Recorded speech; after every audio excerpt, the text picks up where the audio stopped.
When you go looking for strength, it's not like a game. This is what makes a champion. Those quick reactions and the reset. He's done it! Chris won! It's your CBC front! Paris Premier Champion! What on earth is going on? Will get it for him. And he gets it! Kawano is your champion! We gonna turn up the heat! Not there's the finish! He punches his ticket all the way to Capcom Cup. He has dropped a single game! Absolutely flawless! Round.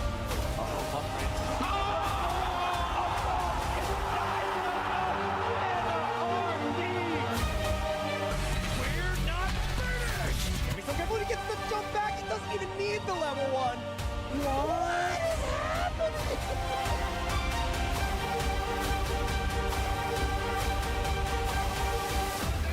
Oh my god!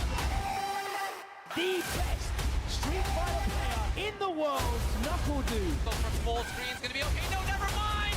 It's Meta RD!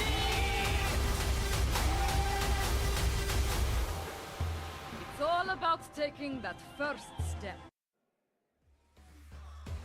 Welcome, it's an honor and pleasure to open the show here from East Coast Throwdown, Street Fighter 6 2024, and the Pro Tour rolls on. What a pleasure it is to bookend. I was the last face you saw on the screen at UFA, and I get to open up here at East Coast Throwdown with one of the best brains in the business and a man with incredible local knowledge.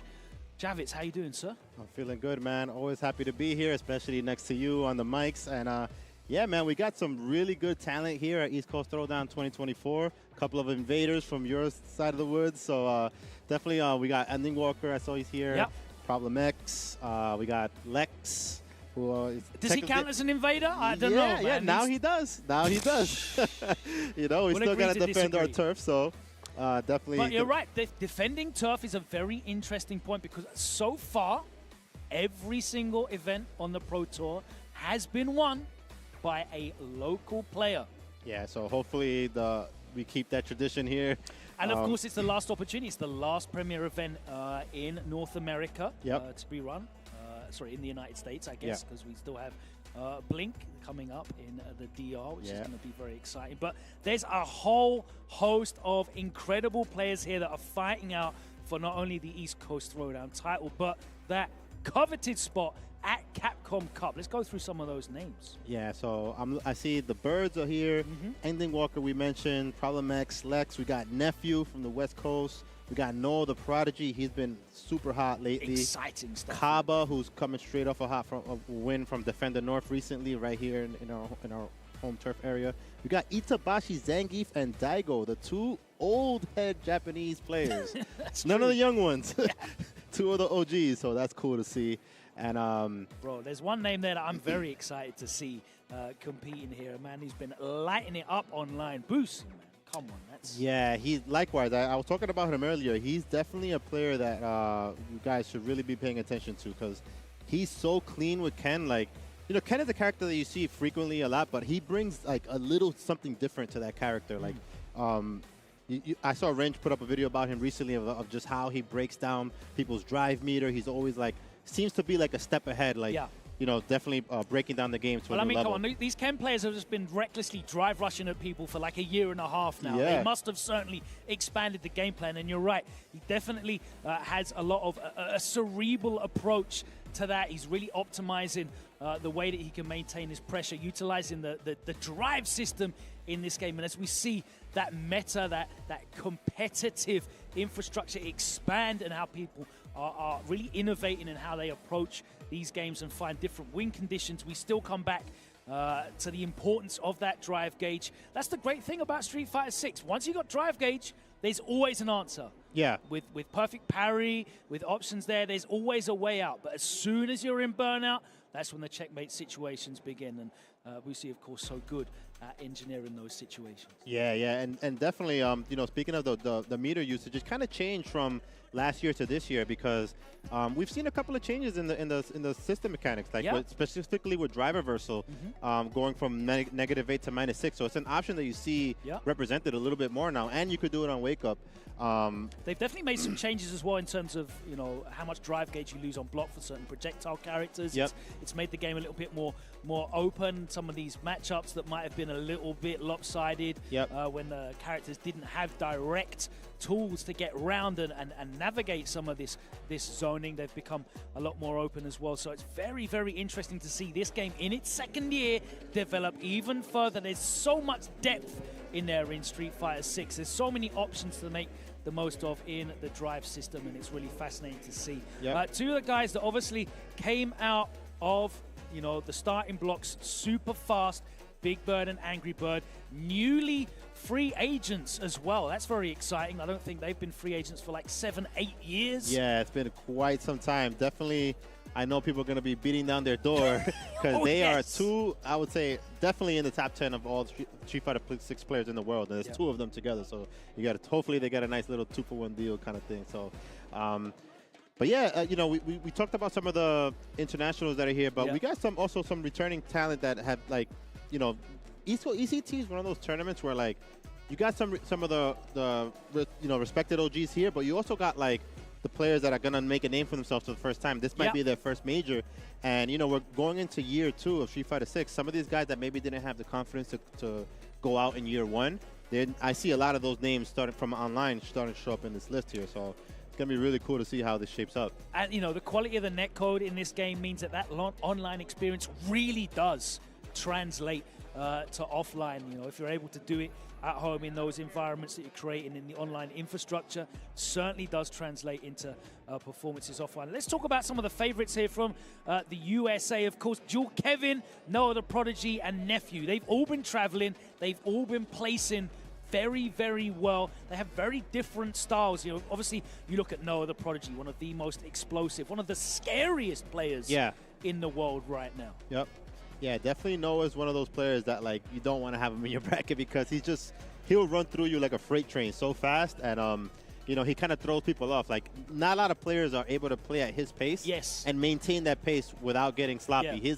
He's fast and clean. Like, he just will surgical with his pressure. So definitely someone to look out for. And then we got Nephew. Of course, we're talking about free agents, but Nephew's obviously one of the players that has that stability of a great sponsor in Liquid.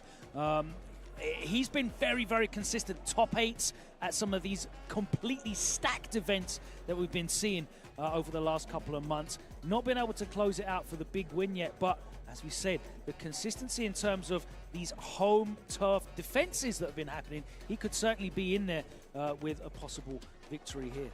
Yeah, it's going to be exciting. And I see some of the names that, like, Naji, who did well ECT last year, Shine, I see Kami, Zaffarino. Yeah, there's definitely a lot of killers in this tournament, man. Piccolo. Now we got Idom in here, and he's barely scraping into the top 16 seeds, which really says more about his offline performances, I think, in the last year and a half. Of course, he's been on that struggle bus. Manon. It's been very difficult to find a consistent win condition with Manon, but he has definitely been there or thereabouts in a lot of online events, and some of the players that maybe he has fallen short to aren't here this weekend. Yeah, and I spoke to him earlier today. He's like, as you mentioned, he's one of those players that he's like right on the cusp of, like, just a couple of more little changes here and there, maybe a different character, but he's like right knocking on that door definitely to get into more of these top 8s, possibly even these top 3s. And I asked him how he feels about Manon in this season and the more that he has learned with her, and he feels that she's in a pretty good spot. So that's a good sign going into a tournament like this where you want to have your confidence up, especially with the amount of killers that are here. So I'm sure he feels like there's nobody that he can't beat, you know what I'm saying? So that's definitely a good sign going into a tournament like this. Absolutely. We're going to be opening up with the A block of pools. You can check it out at home on StartGG. Just search for East Coast Throwdown. You'll see the brackets of all of the events that are here. It's a stacked event multiple titles, but of course it is going to be all Street Fighter 6 here on Capcom Fighters. We're going to be opening up with the A block, which means we will get to see some of those top seeds, the likes of Big Bird, Angry Bird, Andy Walker, and Jewel. Kevin will be opening it up alongside some of the talent that we have to look forward to. And you said there might be some breakout talent here. They're, of course, fighting for the prizing support as well as that spot at the Capcom Cup. $2,000 going to the first place winner. That is certainly a nice bonus alongside that golden record and that invitation to Capcom Cup, going all the way down to fourth place. $1,500, $1,000, and $700 for fourth place. But of course, everyone's going to have their eyes set on that qualification spot, challenge. Yeah, definitely. And I'm sure they're shooting for that #1 spot, because once they lock that in, they're set for the rest of the season. So definitely a lot on the line with these matches. All right, and we are starting off with some people's most loved or hated character in Cammy, character that you're seeing a ton of in the results lately. Shout outs to Cat Cammy for always putting out those nice stats. No pun intended, but yeah, Cammy's definitely... Infographics, yes, absolutely. Yeah, here we go. Two characters that we've seen a lot of since the launch of the game. Of course, we're playing through Paul's. This is Paul A105, as you can see on your screens at home. If you want to follow that action, you can do. You can see how some of your favorite players are progressing on Start GG. Nice jump out of the corner, but no full punish there from Renegod. Yep. And I like that Syncro just in typical Cammy fashion started off the round with a dive kick, so definitely on brand for the Cammy play right here. Making the most of that drive system as well, a lot of drive impacts. We had some overdrive moves as well. That was a really nice use of the air throw right there. And once again, that looks to be his anti-air of choice. Dropped the dive kick input and got punished for it, but there's another wake up normal DP. Oh, snuck in the drive impact right there. Yeah, no cancel from Renegod, so it's going to be the first round. Yeah, drive impact is something that like you kind of see early on in the tournament. People kind of test each other to see how much they can get away with. So definitely Syncro comfortable enough to use that. Yeah, it's like the bell curve though, right? You know, like at one end it's drive impact in the corner. Then in like the middle of the competitive players, everyone's reacting to it. Yep. Then at the far end of the wedge, you get like meaty drive impact on wake up, and I see the best players in the world still get hit by that. Yeah, stuff. yeah, the raw drive impact becomes good again at the highest level. But just as we say that, Syncro lands that level 3. Yeah, have to be respectful of Renegod's wake up. 3 jabs into nothing though. All right, able to get that Got conversion. the corner, with the that should be the kill, surely. No! All right, now he's sitting on full bar. Interesting. Oh, he dropped the combo. A little bit of a brain fart right there, but will still close it out. Gets it without having to use the 3 super meters as well, so that's a happy accident, we call that. Yeah, definitely got the better of that exchange right there for Renegod. All right, Syncro just walks up with the throw. And both players, oh, a little bit of mid-play sweep right there. A little too close for that. It was definitely at a range that it was punishable. Renegod definitely needs to work on those punishes and drill those combos. Oh, nice dive kick of her own from Jury. There's the drive rush overhead, and this time the combos are landed. And Renegod, after the shaky start.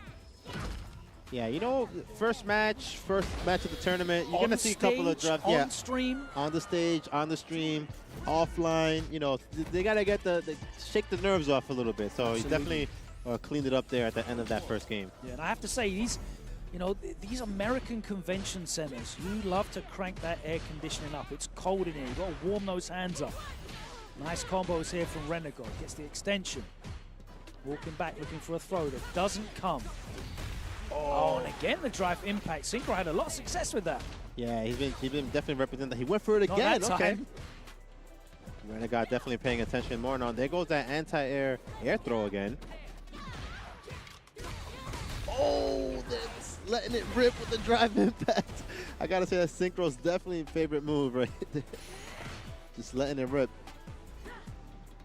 But hey, man, if it's working, if it isn't broke, do not fix it. Yes, it's on Renegod to convince him that it's not a good idea, but it has happened so far. Oh, these wake-up ODs have certainly not been a good idea. Oh, wow, it actually landed that. Okay. Yeah, I wasn't sure if it was go underneath or not. Yeah. Definitely seen that miss a couple of times. Your wake-up super, my wake-up super. Okay. All right, Syncro able to take that first round. Both players not afraid to wake up with the supers. Nice jab check right there from Renegod. All right, was able to get 2 stocks out of that throw knockdown. Okay, nice punish on the sweep. Uh-oh, another wake-up DP. All right, Definitely causing a huge amount of problems here from Syncro. They're not able to just wake up and block. Yeah, but Renegod, you know, kept it nice and simple. Just got the neutral jump combo into the level 3 and was able to take that second game right there. Close it out. Oh, that was the second round. Sorry about that. Yeah, are we going to see an action replay of the first game? We saw Syncro take the first round and Renegod come and take the 2 rounds back to back. There's the anti-air throw. Really consistent with that. Yeah. We jump back normal into the punish counter. Able to link. Get a nice Yeah. combo extension there. There's the pressure as well. Nice use of the wake-up drive reversal right there. A little less risky than a wake-up DP. And again, nice. You've seen that same interaction a couple of times with the target combo getting eaten. And Syncro really likes that hooligan flip. Yeah. Oh, wow. Should work. Yeah. Oh, Again, combo God, drop get right there from comfortable Renegod. with those punish combos. No DP, went for the anti-air parry. Still alive. One game apiece. Syncro making it a little chaotic, throwing Renegod off a little bit, and I'm sure it doesn't feel good to drop those combos when you're in the hot seat. So Renegod got to clean it up. All right, nice avoidance of the drive impact right there. I'd like to see Renegod back up a little bit and go for some anti-air DPs, because we've seen Syncro able to escape the corner a couple of times already. There we go. Nice punish combo that time, and another baited OD reversal. Wow, threw him out of the drive impact that time. All right, both players on burnout. Both of them with 1 meter. Nice conversion, that's really far. Let it rip, no fear from Syncro. No anti-air though that time. Oh, he could get in danger of getting chipped out. Went for the air throw again. Counter hit, and Renegod now at set point. All right, so we're gonna see how the first match of ECT is gonna go. Oh, just too far away for the wall splat. Now we get the punish counter combo. And level 3 is imminent for Renegod. There goes that hooligan flip again. Nice full jumping combo right there. Hate to see that. Oh, he's spending it all. Gonna go for the level 3. Yeah, he's gonna get some of that back. He still will be in burnout, but he's gonna have about half a bar back, which is not too bad considering the life lead. So I think Renegod betted on having such a big lead. Oh, and that should be the kill. Renegod takes it. Advancing through winner's side, that is pool A105, which coincidentally is Angry Birds pool. Might see them on stream a little bit later on, but Renegod closes it out for the Jury Nation. A lot of juries representing here as well this weekend. Still a character that I feel is very, very much overlooked. Yeah, it's definitely one of those characters that she's still strong, but maybe it's in that spot, at least for the competitive tournament players, where like, why play jury when you can play Kuma or that kind of thing? But it certainly doesn't mean that she got weaker by any means. It's just that there's other options available now as the game is growing that kind of just people have kind of shied away from jury. Yeah, I feel there's a lot of crossover between players that would pick up jury and ones that are just basically playing Kami now. Yeah. But we've still got a lot of active jury players. Nephew is one of the top seeds here. And Najee. Really dedicated to that character as well. Of course, the reigning Capcom Cup champion jury. And she kind of didn't really get a great deal of changes. Yeah. Since. Yeah, she certainly didn't get weaker. So definitely a character that still can hang with the best of them. But so many great characters have been added to the game, right? In terms of the strengths of the DLC characters, we've seen them so prolific amongst the top player base. A lot of those, what have we had, 6 characters now? 7? Can't remember. Yeah, yeah, definitely. Ed is definitely more in the mix now. Bison, of course. Those Akuma. Rashid mains are eating nicely. Very nice. Even Aki's getting in there in some of the results. Yeah, she's very good. Yeah. So definitely a lot more mixed up in terms of the character representation in these tournaments. All right, let's see who we've got up next. Zentovix against Cuhzlightyear. This is pool A103. This is Big Bird's pool, also known as Station, and Samich, another jury player. All right. Both players getting ready to set up now. Yeah, definitely each of these pools has at least one killer in it, so there will be no shortage of really good matches to come. I see Kimberly on the screen right now. She's a character that recently got a pretty good buff for her, that now the scaling on her bombs is less. So some of the bomb setups actually did lead to very good damage now. Yeah, I don't think that was really a big issue for her, though, right? Her offense, her pressure, her set play has always been really, really good. Yeah, it's just that she wasn't getting a lot of damage per touch. Yeah. So she needed to touch you multiple times, where now maybe it's like 1 or 2 less times if she's doing the bomb setups. And I think that's fair. You know, she's one of the few characters that doesn't regenerate her resources freely. Yeah. Always has to manually restock. So. All right, Cuhzlightyear going straight in for the Kimberly pressure right there. And Zentovix on the other end of the spectrum with character changes. His character got slightly weakened. Still a very strong character. You know, the point of Zangief is mainly about the grabs. So he really just saw some hits in that move right there. The knee, definitely. The knee is punishable now if you do it from too close. And the combos that he gets from the headbutt, the standing headbutt, is more scaled now.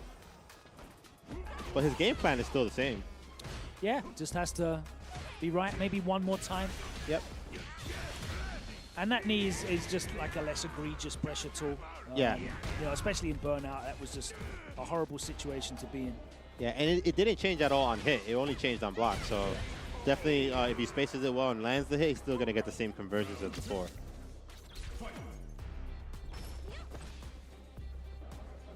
All right, but Cuhzlightyear able to take that first round right there. That is plus. Nice backdash there from Zentovix. Oh, a little bit too far on that light SPD. Didn't get punished too hard for it. Okay, goes for the extension. All right, trying to get in there with the low. Ooh, sneaky dash SPD right there. Pretty much anything will do it now for Zangief. Zentovix, not a lot of resources remaining. Oh, yep, that was punishable. Out of Burnout, yes! That sliver of drive gauge that was left. And good awareness there from Zentovix, going for straight for the 4th frame punish, just to absolutely make sure that he got the punish he needed for the kill. Oh no! He missed the instant air SPD. That just gives up the Oki, a big chunk of damage. All right. You got to do that sometimes against Zangief. You don't want to make them feel too comfortable to mix you up. She definitely does anyway. Yep. There's not a lot of other options. All right, mixing in that overhead. Punish. Okay. She is one of the characters that is blessed enough to have a solid 6-frame punish on drive reversal. Not all characters do. I'm sure Marisa players are not happy about that drive reversal change. Can't make you explode anymore from a drive reversal. All right, straight for the drive again. All right, but Zentovix not out of it because we saw he did get do really good on that 2nd round last time, so he just needs to approach a little bit, getting hit less. He's messing up those SPDs. Definitely killing him at the moment. This again, Lightyear wants no part of those hugs. All right, fancy bomb combo, okay. That was cute. Didn't work out, but I like the attempt right there. I'll write that one down. We've got gimmicks. All right. See, one of the strengths of Zangief is that even his light SPD does 2,500. So if you're in the yellow, you're definitely dead. So the fact that you have to think about that all the time really changes how he's going to approach you. Oh, that was it. Could have grabbed him. Yeah, So much recovery on that as well. You yeah, can almost do it Zentovix. on reaction. Yeah, you can actually. That's one of the changes also that from compared to last year. Really helps with command grab base character. Yeah, absolutely. And they get a punish counter punish at that, so Yeah. it's extra damage. Tap parry did get weakened in that regard.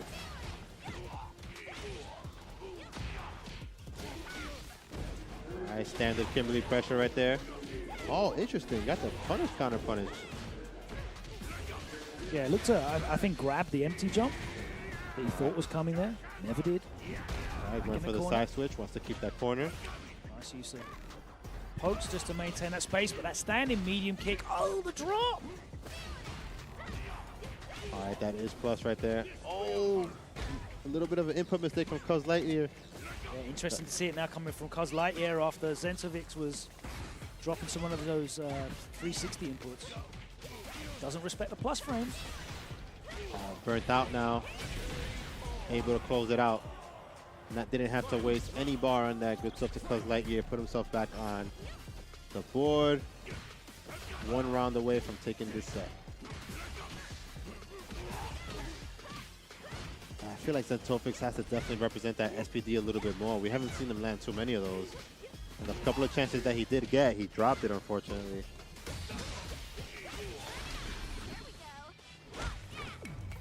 All right.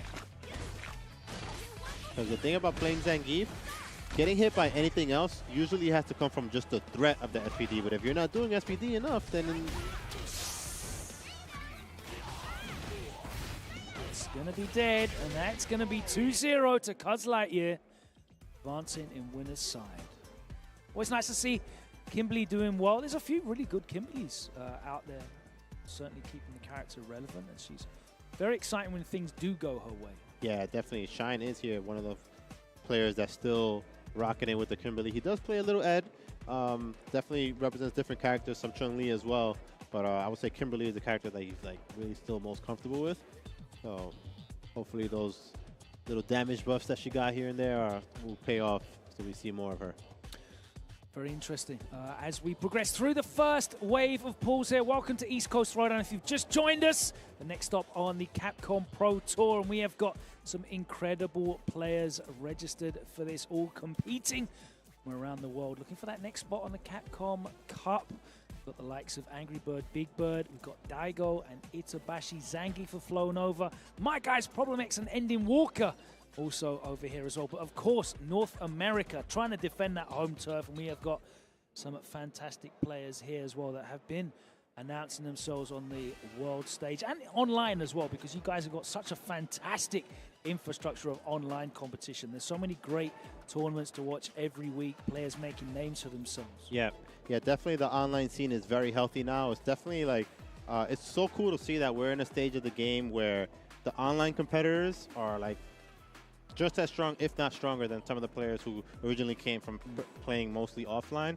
So it's definitely like a completely viable avenue to get highly competitive in, and especially when you need to bring that experience into a tournament like this. It's really, you know, working as a pipeline to bring these players into this high-level competitive environment. As we proceed and progress through this first wave of pools, doors opened at 12, and it is already very, very busy in here as we move into tournament play, and our next match is up and ready on the screen. We see a lot of players that are going to be brand new to my eyes, and hopefully we get a few breakout performances. That's always very exciting to see.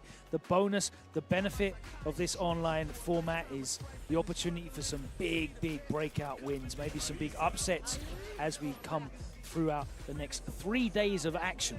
Yeah, and I see we got Marisa on the screen, a character that we haven't seen too much of in Season 2.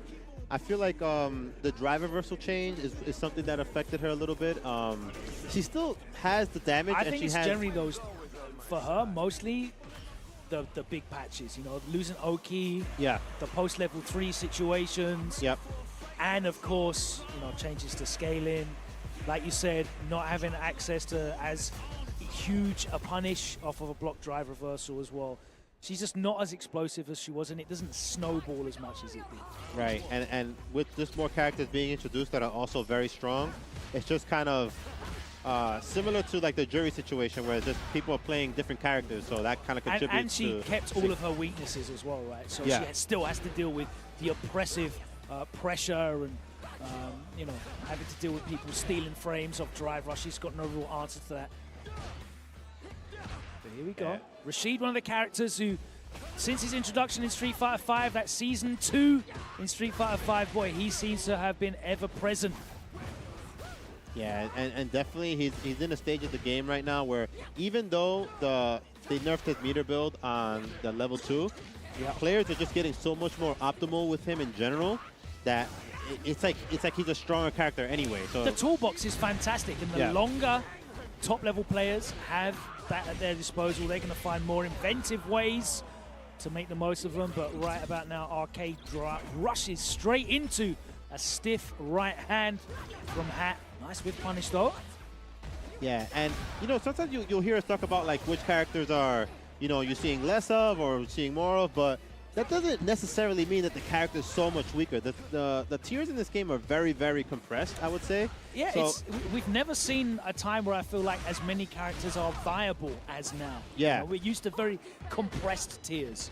yeah, definitely. So like Marisa, while you might not be seeing her getting deep in the results, it's still not a character that you want to sleep on. No, She'll you got to she respect still everybody. Could put the hurt on That's you. how Street Fighter 6 is built. You know, Yep. the game has such explosive damage opportunities with the level 3 super scaling situations and access to enormous damage. You have to respect everybody still.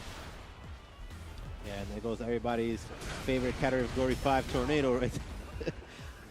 Drive reversal just gets Hatt straight out of that. Oh, nice drive rush. Short, so good for Rashid. Baited the throw out, but doesn't manage to convert it into anything significant. And Hatt takes that first game, puts the helmet on. Looking like a true warrior right there. Swift punish. Hatt trying to keep Marisa on the board as a relevant character in this game. Some people still write it out with these characters that people write off, man. Sometimes they can play to their advantage. Am I blind, or did that not say crosser? Yeah, you might be right about that, actually. It might be one of those things where it just hit like Ooh, okay. really late, but in the front still. I saw a counter here. I didn't see crosser. Anyway. Big perfect from Hatt. Looking to get this set closed out.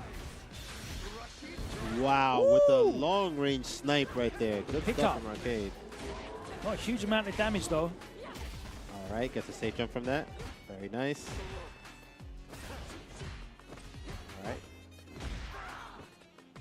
And both players about pretty even on life right now. But Hatt is starting to work towards that level 3, which is going to put him in a very dangerous position for Arcade. The next drive rush confirmed might do it. Straight into a knee, gets picked up.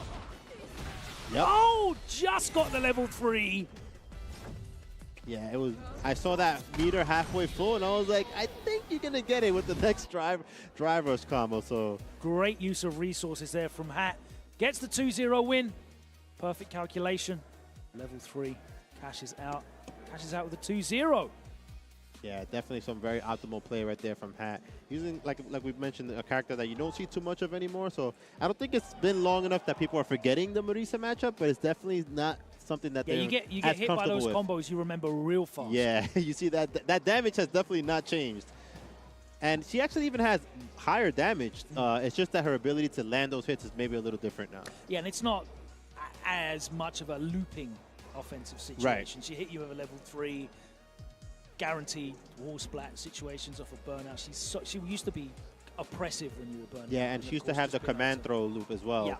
So that changed as well. So, but yeah, she still got through that first round right there. So maybe we'll see some more of a Hatt moving on in this tournament.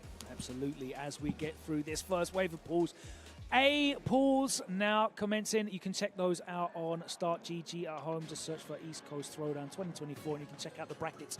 See how some of your favorite players are progressing throughout the 3 days of competition that we have stored here for you at East Coast Throwdown, the next stop on the Capcom Pro Tour.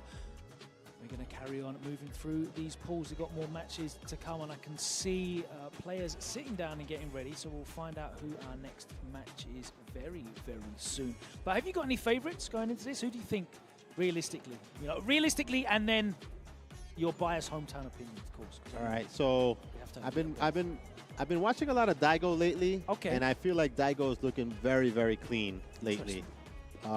Getting certainly much more optimal with Akuma, and just even more solid in all the matchups across the board, like especially against all the other top tiers. You still believe that Akuma is the right pick for Daigo? Because a lot of people have been saying, why don't you just use Guile? Like, he's right there. He plays exactly how you kind of want to approach this game in a controlling style. Yeah, you think Akuma's still the right one for you? Yeah, I think Akuma, just with kind of the way that he can snowball you so hard from a single hit, and just the fact that he's getting like 30 to 40% on his BMBs, is kind of like right up there with the way that Daigo, like it's similar to the way he used to play Evil Ryu, like get a hit, big damage, get you in the corner, kind of loop that pressure.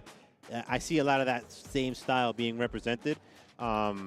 Whereas with Guile, you know, Guile's very strong as well, but it's just like a longer, drawn-out match kind of thing where he's like in control. And I'm not so sure if this game favors that style as much as the rushdown style is, which Akuma is a little bit better in.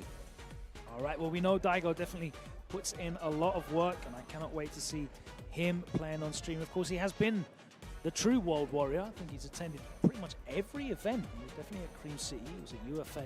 Yeah. Definitely getting out there.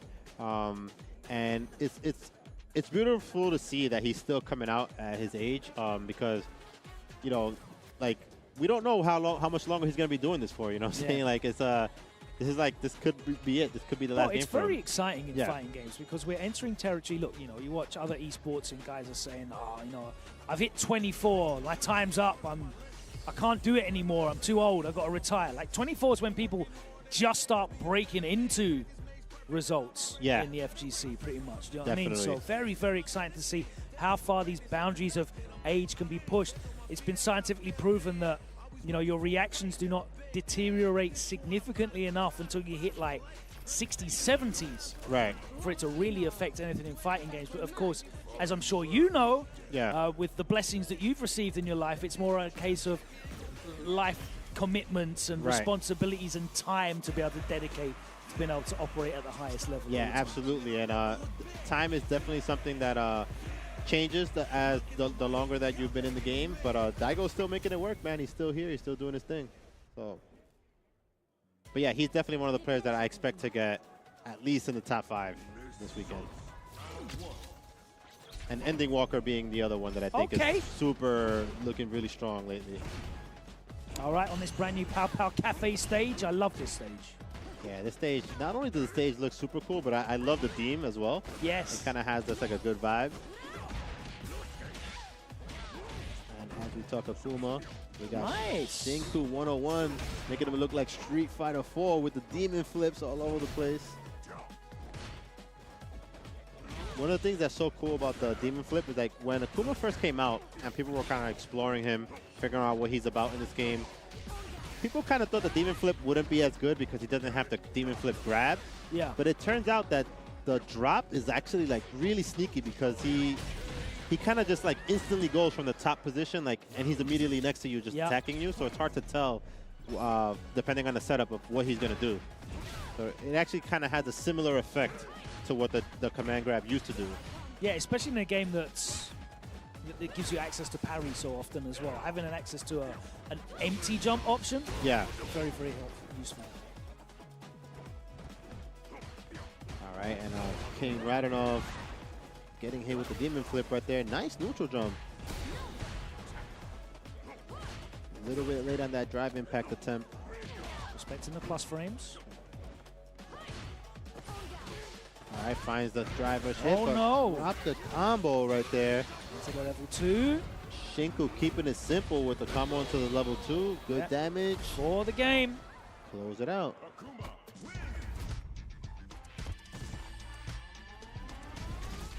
Shinku 101 going with the classic Akuma costume right there. Shin Akuma. That's true, that's the white hair. It's definitely Shin Akuma. Final form. Let's click low. Going all the way to the corner with the heavy Tatsu, the side switch. Very sneaky. Not the option that you see very often from the Demon Oh, Flip. this is oppressive. Right now, Radinov has no real answers to get Shinku off of him. There we go. Target combo, but not able to get out of the corner. And that, drops the combo. I was going to say it was going to be it, but You cursed him a little bit. my Commentators thoughts cursed him before the words could even leave my mouth. But Shinku closed out the round, and it is set point now. All right. Let's click low, them sandals. Radinov just fighting for his life, trying to get some space, but Shinku all over him. Wearing himself out early, going a little bit with the Noah style. All right, but does get a throw loop situation. Nice jump in, went for the cross-up light kick. In front, behind. All right, next hit will do it for Shinku. That gets the counter hit conversion into the strong, then the fireball closes it out, and Shinku, the oppressive pressure, the magic roundabout, the carousel of offensive options. It was too much for him to deal with, and he was able to close that one out pretty convincingly. Yeah, Shinku 101 looked definitely very good right there. He kind of had a very interesting approach to using a lot of the demon flip slides. Not typically what you see from Akuma, but yeah, it is plus on block, so definitely something Yeah, he's that got a you lot of options that are plus on block after that flip. definitely has a lot of those. And all the timings Yeah. are different as well, so it's not like an easy parry bait option as well. So Yep. You definitely need to lab that out and look at all of these options that Akuma has off the Demon Flip. As you said, the Demon Flip, initially when it came out, we were so used to Street Fighter 4 Vortex. Yep. I need that Demon Flip grab, bro. Like, if I don't have that, there's no, very, very dangerous tool still. Yeah, definitely. Another thing that it does, and we saw it happen earlier, you could change, depending on the version that you use, you can make anti-airs Change- whiff with yeah. it. And it's very good for that, especially against characters like Ed, who can't really do crosscuts easily. It's kind of a slower... Yeah, and they also have a lot of horizontal movement on their anti-airs as well, their reversals. So certainly very, very useful in those situations. Yeah, you mentioned with Daigo the amount of work that he's done. I think Akuma's a character that certainly lends itself to a lot of lab work. I'm really excited to see more and more and more develop of this character, because I think he's got such a wealth of very exciting tools. Obviously on the ground, we've watched people just effectively play Akuma as a fully grounded character. I've certainly watched a few people that are just relying on low forward, stand fierce, forward fierce.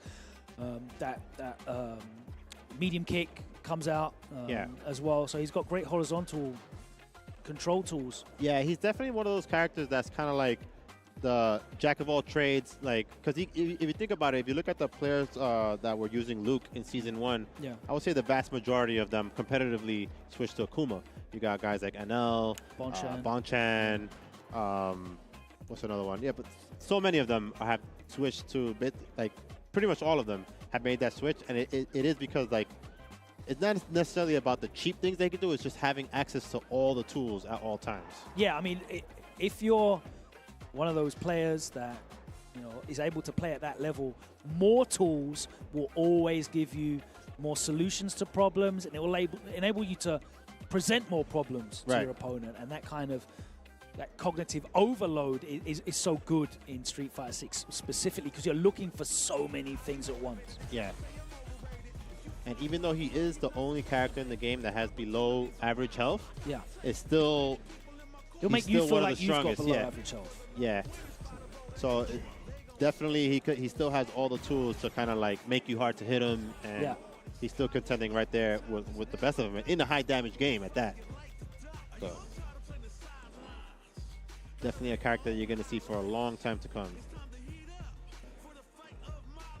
All right, Lil Evil on the stream. Yeah, Lil Evil, no stranger to the evil characters. Played a little, start off with Evil Ryu in Street Fighter 4. Whenever there's no evil character, he plays Ken. But then he's played a little Kage. little Akuma. Now he's rocking the Akuma. Excellent pick for him. And what are your thoughts on the current state of Chun-Li right now? I know Moke's still rocking with her. I think Valmaster. she's a very complete character. She's got a couple of uphill matchups, but that's kind of the meta at the moment, where I think having a roster of characters is definitely stronger than just being a, especially with how easy this game is to pick up new characters, right? Yeah. I think once you understand how this game is played and what the win conditions generally are, having extra characters, but I think I think Chun-Li is so tremendously strong in her toolbox. The ability to walk people down with that standing light punch, she's got a medium punch as well. She's got fantastic projectile zoning game. She's got really good anti-airs as well. So many safe jump options, but I think this matchup is quite difficult for her because of Akuma's access to the multi-hitting fireballs, OD fireball as well. But she's still very, very complete. Yeah, and the only real like negative change that she got going from season 1 to 2 was they nerfed her backwalk speed. Yeah. But aside from that, she's still pretty much the same character. Still very good. Access to down up kicks is Tensho kicks are so strong. And Lil Evo using a lot of that demon flip chop right there. Let's see if Chooses finds an adjustment to anti-air that. Nice conversion right there. Akuma with one of the really long standing light kicks. A lot of characters have those, but Akuma's is particularly good. Nice jab check right there. Didn't want to deal with a shimmy.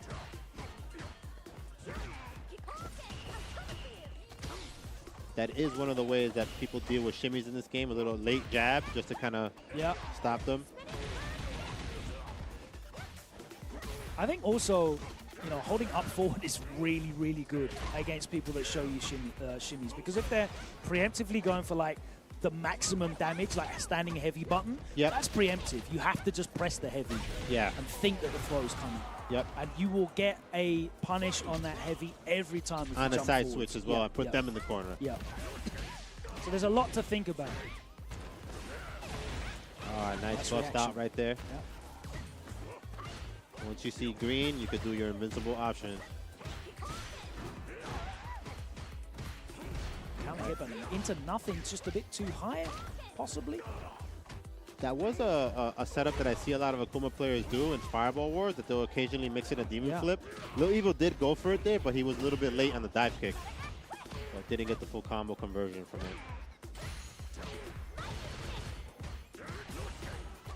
Last frames. Throws the button. Throw right there. They leave with a big life lead. One more touch will do it. Didn't have enough to parry. Went straight for the chip. Great awareness from Lil Evo. Immediately went straight into that.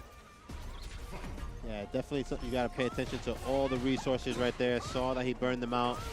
Once he it's got very much a game of situational awareness, right? The more that you drill these situations, the more that you're aware of all of the resources. A lot of stuff to watch on the screen. Your resources, theirs. Nice Oki right there. Able to get in from pretty much full screen and still be plus. Choose just went for the low forward drive, rushing to throw, but the low forward actually hit. That's why the throw missed. Yeah. There you go, the late standing light punch. Blows up the shimmy attempt. Yeah, Chooses got to do a little bit of staggered light pressure to deal with that. You got to recognize the timing of the options that your opponent is using. And that's a very popular one that you're starting to see a lot more of it, the delayed jabs. You got to specifically have call-outs for that. Either immediately throw them instead of a delayed throw, or just go for a little bit more staggered pressure.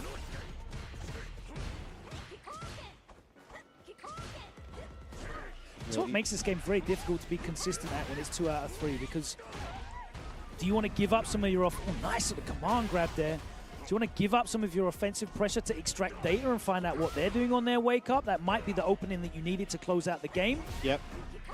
Or do you want to just go in and not know? Oh, no! Choke from Lil Evo. This could come back to bite him.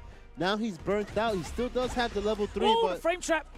Oh, took a big hit right there. I think Choosers could have converted from that, actually. Yeah, absolutely. But Lil Evil managed to close it out right there. Even after that painful drop, you see him just relieved that he still was able to finish that. You got to clean it up, buddy. That's one of those things, like, you'll take it, but you don't want to go into the rest of the tournament having those kind of drops, that, you know, game-winning drops right there. But good show out still from Lil Evil. For the remainder of the pool, the Group A, I see we still haven't seen Angry Bird yet, right? And or Dual Kevin, so definitely players that were. Yeah, but we thank you very much, production. We have got Dual Kevin coming up shortly for you guys. As Javits mentioned, there's some real top players in these first seeds. These first A pools include the top 4 seeded players in the tournament. That's Big Bird, Ending Walker, Angry Bird, and Dual Kevin.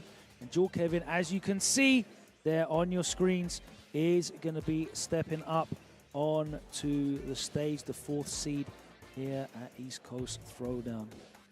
Yeah, Dual Kevin, I call him, like, he's one of those players that's like a silent killer, like super strong, but he does it in like such a fundamental, non-flashy way that it kind of sometimes not on everybody's radar. So when he comes in and he just kind of always makes it deep into the bracket, it's like always like how did he even get there? I think him and Nephew are both in that kind of thing at the moment where they've both been consistently getting deep into these tournaments and maybe not been getting the spotlight for achieving that because they haven't maybe because obviously saw Dual Kevin qualifying in exciting fashion for EWC, but you know, Nephew, another player that's always been in and around those top 8s. Dual Kevin been in and around those top 8s, and this is against world-class opposition. So we get to see him for the first time now, and of course pretty much predominantly all Rashid now as well. Yeah, and I think that's Triumph. Yes, it is Triumph, yes. Yeah, Triumph, another one of the players that switched from Luke to Akuma. Yep. And you got to look at it from this perspective. It doesn't devalue Luke in any way. That some of them have been going back. Chris Wong went back. Yeah, and some players and I saw have NL go back. Yeah, and so Luke definitely is still a strong character. Yeah. It's just it just so happens that what the players were looking for in a character, Akuma has even more of that. Well, I think, you know, as we said before, having access to 2 or 3 characters that you can play at a high level just gives you options in some of these matchups. And I think it's a very smart way to approach the game. Of course, Kevin's still got his Luke as well that I've seen him bring out a couple of times, but Rashid is very much a complete package as he's got Triumph pinned down in the corner, tries to get out, but the heavy mixer says, no, your demon flip is not an exit pass. Yeah, and the reason why Triumph even tried to get out like so desperately is that we saw how much chip he was taking in the corner. It was looking like a OG game right there, just getting straight chipped out brutally nonstop. Calling Storm in for that. All right, nice pressure right there from Dual Kevin. Does get thrown right now. And one of the things that's interesting to me about Triumph switching to Akuma is that he actually played Modern Luke.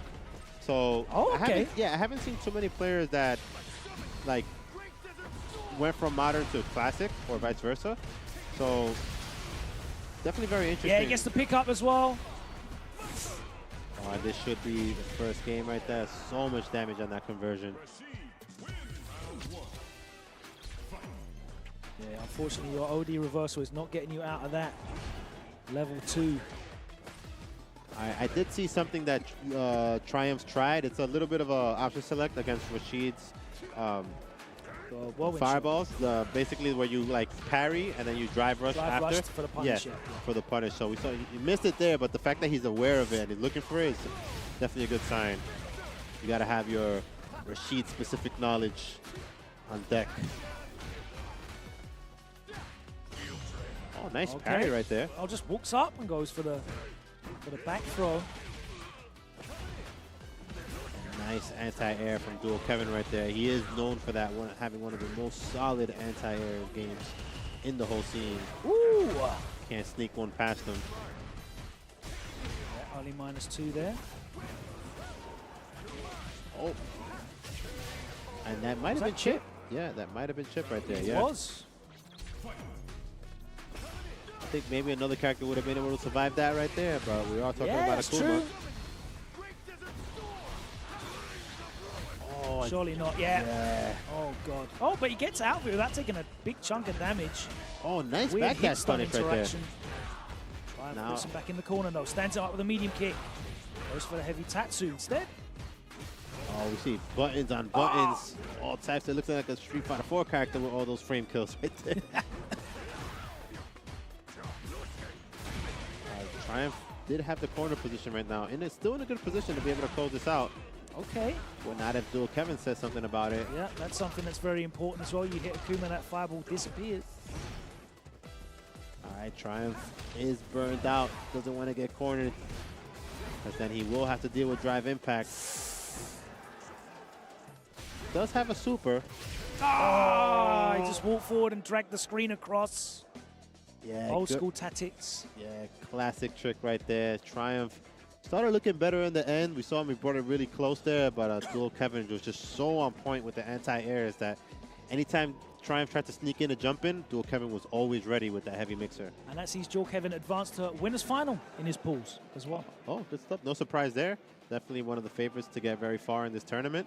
But yeah, Rashid, another character that we see internationally getting a lot of representation with Dual Yeah, and Kevin again, here. it's the character specialist. He's not a character, you know, unlike Akuma, Bison, Ed, where people are kind of flocking to them en masse or dropping their main for a, you know, Rashid's pretty much been a stable roster of guys that have all been associated with the characters in Street Fighter 5 days. You know, Yeah, Kevin, definitely. Gachikun, Big Bird, of course. JB, yep. All these guys, yeah.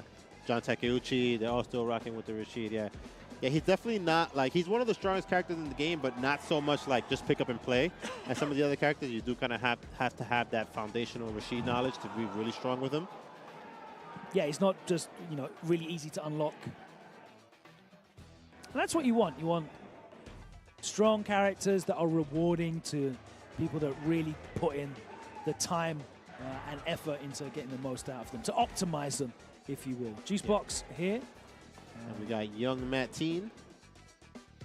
Young Matt Teen is a player that he first started like attending tournaments in Street Fighter 5, and I feel like now in Street Fighter 6 he has a game under his belt. He has a little bit more experience, a little more confidence. Okay. So definitely one of the players that I do see to grow and start to mature as a tournament player in Street Fighter. Showing that he's smart as well. He's picking Ken, so definitely wants to win. And up against E Honda, a character that you rarely see anymore these days. Yeah, Definitely the changes to the pushback on his headbutt kind of affected him a little bit. He's another character that doesn't have the greatest punishes on drive reversal. So a couple of the changes like maybe make it a little harder for him to play a certain way. So it's on the Honda players to see if they switch it up, and we haven't seen too many of them stick with him. So Juicebox is rocking him. So let's see what Juicebox brings to the table here. All right, straight for the command throw. All right, get that classic Ken corner carry that we're used to seeing. Ooh! DP went for the anti-air parry. Getting absolutely swarmed right now. Plus frames aplenty. And the throw closes it out. A swarming first round from Young Matin, and all came off of that corner carry off the enhanced Tatsu. Oh my word. Sneaking in the run overheads right there. All too much. Splats him into the corner, straight into the level 3. And it's probably not going to kill, but it's going to put him within an inch of death. Oh my God. Fixed my face. Yeah, there was no scaling on that. Yeah, it was very little scaling on that. So I thought Honda, you know, he is one of the above average health characters at 10,500. So maybe he had enough to survive that. Rounded punish for that stand fist. Doesn't get the follow-up after the run, though. Looking for the Tatsu to put in the corner, but he's getting straight back in with that terrifying jump fierce. We're in the corner now. Yeah, oh my God. That jump fear still putting in work. Oh, wow. You've got the counter hit with the light punch, but it doesn't matter. Trades! Yeah, Of course, it's only armored on Wake Up, right? Yeah, So it's armored, but you still do take half damage on that. He just didn't have enough life to survive that. Definitely something that Juicebox has to recognize when he chooses to use that option. Nice conversion right there. And now Young Matt team bringing out the Wake Up reversals. You gotta do that sometimes. It slows down the pressure. Classic stop sign, but again gets clipped low. That neutral jump from Young Matt team. Looking for the whiff throw. He's gone for that neutral jump on Wake Up multiple times. Oh, he could have no. finished that. What he does there with a headbutt. One round on the board and one set point saved from Juicebox. Oh, that is plus. Again, getting caught by that overhead after the...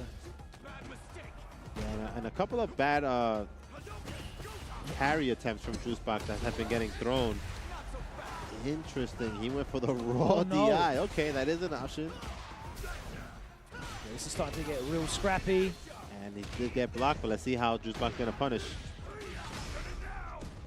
Oh my God. Things you hate to see. Yeah, just made the Big wrong. smile from Young Matt Teen. Yeah, and you know, Juicebox knew right there. He just kind of choked it up a little bit with that punish.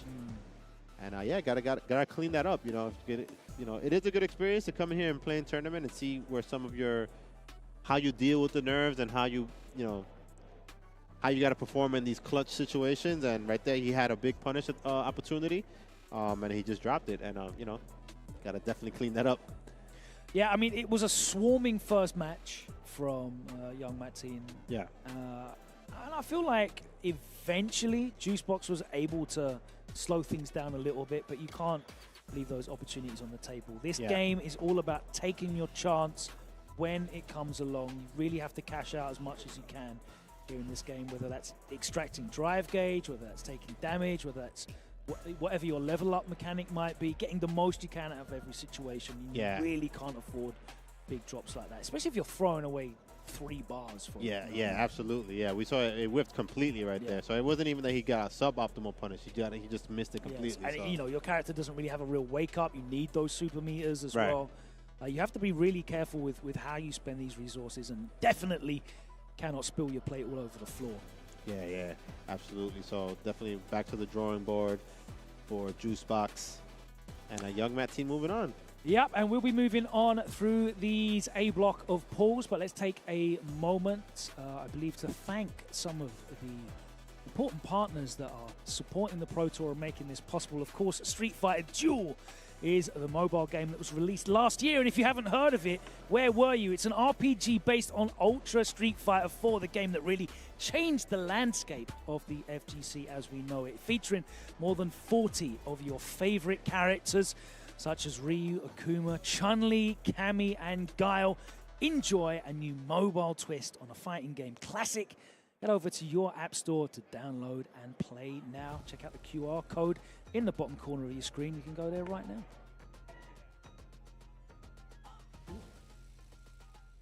And for Capcom Pro Tour Singapore, another super premiere event. Definitely registration is closing soon, so definitely if you plan to attend that event on Wednesday, October 16, get those registrations in for your chance to make it to the final SCPT later on. So definitely it's going to be a nice big show right there. The CPT is has more stops happening across the world, and but yeah, make sure to register October 16th. There you can see East Coast Throwdown is the current stop. Next up, Singapore, only 1 week away. I cannot wait for that. Singapore, always a fantastic location for Street Fighter action, and I'm sure all of Asia will be turning out fighting. But they will have another opportunity at the Super Premiere in Japan in November. Then we're going to the DR Santo Domingo for Blink Respawn, one of the greatest communities, one of the best atmospheres for fighting games. I can't wait for that. And of course, the last stop, your last chance to qualify, you could say, will be in my backyard in London, UK, Kings of the World in December. Who's going to get a nice Christmas present of a ticket to Capcom Cup 11 in Tokyo, Japan in 2025? If you want to find out how to register for these remaining 4 events, then head over to capcom.us/CPT24. We're going to take a short break now, but thank you so much to the people at Pagoda who are keeping us fueled. Going to get these egg rolls in, and hopefully you guys go and get yourself some lovely Pagoda egg rolls to keep yourself fueled up for the 3 days of Street Fighter 6 action we've got coming here for you at East Coast Throwdown. We're going to be back on the other side of this very short pause for the cause. Till you then, see you after this.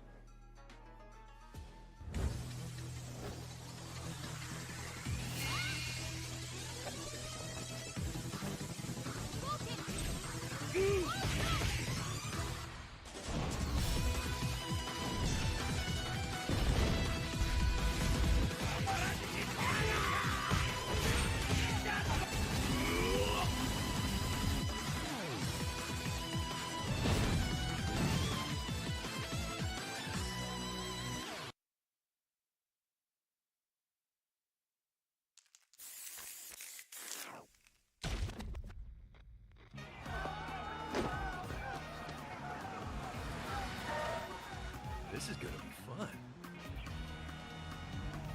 I'm still on a journey. Come get some. Traveling to new places, experiencing new things, meeting new faces, having good fights. Fight, drink, eat, sleep, repeat. Seriously, it's a good life. I'll pick up the check.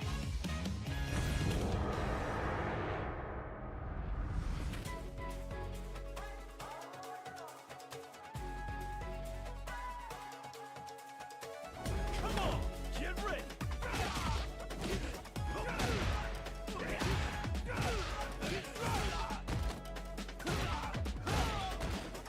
Hey, come on, come on.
I'm Hollywood Rob TV, joined with Big Bird from Red Bull and Team NASA, and it's time to find out what fuels you.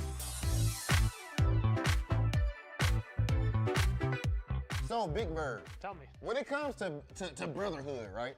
There's few things that can bring somebody closer than touching egg rolls. So can we please start the interview off right there? Bam, hold on, let's see what it's hitting for. Try to pagoda, come on.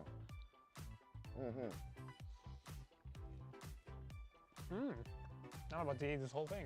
Okay, Big Bird approved. That ain't easy to get, I ain't gonna lie to you. What do you mean? Speaking of course, the theme, what fuels you? You've been an elite player for years at this point. Had the fame and all that, have phenomenal results. What fuels you to compete at this level?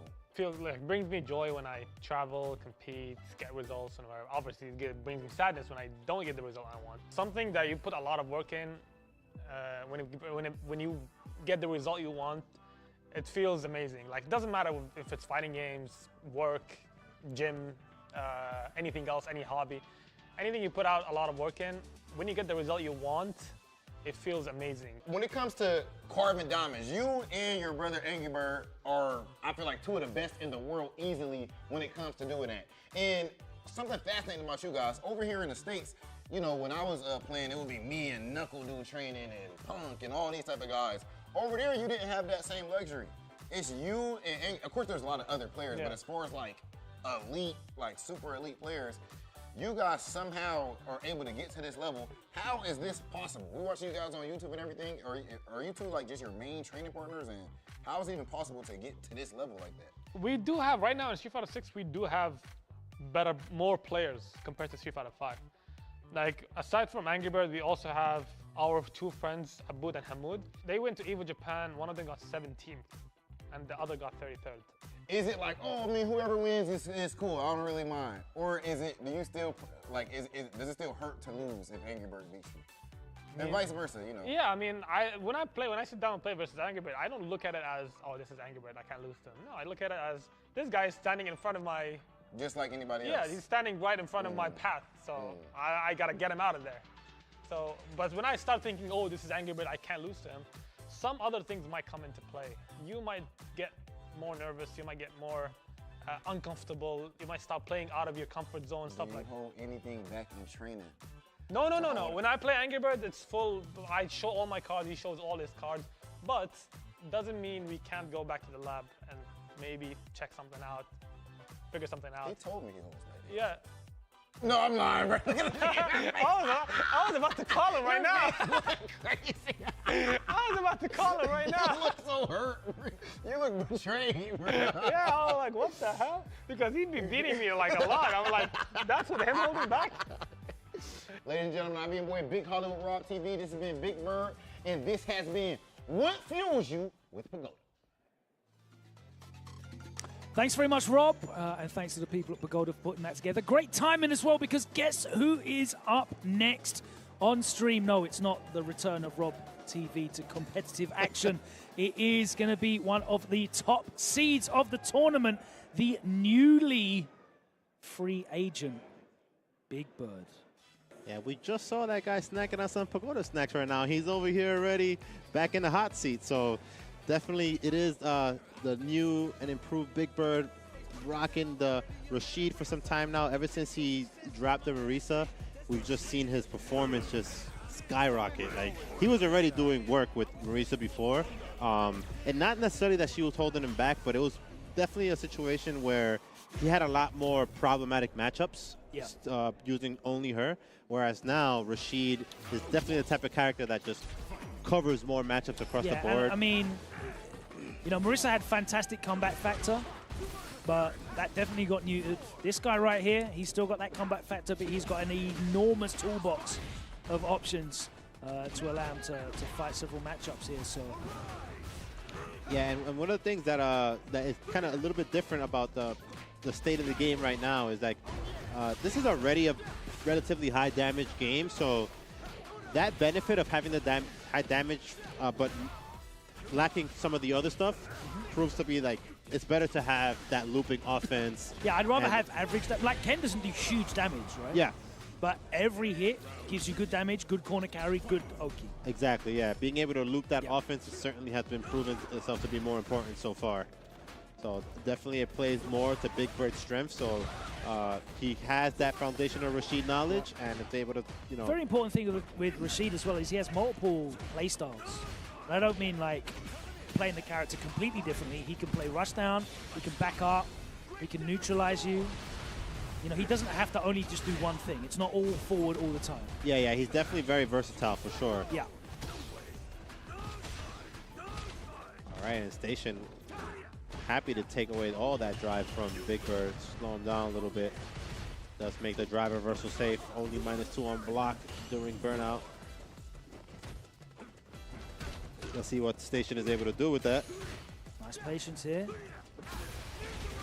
All right, gonna get a good conversion from this. Will he spend it? All right, not gonna be able to finish it, but oh, he's able to beat the Meeper for the level 2 though. Yeah. All right. Good patience there from Shane. Puts himself into the corner. Oh, that's unfortunate.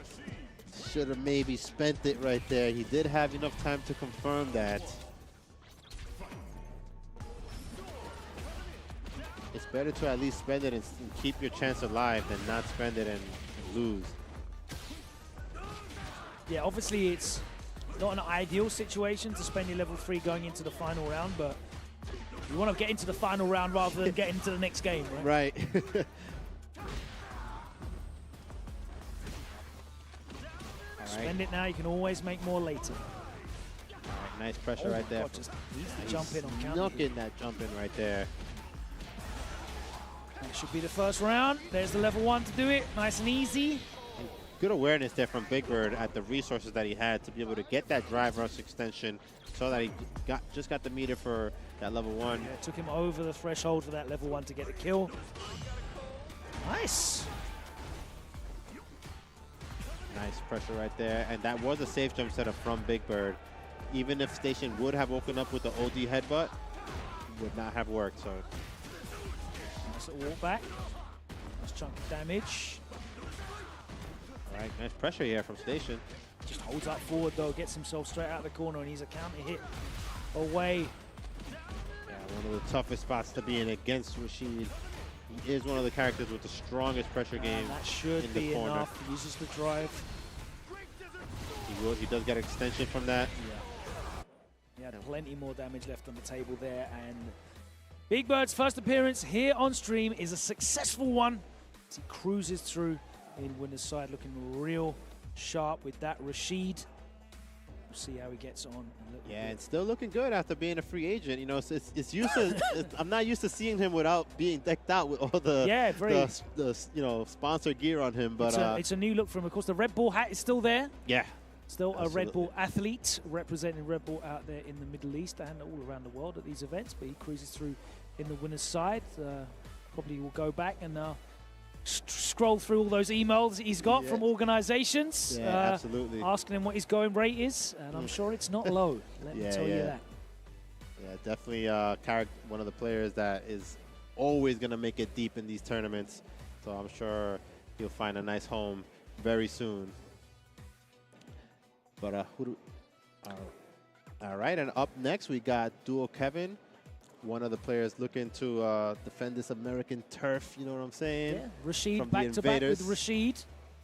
One of the other strongest Rashids in the world with a pretty different style, I would say. A little bit slower paced Rashid from Duo Kevin. Definitely does know how to turn it up when he needs to, but it's definitely that style that's kind of lets you hang yourself, sets you up to jump, and then he starts getting that engine going and applying the pressure. Whereas Big Bird is more of the style of like he's going to just continuously attack you, and are you able to get him off of you kind of Rashid. This is going to be winner's final of his pool, so this will get him into the next round of the competitive brackets, going up against CG Roop.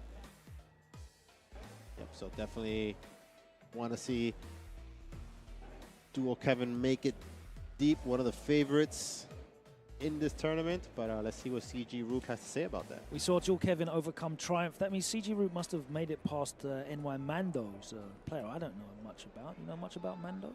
Yeah, haven't seen too much of Mando lately, but we'll see what how Duo Kevin deals with this CG Roop. I see Manon on the screen. A character that did get some pretty decent buffs. But it's still a character that, you know, not too many people are using her outside of like specialists, such as Joey and Idom. And what's the name of the EU? Is it Random? Oh, Random from Germany. Yeah. Yeah, Yep. Random. Yeah, is he still using Manon? Yeah. Nice. So Riding out for that character. yeah, you love to see it. The Manon players haven't really switched off of her. They still have faith, despite her being considered a little bit on the weaker side of things relative to the top tiers. Nice check right there. I think he saw that Dual Kevin was probably going to go attempt the drive rush overhead, and CG Rook just opted to challenge with the jab right there. And one of the things that Manon does have going for her is that her standing medium punch is deceptively long range. Yeah, she's got great neutral pokes. They just don't lead to a huge amount, right? Yeah. Yeah, she's definitely very much reliant on getting that metal system up, just so that the threat of the command grab becomes more and more. Because after she gets above level 3, you really don't want to start taking them anymore. Yeah. It starts to get very scary. Well, the issue there with her is it's not the same.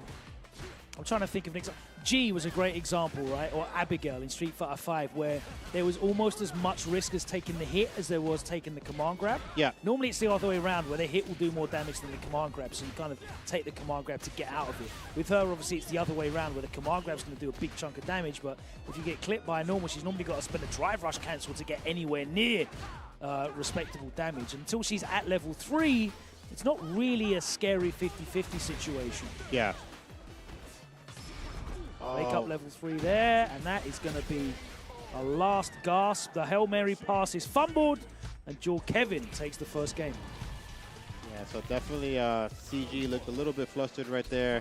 Looked like he was a little bit overcome by the pressure from Dual Kevin and decided to take a chance on that wake up level 3. But Dual Kevin plays pretty safe for the most part. Not going to take too many big risks or overextend.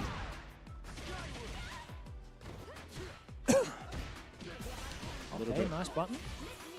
Yeah, a little bit off on that throw attempt from Dual Kevin right there. Number 3, and there's number 4. Okay, this is where it starts to get real dangerous.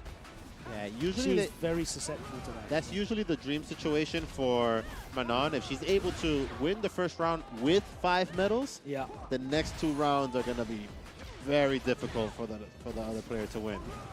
Very surprised he didn't just buffer that medium into a drive rush cancel anyway. That would have definitely been the round. And a 5th medal. Trying to chase a jump out from Joel Kevin, but he is actually just sitting down. Nice anti-air right there. We know him for that. He might be able to close it out here. Oh my God, the extension. Just went straight for the sweep. Didn't have to do anything fancy. Good awareness there from Joel Kevin. Drive rush over full corner from that. It's time for the Desert Storm mixtape. 2 throws. And you will go for the enhanced light mixer right there. Big damage on to get this. into the level 1 for the kill, so there's going to be one more guess. Just barely didn't kill. Oh, and again, the YOLO wake up from CG Roop. Great neutral jump that time. Yeah, an excellent layered offense right there from Dual Kevin. We saw he wasn't dropping any of the conversions. Definitely kept it pretty safe on wake up, baited out a couple of reversals. So definitely super clean play right there to move on. Yeah, and playing it safe at the end as well. You know, he baited out the level 3 in the first game. That time again, neutral jump would have baited out level 3 as well. Yep. So not really taking any undue risks. He knew that he was winning that game in the neutral. And you said he's got a slightly different approach to Rashid. He's happy to just back off, back off, back off. He's not, you know, abusing drive rush short, for example. Right. Drive rush crouch short, sorry. Or just trying to get in by any means necessary. It's very kind of solid, aside from maybe the odd drive rush overhead, which was actually really, really successful for him in that matchup. He's not really kind of overextending a lot. It's more taking the most of these few openings that he will create himself from his gameplay, his patience, and then really optimizing his cash outs. Yeah, Yeah, definitely. He starts off a little slower compared to the other Rashids, but as he starts to see that they're not either making the right decisions on Wake Up or just guessing wrong, that's when he starts to like turn it up and play a little bit more offensive. Well, I'm very excited to say that I've seen who's on stage now, and it is the other bird, Angry Bird, and he's going up against young Matt Teen, who we saw a little bit earlier. It's going to be a fun challenge for the young player here from the USA, going up against one of the best in the world. Yeah, this would be a good experience for young Matt Teen. Whether he wins or he loses, definitely why you want to come out to these events where you can actually play against, you know, this world-class talent right next to you and see how you perform against that under pressure. And it's definitely going to be something that he's going to take away something good from it either way. And he looks focused, man. He looks like he's ready to go. Always does, man. All right. Angry Bird opting to run the mirror right here. Interesting choice, because I know he does still play Ken, but for the I would say mostly he's been playing Akuma, I would say like in the last month and a half, 2 months. So maybe he just feels better in the mirror match. Nice parry right there. Go for the side switch. Nice check. Yeah, and you're not going to be able to get away with anything against Angry Bird. He invented most of the stuff you might be trying. All right, Angry Bird working on a little bit of a life lead right now. Busted out with the DP. Yeah, option select OD DP, so good in this game if you got one. Yeah, and it's not only about having one, it's having the awareness to use it in the right moments. Because sometimes people have a character that can do that, but then they just opt not to do it. But yeah, just not ready for that green flash, you're right. Yep. Always ready. Nice counter hit conversion. Meaty stand fierce, gets the parry just too far away for the medium punch. Didn't want to risk the crouch fierce. Yeah, and you know, speaking of you know, what you mentioned earlier, that a lot of stuff that young Matt Teen might be doing might have been created by Angry Bird himself. Not just with Ken. I feel like in year 1 of this game, Angry Bird kind of set the pace of like how you should be playing Street Fighter 6 at high level. Doesn't get all of it though. All right, Angry Bird still does have miscalculation from Angry Bird. He was expecting the full single hit of that level 3, which does do about 10%. Gonna get burned out there. And young Matt Teen makes the most of that opportunity. That mistake from Angry Bird, misspaced on the level 3. All right, unfortunate right there. But Angry Bird wants to recover from that unfortunate drop. And now he's the one getting in trouble right now in the corner. Young Matt Teen putting in work. Has about a 75% life lead right now. Oh, and bad drive parry attempt right there. Angry Bird able to walk up and get the back throw of his own. Let's see if Matt Teen is able to survive. Nice drive reversal right there. Able to get some space out of the corner, and he takes the first game. It's like you mentioned, this game is so much about not missing on those opportunities. Yeah. One especially single in 2 big out of drop. 3, bro. Yeah, absolutely. Because that bus might not come again, you know? 100%. Gotta get on that train. Yeah, young Matt Teen was able to run all the way back with that first game right there. Capitalized completely from that one mistake. Let's see how Angry Bird responds right now. He is the favorite to take it in this matchup right now. Yeah, what huge results it would be for young Matt Teen. He said these offline events are opportunities for players to make a name for themselves. Oh no. All right, interesting decision right there with the light Tatsu. Might have been an input mistake. It was something that you saw in Street Fighter 5. Yeah. It's a lot of a risk, a lot more of a risk here in this game because of the damage punishes. In Street Fighter 5 used it because it was 3 frames, right? Yeah. I think it's 4 frames in this game as well. So. Yeah, it was in Street Fighter 5. It was his only 3-frame option besides light DP.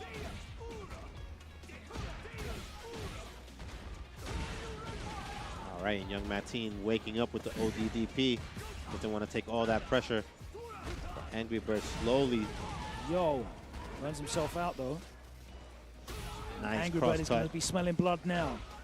Let's see if he's going to go for the chip again. Oh, stop short with the jab. Playing it safe.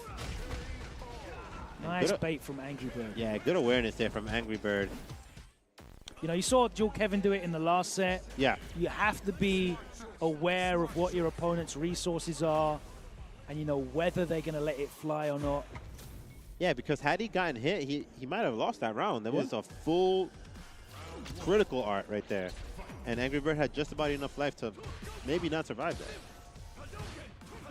So good awareness there from knowing when to pump the brakes. Either way, you know, he just didn't need to take the risk. Yeah. In that situation. Yeah, sometimes you just need to back yourself to be able to win this game in neutral. All right, I like the throw attempt right there from Maxine. Oh, drive rush low forward into the Jinrai kicks. Oh, this is looking like that first round. Swarming and the crowd's loving it. But he wakes up with the OD on reaction. Back into the corner you go. Yeah, but I like that young Maxine. Oh! And young Maxine brings himself to set point against one of the top seeds in the tournament, Angry Bird, in the mirror match. Yeah, definitely a good showing right now for young Maxine. Looking to create a young Maxine. Yeah, unfazed by the caliber of player that Angry Bird is. Double dash up.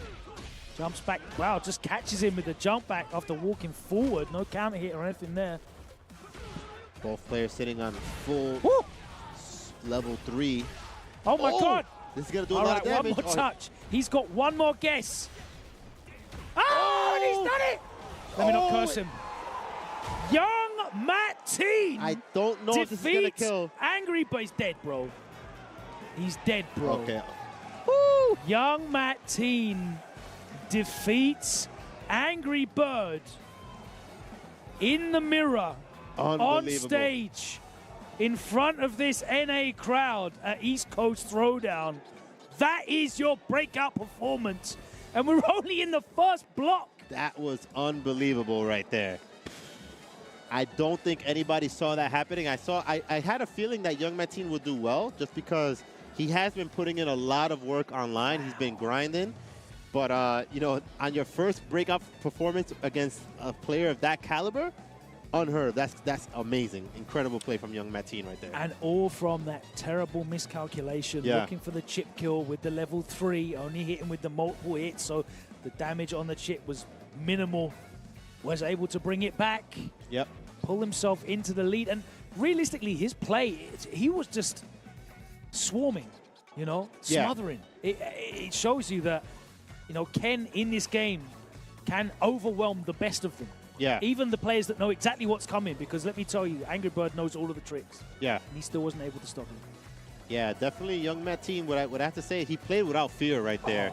Definitely, you didn't see a lot of hesitation from his approach. He was confident in his jump-ins and all his pressure in the corner especially.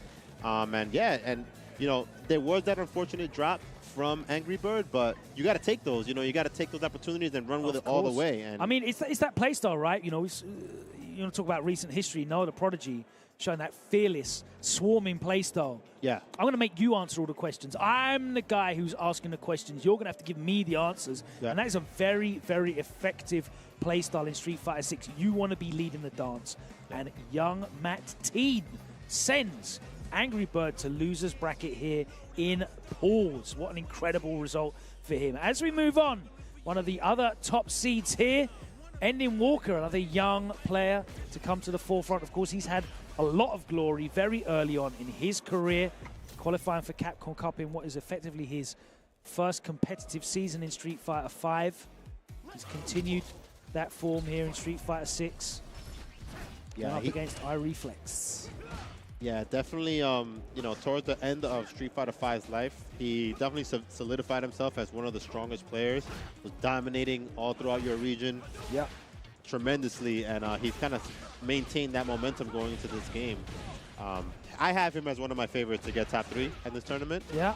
Just because he looks so clean, especially with I the don't think you'd get very good odds on that. Okay. The return on that gamble would probably be quite low. He's definitely one of the favorites. Yeah, he's been looking really good here. And it's nice to have him back on Ed as well. You know, when Ed came out, he was saying, you might expect me to play Ed, but there's no guarantee I will do. Well, he's certainly been enjoying the character. He's been innovating, having a lot of fun with the character, as many people have been with Ed. He's certainly one of the more prominent competitive choices. Yeah, and players Ed have is pretty switched to him. Yeah, and Ed is pretty different in this game from how he is from 5. Different. Very, very different. He plays him in a very similar way, though. Yeah, it's definitely, Ending Walker has a style that, I feel like any character that he uses, he kind of puts his own spin on it. And he seems to find a good flow with this version of Ed. It's very much that similar kind of idea of he asks questions of you, and it's on you to answer them. Like he plays, you know, especially with the snatcher pressure, the throw loops into the snatcher, he loves that. You know, forcing you to make guesses on his pretty safe offensive pressure. Yeah. Very reminiscent of the way he played him in Street Fighter 5, where it was all about, I'm going to make you block, I'm going to be plus, and on defense, you're going to have to guess on me as well. Yeah. And just from a technical perspective, I would say him and like Lashar are two of the players that are so good on like these like little micro interactions. Like they perfect parry in certain situations where other players. Always been great at perfect parry. Yeah, he's one of the best perfect parriers in the world, in my opinion. Him and Lashar are super good. But right now, our Reflex can correctly calls out the parry and wake up, and with throw loops now. Yeah. That's the counter hit, but no follow-up. Just too far away from the light kick. That's probably why he didn't go for it the first time. Yeah, in terms of the like really strong, perfectly. Oh, that was a wild decision. That was so far. Yeah, but Ending Walker, Lashar, and Ryukichi really stand out to me in their ability to perfect parry. All right, gonna be the critical R. Gonna do a nice chunk right there. Burn them out in the process. Oh. There it is right there. That one a hard read, of course. Yeah. But I feel like that's a part of it too. Like there are certain players that have a good feel for when they should attempt their perfect parry. Yeah. He has a very high success rate on that version of perfect parry, but also on like versus projectiles in between strings and things like that. Very good at actually physically reacting with that. Yeah. Ooh, nice shimmy right there. A lot of corner parry on that. Went for it again, a little bit late on the standing fierce. Nice conversion there from iReflex, the counter hit step kick. No, that was definitely worth spending the level 1. Yeah, he could have finished it with the level 1 right there. Still got the round, but oh, nice anti-air from Ending Walker. Wow, he let that rip so late right there. I thought he was gonna get hit by the fireball. Nice. Parry. All right. Ken, one of the characters that can get more than just a back throw on a perfect parry. He gets a nice side switch combo into Oki. Well, Crouch Fierce is normally fast enough to parry, to punish most perfect parry normals as well. So he gets a big punish. All right, let's see who's going to spend Takes it. the side. Safe. Goes for the empty jump low right there. Nice defense from Reflex there. Oh, and that should be the game. All right, yeah, that's definitely going to kill.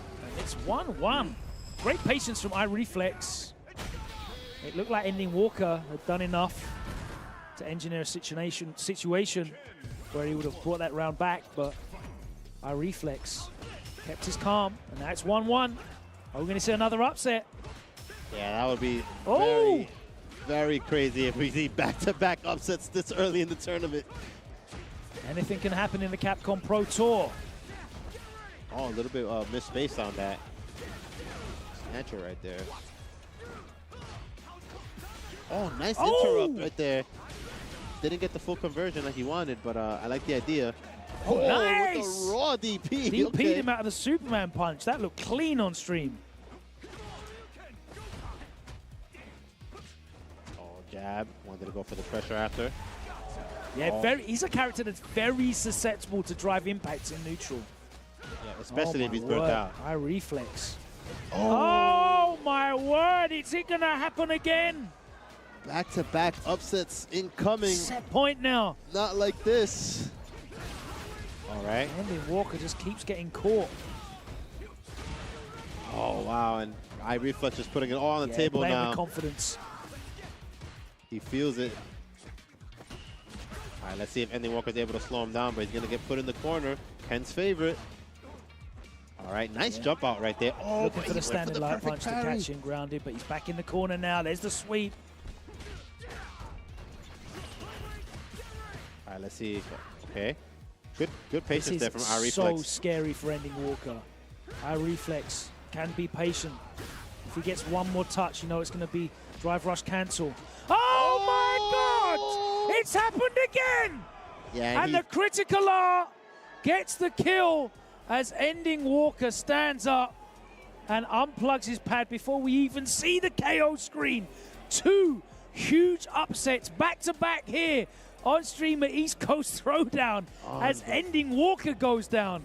And Reflex with the Ken. Unbelievable right there. I would have loved to see Ending Walker spend that level 3 right there. He had the game-winning. It might not have killed, but it definitely would have put him one more touch and he would have done it. I think he kind of second-guessed himself on going for it right there. Not that he was being cheap. It was more like if it wasn't going to kill, he didn't want to go for it at that moment. But it was very close, though, man. I mean, you have to look back at where the openings and where the damage came. And there was 2 big, I think, execution errors. He dropped a fireball for a conversion in the juggle, misspaced. And then he had, I think it was like a random half-screen OD Psycho upper. Yes. That he got punished for as well. Yeah. And those things, especially against Ken, they not only will cost you like 35%, but you'll go into the corner. Yeah. And then you're going to have to take these guesses over and over and over again. And yeah. that all adds up, especially in 2 out of 3 pool play. Yeah. You have to look at these small moments of interaction, but not taking anything away from Reflex, because what a fantastic performance. We've had 2 great Ken performances on stream back to back, and I don't want to be here on stream giving the Ken detractors more fuel to hunt for this character and drag him down. But the worst Shoto's putting in work. That's right. They're all viable. Yeah, no, definitely. Worst Shoto, the term that could be taken out of context. Worst Shoto for out of a group of very strong characters. I mean, it's been so long where all the Shotos have been really good. Yeah, they're all super strong characters. So that is up for I think debate. Ken is definitely the scariest one to play against out of all of them. Because it's just smothering. There's so much going on. Yeah. But this one for me is probably still the best, even though he's not been as consistent in tournament results and tournament placings. But Akuma, man, let's take a look at this one. Yeah, and Trunks is a player that he's been rocky. He's another player that switched from Luke to Akuma. Yeah, makes sense. And he puts out a lot of tutorials. He's been taking this game really seriously. He has a YouTube channel that he tries to help out the community with. He puts out a lot of little tutorials and interactions in the game. Nice. So he's very much a student of the game, labs tremendously, always trying to like just level up his game, but bringing his community along with him. So very cool to see him here. Nice setups already. Oh, shades of Daigo right here with the walk-up pressure. And Trickster said... Tropic Trickster showing that they're not asleep. Yeah. Oh, my God. This is a Twitter moment right here. I feel like he could have got a little bit more than that. Maybe could have got the kill there, but... Yeah, just wanted the...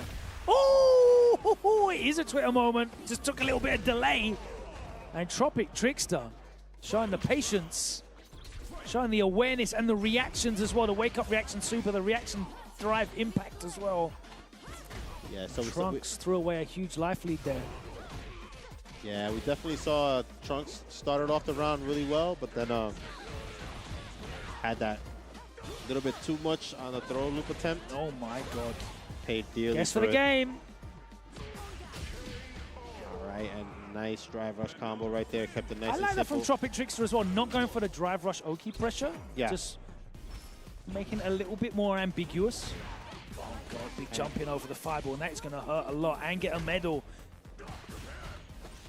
All right, nice. Got the back throw on the Yeah, not Drive really parry anything right there. Good damage. significant from that. Oh, God. Triple lights, but missed the third one. All right, Tropic Trickster already on 3 medals. Burnt out, though. Yeah, if you can get the 4 or the 5 medals on the first round as All went right, on, that's going to be it. that's kind of the dream situation right there, because you know that even if you win the second round, you're still scary even in the third Yeah, round. I'm still doing level 3 damage off a command grab. Yeah. All right, Trunks trying to slow it down right now. Maybe we're going to be a little bit more careful with those fireballs. We saw him eat a fat jumping. Definitely not something that you want to eat as a Kuma. All right, here we go. This is the horrible situation as well, because the next hit will also get man on to level 3, and that is going to do big chunks. Probably not in risk of a one-touch kill. Yeah, definitely not if they did buff the damage on her level 3 though. If she has the 5 medals. 5 medals, exactly. So yeah, that's something that certainly Idom was telling me about, that has here we puts go. her back in the game. Whereas before she kind of had some low damage conversions even with level 3. Oh my God. Let's see how much this does on Akuma's life bar. Fully powered up, level 5, level 3. Oh. Just over 50%. Yeah, close to 60 right there. What makes that so scary though is that like a hit and a grab and he's dead. One grab will do it now. Yeah. On that 9,000. What's the guess? Even this is going to do a lot. Oh! Wow. Tropic Trickster. Showing that the Manon can get it done. Yes, there you go. Yeah, feeling himself a These little bit after hands. that one. Yeah, definitely how you want to feel after you win your match. And Shout out Trunks? to the Dual Sense Edge, by the way, the weapon of choice of pros. All right. I do know you still rocking the pad now. I know you've been playing on the pad for Street Fighter 6. I've been trying. Okay. I've been trying. I haven't got the hours in yet because with these old hands, it takes a while to get that muscle memory drilled in. But yeah, I think for me, you know, it's all about the pad. Yeah, definitely. What's cool about this game is that all the controllers seems to kind of have good representation. You know, Capcom Cup was won by a stick player, but then you got to the end of Street Fighter 5, and I remember Capcom Cup. I think it was like 4 out of the top 5 players were playing on pad there. Yeah. You know, you got to the start of Street Fighter 6. Big Bird, Angry Bird, of course, still doing it old school. Yep. With the levered controller, the stick. Yep. Uma, Capcom Cup champion, also on stick. Yeah. You know, then you've got players like Lashar using whatever the hell that thing is. Yeah, switched hands. The cross hands, leverless typewriter. Yeah. Doesn't matter. Whatever works for you, they're all viable in this game, and that's a great place to be, I think. Yeah. So, but yeah, Trunks, he started off that match off to a pretty good start, but then went a little overzealous on the throw loops attempts and paid dearly for it. Lost that first round. Big comeback from Trickster. Yep. And enough about that. Up next, we got New York Mando and Losers Triumph. bracket match here. Triumph, another player that switched from modern Luke to the Akuma, rocking the classic Akuma now. Which makes me realize I haven't seen a modern Akuma yet, like doing work with him. You don't see a lot of... I'm trying to think the characters that you see the most modern of. Obviously, Luke and Chun-Li are up there. And Ed Tachikawa. Tachikawa, Ed. We had a couple of modern Marisas, like Shuto was playing modern Marisa. It's not a proliferance. Right. Yeah, a little bit less of this season for some reason. I guess it just depends on the characters that are currently in the fray right now. So, but okay. This matchup right here is a matchup that you saw a lot more of in Season 2. Of course, Zangief went early on with a lot of nice buffs. Some of them got toned down. Yeah, in the most it got recent kind patch. of like pulled back a little bit. Yeah. But still very scary. Triple chops. Nice confirm. Yeah, he still did retain some of the good buffs that put him into that. Yeah. I just think they just looked at that knee and just thought it was a bit, you know, a little bit too much. Yeah. But he still has like all the drive damage that he's doing. Yep. Nice. From the headbutt. Like you said, scaling. Oh my God, just reset him in the middle. Oh, the SPD still does all the damage. Mando taking the first round there. Yeah, Kept it nice and simple right there. Didn't want to second guess himself. Just went straight for the OD SPD. Nice, catches him asleep at the wheel. Although what I'm seeing now from Zangief players, Oh my God, he's just doing everything. like Itazan, when they're going to get that last interaction for the kill, they do the OD double suplex, so that builds the most meter. Okay. Yeah. That is so dead. Yeah, this is straight overkill right now on Akuma. I would have killed him 2 times over.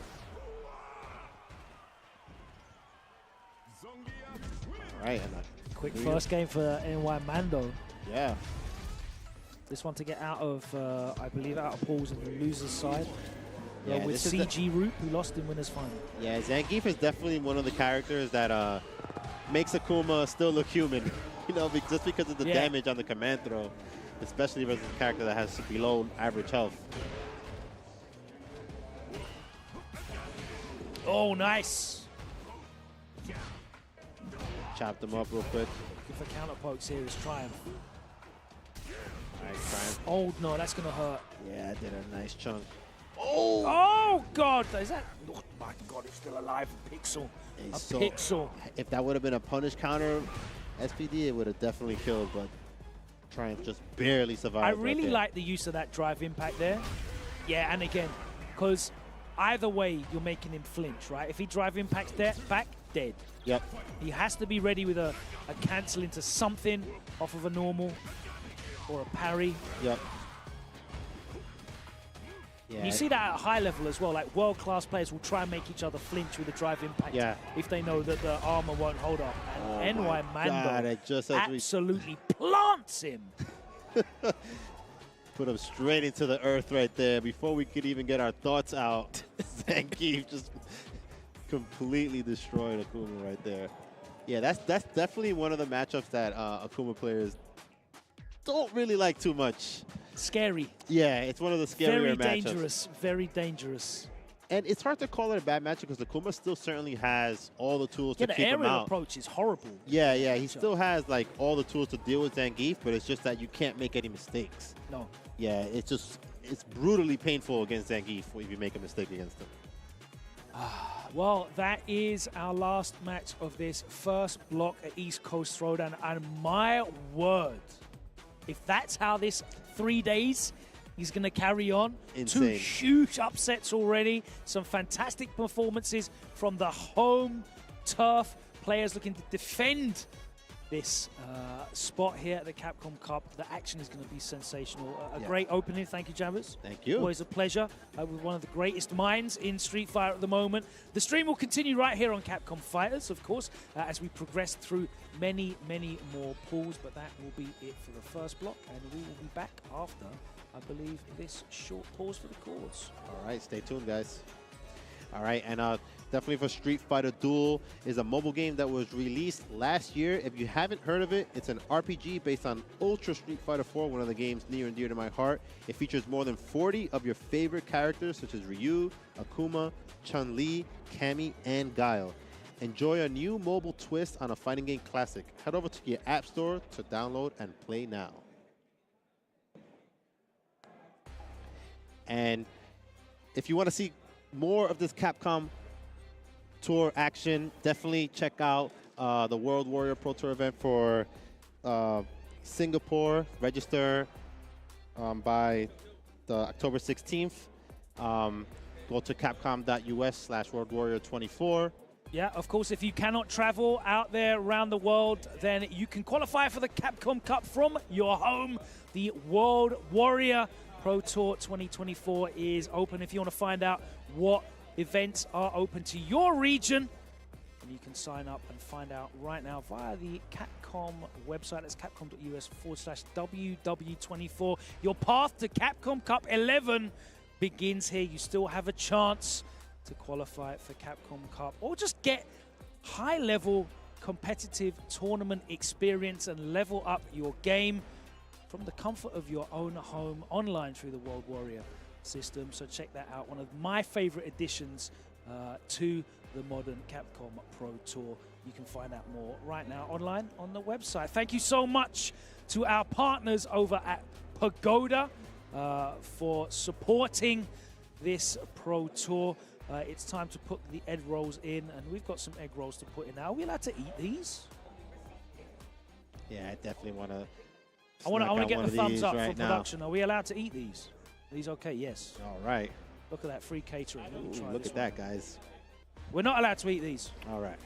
These are too precious for us. Okay. Cool. But yes, thank you so much to the lovely people at Pagoda.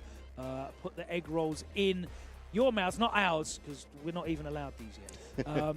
But thank you so much for their support. And, of course, making that great content with Rob, speaking to some of the stars of the Capcom Pro Tour. And many of those stars are here with us this weekend at East Coast Throwdown. 3 days of action, and my word, it has been gourmet already, almost as delicious as these beautiful Pagoda snacks that we're going to go and dig into.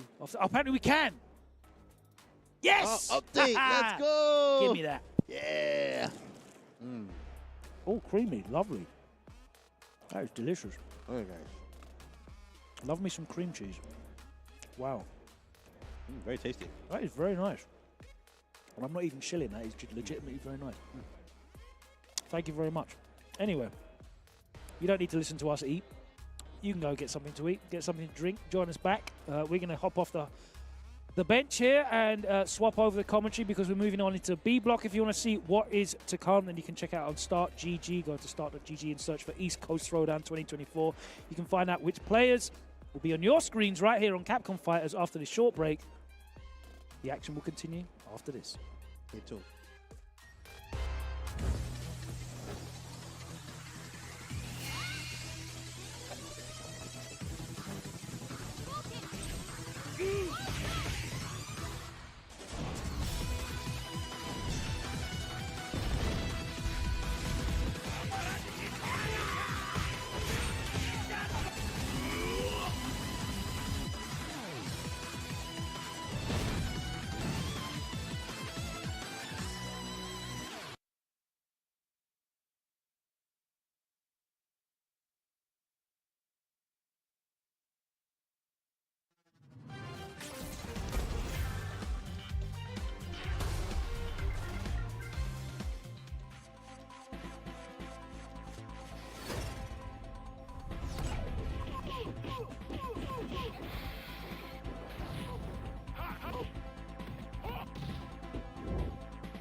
And welcome back, everybody, to more Street Fighter 6 action here at East Coast Throwdown 2024. Some crazy upsets there in that first pools wave. I am blown away. I am also Brad Muse. Thank you so much for joining us. Yipes. How you doing, my brother? Thank you for joining me on the mic. I'm doing great, man. How about you? I'm doing good. Speaking of upsets, just to piggyback on that, I literally walked in on Ending Walker versus Reflex, I believe. That was a good match. A lot of his homies was rooting in the back, so I kind of figured he had that power up. So big ups to him. Yeah, a big upset. I did not know Young Mac Teen beat Angry Bird. He actually posted it on Twitter that he beat Angry Bird. You know, not to like throw it out there just to put some fuel in the fire, but the kid is very excited. This is what it's all about when it comes to the Capcom Pro Tour. It's about those dark horses getting busy. Man, I mean, be excited, right? Angry Bird is one of the predominant players in the world, right? An Evo champion. Right. So strong, one of the best Kens on the planet. Be excited about that dub, right? Yeah. Like everybody here watching is watching along for the journey. That's one of the wonderful things about watching a pro circuit like this is you get to see the stories emerge and you get to watch these things happen. If you have your moment, live in it, man. Yeah, just got to get busy, man, at the end of the day. This ain't something that you do every single day. Obviously, granted, you practice a lot, right, on top of that. But the fact that you get the opportunity knowing that these guys are coming across the pond, you might as well sharp up the weapon, man, and get ready, you know? So I'm excited. ECT 2024, man. Remember when it was in the backyard of the hotels? Now we in front of hotels with convention centers. That's kind of crazy. So big shout out to the staff, man, holding it down. CPT 2024, man. How we've been moving forward. Obviously, this is for the coveted spot. Whoever wins this tournament this weekend, #1 spot will be going to the Capcom Cup later down. I think it's in February, I do believe. I think that's around where it is. Voice of God will tell us otherwise. January is what we're hearing. Thank you so much. Appreciate that. Hey, we were close. We was close. I was close. Don't worry. Don't take it with me. I'll take it. I'll go down. I'll jump on that grenade with you. My man.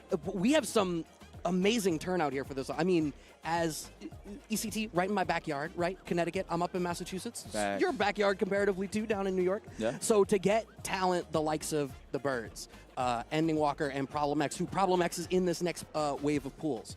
We have Daigo and Itabashi Zangief also here. Not an opportunity you always get to see of maybe the people that you're more used to seeing in your local setting getting to step up against these international killers.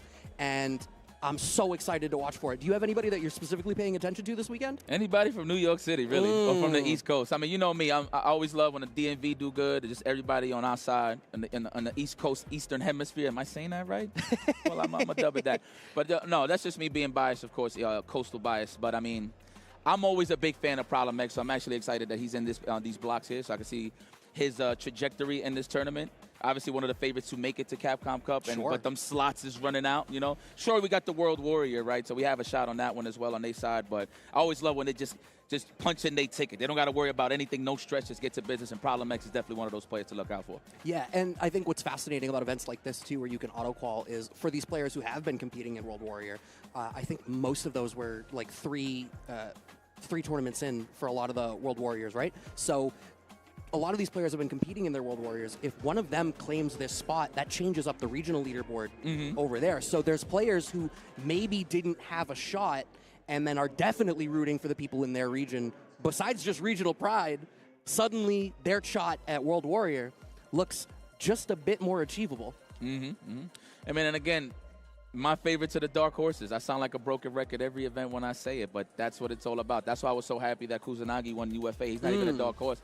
He's actually one of the young prodigies, right? But to see him coming out on top, it was pretty poetic, especially in their backyard. So hopefully we get the same kind of effect over here. Maybe a young Mac teen could win it. Who knows? I feel like this is a young man's game, you know, but I feel like everybody turns dusty once they hit 50. When you hit the 50 mark over Street Fighter 6, that's when you kind of got to like start worrying about things. But nah, I'm just joking, man. At the end of the day, don't matter. As long as you have that hunger, that pride to keep going and get better, that's all that matters, man. Yeah. Well, I know Logan and Javits were talking on the last block about the difference in the longevity in the FGC versus other esports, and how in other esports you get to like your mid-20s and people start to back off. And that's very much not the case here. There's so much that you need to learn, so much muscle memory, so much fundamental skill that has to become just ingrained in you, that you really can continue to ride that through even as your reactions erode, which they only do so much.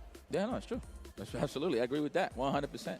I mean, it just takes so much to just stay on top when it comes to fighting games. But once you're locked in and you get it, that's when you just get lost in it. You get lost in the sauce, if you will.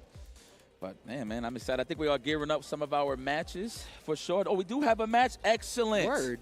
Who the homies over here? Let's put some names. Ovis versus Goose, New York City. I've seen that name before, so it's kind of cool to put a face to the name. So I'm excited to see this. Ovis, not too familiar. I don't know if you guys maybe see them in the kickbacks or something like that. Off the top of my head, I'm not super familiar. I am going to pull it up on the side just to double check as we are swapping over, seeing the character select screen. Is this actually about to be a Marissa mirror? Hell yeah, this is fate. This is supposed to happen. Oh yeah. Oh yeah. That's right. I'm here to put hands on you. The Kenneth Coles is popping with this beautiful woman here. This is going to be a crazy slugfest of a match, right? Because I feel like Marissa does such an effective job at dealing with people who want to use the system mechanics and blowing you up for mistakes. But to try to combat that with her own kit is going to be really bizarre. Okay, whiff punish with the crouch and jab, but we don't get a whole lot else after it. Yeah, there's going to be a lot of knowledge checks here. The favorite button of all Marissa's, the buffer crouching strong, doesn't really have a low confirmable drive rush button. So I agree. What makes it funny about this mirror match is they both get exposed by like grabs on their wake-ups, no reversal, so they can expose that against each other pretty well. Yeah. Very solid. Yeah, I also feel like while Goose is in the driver's seat and now is in burnout, but this counter DI coming out from Ovis, I'm sorry, regular DI, is going to earn them a lot here. And one of the difficulties is Marissa does so much damage to your drive gauge. I feel like if you overcommit in this particular matchup, you could end up really bleeding as we are right now. We get the punish counter DI. Ovis doesn't choose to cash out, but the overhead connects to close up the first round. The chart was flowing. We're good. We didn't give up no ground, really. And I'm using burnout, right? Goose and burnout, so full advantage taken here from Ovis. Very nice. The riot shield. Stops all of that. Please. Oh, man, now you got to make a decision. I would have woke up and did it, man. I have too much priority on that drive gauge. Would have woke up with a level 2 or level 1. Either or, doesn't matter. See, I'm dumb. I would have woken up with like parry or something. Perfect parry comes out from Ovis. Having this drive gauge advantage, has the level 3. We're not going to cash out the level 3 off the perfect parry. Command grab connects in the corner. That's a burnout. This is virtually checkmate here. I was going to say don't die with the level 3. I mean, it is what it is. Ovis gave him the room to start to sort of micromanage their way around the screen, but the fact of the matter is you were going to have to find a spot to do it, and you couldn't block one thing. Absolutely. Absolutely. Can I get a command throw? No, the wake up Gladius. Ovis is just using the armor inherent to Marissa's toolkit just way more effectively than Goose is right now. Oh, we're looking for that whip punish. The roundhouse. Good igloo button. Oh, good interruption. Yes. Don't got that many armor points. That was sneaky. Good parry to get that drive gauge back. Knows that setup. Get off of me. Unhand me. Ooh. Get off of me.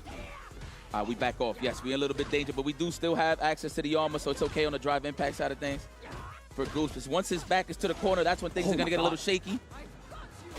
Okay. Empty jump command throw? What an attempt here from Ovis. So you get punished severely because of it. Wow.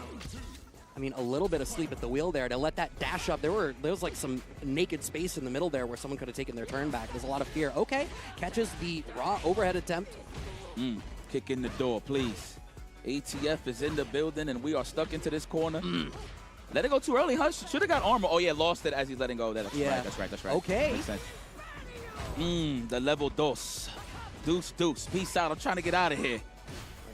Charging these, really targeting that drive gauge. But Goose, I feel like Goose is overcommitting into drive rushes off of limbs to try to force the issue. And what's happening is not getting enough out of the exchange. And now on the back foot. Nice jab interruption, though. I'm loving that. Talk to me, Goose. For my moviegoers out there, you know. Talk to me, Goose. There we go. Flex the parry. All right. That closes that one out. I agree. Game 3 coming up. 2 out of 3, man. Very, It can be hectic. And, I mean, these characters are volatile as well. I mean, Marissa's just a volatile character. I mean, yeah. Again, in this situation, no real reversals on wake up besides supers, of course, CAs, et cetera, et cetera. So, yeah, Marissa kind of gets exposed by her own movements, mainly the grabs, right? So we'll see. Oh, wow. Like that? The turnstile from hell? Meaty stuff? What we got here? Okay. The armor. That was a great whip punish. Continuing to press the issue, moving forward. Ovis at the drive gauge is disadvantaged now, surrendering space a little bit, but I love that Ovis is choosing to go second, forcing Goose to try to make these bigger calls. Goes to jump out and trade space on the screen, no whip punish, but armoring through. Oh, we gave it that extra pump and it did not work out for them. Shaving, great job at shaving the drive gauge, though. Still alive on overside, so it's okay. No parries, respect. Could he buffer the level 1, possibly? Or armored himself, that's right. This mirror match is a little janky in the sense that it looks like they both don't know how to knowledge check each other. I mean, it's a mirror, so you don't see it every day. She has very specific pockets where she wants to expose you for swinging in the wrong spots, and I think she is not equipped with ways to swing out of it necessarily. So yeah, I think what you've been saying, she does a great job at exposing herself. This is a one-touch situation for Goose. DI, no counter DI, and Ovis is specifically targeting that drive gauge right now. No parry from Goose. Actually, I don't think he had enough drive gauge for it. No anti-air. At all. The buffer. Oh, come on. It's all right. Still alive. Just do not watch his spinal cord in that corner. There you go. Okay, Goose. Shake my hand. You know, it's one of those things when you run into a tournament or just run into any opponent from far and wide travels. I'm not too sure where these guys are from. Well, I mean, it says NYC, of course. But fact of the matter is, this is not the matches that you prepare for. Mirror matches? No, certainly. Yeah, so those are always it could possibly a monkey wrench thrown into your program running through the whole tournament because you're just always thinking about the top tiers, the consistent top tiers that you're going to see, the Bisons, the Camis. So it's always a rare treat that you have to deal with a mirror match, but it is what it is. You got to be prepared no matter what. And I mean, of all characters, Marissa not getting as much love as she did back in, the first year of the game. I think her explosive potential has had less of a positive impact as her weaknesses have continued to show up and more characters have been optimized further. The explosive potential she has is just less of a value add as a character pick. So to be playing Marissa and then land in a mirror first round pools, that's tough. Yeah, just tell me, because you were a hardcore competitor. Do you do your homework when you see the brackets go up? Do you look at your first opponent and you're like, all right, I got to figure out what's going on with them? Depends on the game, I would say. But in a world of Street Fighter, it really doesn't matter because the reason why I say it like this, even when I was competing heavy, is there's so many matchups and every character has their own toolkit, right? So you're going to expect the same toolkit from everyone that you fight, right? No matter what's the matchup, right? Especially at the highest level. Okay. It's more so about, like in Street Fighter 6, for example, you could probably fight 1,000 Camis. You probably wash all of them, and then you got that one Cami that knows how to parry at a certain spot better or knows how to escape a certain situation better. So it's all about just really knowing how to adapt on the fly. 2 out of 3 in a game like Street Fighter 6, you're going to have to know exactly how quick it could get volatile, so you have to use your resources accordingly. And most importantly, knowing those situations where they're going to burn out quickly. When you know they can't wake up with an OD reversal, when you know they can't spend resources because they're going to put themselves in burnout. I mean, it depends on certain players, right? Noah doesn't give a crap about it, to be honest. No, he doesn't. Right? Noah plays like he's never been afraid of anything in his life. Exactly. I need to know what was in the milk that he was drinking growing up to make him just so fearless. It's the insurers. I think that's what it was back in the days. No, I mean I'm from the hood, just like him. So. But no, that's what it's all about, dude. Again, you can fight 1,000 Camis, but you'll fight that one Cami that knows how to parry at a certain spot, knows the matchup at a specific. You know what I mean? You just know that it's going to be different. Yeah. So you always got to be prepared on the fly. It's one of the magical things about fighting games is how important playing the player is versus just playing the matchup on paper. And it's all about human error at the end of the day. A game like Street Fighter 6 where everything can happen so quick just due to the fact of lack of resources, or you was looking for something super specific and you get washed with something else. It's tough, man. That's how I feel like with Drive Impacts. I feel like so many people are scared to just let it rip in certain cases because everybody feels like they could just react to it. But that's not the case, man. I'm telling you. You can sneak that boy in. Oh, you absolutely. I got a new controller with a different button that I could map DI to, so it is right at my thumb, and I still miss that. It's because everybody's trying to play clean neutrals. I get it, Not to say that throwing a Drive Impact, it could be nasty. I mean, it could get nasty in terms of what it could turn into, right? But I don't know. Everybody's trying to play clean neutral. And I feel like at this point in time, everybody's just trying to play Street Fighter, but I feel like now the whiff punish game has excelled in terms of you see something whiff or assume and you drive rush right after, and that's what sets the tone instead of take throw, the delayed counter hits, et cetera, et cetera.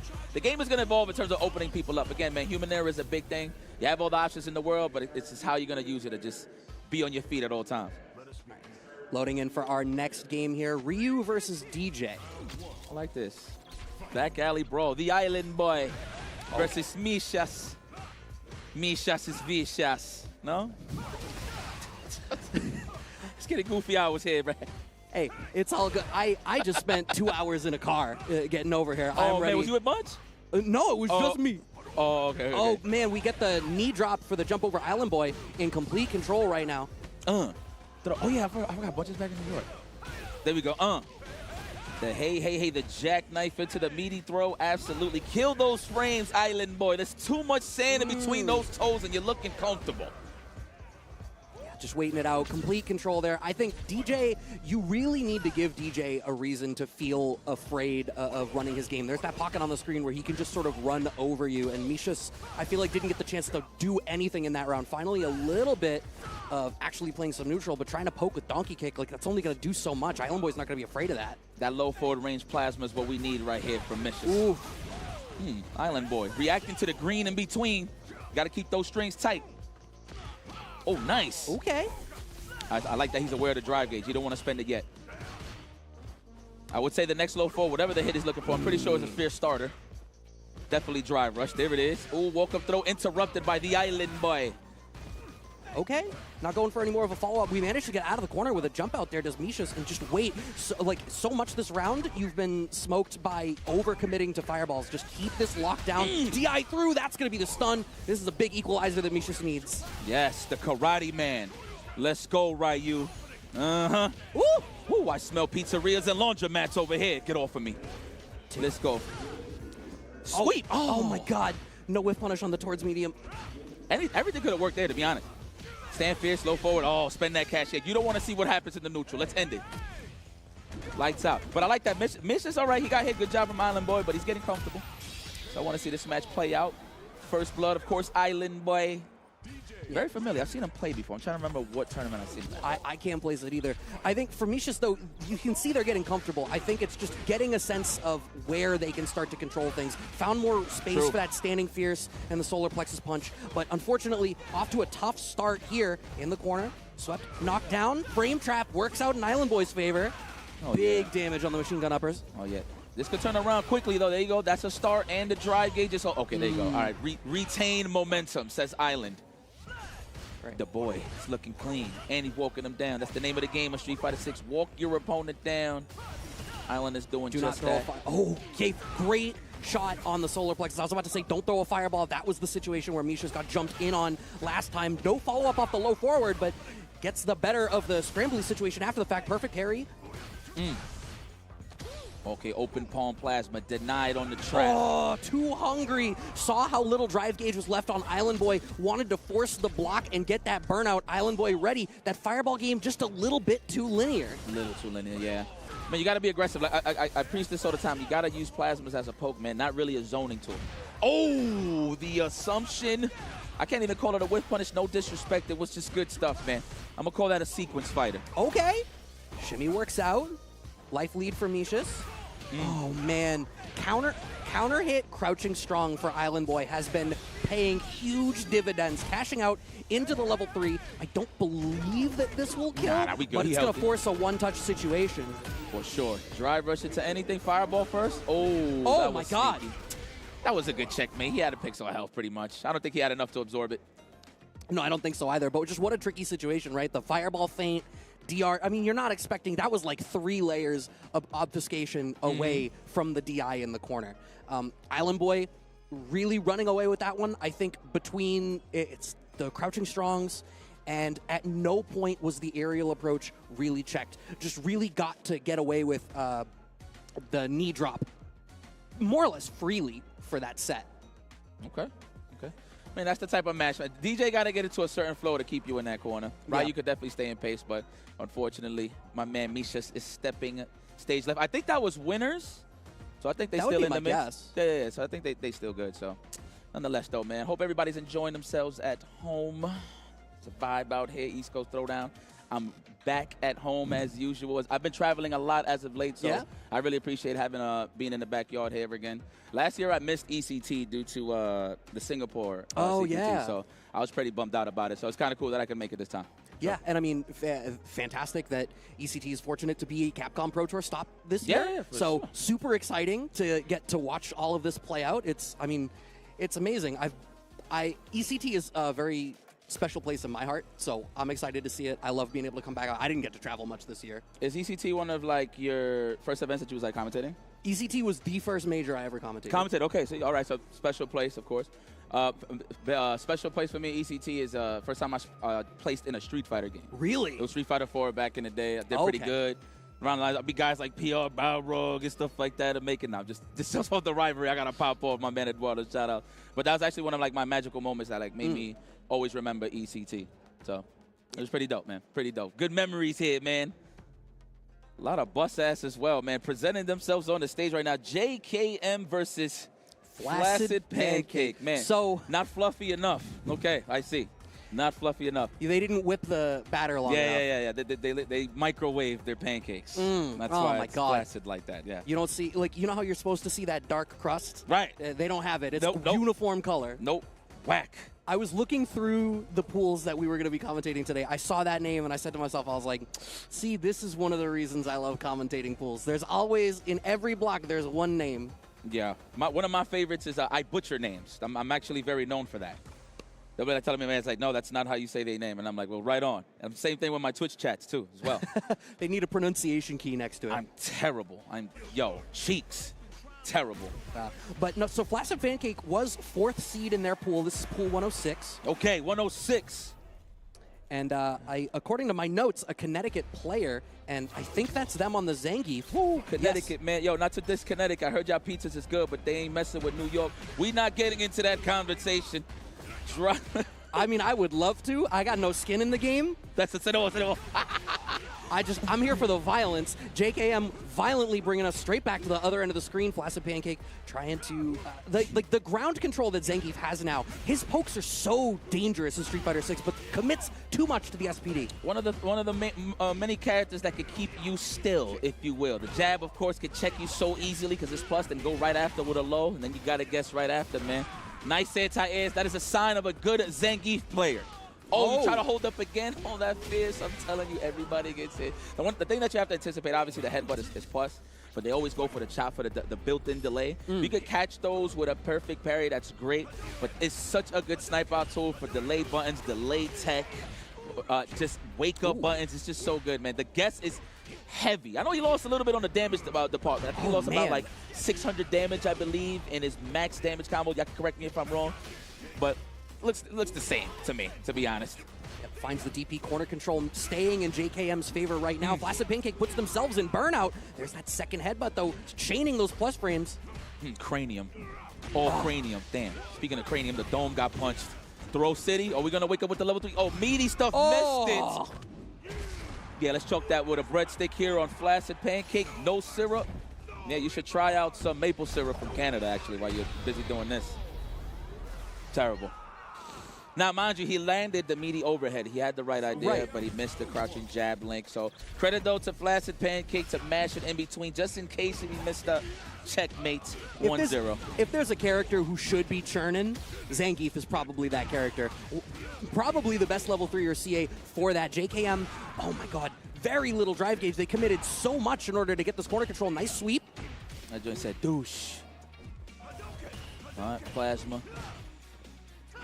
Nice. Oh my god, I was about to say step kick is coming out a lot. Okay.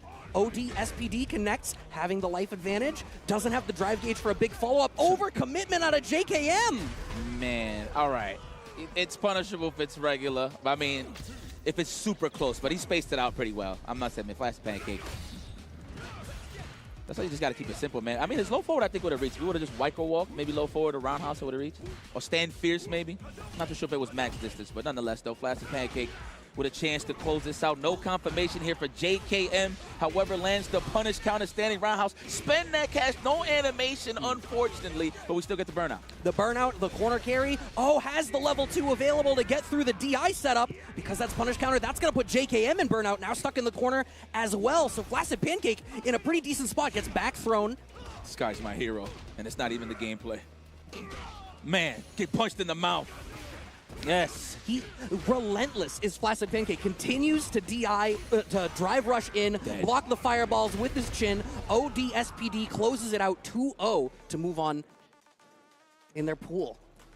Very well conditioned. See the dandruff on the man's hair. Said, hey, let me clean it for you. Speaking of getting cleaned, you got washed. It's time to go sit back and relax. I don't know, all winners matches. You know, sometimes when I see people taking devastating L's, I always feel like they're in the losers. just off of the rip. I guess it's just the digital violence for sure. Partly, I think also, like, when you look at it, when you see a really harsh L, I feel like it's really easy to read into, like, how the person who's losing must feel. And you're like, damn, wow, that feels like it would be demoralizing. And you're like, well, if you're that demoralized, you were probably already in losers, right? But hey, the spirit of a true competitor, there's a lot of people that come alive in the loser side because all these players still have that chance. We've seen some crazy losers runs over the years. Yep. I mean, we might see one today with 2 of the killers that are in the losers. I hate to bring this up, but in case that you forgot or you just didn't tune in early, Ending Walker and Angry Bird are early in the losers. Now, if you watch the list, there was a list posted. I forgot exactly who posted it, but it had all of the notable names that was in the poll. Yeah. 2 of those notable names I just mentioned, they're in the loser side. So if you talking about mentioning those incredible runs, I can actually see it happen here. So we'll see what happens as the tournament moves forward. I've already seen Problem X in the wind, chilling in the spectator side of things. So. Oh, yeah, there we are. All right, so that will mean that we're over on pool 103. Who is he sitting down to play against? Speaking of which, Problem X, a.k.a. my Warzone brethren. He don't even care how laggy it is. It'd be like 100 MS. He still wants plates and ammunition. This guy, it's my man in them. Problem X, very happy that he has committed to Bison. He was a little shaky on the Evo side, not in terms of performance, more so, do I keep this character or not? And he made the right business decision. I mean, I'm very happy for that. Dictator is incredibly strong yes, he is. in this game right now. AJ sitting down on the other side. AJ, a New England player as well. I believe still playing Cammy. Okay. Yes, still playing Cammy. Has been a Cammy player for, I think AJ was playing Cammy in 5 as well. Okay. Oh, okay. Yeah. Okay. Familiar. Yes, I remember AJ. Yeah, Cammy White. Remove the W. Just say White. Versus Master Bison. Does he even remember? I just want to know who braided the horse's hair. That's the question that needs to be answered. We already know Bison, but who braids the hair? That's what I want to know. See, I want to know. We need to incorporate the horse more into what Dictator's doing, right? Like, I want to see some Master Asia stuff from G Gundam where the horse gets incorporated into the stuff. I see you. I see you. All right, a lot of neutral jumps out of AJ, really wanting to try to catch the possibility of scissor kicks at this range. Good check. Ooh, set up. Ooh, I thought it was going to be a crouch fierce. AJ put himself, I would say in danger, but a close range 4-8 back throw. So you better be careful with your setups. Ooh, I like that. The delay dive kick on that jump, it was in a spot where Problem X was very likely to be able to land the anti-air, so we get the side swap. Unfortunately, getting absolutely abused.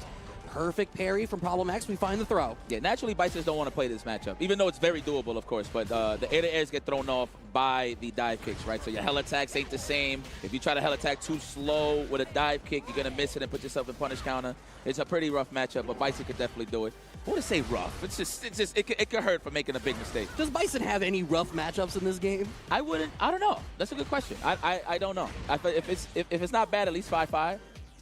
Right? Still, no bad matchups. Yeah. No, he feels very strong. If anyone can tell me the weakness, I would love to have it because I need a pocket character. It's just any character that can really abuse jump-ins for sure will give him problems. Oh my God, abusing slides right now is Problem X. AJ just about out of burnout. We didn't find the anti-air on the Devil's Reverse.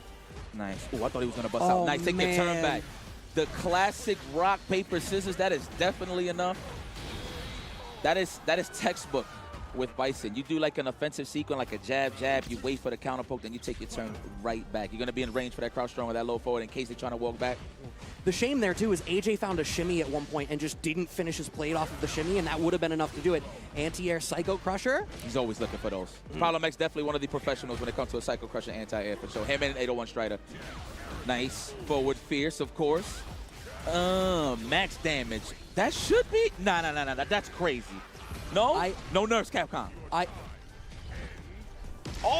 about to say scissors. He dead. It's checkmate. Yeah, head stomp. Stomp the yard. The Latverian stomp is what I like to call it. Who braided your horse, man?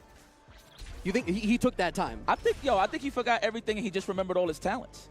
Maybe. Yeah, he's like, before I was an evil doer, I used to be in the salons. There you go. That's right. I was a vet. Ample corner carry. Oh my God, what a read. Had a great read on AJ wanting to bust out in that spot. Free dash in. You cannot. Oh, I like that. Looking for the shimmy conditions. Looked like he was flipping a pizza in the air, boy. Yo, Problem X is investing in some New England real estate with how much he is moving into AJ's head right now. I'm sorry, I get hyped with Bison. It's one of my mains. Love them. Love them. Anything with offensive pressure is very strong. Mainly off of the jab back fits. You see that on a lot of the setups. The perfect parry again. Finds the jab. Okay, I don't know if that was a drop or if we were trying to go for a weird frame trappy situation, but gives AJ the chance to breathe. Corner carry. I agree. I agree. Problem X says, I want to play neutral. This is a 2-player game. Try to hold up. Nice snipe here from AJ. Proper punish to attacking the drive gauge. Damn, that was professional. Yeah, and even manages to still swing in the side switch with the OD head stomp, keeping it locked down. The overhead off of the plus frames. You guys didn't see it. Yes, literally mimed the overhead next to me just before it happened. My man knows him some dictator. Problem X gonna get to move on. Top level Bison, if you really want to exploit the Psycho C4, if you will, you just literally drive rush as soon as it's about to pop. Always. And then you get a free 50-50. You get a low or a high. Obviously, the most damaging one is from the overhead, of course, but you can always set up a bomb off of the low. I think you can do drive rush crouching forward into stand jab. Maybe a stand short. I could be incorrect on that one. I got to check the date on that, but that's like one of the most potent ways to get a setup. Even if you want to save drive gauge and just get a lot of space, you could just wait till it's about to explode and do a free slide, and you can't punish it. Yeah. Very nice. There's so much control that having the mine equipped sets up for you as the Bison player as well, right? Because being on the defending side of it, you're so worried suddenly. We all saw the Twitter clips when he first came out. Like, the stuff that he gets, the different conversion routes he gets with the mine equipped, so much damage available to him. So all you want in that spot is breathing room and get the mine off. Yeah. That very tail end, there's a term that I've heard in the chess world where they say maintaining the tension. Okay. You maintain that tension, it gets to that breaking point, and you absolutely get the chance to expose them for it when the tension is at its highest. You said breaking the tension? Maintaining the tension. Oh, I'm going to use that. Yeah, you keep the tense situation, and you just make them sit with it. Does that come across like making the fast move and then check? Like you just consistently keep making moves? It's more like you would be in a spot where you can make a move to like capture a piece and start a chain, but instead you make improving moves that do nothing in the conflict that's happening in the middle of the board. To bait your opponent. Yeah, and you basically sit there and you're like, I'm not worried about starting this. I see. It's about going second. Okay, I like that. Anything that has to do with oppression, I'm a big fan. That sounds very oppressive. So, Shawn Y from UK, for real? That's my guy. I need to see some state ID. I don't know. You look like you from New York City, man. I'm sorry, homie. First, Mike V, we got the battle of the monosyllabic letters. Oh, there you go. They switched it. I was about to say. Oh, okay. I thought it was like, I don't know. You look kind of local. Oh, man. All right. Yeah, it's going to be a solid match. Let me see what y'all bringing to the table, folks. Okay.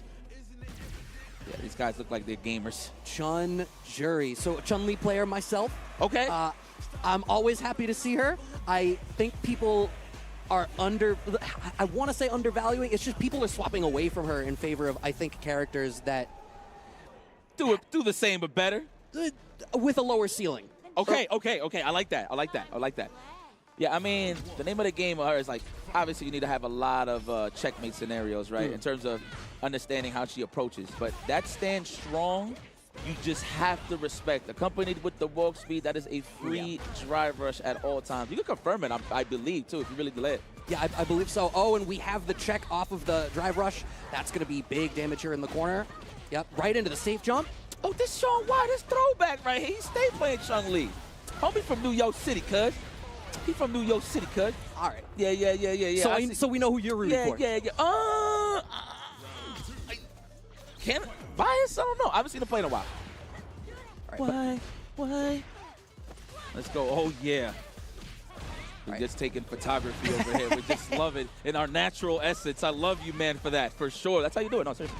Shout out to the staff out here showing some love. You already know the vibes. Here we go, though. Looking for the counter hit.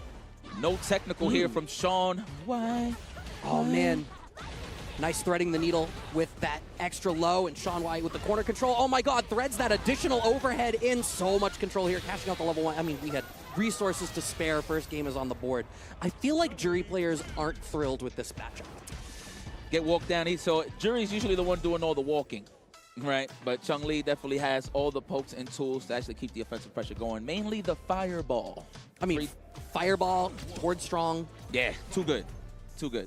That's Miss Zane, man. She's the strongest woman in the world. I still believe that to this day. She's ridiculous. I mean, we've actually gotten on a lot more offensive, oppressive characters, but Chun-Li, she'll get my respect. She gets the job done.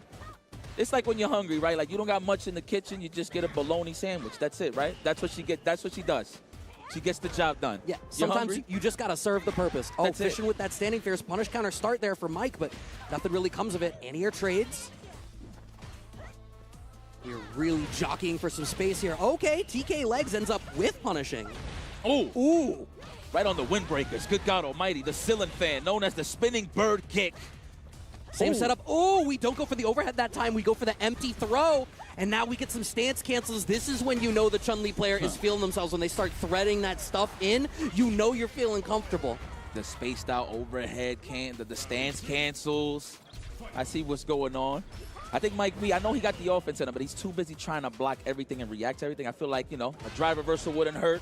Random parry on certain strings wouldn't hurt. It just feel like Shawn Y is getting a lot of bullying in when he don't really need to take all of that too much. I think you're absolutely right. And I also think that there's a spot where Mike, it seems like he wants to back up and set up spacing traps, but it is exactly the tip of low forward out of Chun-Li. Okay. And it's getting clipped every time. No follow-up off of that, but the punish counter, the drive gauge damage is enough. Goes for the SBK ender for the knockdown of the corner. Meaty back fierce. That took so much life. You're not dead, but it's going to wait. Imagine. Checkmate situation. Actually. Wait. Service size? Oh, my God. Jury was in yellow already? She went to yellow at the cancel. So I think it was exactly enough. So I got to see the initial hit there. But nonetheless, though, good stuff. I actually thought it was going to be unscaled. Yeah, me too. I thought she was going to survive, too. But no, Shawn Y always has been a Chun-Li player, man, for as long as I can remember. So big ups that he's still playing Street Fighter 6 in these Capcom Pro Tour events, coming across the street, if you will, like 2 hours. Something like that, right? 2.5, but he's out here representing, so love it. Yeah, I mean, I'm always happy to watch Chun. There's a special feeling you get when you sit down and you get to watch your own character, where it's like, all right, I got the notepad. Show me something. I want to know. Yeah. I mean, we'll see. That's what it's all about, man. Sharing that tech. We have so much information available. God, I wish I had it like this back in the day. I can't imagine, right? I'm an 09er, right? So I came up in the world where a lot of this stuff was available. I caught the tail end of SRK as we migrated over to the streaming days. Yeah. No, I mean, even then it was still scarce, right? Because you didn't really know who were the top of the top players. Right? Yeah. You just knew some of the household names that you heard in the streets, like the Daigos, the Nemos, But nah. Yeah, man, absolutely. Yeah. You could definitely share a lot of tech here, man. That's why you see a lot of Ken players. No. I love Ken. He's my main as well. No, I know you're not. Oh, you mean? Oh, they are. There is a committee of Ken players that are out there, the Ministry of Disinformation. Okay. That are presenting Ken as weaker than he is. I got it. You know what I think it is too? I think they're starting to believe more in Akuma. So that's valid. Yeah. So I feel like because they starting to see, oh yeah, he just does it a little better, huh?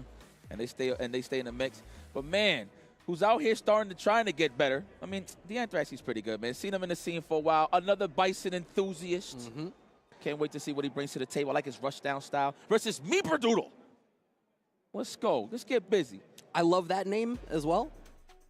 I'm always happy for a name that's fun to pronounce. Gives that little joy in you. But yeah, D-Anthrax, Dictator player, got 33rd at DreamHack. Nice. Got 17th at Boston Blue Beats Beach episode. Would have been, I think, 2 or 3 months back. Okay. So still been going around, still been traveling through. I mean, DreamHack Atlanta, that was what, last weekend? Killers. Oh, she's out here going across the world. That's right. Get that EXP. Get the EXP. You don't know when you'll be back here, man. On the grand stage of things. Don't worry. I'm really just squinting my eyes. Just to squint my eyes, Brad, okay? Oh, and it looks like Meeper Doodle's locking in modern controls. So the first modern player we're going to see today. That's right. And the Anthrax, like, you know what? Modern Lily. You know, she's an annoying character, man. One of the best characters in terms of anti-airs, in terms of setting up the I'm close, it's time to guess command throw scenario. She definitely got that. Before Bison was actually in the mix, I would call her Baby Bison. So obviously Bison back in the game. Not the same case, but that character knows how to instill the 50-50. Neutral tools in terms of getting explosive damage, not really there, but in terms of really get this flow chart going, Lily's very strong in that department. I just wonder how much she's going to be able to do that in this matchup. I feel like Bison can be so oppressive, has so much control in the mid-range. Scissor kick lets him generate threat from so far away. How are you going to get the win stores? You need to do it off of knockdowns like that. Now Meeper Doodle having 3 stores. Plus frames. The throw. Shake my hand. I could have been in the league. Says the Anthrax. I use both hands. Plus frames. Ooh. That was a tech. Absolutely. Put yourself in that burnout. Now you in danger. Ooh, that was a hungry DI. Good up back out of Meeper Doodle. Okay, Meeper. Get your plus frames going. Yeah, I think just a little bit too hungry to try to get the big cash outs. That is one hell of an unscaled level 1. My goodness. I think the big problem with Bison is that he could keep the same toolkit. If we're talking about buffs and nerfs, guys, I promise you, I'm not trying to mess it up for y'all Bison. But just the scaling a little bit on the starting of like a standing roundhouse or the fish. Just a slap, just a tad bit. You don't got to go overboard, just a tad bit. Yeah? Yeah, you agree? Yeah. I don't disagree with that. I think I tend to prefer characters be stronger than weaker. Yeah, I like that. Okay. Oh, try to make a reset or just messed up on the crouch strong with a link. Oh, what an interaction. That's going to be really plus. What? Right on time? Ooh. If the Anthrax did press a button, it would have caught him on punish counter. So yeah. I see why Meeper Doodle went for that. Well, so I wonder whether that was intended to be an anti-air in that situation, in which case I'm like, you're on Modern. You were a little bit late to be able to get that on the anti-air. So I'm hopeful that maybe it wasn't and that there was something else going on there. The Anthrax has that first game on the board now. We in there. We take all trades. Definitely the Anthrax favor. Never mind, as soon as I spoke, I didn't even know what she hit. Is that a standing jab or stand strong? Whatever the case, though, gets the knockdown. Oh, man. Clipped, finds the parry, but clipped again. There was thankfully too much plus frames off of the drive rush jab. Okay. We're able to get a store, but yeah, see, Dictator can just sort of answer the store coming out and try to bulldoze through the mid-range. Drive reversal. Oh, I thought that was going to be an anti-air. A fully dash drive rush into a crouch fist. I thought that's what she was sniping. Uh-oh. Is that enough? No, we smelt the panic. There you have it. Smart stuff from the Anthrax. That's how you know you're looking for it when you get the parry as the punish just to get some cash. Unnecessary, but it's a way to feel yourself. Yeah. I think it really just feels like there's so much aggro coming out of Meeper Doodle, and I would love to see a little bit more passive play, because when they're standing at like the standing fierce, crouching fierce range, they're doing decently in the neutral. It's just they overcommit after. What a call! Yeah, no double reverse. I go to church, says Lily. You ain't know? I pray to the tribe all day. Oh, the back dash. That's 0 for 3. Whoa. Okay. That was, all right, now you're just feeling yourself. See? Man, listen. I know you try to lather in your own, but man, goodness. All right, didn't kill. That was a lot of scaling, but no blocking on Wake Up. Meeper Doodle gets caught out. That was all for the clip, man. One of his homies must have been watching. Was like, hey, man, watch this. Just clip this when I do it, okay? And there you have it. The Anthrax. What a scumbag at the same time. What a great guy. Get the hell up out the stage, the Anthrax. You're terrible. Yeah, I think, but so as I was saying with Meeper Doodle, I think I just wish there was a space on the screen that I think you were playing really well. You were playing to Lily's strengths.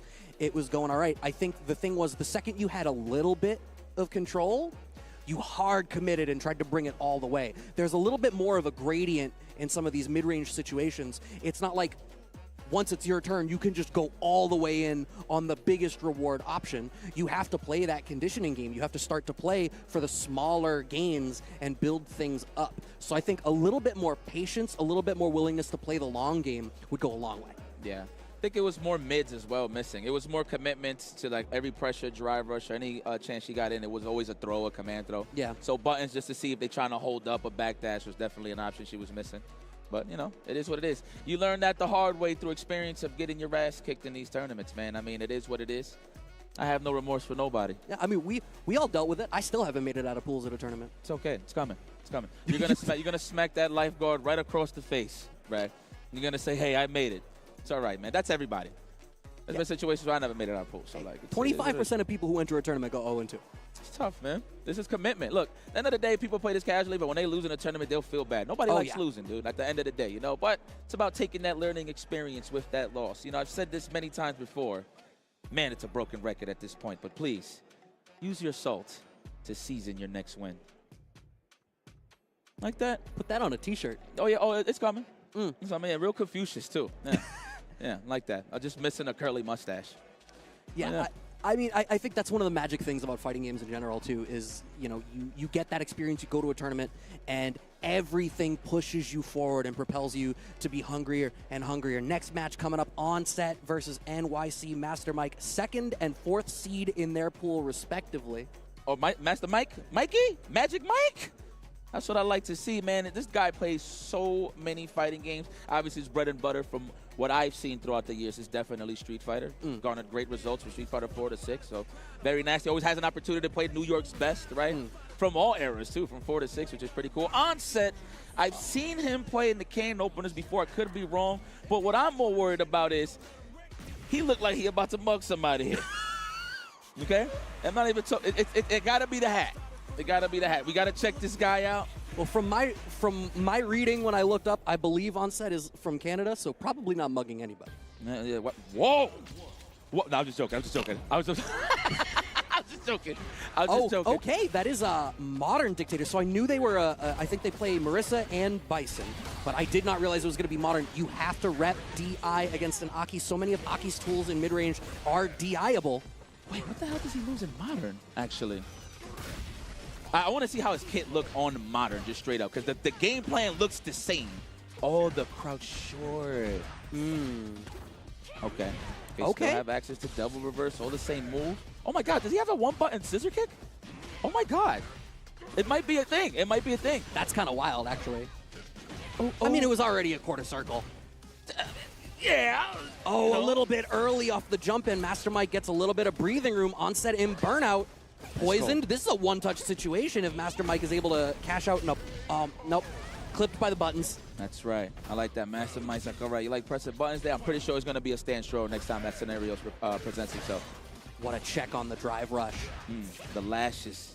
The lashes. Look at my nails. My cuticles are always beautiful with these frame traps. How dare you try to parry in between my flowchart offense. Got to switch it up. Master Mike, a.k.a. Magic Mike, is getting busy here for the burnout. Trying to double reverse out. We got out of there. It lands. Okay, I'm going to play the burnout game. Let me see. Anti-air.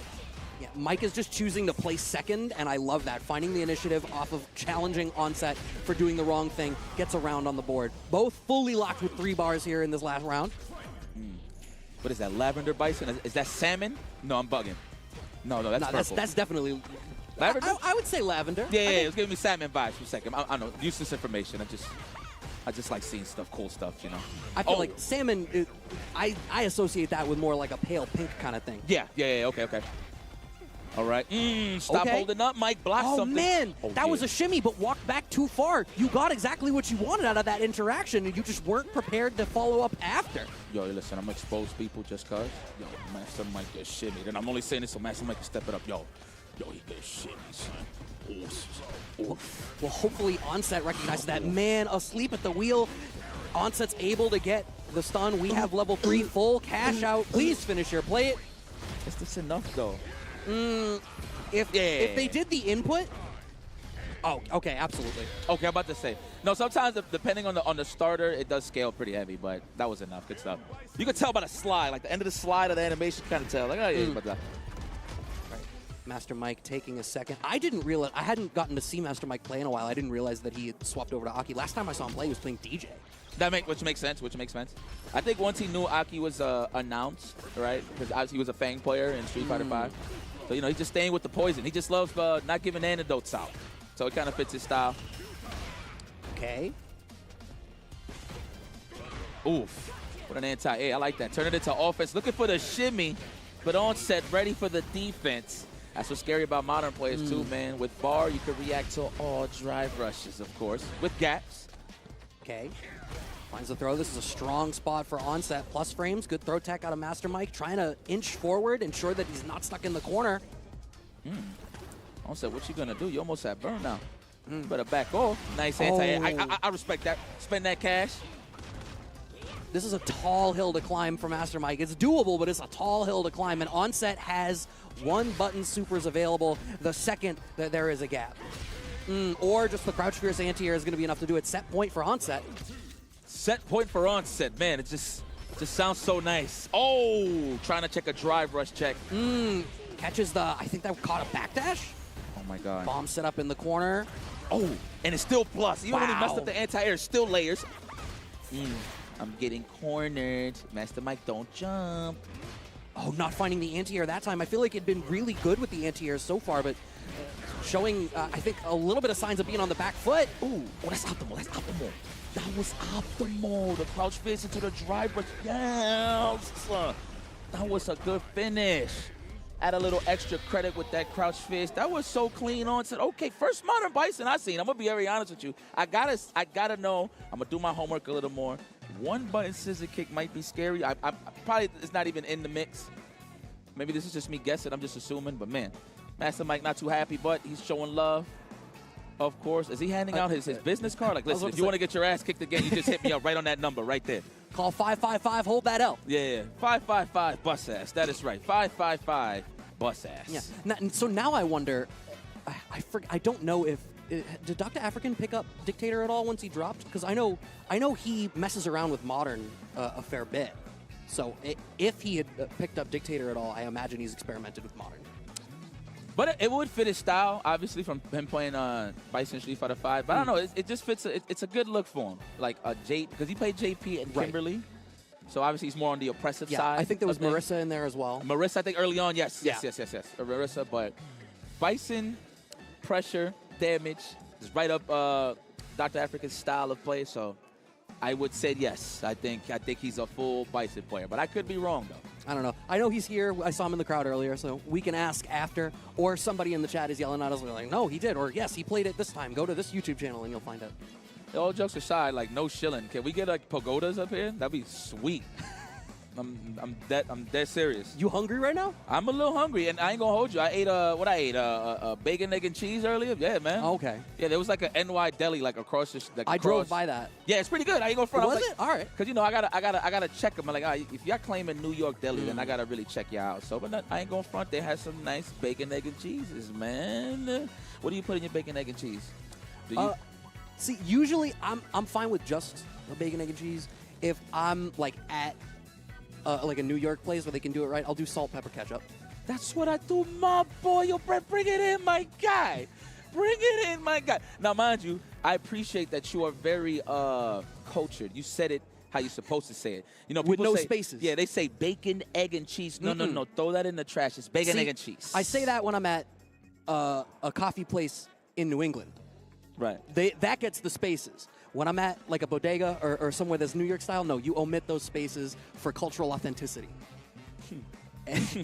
And I do think so. We did cut briefly to the players who were sitting down. I think it was Shawn, Y, and Lex. Oh, that's Lex. Speaking of a bacon, egg, and cheese enthusiast, my guy Lex, I'm so proud of you. Oh my goodness, I remember when people was changing your diapers, and look at you now, bro, chucking booms, removing the diapers and slapping them across the face with it, saying that you're taking a deuce on the competition. My goodness, Lex. C9? The Brothers of Destruction? Kane, Undertaker? The hell? It's like, yeah, Shawn was like, yes, I remember you used to be in the locals terrorizing. Yeah, that's right. Oh, yeah, let's go, Lex. But all jokes aside, I'm very proud of Lex and his accomplishment so far in Street Fighter 6. Obviously trying to aim for that coveted Capcom Cup spot. He's very well capable of winning this tournament. I'm just throwing that out there. No, absolutely. But I think right now, Shawn Y is trying to have a conversation about that. And I think Chun can fight Guile decently well. I think she has decent anti-fireball tools. She loses out in the zoning game, but if you force him into it at the right spot on the screen, between Odi Hozanchu, your level 2, slide MP, you have answers. Not going to work once you are in the corner and begin being oppressed, though. Lex draws first blood with that first round. Correct. I agree with that, man, in a bag of chips. Okay, the zone out already early lead for Lex. Doesn't have to. Wow. Ooh, I love the patience. Yeah, you see, Shawn is going to have to try to use that OD fireball because you need to take control of the zoning to earn the space on the screen. Yo, that backbreaker was so Briggs. That was so Briggs. My goodness. Look at that. That's the thing. So I personally don't like the Guile matchup, even though I could do well in it depending on who's the player. Because you gotta fish out if they're super aggressive or super lame. But Lex is like right in between. He's the perfect balance of the scale. You think he's not gonna flash kick? Oh, I promise you, he will.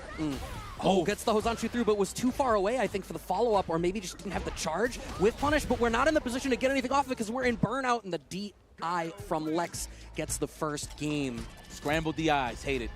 You like land a hit even on block. right? And then the counter poke choice would be the drive impact. But it's a smart choice, man. He's burnt out, so I get it. Yeah. But nobody expects it. No, Nobody expects it. I've seen that a lot, like a good 90% win rate if I have to throw it out there. You know what I mean? Success rate, if you will. And I think, particularly if Chun's in burnout, right, like the ranges where you're going to want to DI are spots where if you are in burnout, you're sort of forced to commit to like legs or fireball. And legs is unsafe if you space it wrong, and fireball loses out to DI. Or you go for stance cancel stuff, but DI can smoke that as well. Yeah. Lex, very close to burnout. Nice. Finds the edge here. No stance cancel stuff, but Lex is awake.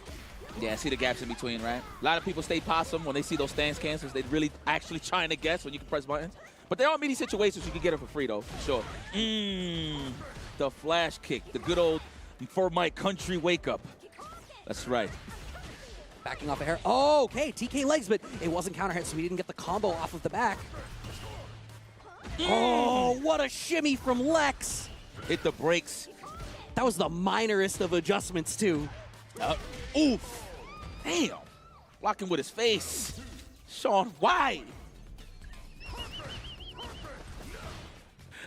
Pressing the issue, that extra little bit of patience. No, we don't quite find the anti-air that we wanted. Hits counter hit, so I imagine maybe Lex tried to go for an anti-air, just didn't quite find it in time.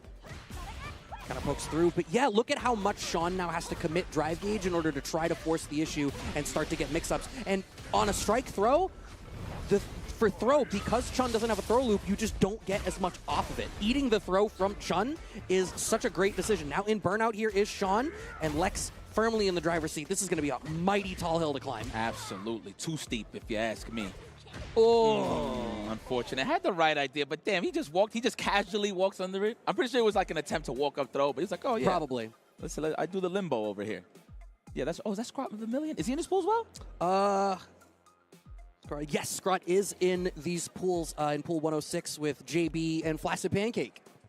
Okay. So that might be a match that we get to see a bit later on. All right, yeah, man, listen, all this action has been fan-freaking-tastic, but I think we're going to take a quick break. We're going to throw it to an ad break. We'll be right back with some more East Coast Throwdown. But before you go, guys, just know that Street Fighter Duel is a mobile game that was released last year. If you haven't heard of it, it is an RPG based on Ultra Street Fighter 4, featuring more than 40 of your favorite characters such as Ryu, Akuma, Chun-Li, Cammy, and Guile. Enjoy a new mobile twist on a fighting game classic. Head over to your app store to download and play now. I feel like that's going to open up the Ryu versus Ryu debate. There's other debates that can be answered with SFL. Street Fighter League is back. All three regions will be going. SFL Japan is currently underway with the S and F divisions. Catch them live or watch the VODs twice a week over on Capcom Fighters JP. Mm-hmm. Absolutely. And, of course, Europe returns. And this is going to be fire. The fact that it's going to be live, no edits, all clean, is going to be very fire. Run every day from November 15th to the 26th. Tune in on Capcom Fighters, YouTube, and Twitch. I'm excited for that one. Personally, we'll see what happens when it goes down. Of course, Japan is what? No, this is America. Oh, yeah, absolutely, because not to be left out, SFL USA also going to be starting up every Wednesday beginning October 16th. That's this coming week. If I can read a calendar correctly, which I think I can, you see the team captains on the screen before you. There is some killer teams on here. I am going to be very excited to watch this one play out. Wherever Noah's at, that's who I'm rooting for. And that's that. Putting my stamp on it. The young gunner still got it. But yeah, man, it's going to go down every Wednesday.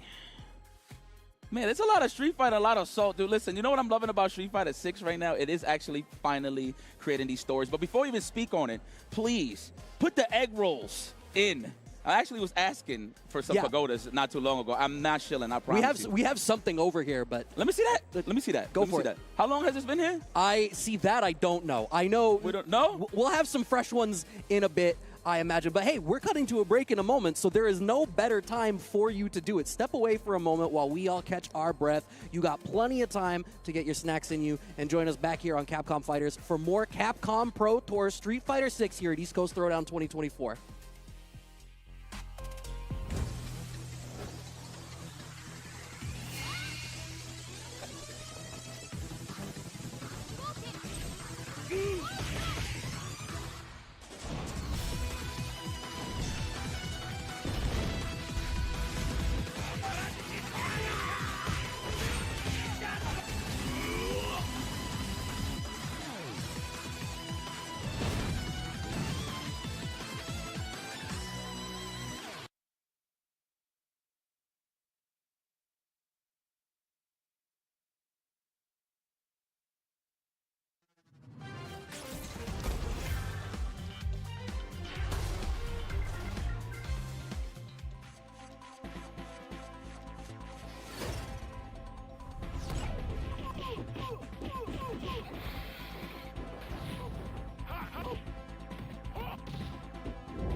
from Hollywood, Rob TV, and I'm joined here with Team Ninja in Pajamas, Phenom, and this is what fuels you.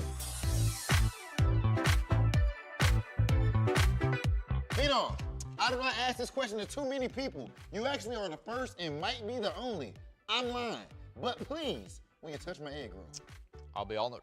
Come on, brother. Let's see what you think for it. It's very good. Tastes like Phenom approved? Tastes like chicken. The chicken flavor tastes like chicken. Yeah. That's the best review that you can get. No artificial flavor or nothing like that. Yeah. Real chicken. Okay, we'll get back to those, but okay. So in Street Fighter 5 and now in Street Fighter 6, you are consistently you're one of the best players. You're one of the most consistent players. How have you been so consistent in these games, Phenom? I don't know actually. I think I think every year I play, I'm like, yeah, man, am I gonna qualify this year for something or whatnot? And I end up keep doing it.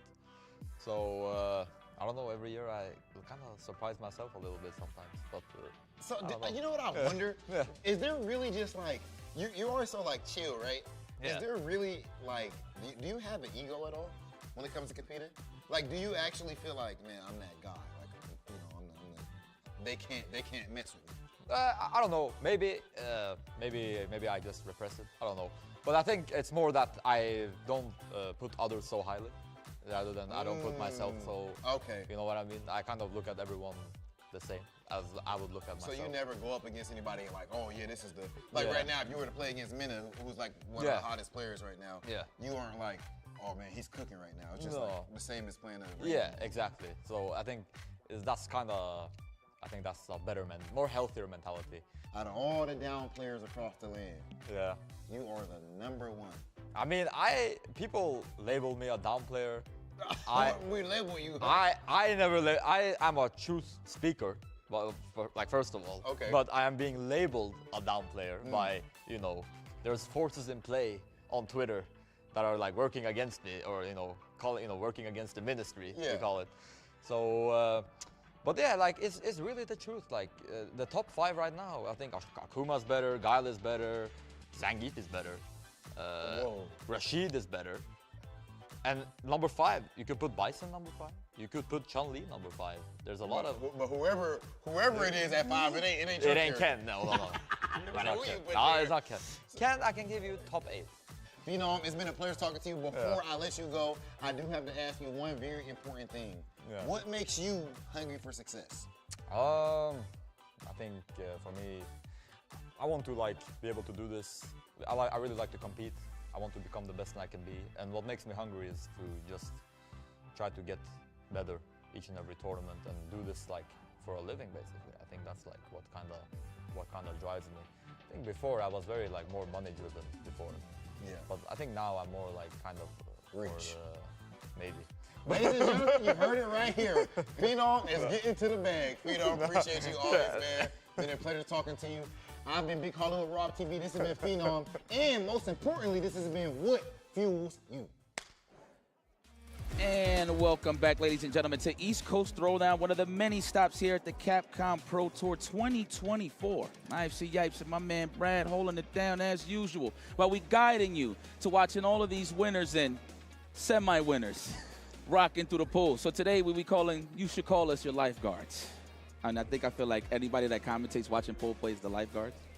You know what? I'm here for that. Like that? I'm here for that. I like that. Yeah, we're all bay maintaining watching. some safety. No running at the pool. Nope. Make sure you don't. This is actually a thing that I don't do. Don't eat before you go in the pool. If I play right after I eat, I play worse. No, that's a golden rule. I'm glad that you follow that. It's not a bad idea though when it wash it down to salt though, for sure. Oh no, that's absolutely the you do that. After you lose, you go and get the saltiest thing that you can stomach. Yep. That's absolutely what you do. But we are continuing here with this Pools B wave. Some of the players that have been playing through Okay, we have Onset and Marine sitting down for this one. So that is this is Pool Wave 10. This is 103. Oh, okay, what is this card thing? No. I got this call. I actually got this card. It's not a bad thing. It's not a bad thing. No, I didn't imagine it was. It just didn't focus. No, I just throwing that out there. I'm not talking about. Just talking about general. He showed me that earlier. It's pretty much representing his local. He's throwing a tournament. Oh. I forgot where it was. He gave me the card earlier. Hold on. Did I switch hoodies? But in any event, it's just saying like, yo, there's a local going down. I forgot exactly where is that exactly, but that's all he was promoting though. So big shout out to anybody trying to promote their local scenes. I think it's very important. It's the lifeblood for stuff like the CPT to even happen in the first place. I'm gonna be very honest with you. So keep at it, ladies and gentlemen. The local scene is grassroots. Remember that. That's where the dirt is at. That's what you need to water. Anyway, back to the action at hand. Onset versus Marine. Marine on the Manon. Oh, nice check. That walk back already has a decent call on the rhythm, but Onset finds a great backdash, sets up the bomb. So this is what I'm loving that I'm seeing a lot of Bisons do. Stand strong combos into fierce back fist. That's how you get the pure Oki, high or low, like the drive rush into the overhead. So I'm loving that people are ending their combos on drive rush to stand strong instead of stand strong, crouch strong. Back fist. Don't really get a good Oki to the medium one. So appreciate it. Optimal play. Ooh, check the walking forward. Look at that. Marine's not even phased. She's like, don't worry. One command throw changes all of that. But we in burnout. Man, that's a lot of blocking. A lot of Jenga pieces are getting lost here. Nice technical. Got one more chance to survive. Okay. Command throw. That's 2 medallions. Now this is huge. Oh my God, commits early to the command grab again. I think that's 2 command grabs now in that one round that got backdashed. And it was in a spot where, I mean, you're the O-fender against somebody in burnout and you're Manon. You could start to make that happen. Onset bullying into the corner towards Marine once again here. Waiting it out. Okay, regular throw. Good. That was smart. Just to catch a jump in like that. That was a great anti-air, Marine. Marine's looking clean. She got 2 medallions. That's it. You just need to force some offense, I would say. A random jump in, especially with roundhouse, it's not a bad idea against Bison. It's up to Onset, right, to really anti-air. Yeah, well, she's been going to the air a ton. There's been so much jumps. Onset has yet to represent a solid anti-air option that's going to dissuade her. Gets away with the jump. Counter hit, command grab. 4 medals. Oh, my God. Oh, he's thirsty for the burnout. Are you going to go for it? Scissor kick? Yes, I knew it. The roundhouse one, of course. Get a little range on that. Oh! Could have been a possible level 2. She had the right idea. Just didn't think it was going to be a stomp right away, right? Oh man. That was a big drop. Gets away with the jump in, command grab. That's 5 medals. That's enough to do it. This is a great spot now for Marine. That turnaround, having the additional medals, this round 3 situation, great for her. Gracias. Gotta refresh your beverage. You want one of these, brother? I would love it. Man, we can split. You get a cup, man. I got you, though. Oh! Wake up level. Dos. Come on, Marine. Oh, my gosh. She got the 5 medallions for the Stallion. And look at, I mean, Onset has to be so afraid because command grab, a continuous threat. Now, Manon in the pseudo-infinite, you got to block with your face, gets the stun.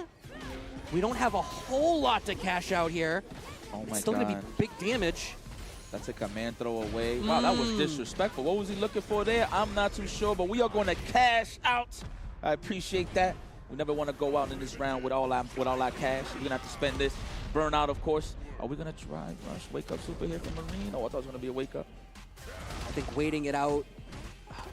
Finding a super in the right spot, keeps trying to fish for these anti-airs. Oh, gets the wake-up back throw in that scrambly situation. What I was going to say is you can see Marine is trying to find the right way to anti-air against these Devil's Reverses, but the combination of Bison having great tools to change how he approaches to be able to bait certain anti-airs with the shallow ones, as well as Manon not always having the best of anti-airs, is putting her in a really rough spot, but she's finding the cadence in the ground game that is starting to work in her favor. Yep. She's using pretty good options, too. She did, like, down forward roundhouse. She tried to switch sides in the last scenario. So I see you, Marine. I know the awareness is on 10, and it is nice. Even Marine was surprised that got grabbed, to be very honest with you. Oh, man. 2+. Oh! Gazelle from hell. You trying to touch me? All right, that is free back fist. Regular throw, wake up super. I knew it. That's it was blocked. either or. That was the rock, paper, scissors scenario there. Oh, my God. No, you're not. No, not enough. Yeah, I was about to say. I didn't see that he only had 2 bars. Oh, wow. Oh, what a drop! Oh, but we had the bomb in the back, so it's fine. Okay. Yeah, I got ahead of myself there. No meter. I think the true string sequence, though, is stand short, crouch strong, the Exciter Crusher. So definitely want to see that represent a little more. I'm not sure if Onset knows, but definitely was wary about the wake-up level 1s, right? So good stuff there to Onset to preserve life. You can see, so I was about to say this, Onset is making the active choice to drive reversal whenever Marine has the plus frames to set up a mix-up. Doesn't want to deal with trying to backdash or anything anymore. Cashing out the level 3, going to be the current lead in terms of them getting out of burnout. Yep. Dame espacio, tijera kicks. You don't got to respect the stand strong too much, although you can look for a whiff punish and then whiff punish yourself with a scissor kick. That is what he excels in. Oh, classic. Neutral jump, nothing. Right. All right. Can't take no more throws, so it's a guaranteed guess now. Walks back a little too far. Plus frame situation. Goes for the low. Does Marine. A double dash. Waiting for a scissor kick. Neutral jump. Are we looking for it? No. Oh, there it is. The better option. Love that. And preserves a little bit of drive gauge, so we get one more interaction. I think if we go for command grab, this is almost enough to kill if it doesn't already, but no, the plus frames up the Devil's Reverse. We just find the throw. Onset closes out the game. Second guess on the anti. I didn't know what was the option that Onset was going to use. Air to airs is important, man. If you want to just eliminate that and not guess as much, just a jump in air to air is fine. It's not a bad situation. But then you got to be worried about the early release of the Devil Reverse, right? Yeah. You get clipped on the way up. Yeah, man. Bison, such an oppressive character. You deserve the world, Bison. I'm going to be honest. I mean, he's trying to take it. If he remembers. If he remembers. One game apiece, still trying to find these anti-airs. I think it's really important to try to find your button anti-airs against Dictator, because you don't end up stuck in an animation that he can punish if he baits you, but just not in the position for it. Okay, so he just killed that for me. I thought he didn't have a crouch show, but he does. Very nice, Bison. Wow, I gotta look into this, man. I wouldn't mind playing a lazy Bison. You know, if I turn like 60 or something, I mean, we'd probably be at Street Fighter 8 by that time. But I mean, it is what it is. Scoop. Still trying to play this grind. So I do feel like the air approach from Marine was going unanswered in the first game, and we've seen her cycle away from it. I don't know. Okay, finding the anti-airs, as I say that, refuted. But the big jump-in jump-in roundhouse that you had highlighted. Yeah, that's a great, one of the best buttons to jump in on Bison. Again, like as broken as the character can be, definitely could get cooked by some good jump-ins. Early jump-ins that got those good arcs. That's what makes the hell attack so important in this matchup, but any matchup, really. Okay.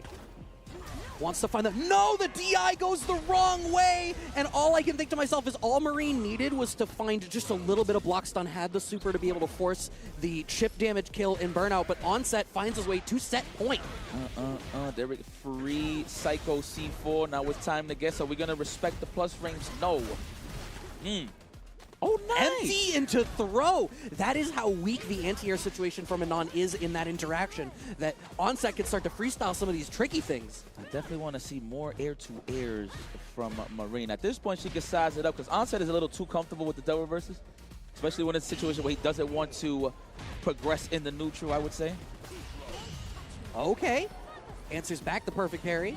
Oh, no. Okay. Ow. Ow. That's max distance, brad. Max distance. Yeah, we have some wake-up options, but man, Street Fighter's one hell of a game when it comes to that wake-up, baby. Nobody want to hit that snooze button. I'm going to tell you that right now. Get off of me, please, as soon as I speak on it. Yeah, it's just wild. Third time she's gone for that option. The reset into the command grab off of the standing strong drive rush, and this is a great spot for Marine. I think a command grab kills in this spot. Goes for, I think maybe that was supposed to be a special move that just didn't quite come out. Stuck at the corner. Oh, from that standing medium kick, right? Yeah. That whiff for sure. Oh, that empty jump was crazy. Okay. Are we going to size up the Oh, stand? there's the airs. There it is. She gets a pickup. No, doesn't get the combo after, unfortunately, but finds the throw.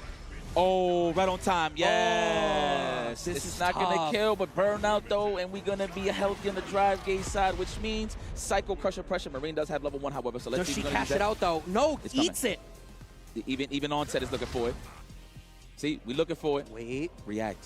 I promise you. And if he goes for the double reverse air to air it, he's sizing it up. You see that? He's rolling the dice. Puts himself in burnout. This is now huge. Oh, but Marine commits to the special right as, like you said, the Devil's Reverse going for the head stomp and closes it out. Oh my God. It was to the wire, though, nonetheless. We got it. No free promotions, brother. You better put that out there on the Twitter or some on the X. Nah, it's love. It's love. I'm just talking smack. But yeah, there you have it. They're just showing love to their local scenes, man. I got to know where you're from. But, hey, man, throw out the bat signal. We want to know where's your scene from, where it reps. Maybe we come and take your cash on top of that. Now, real quick, I'm hoping Mothership can tell us. I think that would have been losers. Looking at the bracket, I think that's the only way that they would have bumped into each other. That was winners finals. Okay. There you go. Well, looks like My man Onset moves on. What's it? Are we doing top 128 over? Right? I think it's 96. 96. Okay, perfect. I'm so used to the big number tournaments, man. Right? I swear. So like, it could be 128, whatever. But we're running it down, of course. So congratulations to Onset making that out of his pools. Everybody's excited, right? That's like the first victory. That's what I love about pools too, man. It's like those are all mini tournaments. Oh yeah. Right. And then you're going higher and higher, obviously, to a new tournament, a new bracket. You feel what I'm saying? So like. Definitely, man. I like when everybody gets happy, get out of pools. You know, people be always trying to downplay players. Like, come on, that's just pools. What you do in the semis, man? Man, stop killing the buzz, man. Let them enjoy the adventure, you know? I mean, how many different pools are being run this weekend? It's like 8 different waves or something like that with 4 individual pools per one. I believe so. Being one of the, like, one out of every 32 players. Or something like that. I'm not doing the math right. I'm not here for math. What I am saying is getting out of pools is genuinely something to be proud of. Hell yeah. It's the first steps, baby. To become one of the gods of the game, you know what I'm saying? To rise to Mount Olympus, no? Yo, this man Lex is getting dusty by the day, son. God damn. Yo, bro, you was 20 yesterday. What the hell? Yo, right. Guto, let's get busy, man. He's not as good as you think. Damn, I just every time I see the homies. Did you just say Guto isn't as good as he thinks? Or are you gassing him up against Lex? I need to understand the through line here. It's a mix-up, my friend. Yeah, well, I'm blocking high. Did I get hit? Yeah, no, you blocked. All right, good. You blocked. Nah, it's just so cool to see my bro out there, man. I really love this kid. This dude, like, it's very hard for me not to be biased. That's why I have to give him some poop from time to time. You know what I mean? Some manure, all natural, lean proteins. You know, good greens. Oh, yeah, it goes right through. I don't know how I expect that Aki would do in this matchup. I don't think that it's a matchup I've gotten to watch super often. I feel like her fireball game doesn't function in a way that she would need it to. I guess she has the snake slide to be able to deal with fireballs, but I just feel like the pace that Guile would play at mid-range and out is something that Aki might not be able to meet up with. Oh, shimmy works out for Lex, and that's going to be the first round. Yeah, he got a little wash there. I ain't going to front. This is one of those, remember, this is what's so scary about 2 out of 3s. Obviously, you have that game to download, but, man, that game is so crucial to get comfortable, right? And I know there's tournament players out watching right now that couldn't make us like, yeah, that's kind of true. A lot of MR has been lost behind that philosophy, okay? So let's get it. Nice, right on time, no trade. Oh, I thought it was actually going to be a trade at best. Yeah, I think a little bit farther away, maybe he would have been able to, but lands on the fireball. Great presence of mind from Lex to throw the slower one and finds the throw off of that fireball interaction. Man, a guy was like, man, when that German super, that's a nice shape up. I don't know who's your Barbaraki, but that's a nice shape up. Nice air to air. I thought it was going to be an air throw, represent the Jackson Briggs. Okay. Oh, wow. Cross up, landing in that spot, having the very slight life lead. Oh! The delay tech works out as Lex's button whiffs over the crouch, 1 round apiece. Now, mind you, that is what Lex was looking for, the delay tech, so he could blow it up with that roundhouse. But I guess he did it a little too fast for comfort. Maybe it delayed it a little more. Ooh. All right, starting to play a little bit more belligerent, but I'm here for it. Get to the throw. Oh, corner that's control. Nice shape up. Guto has been living in the corner. Yeah. Yeah, that real estate is covered for sure. Looking for the shimmy, no dice. Lexus says, my reversals is crouch jab and flash kick. It's a rare chance that you're going to see him really tech. He will always challenge, like in between strings with crouch jab, for sure. That's what makes fighting a good guy scary, man. You don't know when they want to just hit the brakes and kick back or they just want to slug it out. Sucks, tough, but you got to deal with it. We've been dealing with it for, what, 30-plus years? Oh, layers. The shimmy again. And I had already called out in that previous interaction where Guile was able to approach behind the fireball, did go for the throw. So we're already seeing, laying those foundations. It's like, yep, I'm going to cycle through every option. I'm showing you everything that I have available. Overhead off of that one. And he's giving them different looks on top of that. That's true. He's moving through the whole Rolodex. Yeah. The Wheel of Lexington. Oh, yeah. Stand fierce. Almost catches it. Yeah, it's a bit of a guess, too. But, I mean, I don't see a lot of Aki do that. They'll find their way out with, like, a counter poke, but definitely throwable. Let's get it. He's blocking with his face. No, Stallion. Yeah. And Guto went for that drive rush there. I think there's a sense of urgency in how it feels like Guto is trying to play because they've not been able to really establish anything outside of that 1 round. Lex with corner control once again, throwing out these fireballs and just locked down. Oh, you do not get to snake stride out of here. Dan, this is clearly from my country ass whipping right here. I mean, Guile. Do I see 3? Oh, yeah. Oh, shimmy this time. perfect KO to close it out. Boataji Goto. God damn. Winner! You see the balloons just fly everything. Winner! Could you imagine that? Somebody needs to put that in a graphics package. That's right. You saw the modern symbol too. And that was not a mistake. He's just a modern player, guys. It has nothing to do with the actual switch of the controllers. He's just modern. It's just Majin Buu. Generational stuff. Yeah. Yep. Majin Buu. Nah, he's Oob. Right. Modern? That's how modern he is. He's Oob. Okay, he's the update. Oh, this the update. Well, yeah, in any event, though, I think, was that winners finals as well? I wouldn't be surprised. I have to imagine it was. I wouldn't be surprised, but the guy's a killer. Maybe that was like a second match of the day, so I wouldn't think that would have been that long. There winners you go. finals. Confirmed for mothership. Okay. Yeah. Fine. Yeah, I was going to say, I have the pools open over here, so that would have been pool 104. And yeah, that was first and third seed to get out of that one. So nice. Playing out. It seems like maybe a few less upsets in this wave than we saw in the previous one. Okay. At least that we've gotten to see on stream just now. But we'll have to see. I think we're still waiting to see results for 105 and 106. So Nephew's pool still in play with, we saw D-Anthrax play earlier. That would have been Nephew's pool. JB also in these pool waves. Fire. That we hadn't had the chance to see just yet. That's the pool with Flaccid Pancake, who we did get to see. Yeah. I mean, damn, I forgot about that name. But yeah, JB's in there too, man. The Brothers of Destruction. I wonder if that they will meet. This almost feels deliberate because both birds were in the A waves too. Oh, and well, okay. So you said both birds. So only Angry Bird has played from my knowledge anyway, at least. So I thought maybe I'm wrong. I thought I saw Big Bird like going through the No, bracket? it looks like Big Bird. I have it written down that Big Bird was in A103. Oh, they both okay. played. We're hearing from Mothership. Yeah. The Mothership is keeping an eye on everything, huh? I see what y'all doing out here. So point being is brother against brother here at East Coast Throwdown. Okay, I hope so. Separated by a couple of brackets, but like you're playing at the same time. I think I only seen that once, and that was right before JB moved to Cali. I'm trying to remember what NOBC was. God, there was so many, but it was just a cool moment to see. So just to see, his little bro improve more and understand fighting games at a higher level, I definitely want to see that. So, yeah. And I mean, like, Family Dynasty, that's like a wild thing just to be able to have as well, right? Like, for you and your brother, both these dominant threats in the world that have to be respected whenever Thanksgiving must get weird. Nah, they cool. They cool. You know what I love about their, like, sibling, I wouldn't even say rivalry. They just keep it, like, very honest with each other. Like, man, why the hell you do that, bro? Like, it's one of those things. Like, I just felt like it. And then the guy, fair enough. Just next time, try not to do it less or something. I don't know. I can only imagine how they train each other. I never see them, like, coach each other either. Like, they all in their own stratosphere. Scat Vermillion, respect to the guy. My man is a multi-blood killer.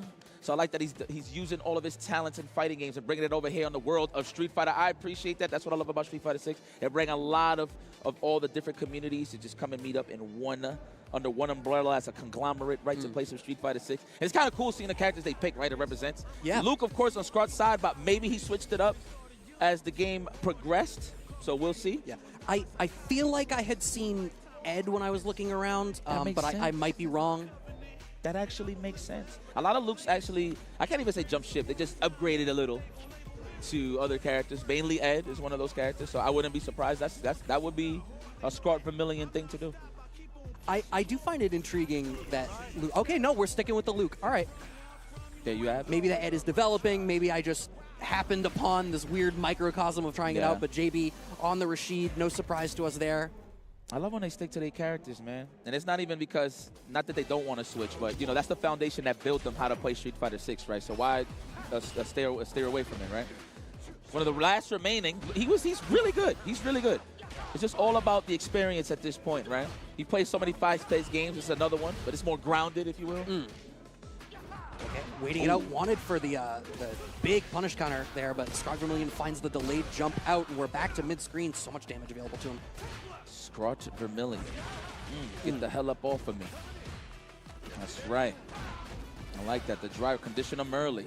I like how people commit to throws right away, just to condition them later on for the delayed text. Man, the dome got exposed like bad credit.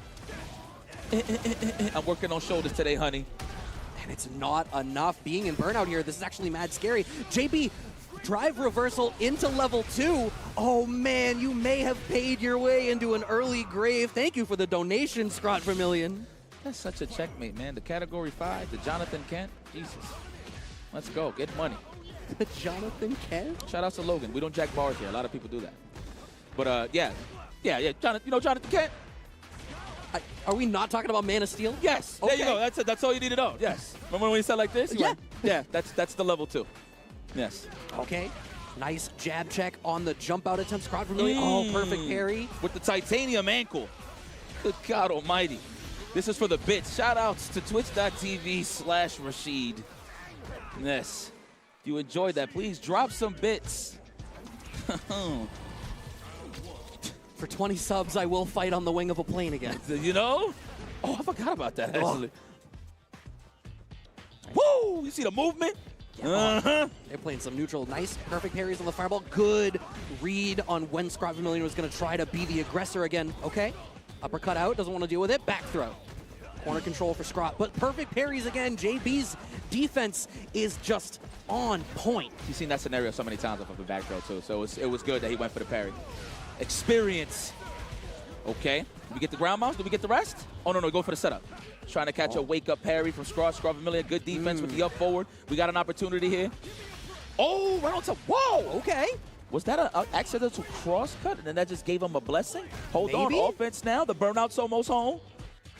JB in a good spot. No, clipped by the low. Scat Vermillion has another level 1. That's not going to be enough to do it, though. This is a scary spot. Goes for the neutral jump shimmy, and the frame trap situation does work out there for Scat Vermillion. We're starting to see Scrot finding the gaps in JB's offense. I love that JB's going for these like nested, like 2-3 pump shimmies, and Scrot's starting to counter poke with low forward in those spots. Man, credit to Scrot, though, for not burning the meter, right? Using it for a wake up just in case. So I'm loving that. Great awareness. JB, get your ass in this corner. You think because I'm ashy dehydrated, I'm not going to fight you? Talking about Luke here, guys. Coming in, says Rashid. Getting it out. What a whiff punish. Just shy of level 3. Drive reversal out of JB. Okay. Oh, no. No, son. You stay right there. I like that JB waited until the burnout was gone because he didn't need to create those opportunities for himself in quite the same way while Scrot was burnt out. Stuck in the corner. Clipped by the overhead. Oh, yeah, JB's getting familiar with the offensive pressure now. And more so, I mean, in terms of how to open up Scrot, right? Scrot is actually there sitting there taking throws, right? Let's see how we're going to open him up. Scrot's doing an excellent job. I want him to tie this up. Get a breadstick, my boy. Man, add a pagoda on your side, huh?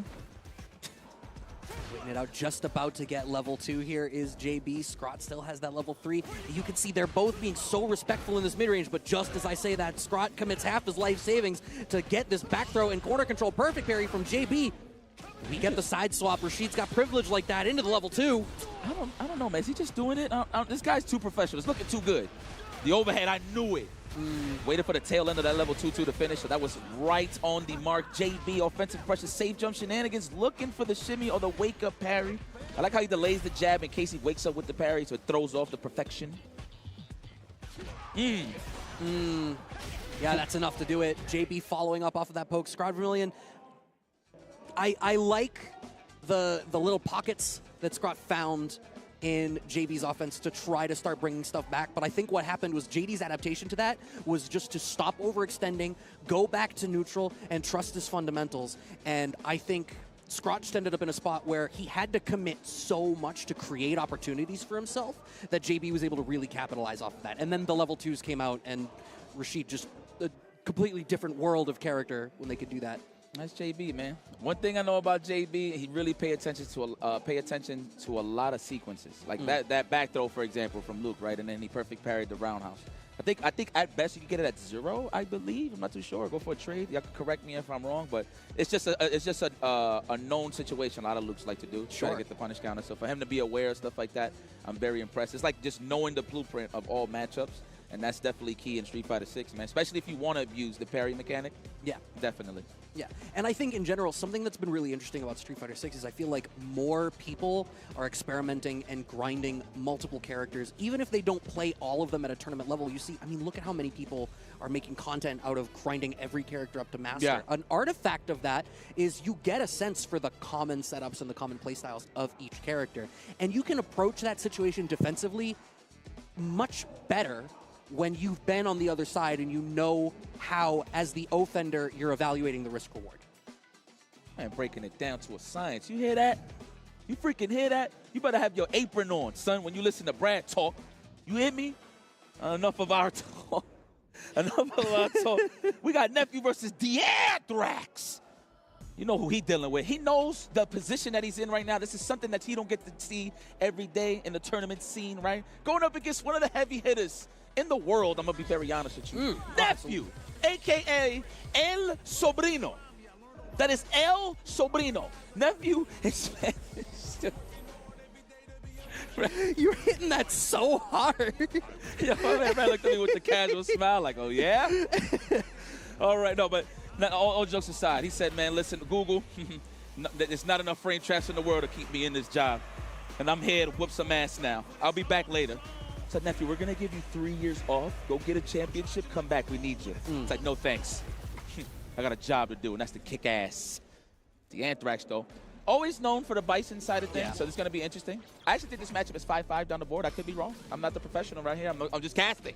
You know, I'm not really sure, but I mean, she has, between the move speed and the length of her buttons, I mean, she can, I suppose she can compete. She can be like just outside of scissor kick range and really create threat that bulldozes through that mid-range. Like, that's exactly where her drive rush really lets her excel. So I imagine the Dictator player needs to take a step back and try to wait and counter-poke drive rushes with, like, crouching strong. Has to use the drive reversal to earn a little bit of breathing room out of the corner, clipped by the low on the walk back there, and Nephew firmly in the driver's seat. Yeah, you just got to take the throw, man, when you fight against a jury that's very aggressive. But the thing about Nephew is his standing fierce with punish game, phenomenal. I'm talking about you do a misplaced crouch jab just to check, you are going to get kicked with the good old callus. Yes, the stand fierce, that's a kick. Ooh. That button right there is pretty annoying against scissor kick. So if you misplace your scissor kicks, you get hit with that stand immediate kick or the stand fierce. Just setting the tone with the fireball, right? After the stock is really annoying, yeah.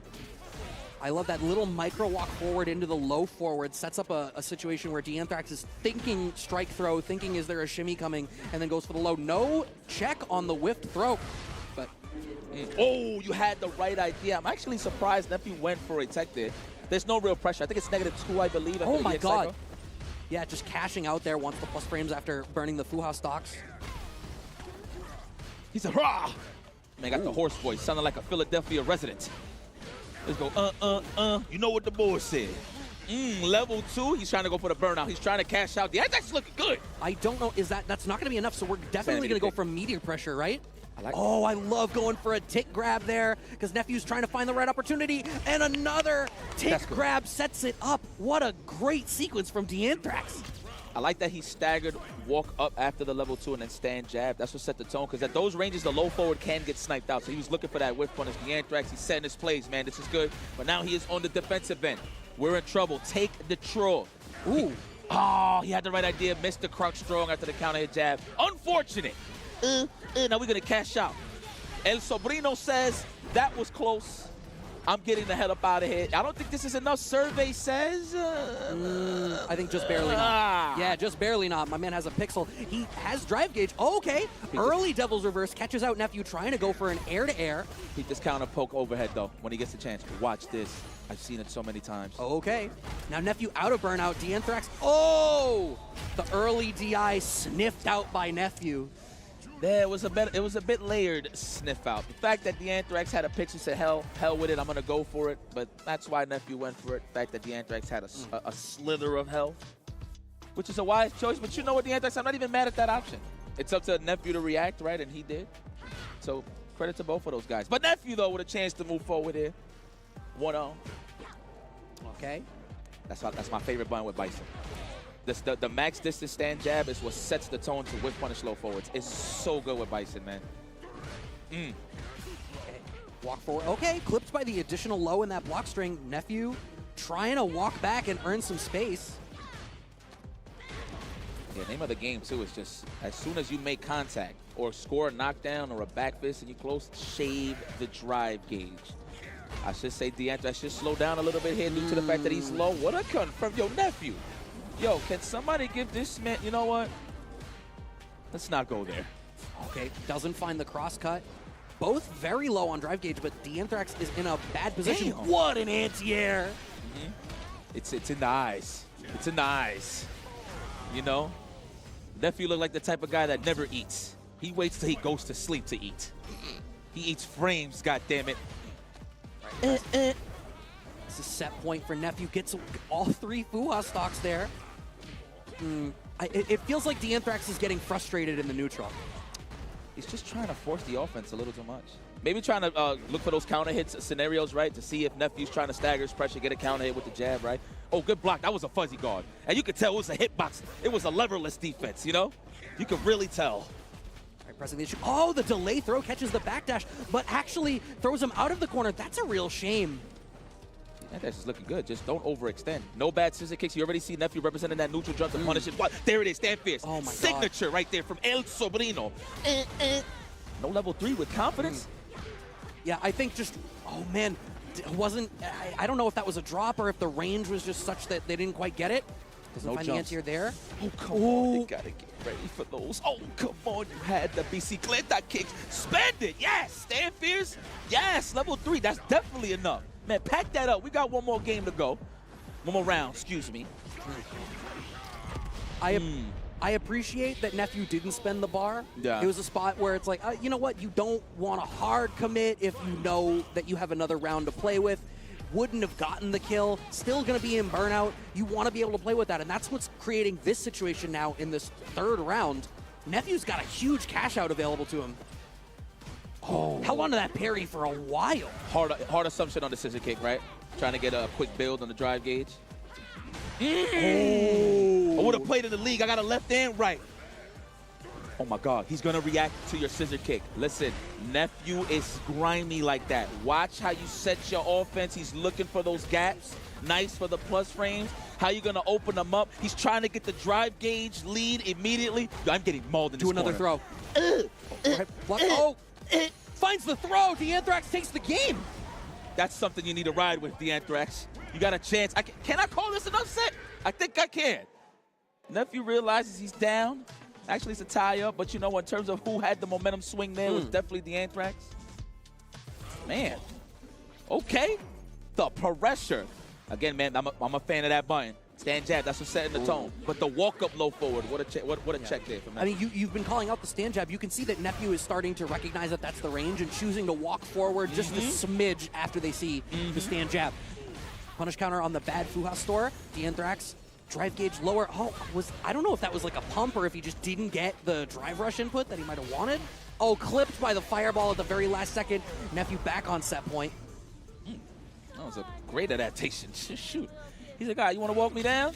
So you know what it is sometimes about Bison? You can't make it too obvious you're trying to whiff punish because, you know, he can instill his offense at any point, right? Especially random drive rushes. Right. The Anthrax is playing too much of a heavy whiff punish game, which is fine, but you got to give him different looks. But that's what's getting Nephew real comfortable. See? Sniping out the whiff stand jab. Wasn't even a counter hit, but the fact that the Anthrax likes walking back in those scenarios, that's why the low forwards is paying dividends. Ooh. Okay, catches the backdash, corner control, but no, overcommits. Wake up, crouching jab from Nephew, finds a counter hit, punish counter on the throw. Nephew sitting pretty right now, just shy of 3 bars. This is a one-touch situation for him. Oh, and he finds the punish counter throw. That's going to be it for Nephew. A great showing from D'Anthrax. That was great. But Nephew stabilizes in game 3 to clinch that one out. That was great. That was great from D'Anthrax. You know, I thought he was going to slow down after game 1, but he definitely got a little more comfortable as the game progressed. And then that's one of those things, too. When you play somebody that's a top-level player, in your mind, you already have that respect. They're like, all right, he's going to play clean. So it allows you to give you that confidence boost. Like, I could play clean, too. So it's just about who's going to reign supreme at that point, right? But it gives you that confidence boost always. Like, every time I play a clean player, I know I'm going to play my best.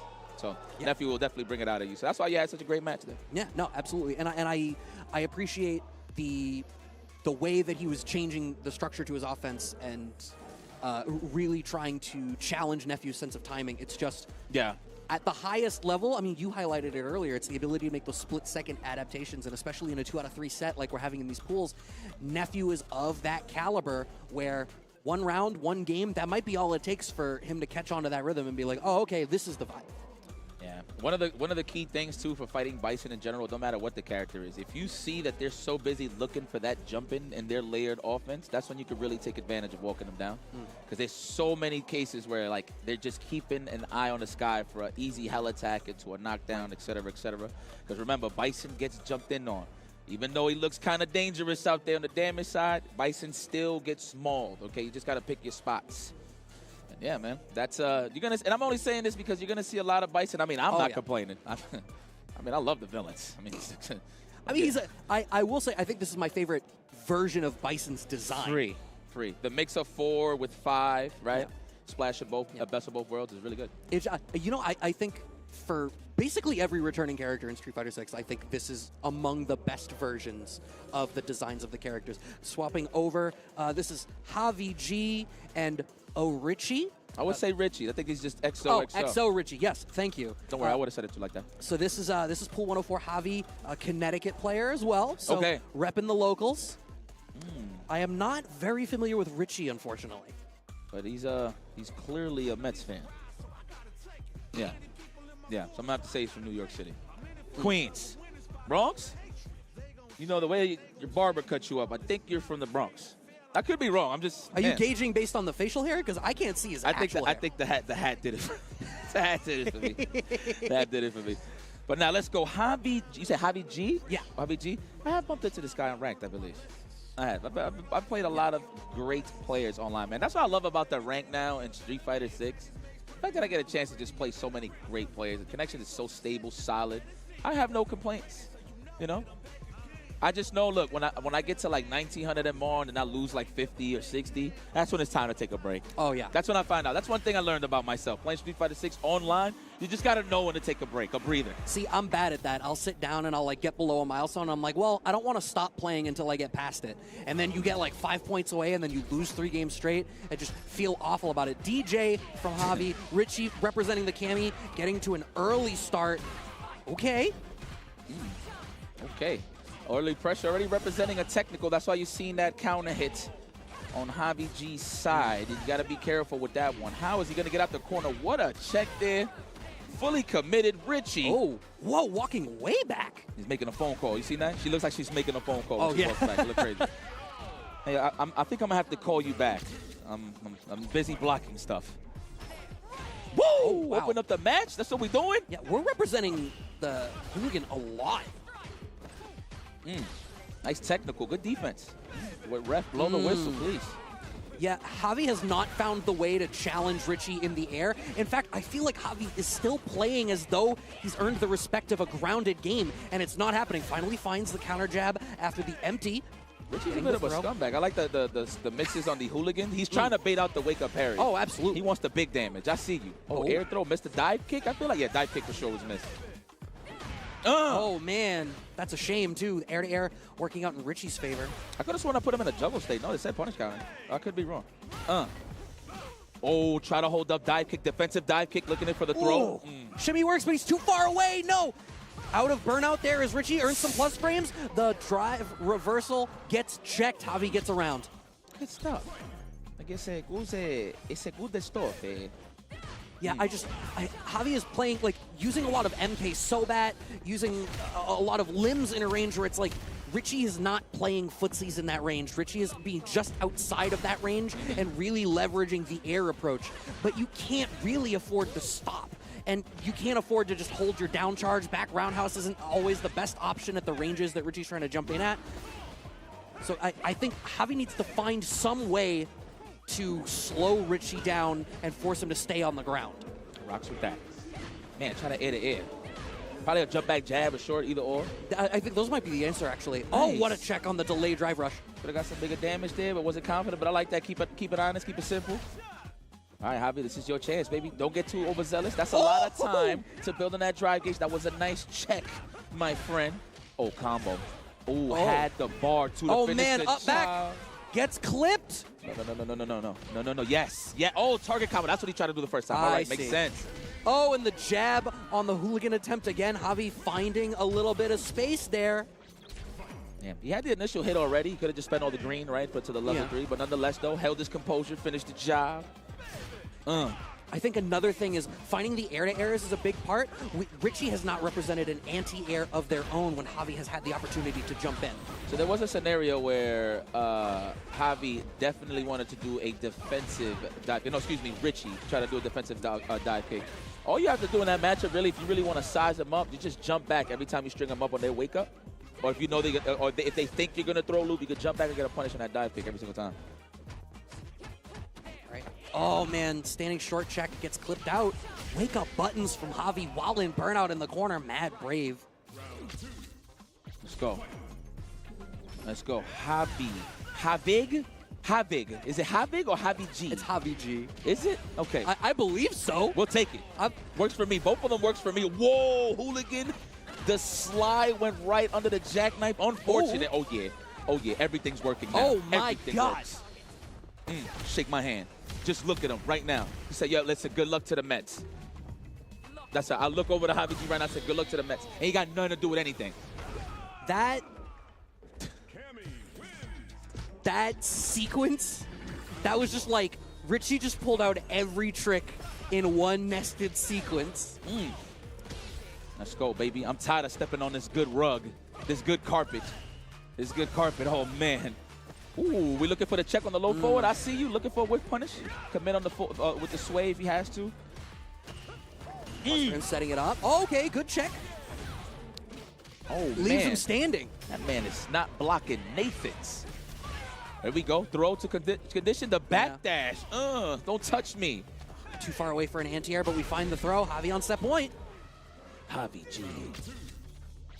Yo, Ruby, is that your cousin, bro? I gotta ask. That's an inside joke. I'll tell you later. The air to air. Oh! Condition. Dandruff is flying. Oh, my God. Oh, could very well build a level 3 for the next hit. Throw him. Throw would have been the answer. Yeah, for sure. Oh, no. Commits to the up kicks. That punish counter puts him in burnout. That's an immediate stun. But you know what? I feel like you're okay with this as Javi. There's only so much to get out of the tank. You don't have to deal with the pressure for an extended amount of time. Oh, no. Drops the combo into the upper. That would have been the game. Next hit wins for him. Next hit wins for him. There it is. It's enough. It's enough. No, should have put him in the... Actually, no. I think it should be enough. It's enough. Because it's CA? Yeah, I think so. It's enough. Put him on the yellow already. That kick, it's a doozy, boy. That's the guillotine. Cammy White. Protein specialist. Right. Yes. True set point. Finally finds that back roundhouse anti-air. We're placing it a little bit better as the set goes on. But you can see, dissuaded with all of the dive kick and hooligan stuff that's been going on. Oof. What? Man, I haven't seen that yet in a match. It's so hard to do the double perfect parry on projectiles. On two hitting projectiles. It's hard. I see it really infrequently. Going for that ODDP to get out. Oh, nice reaction with the counter DI of his own, and he has the level 3 in the back. Combo drop from Javi. It's all right. Got the lead and burnout. Don't overextend. Oh, the button that pays the bills. The crouch draw. Did you see where it hit, though? It hit right on the buttons. No, actually, he don't got no sleeves. What am I talking about? Wow. Man, and that'll do it. Javi G advances. Javi G? I'm going to say Javi G. I think you're right. It's the winner. Winner! That's it. Yeah, so that would have been pool 104. Nice. So, I took notes. I'm just, look, I'm just goofy, man. When it's good Street Fighter and the vibes are straight, I'm just enjoying myself. That was a great match. You know, one thing that I enjoy about watching matches is just the emotions, right? Like, everybody's so serious. Obviously trying to have some fun. But everybody's so serious, but it's because they care, and I appreciate that. My guys. Well, also, we're in a different position to be able to have some fun. We are. These guys, they're hungry for that spot. Yeah, we're whack. That's why we're right here. Talking to you guys. And hopefully you understand what we're talking about, because this is some clean information that we're feeding you guys, okay? Oh, feeding. Bringing it back around. Yeah. I think, we do have another match sitting down, and looking over on the monitors, I see the homie Nelbomb sitting down. Nelbomb. So that's a Massachusetts native. We got 3 more matches. I believe he's still playing DJ. Okay. And sitting down opposite him. Okay, we got to see them play early. Flaccid Pancake. Okay. I'm sorry. I'm a child. I'm so sorry. I love humor. It's just me. You know, if guys know me and my commentary background, hell, period, my background, I'm just a goofball. And that name, oh, man. And I'm talking about Nelbomb, of course. Yeah. Yeah. The leverless. Oh, Casa Bunch representative. I see the roof. When I see the roof, I know where it's at. Yeah, he's been a kickback guest of ours. Okay. Is the kickback the one with the team tournament? No, that's Pull Your Weight. Pull Your Weight. Fire. Love it. Yeah, kickback is ladder. Yeah, okay, that makes sense. I like on that. the DJ versus the Zangief. So this is going to be interesting. The last time we got to see Flaccid Pancake play, I think it was a matchup where Geef was in a good position to really use their strong mid-range pokes. I think DJ was standing medium kick, using Sobot, having access to the fireballs and the fireball feints. I think he can control from a slightly farther out range and might be able to tamper the pace of this matchup just a little better. So Flaccid Pancake naturally opens up with relentless aggression. Relentless. Oh, what a backdash. My goodness, I heard the sneaker squeak and he don't even got shoes on. Nail bomb. Okay. Oh, this guy looking real familiar. Oh, abused the plus frames. I like that. Try to sneak in the reset, but Flaccid was holding a dear life on that parry. My goodness. Right. Well, Flaccid in burnout. Nailbomb wants a little bit of breathing room to try to get this started. MK Sobot as the poke. Oh, good neutral jump from Flaccid Pancake. Blows up the Sobot. You gotta stand strong, please. Abuse that button. Oh, I thought it was I thought he was gonna connect with the veneers. I promise you. Okay. Toma. Right. Throwing these fireballs, trying to force the issue. Flaccid Pancake's gonna have to go into the air. Drive rush low forward. Nailbomb needs to find some way to answer that tool, because it's how the round opened for Flaccid Pancake as well. I wonder if he did that setup to bait the wake-up parry. Man, I love setups like that, where you make an attack with on purpose. That way you can bait out the parry attempt. Love it, man. Layers. That's what I'm all about, Brad. Oh, the trade. Wow. Really? Get in there. Oh, early jump-in button, plus frames, backdash. Nell is really representing backdash. Flaccid Pancake commits the rest of their drive gauge to try to close that round out. Anti-air lariat. Lariato! Oh! Score! This is Zangief wins. Peep the taco meat. My God, he said I don't got no pockets. I put it in the chest. Keep chucking that plasma, man. That jump in set it all up for him. It really did. I don't know what buttons he needs to represent. Okay, drive rush of his own is a choice. Drive rush jab to try to earn some momentum. Plus frames, find some throw. I think you want to stay in the driver's seat for as long as possible. Oh, a little bit too early. Yeah, definitely try to meaty, look for that tech attempt. It would have worked out too, actually. Did you notice the delay jab to catch out Nailbomb after the backdash? Nell has represented that, I think, a little bit too much, and Flaccid Pancake is starting to watch for it. Oh my God, cranium. Yeah, I would have done it too, man. That's too much of a guess. The fact that it does that much damage on a drive gauge just makes it even more potent. That fierce from Zangief, boy. Nobody want to be a part of that. Oh my God. Welcome down. Hold the lead. This is when it gets troublesome. Okay. No, convert. Oh, and we do get the pickup, even though he's in burnout. Very nice. Big change. Are we going to keep being aggressive at round start? Yes, we are, but Flaccid Pancake already prepared for it with the perfect parry into the throw of his own. Ooh. Oh, wow. Maximum, get up off of me. Oh, counter hit towards medium kick. Wanted for the plus frames. We're going to get it. Nice jab check. Wants to slow down a bit. No! The MK Sobot really representing it as a poke, but Flaccid Pancake can do some drive impact reset. Not like this. Not like this. Dan, that was his chance to tie this up. Now, it's a bit problematic here. That's right. Flex on him, Geef. That standing medium kick got some range. It sticks, too. I mean, it's competing against MK Sobot. Yeah. There we go. Representing that target combo. Oh, man. The armor. You got to go for the toe sometime, though, Nailbomb. Oh! I am the protector of the Russian skies. He said, I'm not surprised. Man, shook his hand already. Ooh. Oh, see, that's what it's all about. When you go up against Zangief playing, you know it's over, just unplug. See, you just did us a favor. Winner! Pancake! That was pretty clean. I think Nell just wasn't able to get as much space in the ground game as he wanted to. That one hurts. Nell's the homie. That one hurts. Gotta watch that, huh? You know, I hate when my homies get their ass kicked. I wouldn't even say he got his ass kicked. It was just one of those things where I felt like he got too panicky on defense. I would say. I think a little, and I think Flaccid Pancake really demonstrated that they were very good at identifying the defensive tendencies of his opponent. It's that, yo, once you condition that one headbutt, son, from Geef, it's all up. Because that's when you could really tell, all right, they're holding up, they match the backdash. Yeah. That's when you delay your options and you choose wisely. I panic. I mean, oh, yeah. I hold up. So I try to react to the headbutt into the vintage Undertaker.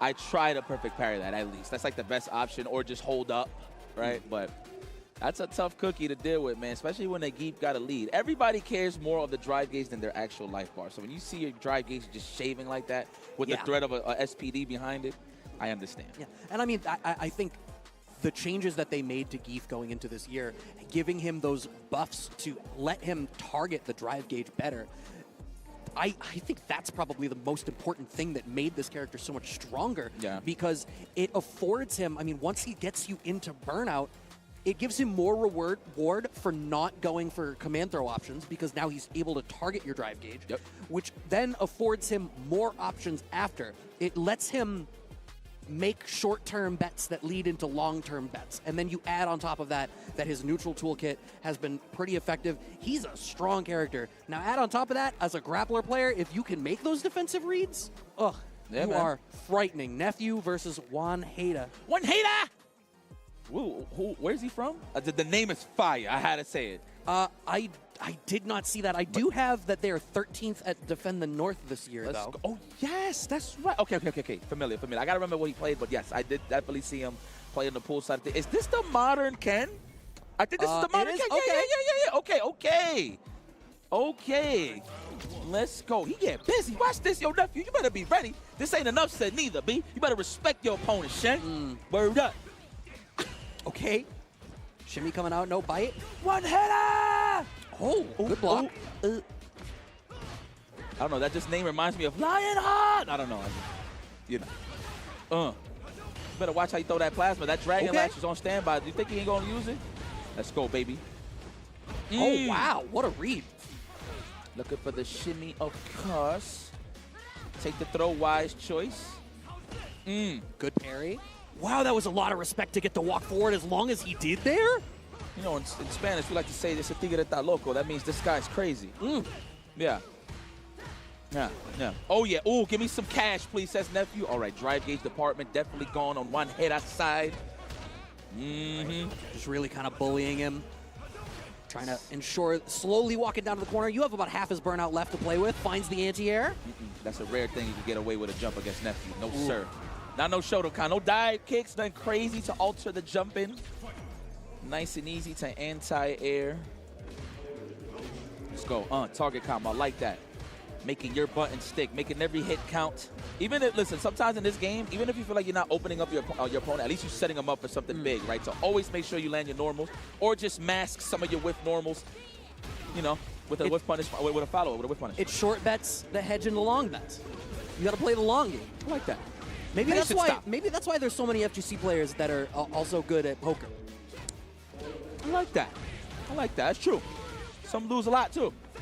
just like you win some, you lose some. Oh man, Juan Hatta bites in the shimmy, gets smoked out for it. Just gets out of burnout, but stuck at the corner. Nephew has the level 3. Great low forward from Juan Hatta. Oh my God, he should have spent everything. He could have killed possibly, but puts him in CA. He's one hit away. His survey says absolutely not. Burnout though, at least. Jab fireball. Or EX, even better. Oh, he's still alive. Okay. Gets away with the jump, though. Nice patience from Juan Hatta to not try to follow that up with an additional fireball. I like that he went for the EX2. In case that he messed up and Nephew landed, he would have got chipped out anyway. So I'm loving that from Juan Hatta. Oh, the whiff punish with his own lone forward. Majin Juan Hatta. Good block, son. Oh, the last second counter DI works out there for Nephew. Do we cash out the level 3? Yes, we do. I think we want both our own drive gauge back, and we want Juan Hatta to be struggling with minimal drive gauge. Gonna have about a bar. Oh, actually a little more. Oh my God, catches the backdash. I want to highlight not only the great gameplay from Nephew, but keep the camera angle on Juan Hatta, and that has nothing to do with us. But that's how you know he is in gamer form. Look at that. Look at that. That man is talking to the monitor. Oh, yeah. If somebody sits down on the floor, I know I'm going to lose. You think so? I don't know. Not for these games. I don't know. I feel like you have more back problems that way in these games. Nah, if somebody believes in themselves enough to be like, nah, I'm going to sit on the floor. It's like you choose to play in this amount of discomfort, you're punishing somebody for something. It's about to be me. Okay. Let's go. Confirmed from Mothership, not on the floor. Could have fooled me. Oh! Get punched. Right on the chin, made out of plastic. Oh, did we read that? Should have blocked entirely, could have got a punish, but no. Karate Man. Oh, wow. Drive rush connects as Juanita goes to try to throw a fireball. Level 1 confirm out of Nephew, keeping this corner locked down. That's right, even the Policia's enjoying this. Oh my God. Yeah! This is modern life. This is the one head I like. Man, you think you was gonna land that? No shot. Ooh. You better stop jumping on my man. He's slimy with those. Don't jump on him. I'm telling you. I mean, and Jury's uppercut covers so much horizontal space. That's like a brave spot. Like, you're still gonna get smoked out even if you make the right read in a shimmy. She could still clip you. Right. That's why it's kind of tough, depending on where you neutral jump, to try to bait out drive rushes or something. Definitely. Here we go. One hitter! Put that in your back pocket. No? You're going to just give up ground? I can agree with that if we're looking for something specific, but I like to like hit the brakes midway, right? Parry, back up a little bit after string. Nephew's really been representing that anti-throw option. Clips out, Juanita doing something on wake up. You could have got the sweep, actually, right there. Probably wasn't ready. Oh, frame traps working out in Nephew's favor. You got the bar? Damn, yeah, hell yeah, he got. Almost. Just barely didn't. Oh! Switch sides now. You got to be the op. You got to switch sides on him. Oh! Wants the plus frames. He going to react. He's slimy. He's slimy. He's slimy. I told you he's slimy. Come on now. That man quit his job for a reason. God damn. We got to highlight that. Listen, this is serious. When you can react, I quit my job too. Right? So those young man reactions. Hell yeah. Woo! Wow. Man, don't just reactions already. It was a free stock. Even if he blocked, right, he was at that perfect range where he wasn't going to reach with anything anyway. But the fact that he was already committing, was ready to react to the drive impact, that man is a professional. Nephew. Shout out. Definitely expect that we're going to see a lot more of him this weekend. We're going to see a lot more Street Fighter as well, because this concludes that Wave B pools. So we're going to throw a break in a few minutes to prepare you guys for the Wave C pools. But first, I want to show some love. Street Fighter Duel is a mobile game that was released last year, and if you've not heard of it, it is an RPG based on Ultra Street Fighter 4. It features more than 40 of your favorite characters, such as Ryu, Akuma, Chun-Li, Cammy, and Guile. Enjoy a new mobile twist on a fighting game classic. Head over to your app store to download it and play now. Play it on my off time. And yes, this is your next stop here for the Capcom Pro Tour. Actually, I'm very happy to announce that I will be there as well, calling the action. So yes, registration is still open. So please, it's closing this Wednesday. So please don't sleep on the wheel. If you're trying to show up to some great CPT Street Fighter 6 action, keep your eyes peeled. Speaking of which, look, we're just doing East Coast Throwdown, of course, Super Premiere Singapore, but it's not over yet on these stops. We got Super Premiere in Japan that's going down alongside Blink Respawn. Kings of the World. God damn, yo, shout out to the FGC, man. Get busy. Registration, I'm sure, is still open on all of those, so if you want more information, go on over to capcom.us/CPT24. And hey, it's a good time for you to put those egg rolls in. I talked about it earlier. We're about to cut to break. There is no better time for you to make sure that you are situated to sit for that next hour. Get yourself fed. I know you were talking about how much you want some, so I think on this break, Yipes and I are probably going to go find some Pagoda egg rolls of our own if we can manage to scrounge that up for ourselves. Yeah, yeah.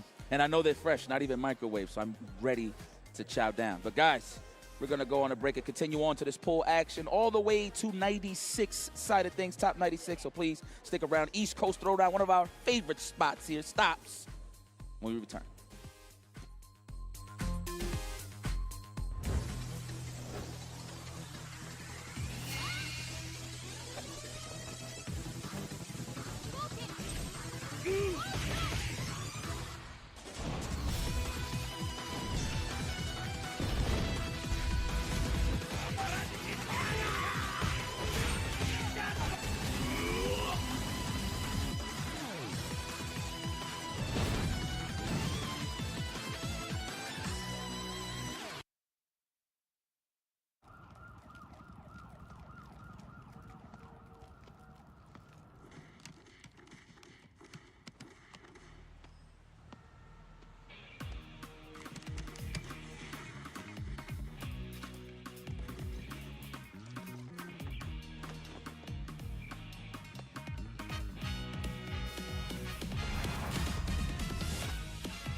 Our world is not headed for disaster, as you say. The Exalted One's awakening is simply the first step towards the birth of a brand new world. Everything will be destroyed to be born anew. We're going to finish the work that Red started. We won't let you awaken it. I get it that you want to protect Ratha. But all you're doing is making him suffer. Ratha here is the one paying the price for your selfish obsession with the Nergigante. Let's go, Rathy! Fire! It may be impossible to save the world without Ratha's help. Bonds of friendship between riders and hunters. Looks like the children really are our future. Sobrino! Understood! I won't miss!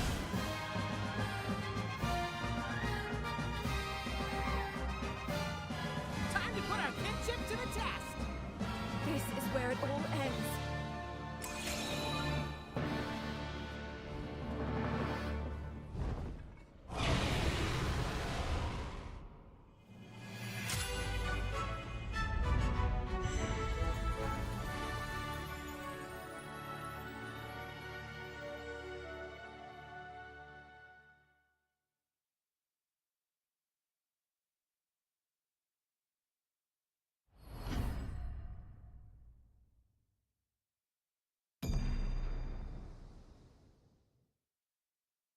PlayStation.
What is going on, everybody, and welcome back to the CPT. We got East Coast Throwdown. I was actually taken aback just a little bit. After everything that's been kind of going on, it makes a lot of sense. Vicious here with my man Logan Sama. You had a little bit of action earlier on, no? Yeah, I mean, what an incredible series of events. We had 2 matches back-to-back in the first block. 2 of the biggest names here going down to local heroes. That's what we're all about in there were a couple in also. the offline realm of the Capcom Pro Tour. I have to bring this up. Yeah. I have to do it. So we saw one of them go down. Definitely a fan favorite, pretty much a household name. We saw it go down off stream. Anything that happened off stream didn't happen. Marie versus I don't know what you're talking about. Problemekis. I've got no idea what you're talking about. 0-2 in pool play. Now, we were watching that. Like we were invested. Logan more so than I was, but anytime I got to see him play, I was like, you know what? Obviously, I'm going to catch that because we don't get to see it. That was as you should. I totally get that. But that's just the caliber of the experience that we're getting here pretty much throughout the entire day, and even more so for the rest of these pools, right? Oh wow, yeah. You know, as we work our way through these pools, we've got 3 days of action. Who knows what's going to happen? Because of course, there's only one of these players that will qualify for Capcom Cup. It's brutal, absolutely brutal. and we've got so many big names still to see, still to play. We've had so many big upsets. Huge upsets. I mean, you can't even call it. The way that it's been played out, too, like game for game, round for round, you were thinking to yourself, like, what is actually in the water in the East Coast? It's genuinely baffling, and that's been kind of surprising, but there's plenty more to look forward to. Obviously, we're looking through the rest of the C pool. If you guys want to follow along over at StartGG, it starts off with C103. You have Noah the Prodigy in there. You have Prototype as well. Floki is actually in there as well. Really cool to see. I actually got to touch up with Kaba a little bit, part of C104. I asked him who his biggest threats were. He's like, you know what? I got Alex Smith in my pool, and he has been a legacy player for so long, and also still a big threat with Jerry, in my opinion. I think it's proven now that, you know, with the results of Reflex and young Matt Teen. It was young Matt Teen, yeah. Young Teen Matt. YMT. But that just shows you, you know, players that I'm not massively familiar with. They haven't announced themselves on a world stage previously, obviously known regionally, but it just shows you that you have to really respect everybody. Those guys weren't even, you know, like top 2 seeds in the pool either, by the way. To be honest with you, 3rd and 4th seeds in the pool. I agree with you. I agree with you wholeheartedly, right? I've seen YMT play before. I've seen his presence on like Twitter every so often, but Reflex took me by surprise. And I got to watch the replay of it all too, and how it went down. That was actually insane. But there's a bunch of people in here too. We actually have the Daigo pool happening later on. Super Yan's in there as well. Yeah, I do believe so. And then Tenachi too. That's a name that's pretty much known on the East Coast, I feel like. But yeah, that's going to be the pools that we're covering majority of the time, right? So this is going to be a pretty explosive one in regards to like the superstar power. I think Noah the Prodigy also has had a pretty big chip on his shoulder coming in and out of EWC beforehand, trying to make a big name for himself. He's actually doing pretty big things, but right now, we got to see those results at this point. Well, that's the thing, right? The consistency is very difficult. Very difficult. Popping off and having a great run can happen to the best of them. There's some very talented players out there, but having that consistency is proven to be very, very, very difficult, very elusive. Yeah, I think it's been pretty much the talk of the town for the last couple of like months, I would say. Just finding that kind of consistency, not just from like the characters perspective. We could talk about that all day long, but in terms of like the players piloting those characters, that's a whole different story. That's the main thing. 100%. And you know, I look back at guys that have just kind of quietly cruised through the bracket, and you look at like Kevin, Nephew. He had a couple of bangers over on stream and off stream. I did watch him get to play against Triumph during his matchups. Really close that too. I feel like, you know, neither of them were in tremendous danger, and they're the guys that you need to be wary of on the weekend. You know, if they're just coming in and getting the job done, and they're just, you know, and both of them have been very consistent. They've had a lot of top 8s or 9s at very, very big events, and you know, one of these weekends, it's going to be their weekend. It's great to see a lot of these players having the organizational support to be able to get out to all of these big events as well. Because, of course, we've got Singapore and Japan back-to-back. After this, Singapore literally next weekend. Literally next week. That's going to be, you know, absolute ram-packed. Are you going to be there? No. Dude, it's going to be so hard to travel back I can't do every event, unfortunately, as much as I would love to. But any event that Capcom wants to send me to. There you go. I mean, like, he's closer to it than I am. He's closer to Singapore than I am. I'm just saying. All right, let's get into it. Our first set of matches coming in from the C block. Toguro versus Carlito. Toguro! Ah, you know the name, huh? I don't know. You are of the anime connoisseur. What's that from? You know exactly where it's from. Yeah, don't look at me like that. My mother's eternal soul. I have no idea what that name's from. What is it? I'll believe you. It's which show from Yu Yu Hakusho. What's that? You just made that up. No, I did not make that up. Yu Yu Hakusho. Yes, you definitely. What's if I were that? to show you a picture of Yusuke Urameshi, you'd be like, oh. Is that the ones with the hair? Yes. Okay. They all have hair. No, but you know, don't like look at me when you say quiff that. thing. No, sure, yes. One of them. Kind of, sort of. Like rockabilly stuff. He has what you have, kind of. A little bit. No. In like the later arcs, he does, at least. Okay. Going into it, going up against Carlito is Toguro. One of the main bad guys. But let's see if he's bad enough to pilot this Ed. There's a couple of mainstays, right? We've seen 1.5 million Eds. Funny enough, as strong as Jury is, we don't get to see her as often. No, I mean, I feel like I've seen a lot of juries this weekend specifically. 100%. But yes, you're right. And then you look at, you know, some of the jury players have moved away from the character as well. I still think she's tremendously good. I think so. Oh. It just shows you there's such a wealth of characters that are very, very viable. We've got so many DLC characters that are very competitively viable as well. You know, Ed being one of them. So many players have switched over. Gets splatted onto the wall. Still gets the ground. It's a really healthy place to be. There's a lot of characters that. Oh, that was so cheeky.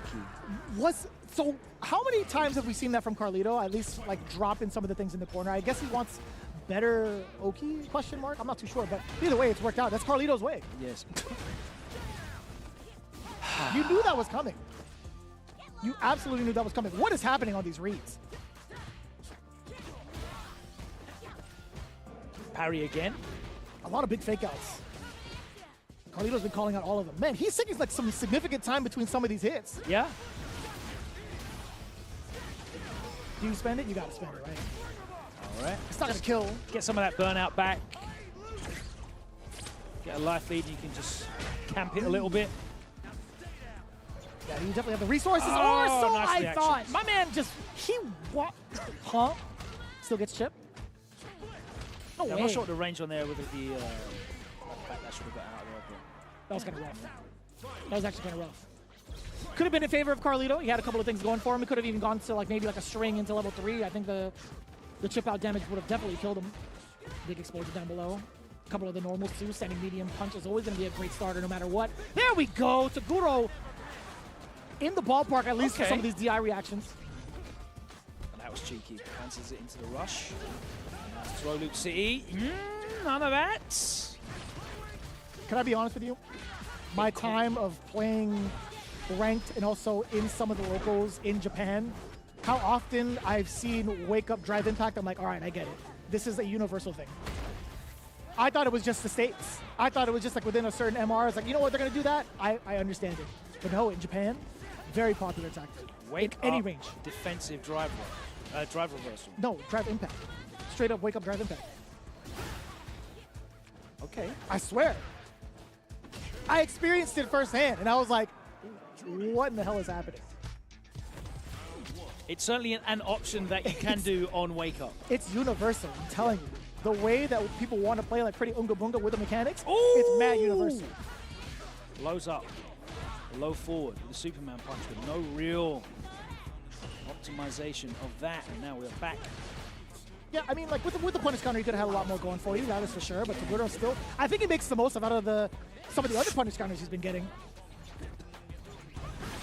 Oh, that looks sexy. It was in slow motion too. It was one of those pull, and he was ready for it. Carlito keeps getting caught walking out of strings. Nice to see Toguro make the most of that time by going low. It feels good to make that assessment. Yeah, it's got really good conversions off like reads. You're gonna walk out of the strings. You know, that is beautifully done. Desync or not, you didn't get the desync, but it's totally fine. I think people just having their routes down pat to maximize on the damage and also the corner carry is pretty good. He held it a little bit too long. How many times? Dude, Carlito again going for some of the throws. I was just about to ask, how often has Carlito caught somebody off guard immediately after a drive impact had landed into like a reset into a throw? No! Drops it, and that should be dead. All right. Greedy, but we'll take that. We'll definitely take that. All tied up one apiece. I think Toguro's keeping it pretty well composed. Despite all the resets that we've encountered, I know for sure, like, playing against this type of playstyle from Carlito, it does get a little bit stressful. Then you kind of start to panic and want to be a little bit more offense-oriented. Oh. Again! Nice hard read. Ed is definitely susceptible to drive impact in neutral. One of those characters. I think I watched a set between Fudon Kawano, so Akuma versus Ed, and they were just, both of them were just humiliating each other with drive impacts in like mid-screen because they're both so susceptible to it. That's funny. I could see it from the Ed side. I rarely get to see that as someone playing Akuma and being on the opposing side of it. Yeah, the fireball is going to be the main way to get like through when they use sure. it as a poke. So, yeah, Kawano's done a great job of nice. changing That that up. worked out. That was actually really sick. Very fortuitous. I don't know if it was planned or not. Well, given the circumstances, I feel like Toguro, he was already setting up for the fireballs from his range, that's right? very much what I believe. No, but you know, I'm gonna say it. Toguro, he planned that out. That was all him. It was all by design. Exactly how I planned it. Yeah, as it should be, as all things should be. All right, corner pressure. I'm enjoying that counter pressure too. I was gonna say, Carlito, he has a good head on his shoulders in regards to like what he wants to do on offense and keeping the pressure alive. Nice. Oh, come on, you could have got way more than that. I thought he spaced that out beautifully against the dive kick. Again, catches Carlito standing. No messing around. Oh, yes, there is messing around. There's a little bit of it. There is some messing around, but hopefully there won't be from Carlito. Let me not curse it. Oh, okay, that was a little bit scary. Even Toguro. I cursed someone with a thought earlier. I didn't even get to saying the sentence. I was there. I was definitely tuning into a lot of your recent commentary, and I'm like, man, you are jinxing up a storm. Well, at least did you put out a formal apology? You did. You did on Twitter, didn't you? You put out a formal apology. I definitely did it on stream at UFA. Oh yeah. That's right. I definitely did it on the broadcast on UFA, but Carlito closes it out. Wow, Yeah. I don't know what Who's going on there, but nuts that over is there? certainly the East Coast Throwdown atmosphere. People are having a good time. It's been very infectious too. Like listen to like the commentary all across and listening to the people react to it. It's been very eclectic, very electric. Any more E's do I have in there? Energetic. Yeah, hopefully not an egregious experience though. I wasn't gonna go anywhere near that one. But you're doing a great job, you know. I gotta say, man, starting things off with the way that did with the Jury and Ed play. Again, two of the characters that we really don't get to see against each other as often, unless it's in whether an exhibition, an invitational, etc. But not really in the caliber of like a top 8 as often. So that was actually pretty nice to see. There's just very few juries that are still... And a plethora of Eds. Yeah. That is for certain. I was going to say, it's certainly not on the side of Ed not being visible. No. But I did like the way that Carlito was kind of playing. Him taking it down overall was actually pretty enjoyable to watch. I loved his ideas just behind trying to get some of these resets, intentional or not, they still worked. Intentional anti-airs as well? So he didn't have to anti-air as often, I feel like. Most of his damage came from drive impacts and a couple of those. Toguro with the... it was Toguro with the fortuitous anti-airs. Hey, man, by design. By design. Yeah, it was lovely. We call that. Bit of fun, anyway. You know, it's enjoyable. It was an entertaining set as we progress through the pools. I'm sure we'll have many more of those. Perhaps some big upsets. We've had some big upsets already. I know we're going to be talking about some of our favorite matches later on in the block, but we will continue moving through as it's Kev Raider 44 versus Trife Money. Trife Money is quite the name. I like that. Trife Money. Yeah, he doesn't look It's like... not Triff Money, right? I don't know. It might be Triff I would Money. say, so here's the thing. Triff Money. If it was 2 Fs, I'd get it. Yeah. But if it was Trife, it'd be like with an E, right? Perhaps. Triff Money? We'll take that. You know. Trife Money, excuse me. I like that. The 44th Kev Raider on the set. Coming in. It's going to be Luke versus Zangief. We've seen these characters. Not together, but a hell of a lot of Zangief coming in CPT representation. Just lately. Yeah, Zangief not allowed to be good for more than 2 months. It's weird, man. Immediately gets shot. It's so weird. From the rafters. Come on, man. But let's give be fair. him back the knee hammer. Speaking of egregious, that knee is... It was egregious. was a little obnoxious, I will admit to that, but it was fun. That's what it's all about, right? Fun is certainly a word with 3 letters in it that you can say. Yeah, that's, you know, I see what you're putting down, and so does Zangief with the SPD. Putting him down a bit harder than me. Ow. Oy! Oh, running bear grab. Here we come. Still a very competent character, man. Oh, yeah, he still has the same win conditions. It's just he's not as abusive. Damn. Triff is getting scooped. He's maximizing the scoop, and he gets the flex on you towards the end. I still don't know how he keeps his suit together. Like, there's no way. He's got the flexi pants. Yeah, there's definitely some like elastine or lycra in those. I'm saying, in those suit trousers. Oh. Not even Ted DiBiase wrestled in the full outfit. Oh. Get off of me! I'm starting to really get around, like, get used to like hearing Zangief in English. Pretty entertaining. Oh boy. Yeah, no OS. Able to sneak in that SPD. Oh, that's unfortunate. Oh, worked out for him in the end. Yeah, not too bad. Get to keep all the meter as well. Yeah. Happy accidents, you get the kill, and you still go into the last round with those 3 bars. That's a big deal. it's funny you mentioned the OS too. Oh boy, I always get kind of scared when Zangiefs try to go for like a medium dash up and not go for the jab. Like even if you input OD DP, the looming threat of level 1 is still there from Zangief because it's invincible just enough to get past like the OD. Whoop. Ugh. The rest of it, that's totally fine. You get a lot of control out of this, a lot of damage inbound, getting your drive gauge sure. I thought you were going to talk about from the other side because Itizan loves churning him some butter. You aren't stealing no frames of a drive rush cancel against Itizan. Hell no. Oh wow, try F money, try F money. Try some F money? Yeah. Press F in chat. For Brian Kev F Raider money. in the corner. Bryce money. I thought he was here, but I was just mistaken. My eyes are bad. Full-time streamer. I apologize, Brian F. Only comes out for Seijan Slam. As he should. That was a pretty dope event. It was. Shout out to Seijan.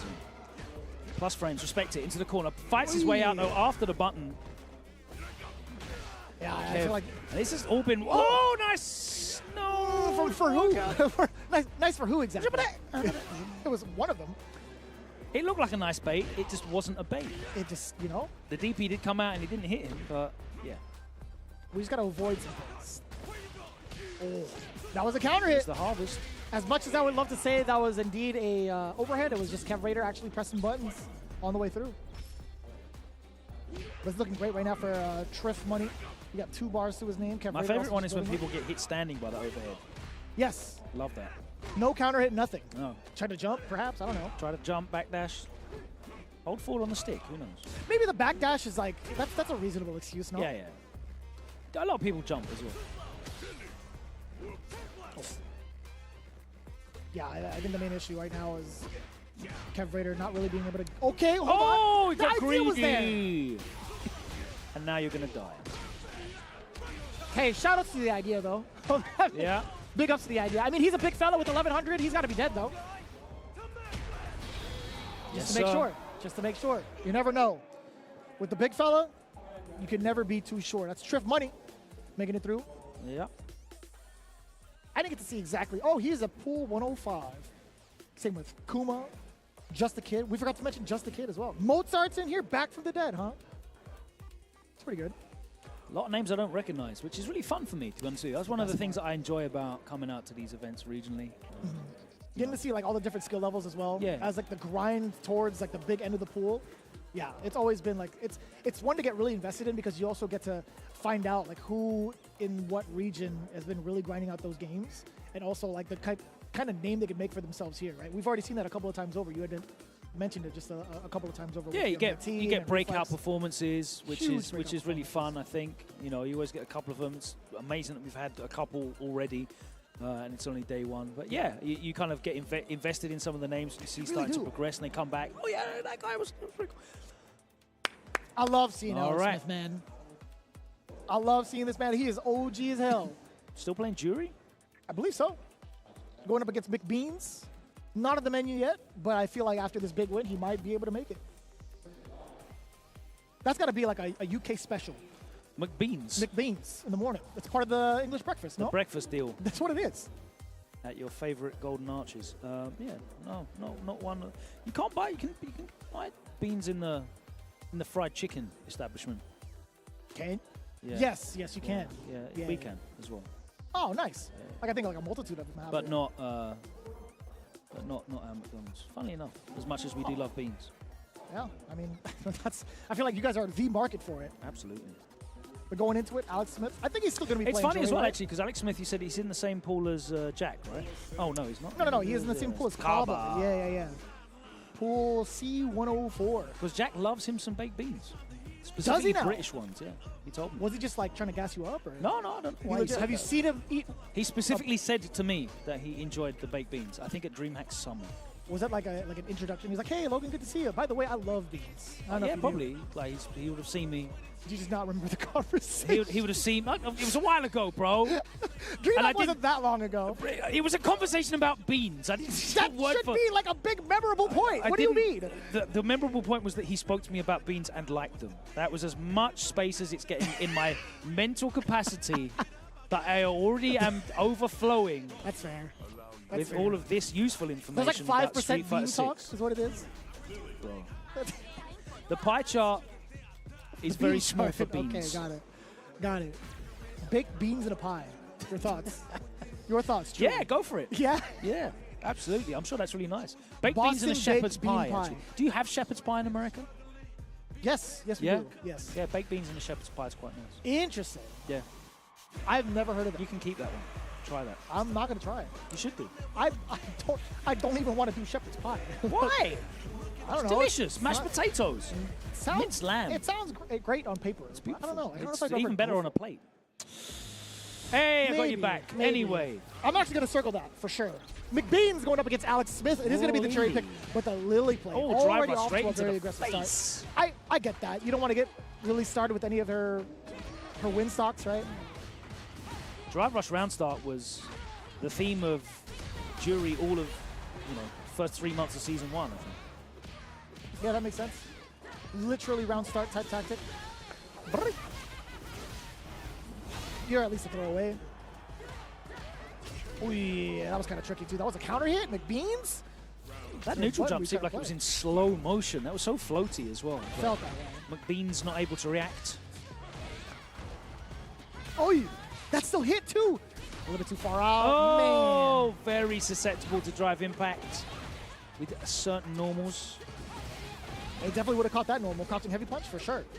Which it did towards the end, I think. Man, that is just harassment. Oh, goodness gracious. Alex Smith be doing that kind of stuff, man. He's been that way since the start of 6, actually. I think his corner pressure is like so hard to get around. It all starts with one button. Medium punch. Beautiful button too. And you get so much out of that, like you don't even get pushed back that far. No, you can press it a good couple of times. Literally 3 times in a sequence. Standing medium punch twice over and then crouching to really catch that last button. It's so difficult, man. Because she could stop, she could throw you. That's all it gets. All right, made the switch to Guile. Let's see if that controls some neutral a little bit better. That is a good set of characters to keep under your belt, right? Lily and then Guile for certain matchups. Certainly at vastly different ends of the power level spectrum. Oh, jumps straight over that boom. Can I be honest with you? Yeah. I think Lily still does a pretty good job against Jury. Not to the point where I do I not think have enough data. Yeah. They got pushed out by Bean Talk. No, I definitely haven't seen that matchup enough. Oh! There was bro, between the first hit and the second hit, there was mad time for Alex Smith to press DI. That was insane. Smithers. I've been watching so many Simpsons highlights with Tasty Steve these last couple of days, man. It's been insane. Here we go. Feng Shui. Give me the business.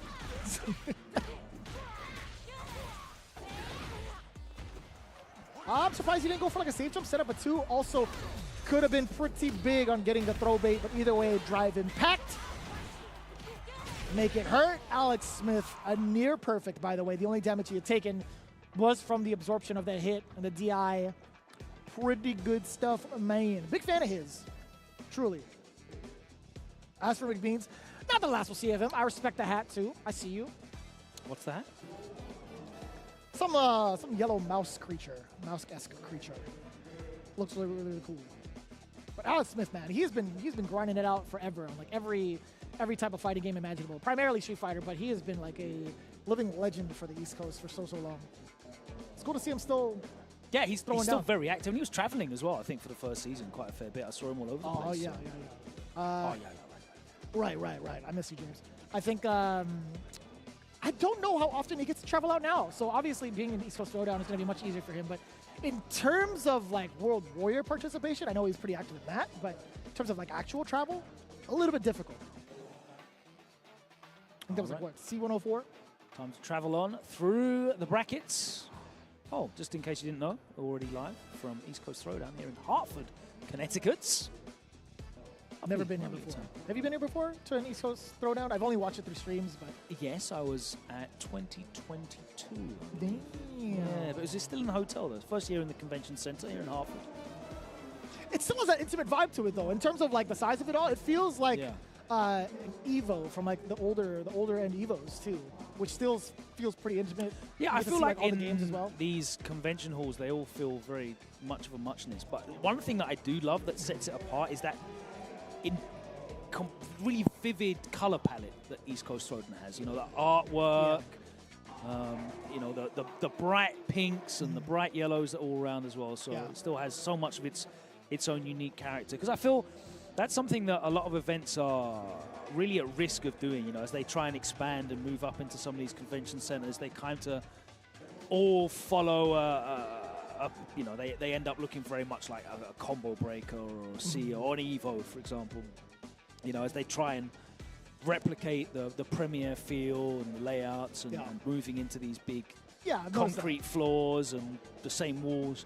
It's very difficult to maintain that unique feel, but they've done a good job with at least the color palette here. It's very distinctive. It has its own branding. It always has done something. You know, it's why ECT, you know, merch, for example, has always done really, really well. It's just got such great branding. It feels very much. That I got to pick up. I did actually notice the ones that you were wearing. I just stopped you over before you went live. I was looking at it closely because I couldn't tell exactly what that was, but it looks pretty damn cool up close. Oh.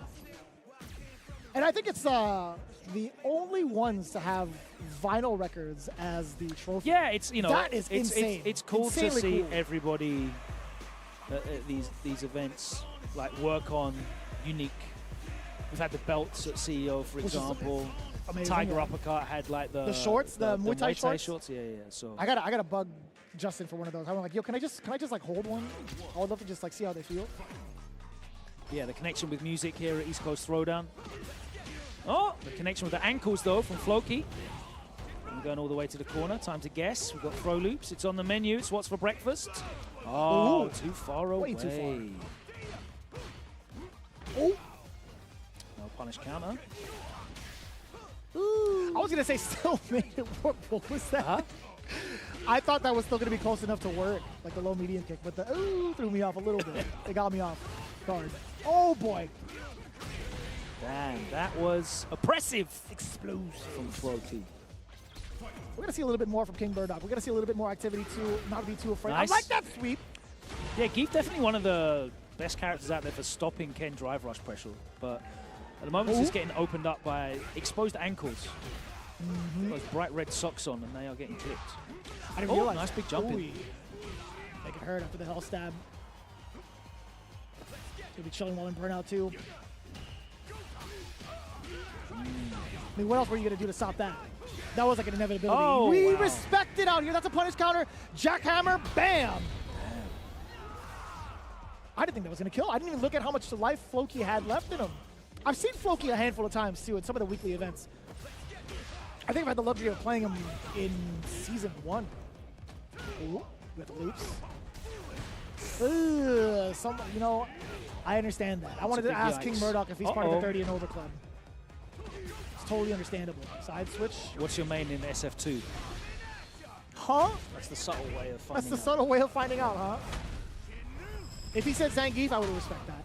I would heavily respect that. Guys in production, they know. They know what's good. Ooh! Oh goodness. Grabbing air. You know, just taking a little stretch. Just stretching it out. Trying to take a walk outside. Stretch those lats before you do, you know, the pull down. Sit down at the pull down machine. You've got to get the stretch. Yeah. Lat pull downs were like one of my favorites to do. And when it started to form, Yeah, the form. it feels so good. Don't load that stuff up, you know, especially not at our age. See. I mean, you're doing just fine. I think you're still pretty active, right? I know, but it's very important to not overdo it. Go to mine. You got to take care of those tendons, those joints. That's what the massage parlor's for, man. Oh boy! Oh yeah, just. That was kind of sick. I low-key thought there was gonna be like another hit. Yeah. I think it was just like the timing of it was really unfortunate. Again, he gets clipped by that low forward, and that should be it. There I we go. love that. The fact that you still get a level 2 off of the step kick is a pretty good idea. Because most of the time you only get it like off of an OD, single hit confirms, but it is part of like the specials, right? So that's a really, really unique thing. Yeah, and the scaling's really good actually. Yeah. I've seen some really wild conversions into level 2 these last couple of days, even off of like jump medium punch. Like let's say you want to get like a DP punish, right? Jump medium, it's the an little OD top the backdash jump medium, Dude, land it looks and do so that. Yeah. it looks so clean, man. Does a lot of damage. The double OD version. Yes. With the So why are you doing that much, man? Oh. Yeah. Ooh, none of that was a combo. We'll take it. I mean, combo or not, it was going to be a lot of damage. And I think Floki knows this exact same thing. He's like, you know what? That was unintentional. Yeah. But he's still in a position to get something like pretty massive out of it. He's even talking to the crowd. He's like, I don't know if you guys saw that, but that wasn't real. And I don't know if... I mean, you don't have to worry about combo scaling if it's not a combo, right? That's always good. Is that the way around? It's like, you don't have to really worry about it if Secret it's not a tech. combo. Right there. But King Murdoch, I think he didn't look too happy about that either way. I mean, still pretty early on in the bracket. You still got a lot to play for. Double elimination. It's not going to be too one bad. of the really subtle, but one of the best things that happened in that set in terms of controlling it was doing drive rush jab. The drive rush jab, and that is so fast that it really puts doubt in the Geef player's mind as to whether he can actually check the drive rush. And if you notice, after that, he got away with like a bajillion drive rush fierces. All of them. Yeah, I mean, that's pretty much all it takes for a lot of these matches in regards to like how you would want to kind of test things out. You see it even at the highest level. They would do a drive rush forward into like jab, drive rush forward into nothing sometimes to kind of see like what the normal's going to be like, or even like a throw. But yeah, you'll catch it at every level. It's going to be pretty interesting to see how that's going to play out even further on. Yeah, psychology is so important in this game because there's so many options to think of. And that's the cool thing about the drive system. There's always an answer to everything, but that means there's always an answer to everything. So you can't like think yourself into a loop, and you just get lost down a spiral of, if he does this and I did it, So showing things, you have to show a lot of stuff, which is very difficult to do in first to two. Let that be said. It's very difficult to condition somebody, and it's very difficult to extract data from somebody. So you have to make them fearful to do things. I see it. Like if I make you fearful to, especially against Ken, right? Because if you try and check my drive rush and I just clip you with this jab into counter hit, then low forward, then we go into the corner, and it's GG's from then there. It's really scary to be like, it's not worth it trying to check. But it's the same with DJ. It's not worth it trying to check that drive rush. I'll just let it rock, and then you let it rock, and then they're just in with plus on block heavies that are stealing your drive gauge and pushing you back and giving him free turns and free get-ins. So yeah, psychologically, I think that's super important. I'm smiling at the way you're explaining it because, man, I was literally on the receiving end of that not too long ago, and also dishing out that exact same philosophy too. So yeah, no, I think it's a very, very coherent thing for people to kind of pick up, even at this level. Even in pool play, you'll even see it evolve as I love it when I see people playing really like scummy tactics in first two. Steal that win. It don't matter. Like once the set's done, early, it doesn't even matter like what point of the pool you're in. How did you get the win? So far. Doesn't matter. Give me the win. It's facts. It's facts. All right.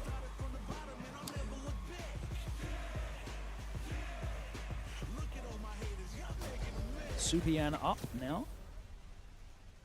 With E-Honda. Not many E-Hondas. We've seen a couple today, but a character you don't really see a lot of. Very much less scary. Honda? Yeah, way less scary. A couple of quality of life changes, which is nice. Oh, a little bit too early. Yeah, I get that. I really like how Honda is in this game. Not because I feel like they're a viable tournament character, but because it really teaches you the rules of this game. I want to say for like mechanical purposes, yes. Yes, absolutely. But and like what the win conditions are. Yeah. Because if you're obsessed with playing a certain way and I want to do this, right? And I want to, and he throws that out the window. Yeah, there's like a handful of characters that do no, that, right? No, we're not doing this. And that's what Honda's all about. I like that. Very, very good for teaching you a winning mentality in this game, playing against Hondas. You play Ultra David, you'll definitely get there. Oh yes, that is for sure. Have you had the luxury of playing him in the set? Yeah, he's a scumbag wild as well. There's two ways of saying it. Yeah, that is for sure. He's definitely got the scumbag in him. Yeah, I say scumbag is definitely non-derog. Yes, it is a playstyle. Same with playing lame, by the way. Yeah, absolutely, non-derog. Oh. All right. That's got to be hella damage. It's a burning too. ring of fire. The flame's not getting higher, though. Not just yet. Unless Super Yan can clutch it out, and it's a standing medium punch just within range. She has done such a great job of evolving this character for herself. I mean, like she was kind of like in the dumps in regards to like how Honda was being played earlier on. She didn't want to succumb to just abusing the cheap stuff. Yeah, spamming bat slam over and over and over again and hoping people don't know what they're doing. No. I love the attempts at like some of the footsie-based gameplay that she really implements very well, actually. Medium punch is a really, really good button. Let that be said. You know, you can definitely play Honda in a grounded style. If you can get away with being really frustrating and just using some of the ridiculous stuff, then, oh, nice. Really good awareness on the space in there of that OD Cycle Crusher, and that you could get away with the 2 hits of armor on the OD headbutt. So very, very consistent about using that as an anti-air as well. Ooh. I think she's doing a great job of I think both are doing a really decent job of masking their charge inputs. Ultimate Leo, I don't think he needs to do that as often, right? Oh, We've seen no. Bison as much more of an aggressive character, scoring the knockdowns. I think finding the way in via maybe Scissor Kick would be more than enough. You don't need to maintain charge for that anymore. Oh, you gotta believe on that. And it's a little bit tougher to believe on. That was a counter hit after all. No. Not gonna fly, Leo. Got them reactions. Ah! No drive rush follow up. Not too big of a hit either. Super Yan I still. like using the OD bar, even though the burnout was there. You know, you're maintaining. Oh no, but the back. I was just gonna say you're maintaining the corner, but that's rough. Hey, the butt slam, totally recovering that. I mean, they're both gonna be mid-screen regardless. Ultimately, just taking these chunks of drive gauge damage over and over and over again. One more sequence, it's gotta be level 3. Doesn't Jesus. matter. The anti-air version gets it done, and that was just. Go on. That was just a real lack of a coherent game plan to deal with Honda from Ultimate Leo. Yeah, I would have to kind of agree with that too. I think there was a not too big of an understanding of what the gameplay was going to be, both as controlling Bison and also playing against the Honda. That was actually kind of rough. But you still got the rest of the games to play, at least on the loser side. It's an all-day affair. It'll be just fine. Maybe. We'll find out. And you can find out. Check the brackets at home. I don't want to jinx it. Start GG. Just check out East Coast Throwdown 2024. You can see how some of your favorite players are getting on. Whether they've managed to advance through the pools, whether they've been upset. We've had a few upsets already. We've had some fantastic matches, haven't we, already today? I know you've been watching them. This is your first block on commentary, so you've had the privilege of Listen, yeah, I got to say what's up to everybody right out the gate, but I didn't really have that much time just because of how explosive everything was over on the streams and also some of the stations here as well. I mean, everything's been going down since, I want to say, what was the top of show for you guys? When 2 did you p.m. guys start? 2 p.m.? Yep. Didn't feel that way. I felt like we've been doing this for a while, is what it really, really felt like. I mean, Yeah, we're I mean, only in, 'cause so hour much has 4. happened. There has been so much developing on and off the streams. It's been so wild, but it truly is a No, bless. nothing off stream. Nothing happened off stream at all. I don't know Absolutely how to. nothing. I don't know how to verbally counter that. I just want to be like, Absolutely Logan, nothing happened. keep it down over there. And That's we're all not it is, going to because be there is talking some about that at some all, wild especially stuff. not in our favorite matches. Absolutely not. Before we get into that, we got to shout out to the big sponsors that have been throwing it down here for the CPT as well. We got Our Pagoda. fantastic partners who are making sure that this has been going on. Of course, Street Fighter Duel is the mobile game that was released last year. And if you haven't heard of it already, it's an RPG based on Ultra Street Fighter 4. Game that I know is very dear to your heart, Jeremy. I still play the heck out of it. I'm actually ready for the big Luke event. I haven't been able to play these last couple of days, but if you guys have the chance to, be sure to do so, because again, they've been doing a lot in regards to all of the cosmetics. And it's not even just the cosmetics of the characters. You get different skill sets of those characters that are really unique. Interesting. They'll do entirely different animation and moves, which is really damn cool. Yeah, I mean, as well as, to be honest with you, I'm looking at it right now on the screen. This game has some of the nicest original art, the most impressive original art I've seen in relation to a Street Fighter. Of course, you can see on your screen there, it's featuring more than 40 of your favorite characters, such as Ryo, Kuma, Chun-Li, Cammy, and Guile. You can enjoy this new mobile twist on a fighting game classic by heading over to your app store and downloading it to play now. The QR code there in the bottom right-hand corner of your screen. Go and check out Street Fighter Duel. I play too much of it. Just as much as I play some Street Fighter 6, and you guys should be doing the same, because we got the Capcom Pro Tour Singapore Super Premiere happening literally next weekend, October 18th through the 20th. The registration is closing. We kind of talked about this a bit ago. We want to make sure that everybody who's planning to go through, it's a lot later than most. That is for certain. That right? is, that is giving you a lot of opportunity. If you're on the fence and you are within a stone's throw of the Singapore Super Premiere, make sure you sign up, because it is going to be one of the best experiences. Singapore's always a fantastic experience for Street Fighter Premiere events. It has been for many Seems years. like a lovely place, we've both been there. I have not. You've never been to Singapore? Never been to Singapore. Lies. I've been trying to. I've been Why really do I trying feel to. like we've been there before? I have never been to Singapore. Crazy. Well, you're missing out. You can still sign you're up. telling me about it. I Registration's open till Wednesday. If I Jeremy. were able to participate in the CPT, Sell some of those cards that I know you've got. Cash them in. Just go. Fly just to go. yourself out. Just and to go. sign up. All right. I'm not gonna sign up. Listen, I think they'll make accommodations for you because you're not going to win. So it's I'm okay. definitely not going to win. Let's be honest. None of us is going to win. The only person I feel like in the commentary group, I would want to say the three of them, would be Yipes, Marine, and David. I feel like Justin.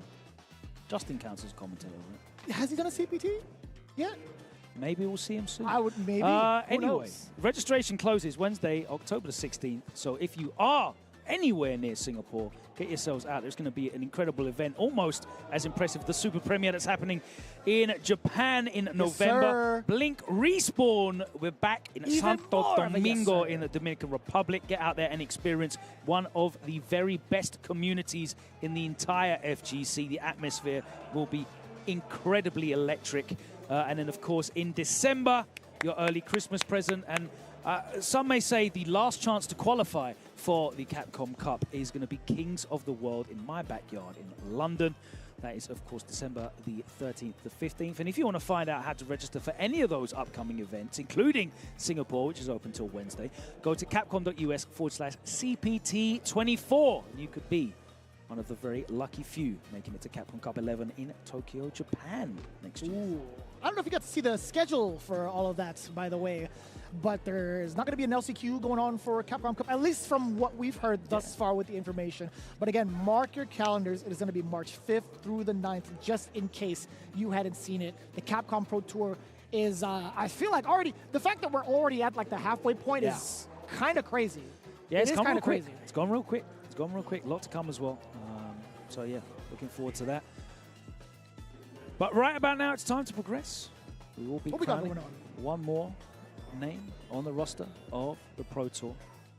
If you want to progress through the wilds, I yeah, love that how you- one was how you really deliver that. tenuous. Through the wilds. That was hella tenuous. I but like we'll, that. We'll take those. You know, I've been watching a lot of this game, a lot of the trailers, a lot of the things going on Twitter as well. I played Monster Hunter Worlds. The way that this game has been playing with some of the archetypes in it, I'm definitely going to be playing some online Monster Hunter Wilds. You can pre-order it today. It's going to be released February 28th. Pretty good deal. Got to see a lot of that over at Tokyo Game Show. The queue for it was insane. I can't imagine because that game is huge. Mm-hmm. And I'm sure there will be all manner of beautiful premium pre-order packages. It looks so sick. Beautifully packaged. Fantastic bonuses. Go and check those out. I can't keep it together. The way you've been fluffing it up right now, I can't keep But it they together. do. You know, they always come with beautiful They statuettes. really do. They really do. There's a lot of big collabs that happen too with it.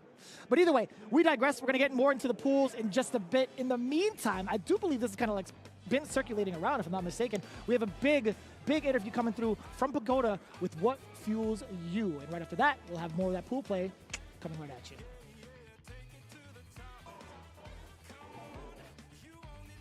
I am Hollywood, Rob TV, and I am joined here with the one and only Sherry Jennings, and this is What Fuels You. All right, Sherry, so before we get into this interview, for one, I'm feeling a whole lot of aura from you right now. I'm not going to lie to you. I'm putting some respect on your name, seeing you get awards and all that. But before we get into all of that, I want to ask you an important question. Sherry. What's up? Can we please tap egg rolls? Tap the egg rolls? Yes. I got you. Okay, come on. Let's see what it's here for. Come on. What's Got a little up? crispiness going on. What's up? This is good. So is Sherry Jennings approved? It's Sherry Jennings approved. And I'm a foodie, so you already know. That is true. You have horrible fast food takes. No, but who? You are a foodie. I need to become the host of this show. That's all I'm saying. Based on your fast food takes, I think I need to become the host of this show. I'm unqualified. You're unqualified. Nah, not after the things you've said. You got to be considered OG at this point. That's what I'm saying. I'm a veteran at this point. You're a vet, right? So, what even for people who don't know, right? Like, how did you even get into all of this? Like, for you to get this far, that like it's wild from the beginning. But like, how did this journey even start for you? Yeah, I mean, like, I'm pretty competitive in general, right? So video games, didn't play that growing up, so it's weird that I got this far in it. It's just getting the chance to go to an arcade. I was playing Initial D with my homies, and they were having a Street Fighter 4 Rambat. I was like, what is all this mess? What is all this noise going on behind me? And they were doing a Street Fighter 4 tournament, and my friends, one of them coincidentally was playing in it, and I haven't seen him in super long. And he said, hey, we're gonna have a ladies tournament. I'm finding someone to mentor. Do you wanna be my student? I said, you don't want me, trust me. I don't play fighting, I don't play video games in general. You do not want me to become a competitor. Yeah. And he said it's all fun and games, you know. So he started training me, and that's kind of how I got my name, because I went to play Sea Viper, and he got his friend, Cryogenics, to be my teacher, because he was the original. Bro, what? That's why your name is Genix? Exactly. Cryogenics, the original SoCal Sea Viper, was my mentor. So when they signed me up for the tournament, they signed me up as Sherry Genix, and the name just stuck ever since. 15 years strong. I never knew that. We've been friends for years, and you never told me that. You didn't ask. You fake as hell. That's crazy. And You gotta actually, ask. you know what's even worse? Like, so for, like I said, again, for years you've been doing this, right? You know, so you would think normally that comes with a certain level of integrity and stuff, right? You know, but I ran into you in a ranked match, right? You did. I forgot the result. I remember very well. Only because you told me it was you afterwards. I messaged you on Instagram, and I'm like, hey, that was me, whatever, okay. And then, so you might have got lucky or something. And I'm like, let's run it back. Did we? You remember the score? I remember because I was playing this Akuma, and I was like, there's no way this Akuma is gonna beat me unless he gimmicks me out. And I literally said it because I was in my Discord streaming to the homies. I said, there's no way this Akuma is gonna try to play footsies with me because he's gonna get smoked if he does. And let me tell you, you disrespectful. You did a walk back low forward, and I whiff punished it with my low forward drive rush back roundhouse, and I was like, that was free. That's crazy. Because I feel myself when I hit those. Okay, where was it? But, okay. I didn't know it was you though, which is the funny part. But what I say when I mentioned it, I said, let's run it back, and then what happened? You did. You said I was playing really solid. You said my look looking kind of solid, and then you said, let's run it back, and I said, for sure, I got you. And what happened? I got busy, that's what happened. Evo was coming up, I didn't have time to give you a run back. You're gonna have to earn it. Sherry, you one of my goddamn close homies, definitely my dog. It's been a pleasure. I've been boy Big Hollywood Rob TV here with the one and only Sherry Genix, and this has been What Fuels You with Pagoda.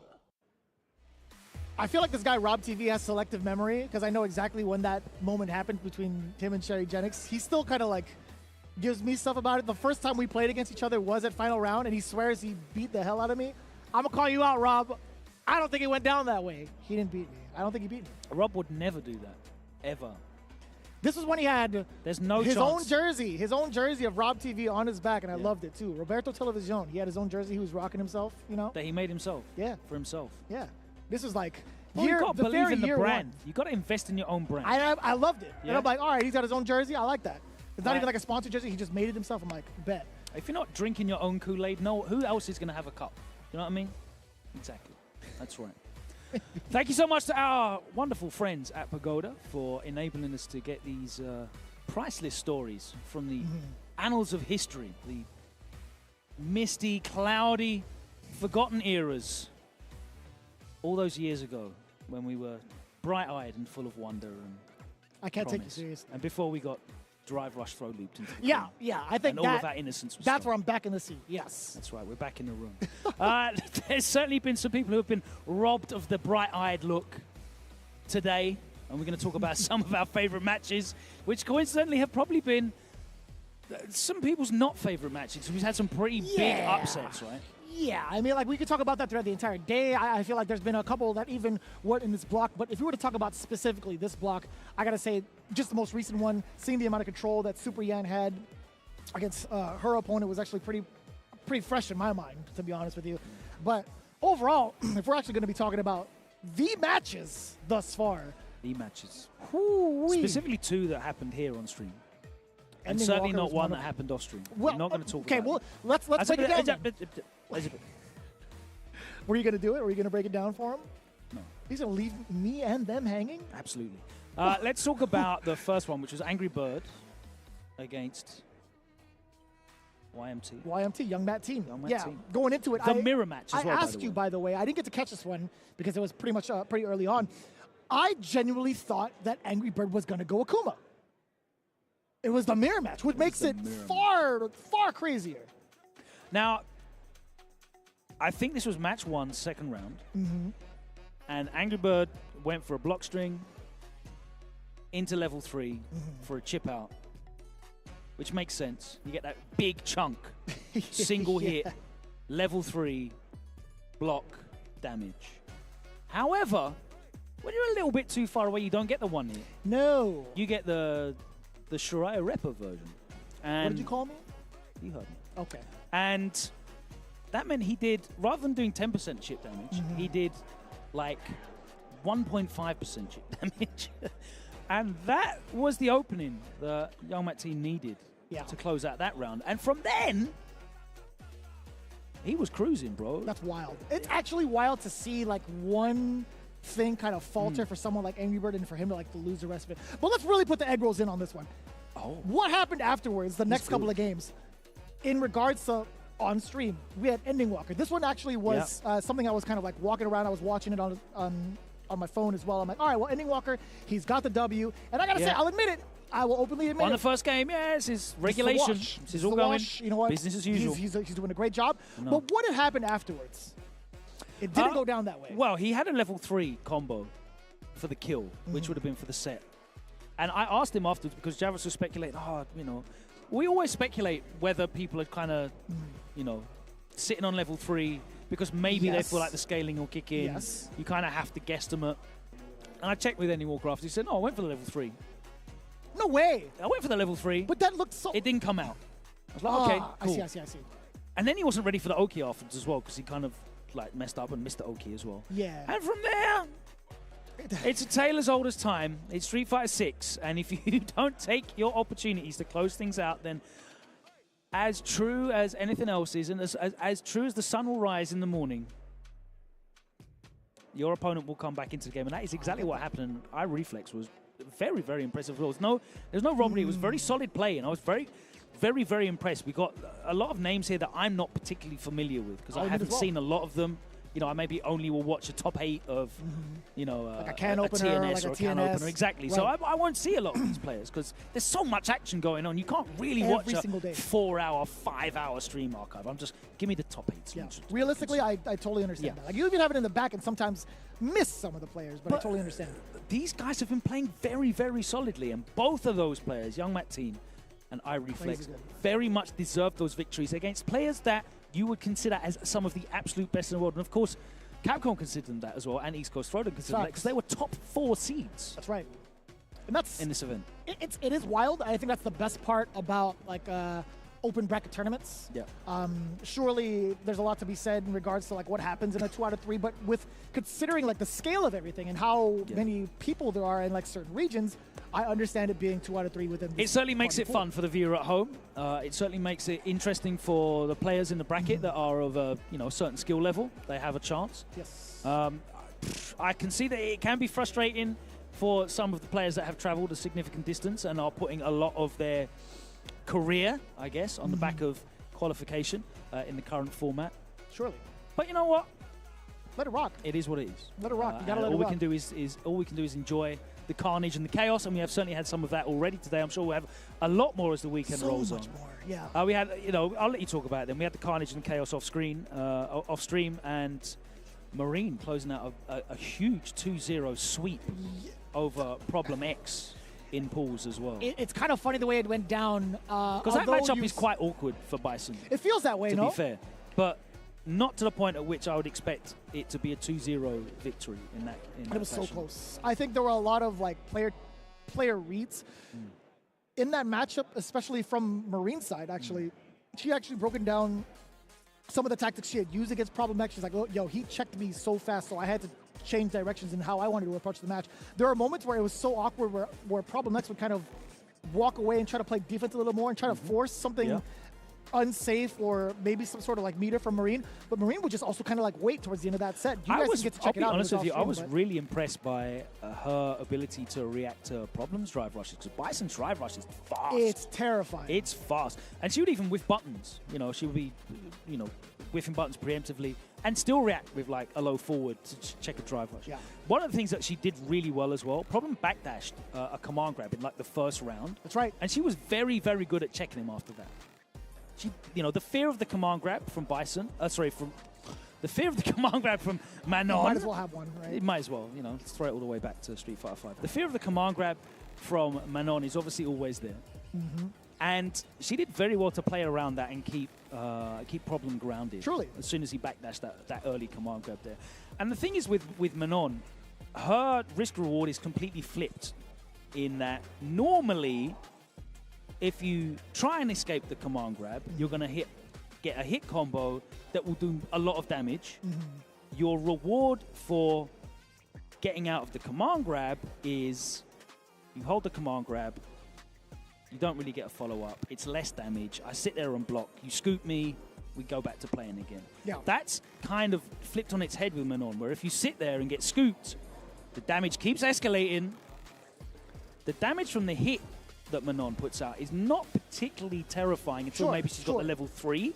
Especially with the medal damage boost that she gets now as well. Yeah. So it's a very interesting dynamic in that Manon is a grappler whose risk reward is kind of inverted in that way. It's skewed the other way around, right? Yeah, that is kind of interesting to boot because we don't really get to see or talk about that matchup or even this character as often with some of the changes that she had gotten to. But I kind of agree with you. Like even trying to dodge the command grab is like, man, why was I even thinking about this in the first place? It feels that way a lot, especially once they get that meter going, and you build up meter pretty fast in this game.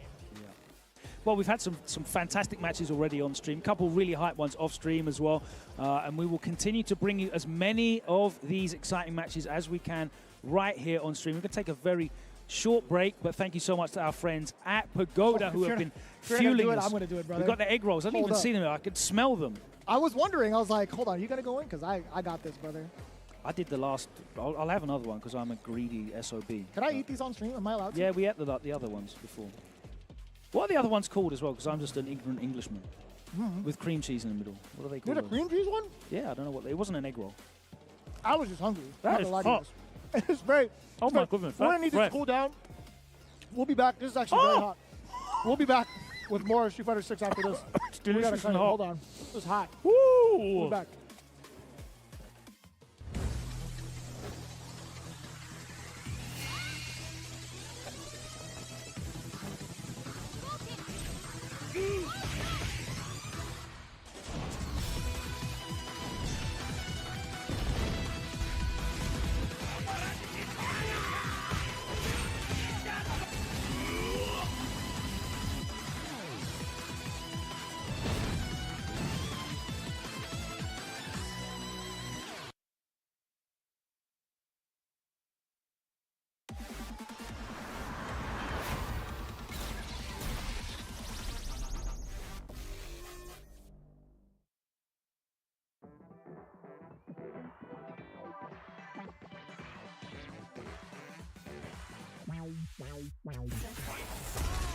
Yeah, come on. Everybody come alive real quick. Battle of the strong, survival of the fit. Take your best shot.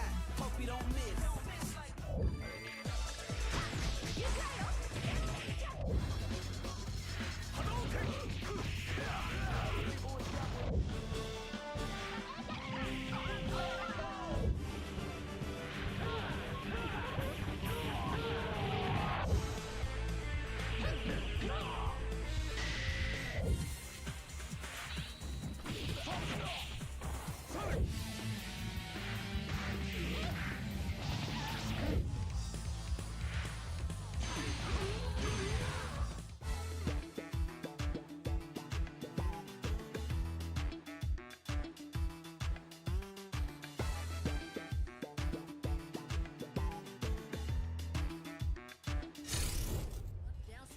I ain't never scared, never quitting is the motto.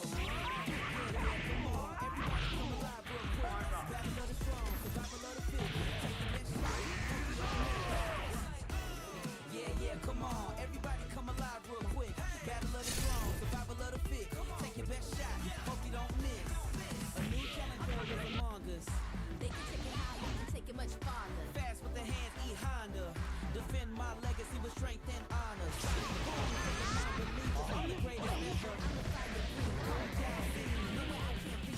Showdown, this is my arena.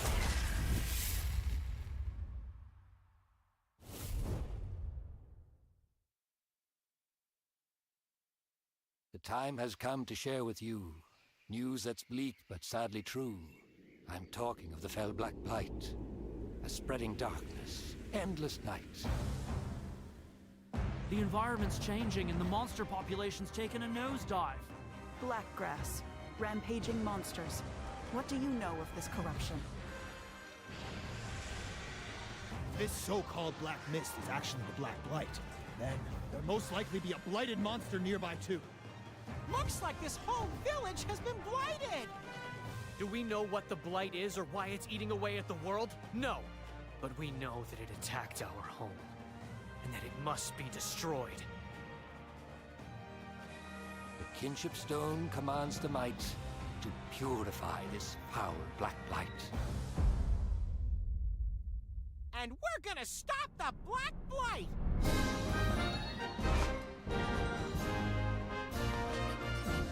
We can befriend monsters easy enough, but other humans are a different story. Hunters and riders. Like, they both respect and live with monsters. They're the same that way. I've been waiting my whole life for this. I want to help my friends. Everyone. But right now, evil is growing in power. And soon, this whole world shall be devoured. Yeah! We got claws for concern! Ratha's blighted! You can use it to stop the blight! But I'm curious about this kinship with monsters stuff. So I was hoping you could show everyone what it means to be a rider.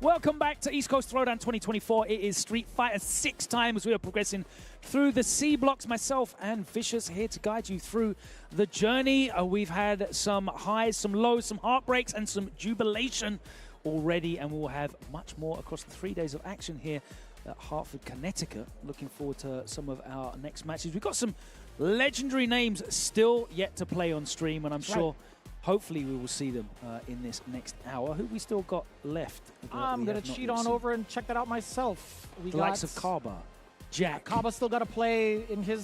Daihi he hasn't been streamed just yet, Umiharuist. just a kid, and talked about it earlier. Daigo. Noah the Prodigy. Even later on in some of the pools, even after this block, you still have Inabashi Zangief playing at 8 p.m. as well as Chris CCH, Brutus as well. One Smug's of in here the too. players I thought that Smug I would take like mostly the content creator route, but he's actually taking a Well, step I mean, forward come on, it's towards CPT again. It's not too far away from him. Not too much of a commitment to make. Yeah, that is fair. I'd be Where pretty he's at now. disappointed if he Yeah, that makes sense. But you know who I'm really, really excited to see actually play Talk to me. offline? Boose. Boose is a monster. Yeah. He is a scholar, but also a monster. Boose. I had the luxury of being able to check him out and also see the way he plays offline. But man, this cat can ball, man. If you were to ask me right now who was making it into top 5, or at least like top 8 for the weekend, the end of it, I wouldn't be so. It would be so overlooked. It would be criminally overlooked if I didn't say Boose. Yeah, He is doing crazy 15th right now. seed, as per the pools. But yeah, I would definitely feel confident in putting him in that top 8 based on his form. No reservations. I would actually just be. I think he's making it in there. Yeah, I'll call you guys out on it too. I'm not gonna lie, it wouldn't be like one of the first 6 names that I put in that top 8, but very, very excited to see him perform in an offline premiere event. Yes. And that's what it's all about, this fantastic online infrastructure that we have for Street Fighter 6. It's amazing, The continual competition we have from, community ran events and of course the World Warrior system that is there as well. It really does translate to offline performance because the difference is not that wide. Right. If you can do it online, you can definitely do it offline. And I think it's a great thing to see these players show out. We already saw Noah the Prodigy, who was terrorizing people for the first half of the year in online events. Get that Twisted Mind sponsorship. They were flying them out to events around the world, and 100%. everyone else got to experience the terror that was facing Noah the Prodigy for the first time. So I'm really looking forward to seeing Boose play a little bit later on, but hopefully, you know, we'll have some of these big names in this last hour of this block here in C. And there we go. They don't get much bigger. Against Tanachi? No way that they have to face off against each other. Is this early? Come on, man. Hold up. No, let me take a closer look. We did get some of this action a little bit earlier as Super Yan had played her matchup, right? So winners semis, you say? Very interesting. What part of the bracket was Daigo on? Okay, so this is winners. Wild, man. Yeah.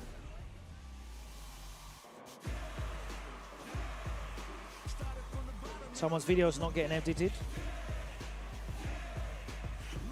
Probably. Ah, yes. I was going to call that out a little bit earlier, but let's talk about the matchup at hand. This one's a very interesting matchup, Akuma versus M. Bison. Interesting in a way that you feel like the aerial approach is very, very interesting, because if Bison's got charge, then he's got a lot of answers to Akuma's aerial approach, but having that charge all the time is not a given, of course. It's definitely not. Psycho Crusher definitely will work. Oh, that was a beautiful bit of patience there from Tanachi with the punish, the medium. Big chunk of damage. Now has the life lead. Plus frames. Keeps it tight as well, not messing around. Daigo looking, though, for that perfect parry in the string. Could have been a possibility. One of the big things I want to see if Tanachi's going to do is the heavy punch. Daigo has been practicing that a lot, or at least the counters. Reacts. That's exactly it, yeah. Definitely a good majority of his stream, he's been working on that tactic. Oh, my God. Oh. Too far. Way too far to go for the crouching heavy punch. He got gassed. What did he do on that drive rush? Was that fierce, right? Or did he do forward fierce? It actually blinked when he got the hit. After the, what, on the reaction to the sweep? Punish, yeah, to punish No, it was Tanachi. medium. It was medium, okay. Because I actually blinked. I heard the noise kind of faintly, Yeah. but... Ooh, nice reaction. The OD blocks the overhit. At what cost, though, right? You have to back off. Landing on the fireball, not too bad of a deal, but Daigo just encroaching on so much space afterwards when you're in threat of burnout. Nice laid hella back damage, fierce. Right DP for the setup. You tried to do what now? Daigo tried to after? Tried to move? Yeah, that was you know, hit. I get that because Tanachi could have back thrown him for corner positioning, perhaps, so it makes a lot of sense in that regard. But him not being able to live afterwards is kind of nuts. Good old 900 health. Ooh. Nice, that wasn't a punish counter either, just caught him walking. Bam, bam. Dash up again. A little delay on the standing medium punch. I love that block from Tanachi. Ooh, you tried it again.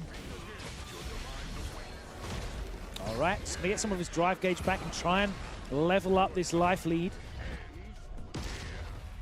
Daigo, of course, has got that level 3 there, though. Daigo could get the turnaround, too, if he manages a way to get that level 3 activation. Yeah. If you can get a position here where he can get double drive rush combo, which he's not going to get now. I just only used the level 2 for the kill. OD? No! Oh, he's going to do it anyway! Punish! Daigo mashing! Oh, and the meaty medium punch closes it out. That could have been disastrous. Scramble City. That could have been absolutely disastrous. Tanachi had called out the drive reversal, too. I don't know what had happened afterwards. Oh. Tanachi gets caught standing up. Daigo with a meaty medium. Frames are respected.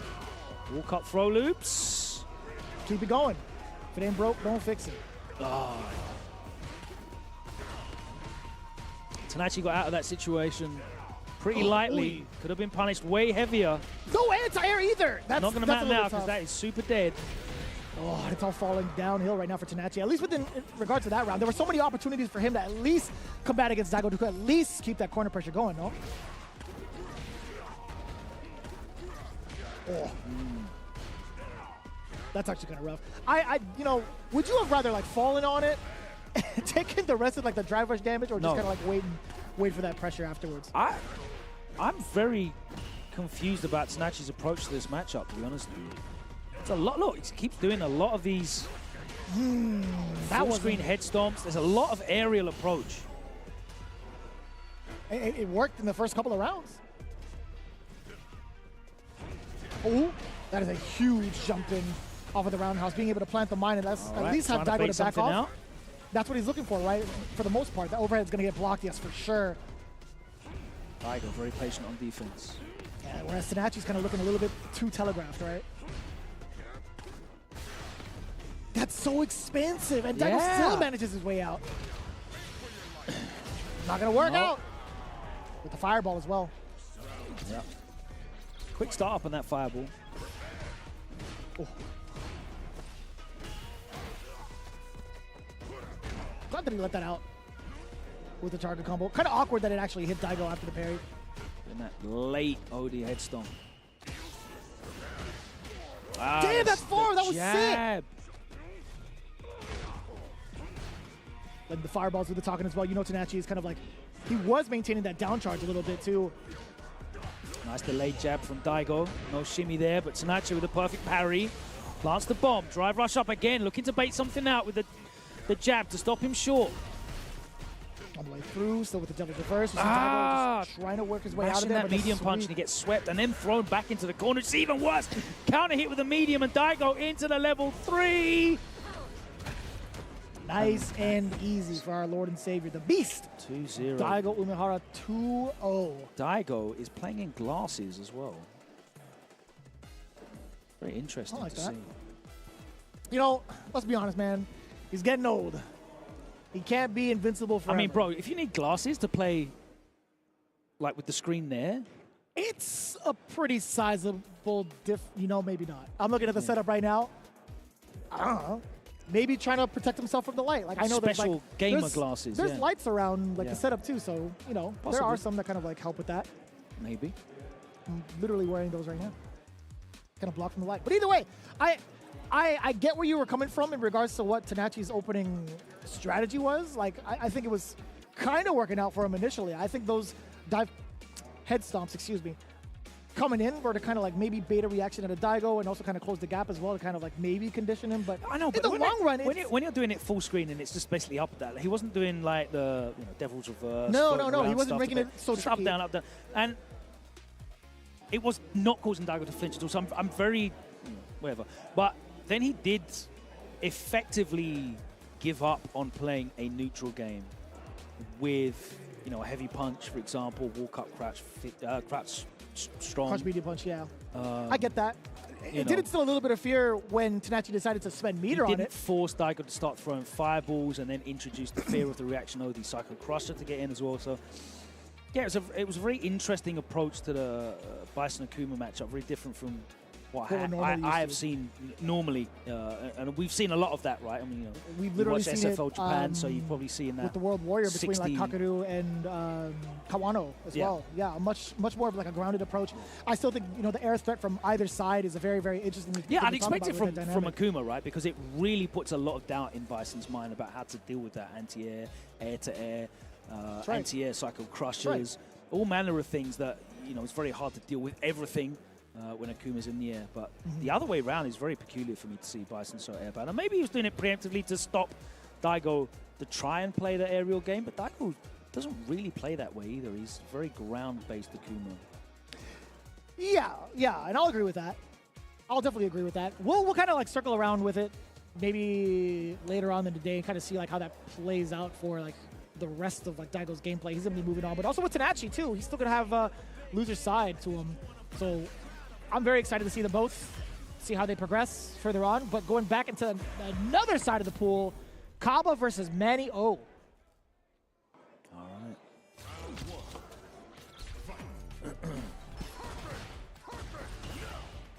Let me see, I gotta check out the bracket once more to see who else is in this one specifically. But Kaba, this is the same pool as Alex Smith, if I'm not mistaken.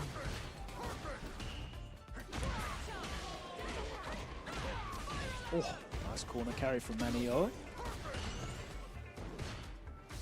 So my phone's not working. I was trying to look at the bracket, but yeah. It's right there, sir, if you'd like to have a look. Counter hit dive kick gets the conversion, but Kaba fighting his way out. Pressing buttons after the first blocked light. Ooh! That was kind of tricky. I love that he came out with it either way with the good old knee. Damn! Nice, maintaining that charge somehow. I don't know where he was keeping it. Oh, this is tough. If you give him another roundhouse, perhaps, okay, either way, that heavy is going to be a great starter for a lot of damage. Attacking on the drive gauge as well for the safe jump. Yeah, you get to secure that burnout. That's tough. That's tough. You already seen it, too. As soon as that knockdown happened, Kaba was already trying to get that second mission completed. Help. Try to jump in on him. Yeah, Kaba always somehow having access to the perfect anti-air choice. That's pretty cool. I always think like for certain angles that roundhouse is never really gonna connect, but with Guile's unique jump art, it's like somewhat like a triangle. Oh. Holding it. I appreciate that, Manny O. Nice check. That is such a beautiful check. Oh, that's unfortunate. Oh. Just too far away to get anything after that overhead. And that worked out in Manio's favor because that would have certainly been a level 3. That's rough. Yeah. Oh, gets that picked was up, hella and delayed. That was crazy. Did you see that? First game. That knee hit down the shin, I think it was. Probably. I feel like he was just about to run out of green. The way he slowed down animation-wise, I'm like, all right, kind of tricky. Bam, towards the end. That was, you are a sneaky guy, Kaba. That's a very rare occurrence. I don't get to see that too often. Oh.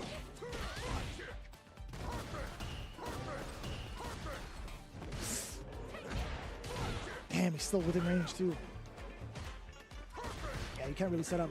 I feel like it's so hard to even contest against Kaba's projectile decisions thus far. Ooh-wee.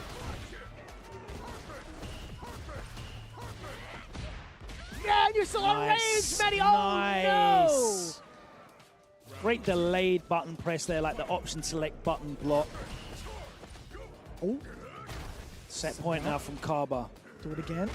Traverse forward, perhaps? Nope, gonna be chucking the booms. This is so difficult. Even as like somebody who's watched this matchup a bunch, it's like, man, how do you get around it? Oh!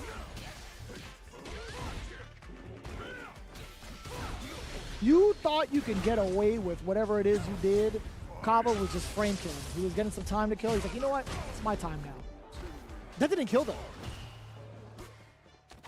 This would be comeback of the millennium. You know, with everything that's been going on this weekend, I wouldn't be too surprised. Hands off the wheel. Hands off the wheel. Manny, I understand, but Kaba taking it down 2-0. Yeah. Nice work. Kaba walking out of danger there. Obviously had to be wary of his ankles, but you've got to take risks in this game. Cruises on into winner's final now of that pool, where he will be facing probably Alex Smith, I imagine. You know, looking at it, it makes a lot of sense. A lot of the times that we're going through it, this has been like the semis of it all. So again, if you guys want to follow along, we were just going through C104 over at start.gg/. Actually, I'm not even going to say the URL. It's not even right.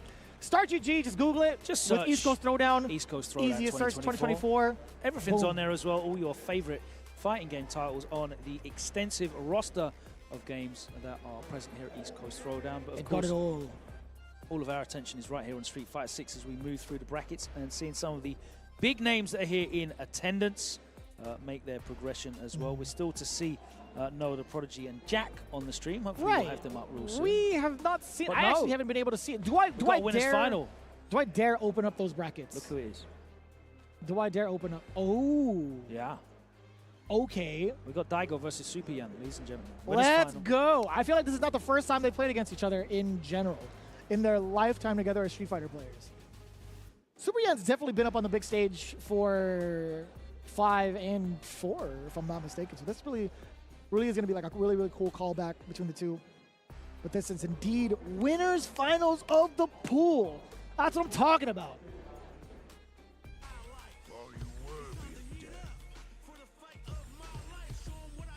This is your jam, right? Yeah, I love this song. Do you have like every variation down? Sorry? There's like different starting points of the song. Are there?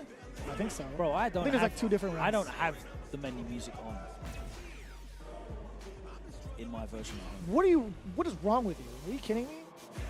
You gotta gear up for the fight of our lives. Yeah. That's not even the same. You know what? It's Yeah. not even in the same sequencing. How would Super I Yan know? versus Daigo. How would I know? Ignorance is bliss. Honda versus Akuma. Oh, we'll take that. Ooh! That was actually kind of sneaky.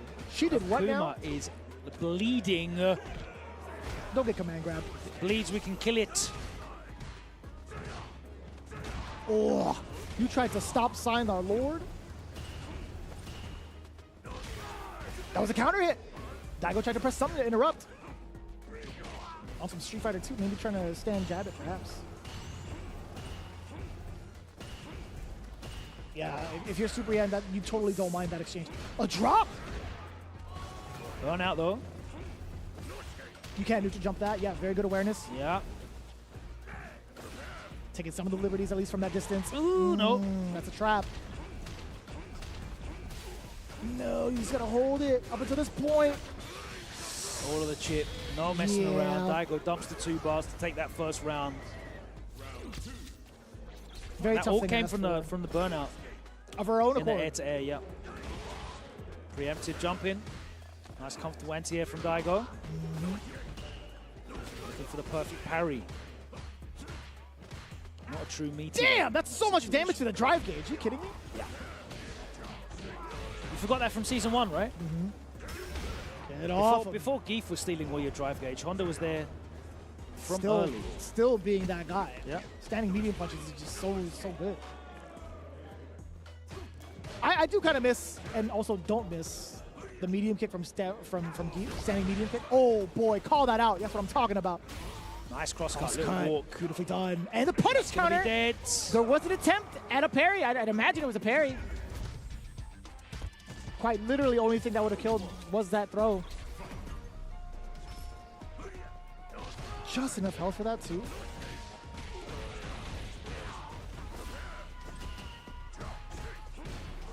This is that straight. And looking for that parry and wake up a lot. Daigo not really going for true meaties with these Oki situations. Yeah, he's been delaying a good majority of them, no? Yeah, a lot of them has been hitting 3rd frame, 4th frame. Just to beat out I respect it. buttons. Oh, but you put yourself in the corner and close to burnout? That's rough. Oh, that's unfortunate. There was nothing behind it. Got the counter hit and then nothing. Baits out the parry again, burns herself out. This is going to be a horrible situation once again. Yeah, just trying to get out. Oh, that hurts! That hella hurts! The punish counter that was mad awkward. Daigo went for 2 throws. Did you see that animation? Yeah.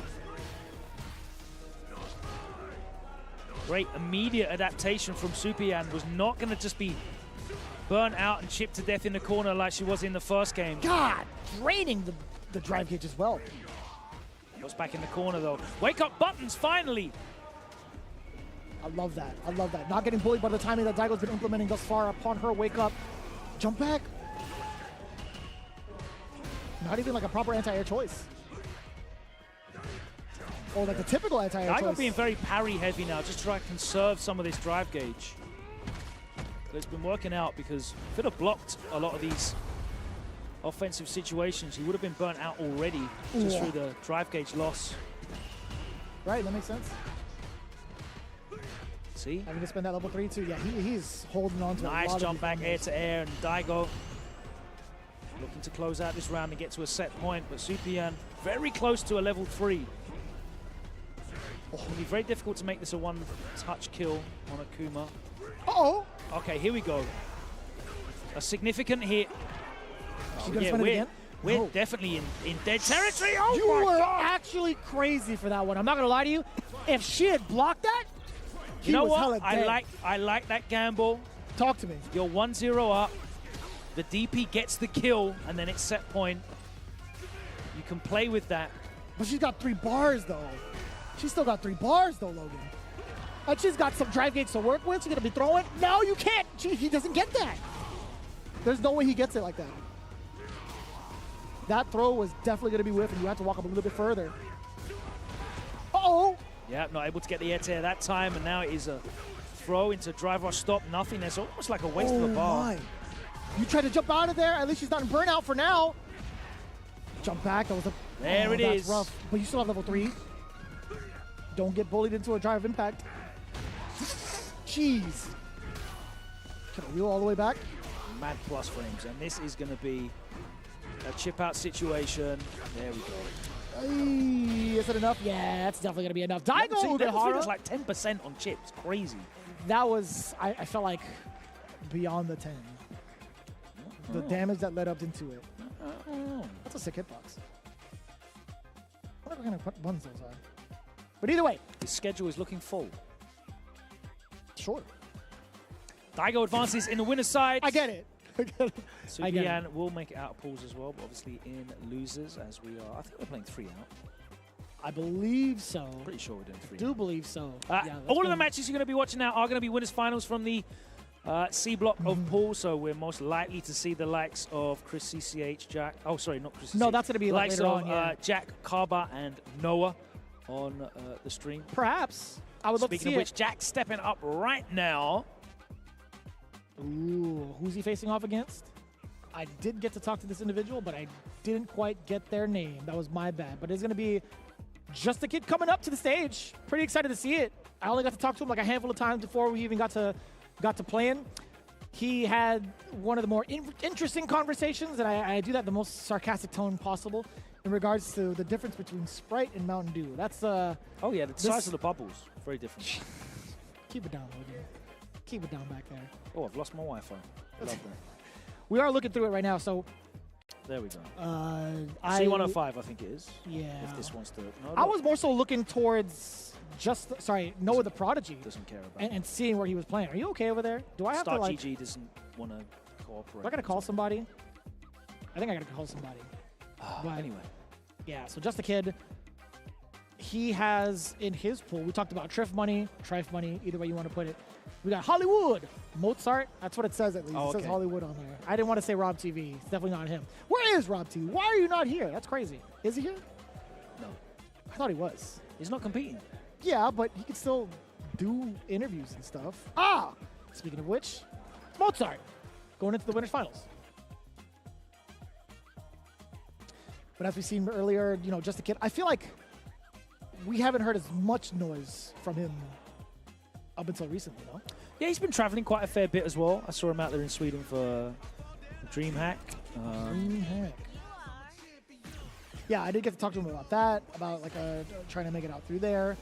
Big ups to his sponsor as well for allowing him to do all that and show. Yeah, Moist have been very supportive of him. Very involved, yeah. Yeah, it's really nice to see a lot of these,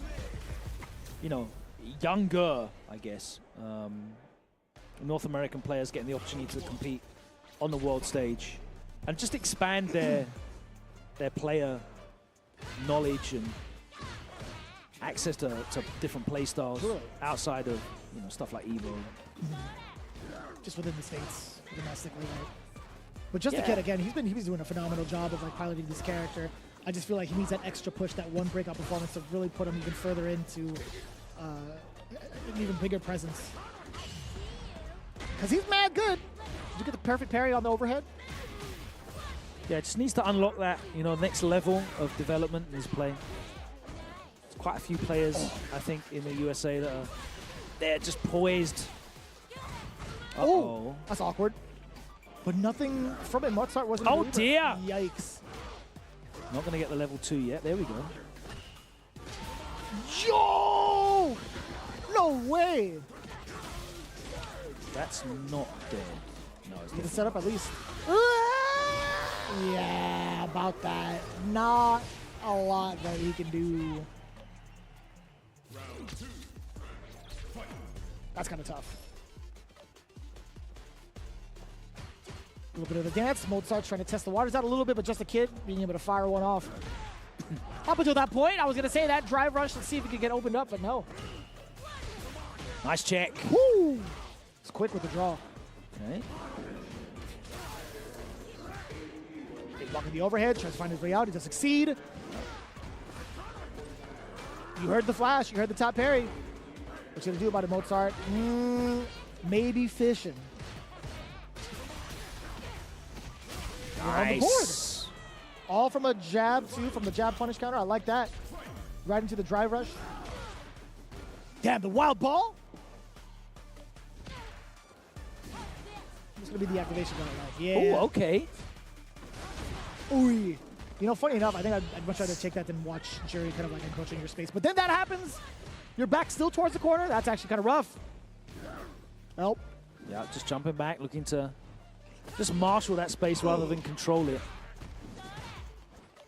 Nah, you're not getting out of there for free. Oh, okay. No anti-air allowed. Ooh. Yeah.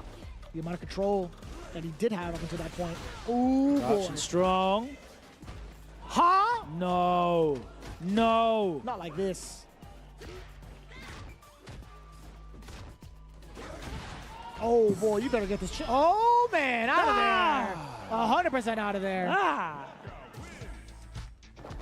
That was pretty deceiving. I will say that. A little bit of a river run. Yeah, Jack showing that he is definitely willing to wake up Super. Live and die by that. What a time to do it, though, man. I don't think he had a choice. If we're really being realistic about it, Mozart could have done it like a block string into level 3, no? Level 3 for a chip out, yeah. Oy! All right, we both burn each other out. That's rough, man. Can't press the button after that sequence. Just Kid coming in. A lot of... Ooh, land straight into the double knees. What to say, a lot of entries from the air on both ends. Nice reaction, pinball. Damn! Okay. Overhead. Oh, what? No. What are you are nuts. What the heck is going happening? on? It's messy. Mozart, though, looking at a 2-0 here in winner's final of pools. Another upset possibly on its way. Oh, I know his name is Mozart. I know he's on classic scheme, but there's nothing classical about it. This man is killing fools right now. He's playing mad wild.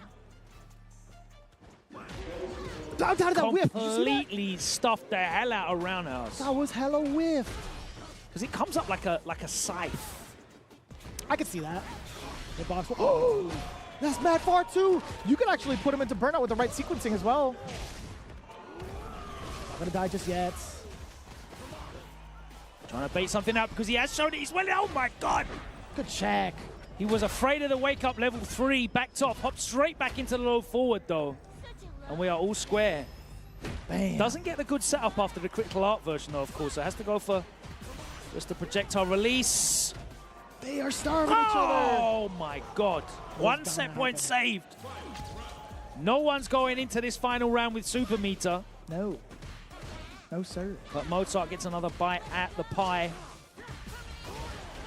Okay, yeah, got to keep him honest too, especially after that cancel.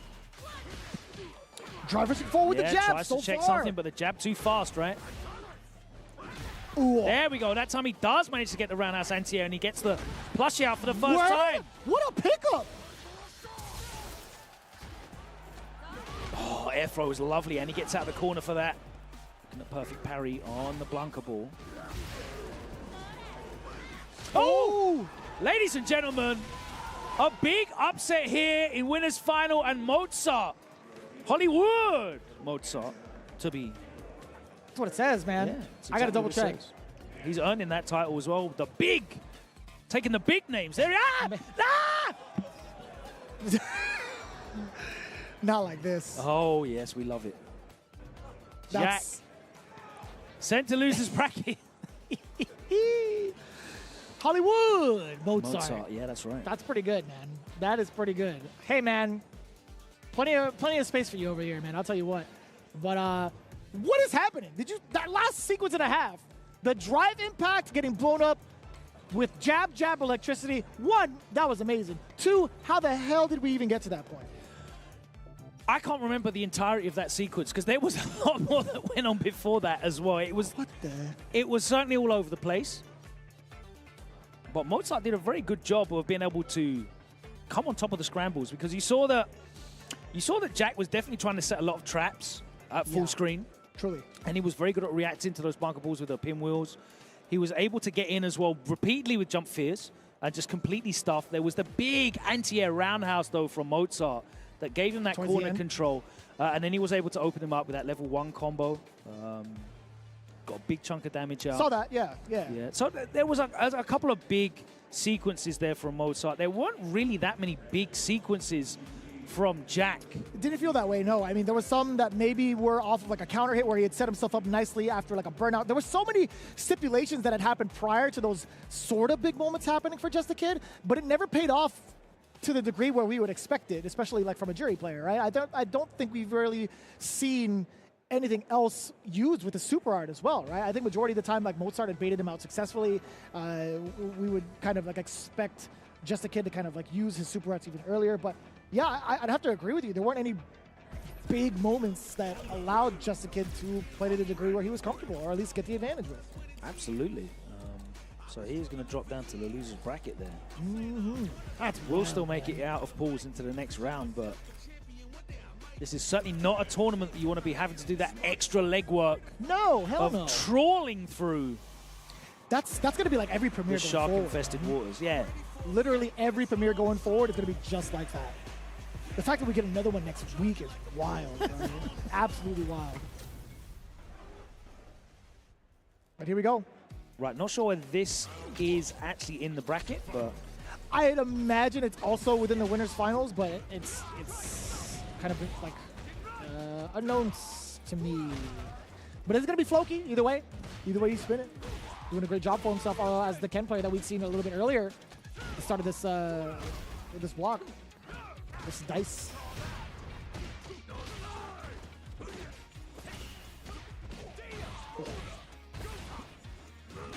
Damn! Too far away for the low forward. There's the perfect parry. Crouch fierce. Spending all of the drive gauge. Got to do it, level 1. Totally acceptable. Lovely. Being able to kill off of that, totally acceptable. Take it as you get it. Damn. Interestingly enough, so we were talking about like majority of these being winners finals. This is the pool of Noah the Prodigy. I haven't seen him here. I haven't seen him yet either. That's why I'm a little concerned. But hey, man, Floki going up against right now, I always think I'm saying it wrong, but this is definitely on some winners finals for sure. Because Dice was in it from the get-go. He was all the way out there too. I think he fought off against Prototype. He had to have fought off against Prototype, so that's a very big deal. Dice coming in. No dice being rolled on his behalf. That is actually a pretty good sequence to get yourself into the final round. 3 bars apiece for each side. Oh. It's actually kind of tough. Being in that Jinrai mix, not a lot. I feel like Hana could do to kind of rebuttal that. There could be a big punish. Could have been a bigger punish. He's one for crouch jab. What does he do about that? Not much. OD headbutt. No, maybe. That ain't guaranteed as well. That's a hard one, so who knows? I don't think he's got an answer there. Oh.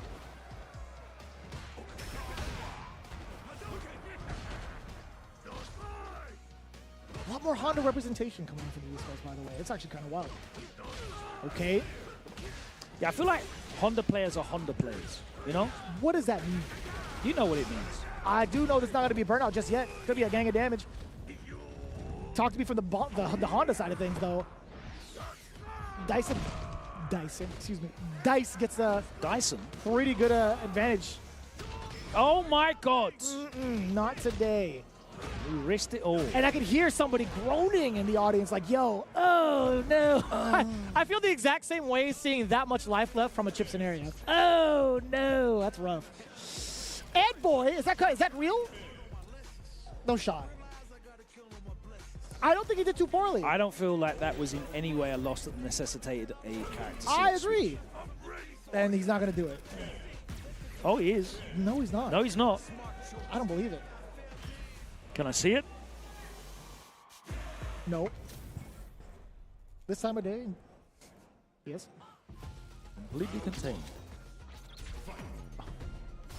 See more help. All right.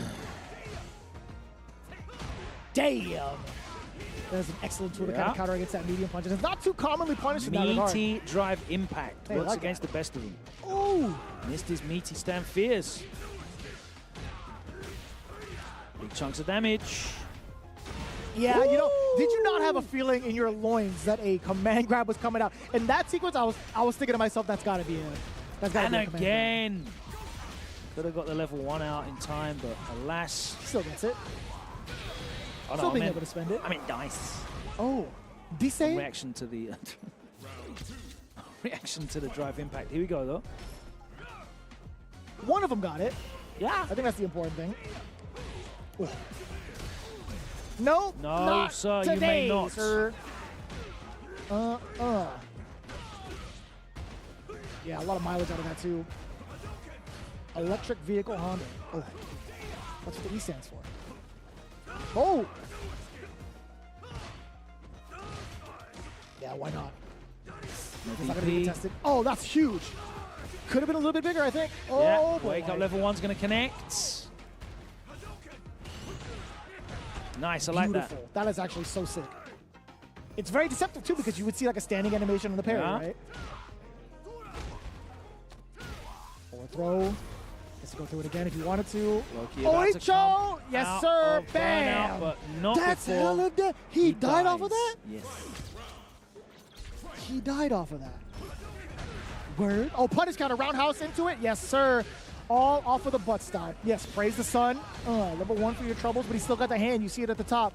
Damn, he still got hands. 3,200 for a punish counter OD from Margaret. That's crazy. 32. Oh my God! Eats the stand fierce. Yeah, 3220 for a punish counter OD old shield free. That's painful. That doesn't feel good at all. He's looking for the counter hit on that medium kick. Yeah! Oh! Make him earn it! Yeah, I said he could super. That's what I'm talking about. Use that level 3.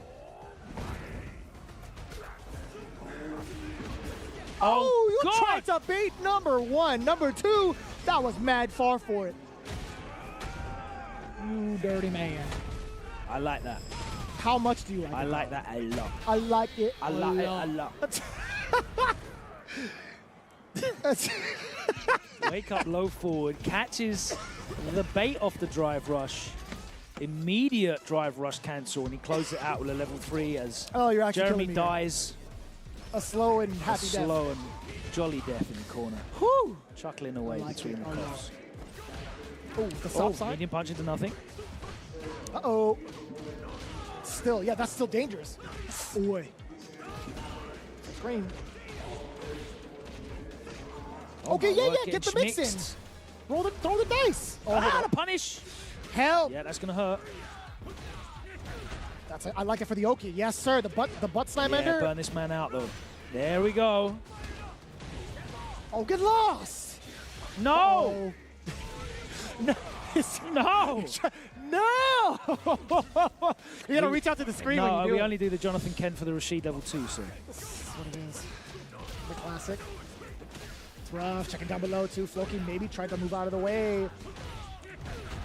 Side for the Oki. Oh, okay. I like that. Blockhead. Oh. What an old man insult to say. You blockhead. It's very like 1950s, isn't it? Feels that way. All right, corner carry, dash. Oh, no, that's an interesting frame kill. Either way, it's all working out. Side switch into the level 3. It's all coming up Millhouse. Not even gonna cut to the rest of it. I could tell production hates this. I see you, man. We have to see if it killed or not, but no, he was on point. However, Floki. We wanted to see the player reaction of I guess scrambling to sit back down again if it didn't kill. That would have been funny. That would actually been funny. Yeah, big thumbs up. But Floki making it through. Hey, despite the facial expression, I gotta say, so man, that was winner's final for that pool, by the way, that's guys. Still is that right? Pretty Production? damn good. Can we get like a thumbs up on that one? That had to be winner's finals because. Yeah. So Noah, I don't think was here. Interesting. Very interesting. Yeah. I did check his Prototype Twitter as well. I guess Prototype. Possibly. That is a toss-up, though. I don't know how he feels about Honda, and I didn't get to see him in pool play in regards to, like, watching him kind of, like, hover around some of the pools to watch it. So, who knows, man? The fact that it wasn't Nor the Prodigy coming up, actually. So he's just straight up not here, I'd imagine. The only thing I can see on his Twitter is that he said, we would have smoked that to Big Bird about the Beast Cup, which I presume they're in the same team together. So. Interesting. Yeah. Well, I got to check that out personally, but that's just how it's spun, at least for either way, he wasn't in winners final, 103? and he ain't getting out of pools in winners. Definitely not. So at if least he's here or not, regard. But we said got Dice and Floki. We'll take that. Honda representation and your boy Ken. We'll definitely take that. But moving on, this is what I was waiting for. Oh, by the way, sending a lot of love out to some of the people that couldn't be here, by the way. Obviously, a lot of travel was messed up. A lot of a lot of lives have been messed up, so sending lots of love out to the people in Florida and anyone else who was affected by, you know, Milton and Helene, I believe. I've only heard about like Milton, but I haven't seen like, any of the repercussions. The storms that are moving through the man. continental United States at the moment, so sending love to everybody affected by that. Pretty scary ordeal, so I'm glad that everybody that was able to like evacuate safely and securely, and also still being able to, you know, get it all together. And if they are watching right now, hey, big ups to you, and we appreciate the hell out of you guys for sure. So hopefully, not too many people have been like impacted, at least from the FTC front, but in general as a whole, right? We haven't really seen everything yet. But again, big ups to them that have made it through. But looking at it right now. Okay, last one is final of this block. It's going to be Kaba versus Alex Smith. There we go. Excuse me. So this is what I was looking for, and I think Kaba had expected it earlier. I did get the chance to talk to him about it. He's like, you know what? I'm kind of nervous, man. And I said, why?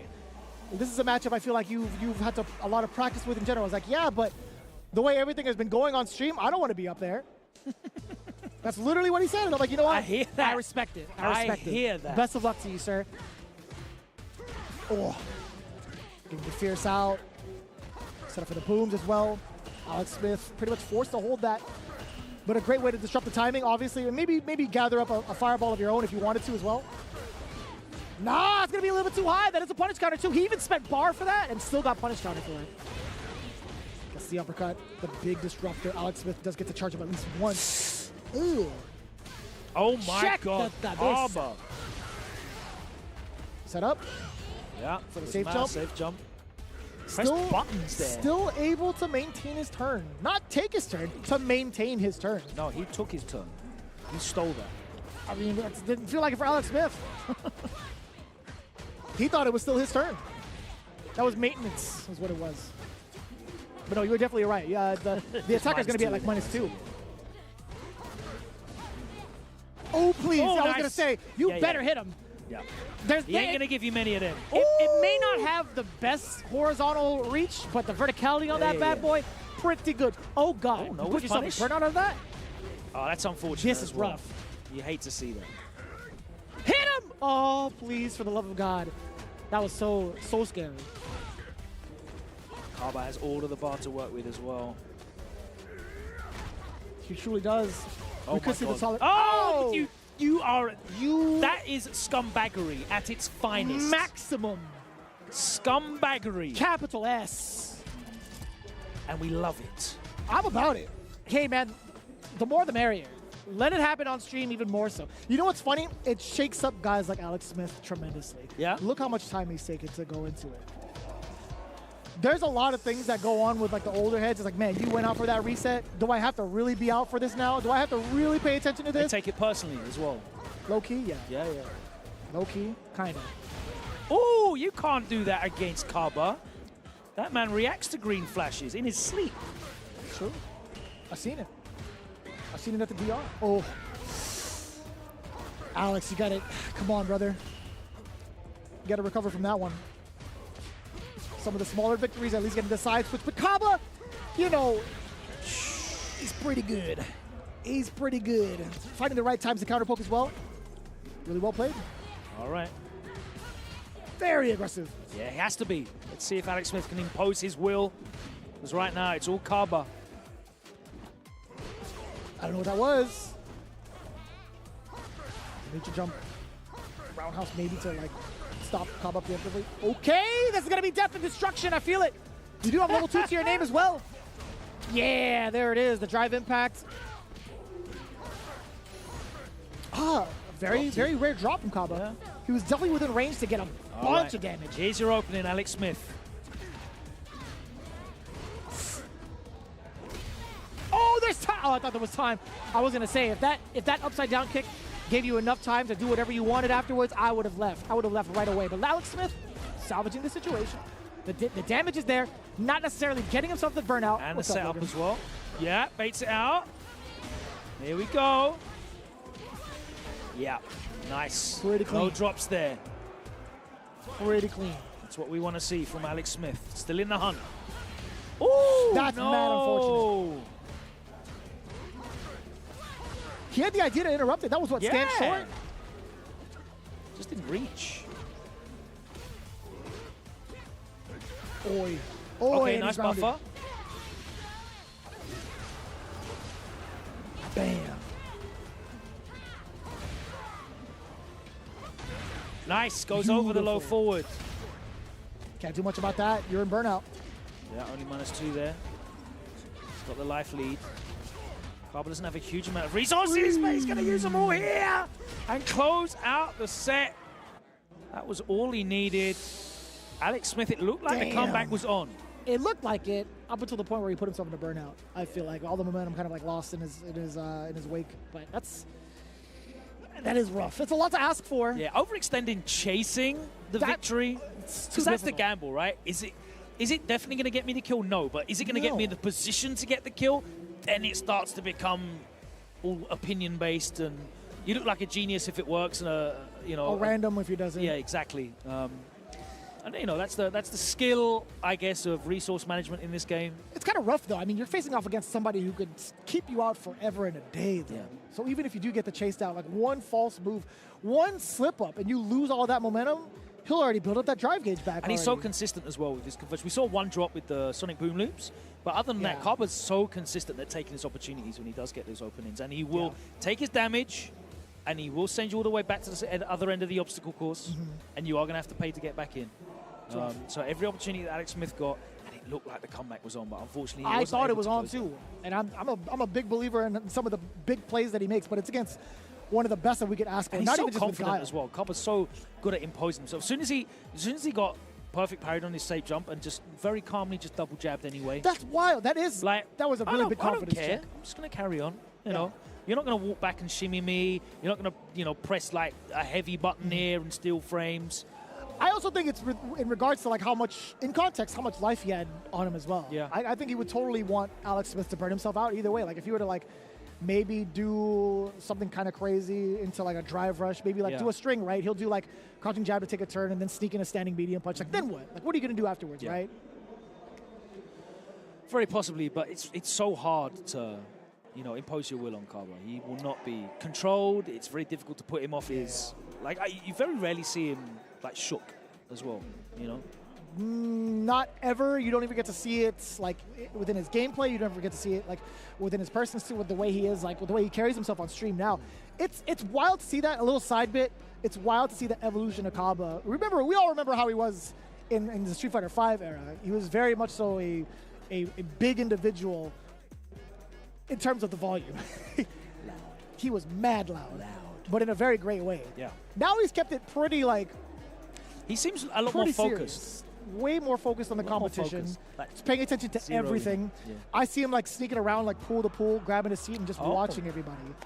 Taking the notes. Very important. Definitely taking those notes. Very important in this Not game. even trying to play casuals too much too. He's just watching. He's watching a bunch of people. Yeah.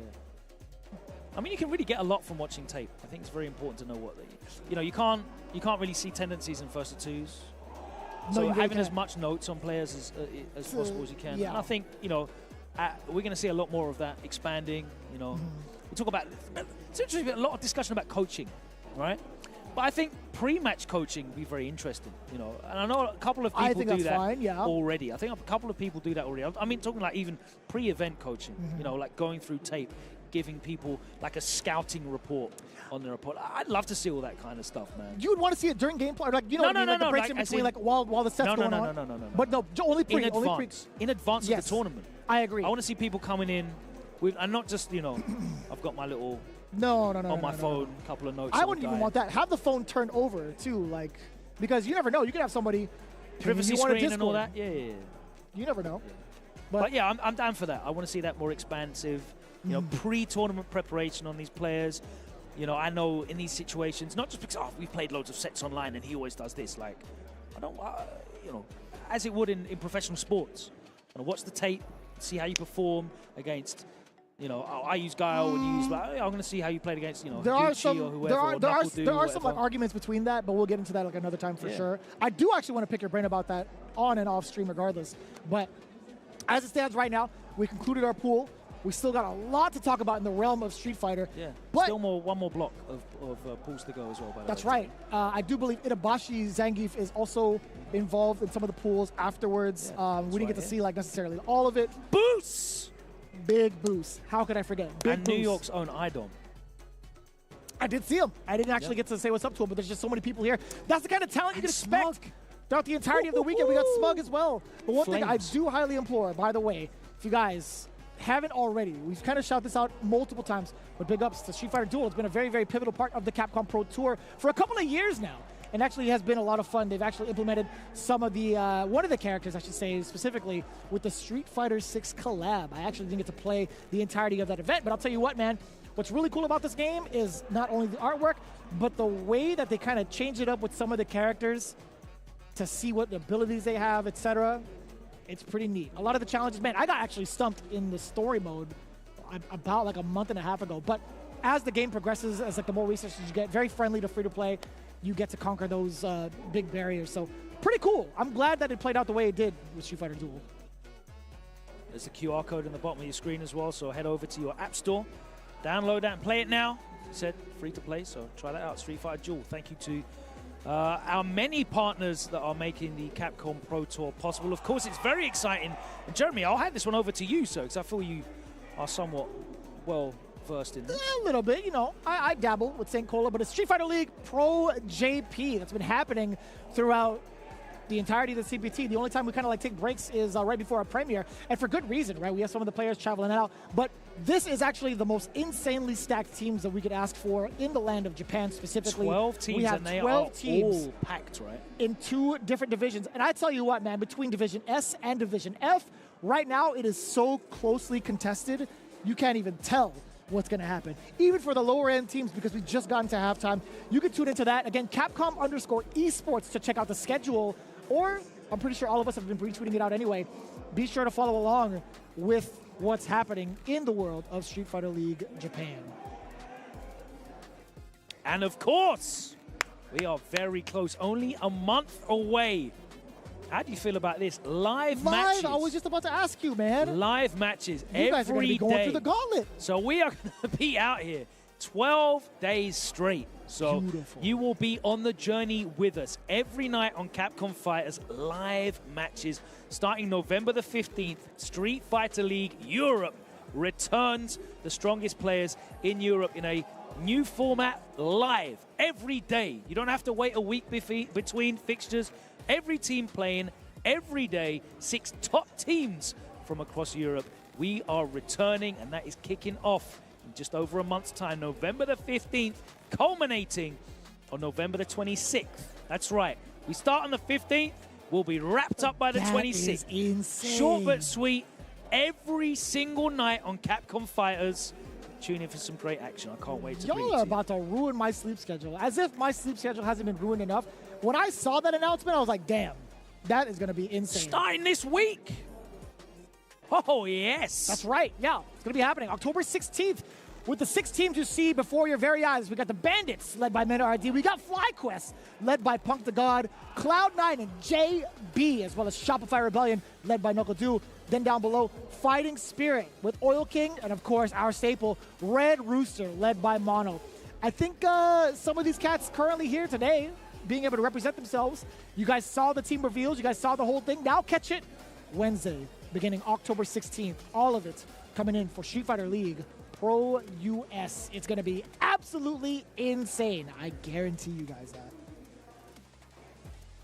Thank you very much to our friends over at Pagoda as well. Been keeping us refreshed with the snacks. They've been putting the egg rolls in and delivering us here at the table. I'm a big fan of those cream cheese wontons, actually. You can get some more of those. You keep talking about it, and it makes me want to try. I'll inhale those.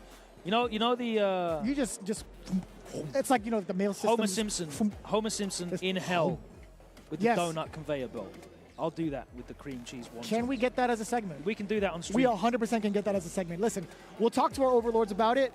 I just want to see it happen. Personally, I've got no skin in the game, but it would be very entertaining. Let's do it like after I it. don't have to commentate anymore on Sunday Yes. because I don't think I can spend 2 hours on a desk after You're gonna eating that much cream cheese. You're going to learn about the American But they're healthcare system real delicious. quick, absolutely delicious. Thank you so much to our friends at Pick It Up. They're making some Big ups to brilliant them. content as well, by the way. I'm loving that, dude. I'm loving seeing like the people involved behind it, some of the players involved behind it as well. Yeah, I'm the really, big really enjoying personalities myself. that we've been grown to love over the years as Yes. part of the Capcom Pro Tour. And Yes. many of them are here this weekend at East Coast Throwdown as we continue the Capcom Pro Tour. Players are fighting it out for that one coveted spot at Capcom Cup 11 in Tokyo, Japan next year. And we'll find out who that will be on Sunday as the tournament concludes. But our block has concluded now, Jeremy. Man, we're done for the day, no? No, I think we've got Group D. No, I meant like we. Oh, we personally. are? We get to hang out and chill Yeah, up in the front. you and me I don't are know about done, you guys. but you're not done. Definitely not. You can go to the refrigerator and get yourself a delicious beverage and some tasty snacks and park your butt right back in front of your screen and watch the next block of pools. Like you said, we've got Itazan coming up. We've got Idom coming up. We've got Boose, Smug, Chris CCH, some big names, some big matches. It's a big tournament here at East Coast Throwdown live in Hartford, Connecticut in the Hartford Convention Center. And we'll be back after this short break.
And welcome back, continuing the Street Fighter 6 action here at East Coast Throwdown 2024. I am Brad Muse. Joining me is Javits. So we were saying before we went live that we have actually not had the pleasure of doing this just yet. Yeah, always the first time for everything, so I'm sure it's going to be good. Today has been nuts, man, with the upsets. A lot of names that we did not think were going to go down early have been some falling stars already, man. Yeah. So no one is safe. East Coast Throwdown 2024. And this pools that are coming up are no different. We got a lot of interesting names coming up. I saw Chris CCH's name there. Yep. My man Brutus from Canada, one of my favorite Zangief players who just happens to look like you. We saw Boose. I spoke about him earlier. One of the strongest chem players in NA right now. Very excited to see what he brings to the table. And of course, Idom, one of the hometown favorites. No stranger to the ECT. He's one of the names that's always up there in this tournament. And I'm sure he's looking to make a name for himself again, this year. Yeah, but I mean, with how today has gone, I almost want to throw all my expectations out the window, right? Like, if you had a fantasy bracket, there is a fair amount of pools right now that you're just looking and you're like, what the hell happened? How did this happen? Who's in losers? Why? When? Problem X didn't make it out of pools? Yeah, it's so crazy. Like, after Logan and I did our block, I saw that Problem X lost to Marine, and as I'm reading that, and processing that, like, a few minutes later, I see that he's out of the tournament. I'm like, what is going on here? Right, not the expectation. And then, obviously, we've harped on it a bunch today. Angry Bird dropping and not getting out of his pool. And he made it out in losers, right? Yeah, I believe he did make it out in losers. But, definitely some pretty big upsets so far. So in fact, Jack just didn't make it out in winners. Jack just lost. Oh, wow. That's my recollection. I'm not making that up, right? I'm pretty sure that I just watched that. Definitely a lot of unexpected results, let's just say. Yeah. Well, hey, you never know, right? It's the nature of an open bracket tournament. It's one of my favorite things about participating in fighting games in general. Yep. There's so many esports where you watch and the story can only deviate so much. And here, open bracket format, think of how many times over the years that we have sat down and watched a tournament and something completely out of left field happens and you end up with a new amazing story. We actually have players sitting down right now. Let's get the story going off rip. Who do we have? All right, we got Decent going up against Slops the Dog. Pretty interesting names right there from both players, but hopefully the gameplay is not Slops. Hopefully we see some clean play late into the night. By the 6. Decent sounds familiar, but I cannot right now place why it sounds familiar. I'm trying to recall where I've seen them playing before, but I cannot say that I am familiar with Slops, but it looks like they're making the Ed pick. So off rip, making a pretty good choice in terms of character strength. Ed, super solid right now. There's a lot of people that are calling him top 3, some even top 1. Yeah, definitely it's a character that you see a lot of representation of in Asia, especially with Lashar kind of dominating over there. True. And it's a character that has an interesting trajectory with this game so far because he got the fewest changes of any of the DLC characters from when he was released until now. Yeah. I think the only change that they made so far to him was that they lowered the meter gain on his level 2. Yeah, but he's still rising up the ranks and being more consistent. Just people getting more optimal with his game plan. Yeah, and I think he's this weird middle place of he fights like an outfighter. He's got these long limbs that you would more associate with a character like Shawn or even Sim, but he can follow up on all of them. He has follow through on these really long pokes, and it makes for a really bizarre range to try to play against. Slops has spent a lot of drive gauge so far and is getting clipped low a bunch. Decent finishing out the target combo, but puts himself in the corner by mistake. Yeah, Decent getting a little cute with that target combo there, doing all 3 hits. That is a little sneaky. And it's unscaled if he goes for a follow-up too, so it's really good if you're able to pull that off. Perfect parry, finds the back throw. Decent, okay. DR crouching strong right into the DI for the wall stun. That is a first round for Decent. Slops, I think, tried to play the fireball game for a while, committed a lot of drive gauge, but then getting that big stand fierce, not having the follow-up after, very unfortunate. Yeah, and good stuff to Decent right there, just keeping it nice and simple, playing the standard DJ play right there. Oh! Could have been a different jump-in button. Goes for the empty sway, finds the throw. Slops on the back foot again. DR crouching medium kick is absolutely blowing up Slops. Yeah. Yeah, he's been sneaking that in from super far away. DJ still one of the best characters for drive rushing to close the distance. Oh, a little bit mistimed there on the meaty throw from Oh my God. Placed that really well. Incredible plus frames. I think DJ is one of the best characters at exposing you while you're in burnout. So many tricky strings, so many opportunities to make additional plus frames for himself, and just closing that out. Didn't even have to commit any bar. Yeah, definitely a good showing from Decent right there in that first game. And lands the nice jumping right there. Goes immediately, gets the full corner carry on that. Okay. Backsway DI out of Slops finds purchase, but with how this is going right now, I expect that Decent is going to start cycling in anti-DI strings, because that's now the second one we've seen. Oh no, the sway gets called out. Yeah, just as you mentioned that we see some more DI from Slops the Dog. And, you know, DI is not a bad option against DJ. It's something that he specifically has to stop his normal game plan just to counter. We got to start being more aware of that from Synth, because you're seeing a lot of DIs and he hasn't been, like I mentioned, like looking for it. So he has to get ready to counter that properly.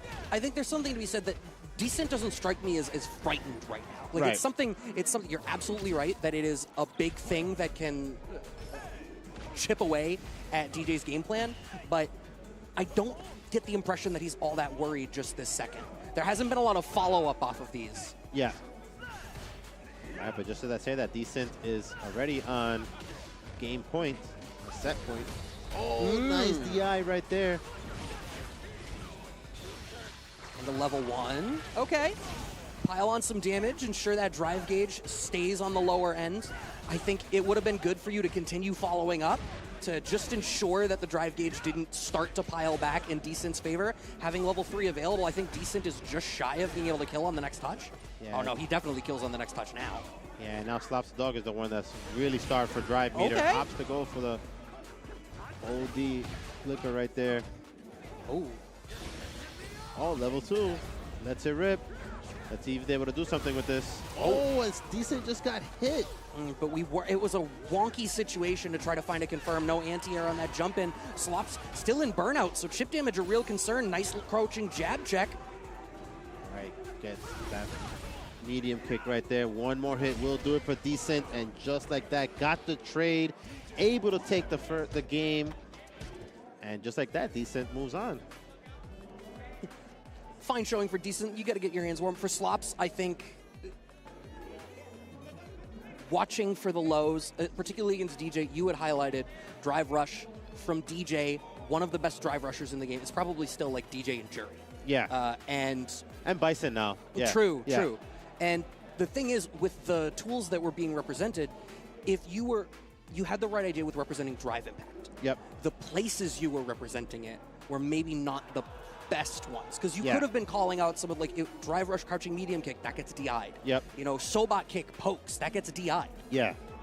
So just a little bit of, you were starting to get a sense of the game plan. Yeah. I think fine tuning that, getting more comfortable sitting and blocking your toes. Yep. And working on how you cash out your confirms. Yeah, definitely. I got the feeling that Slops was kind of testing the waters with that DI, but he did a little bit too much at some points. Like, you know, you kind of have to like establish your rhythm first before you represent it that much, because then you start to get a little predictable. And it is a reactable move, and you could, you know, pay dearly for it. So just the way the cookie crumbled that time. You know? I mean, the mental stack of Street Fighter 6 is a beast in and of itself, and it's wild at different levels of play. DI becomes important and then unimportant because it's so solved, and then re-important because people are respecting it again. It's like how the meta reinforces itself, but also crumbles under the things that it's supposed to beat when applied in the right context. Yeah, definitely. So I do see that we have 2 more players sitting down. I'm hoping for, you know, there's definitely some players that I want to make sure that we get to see in this pool, assuming that they were able to make it. My understanding is that Noah the Prodigy was in the previous wave, but did not.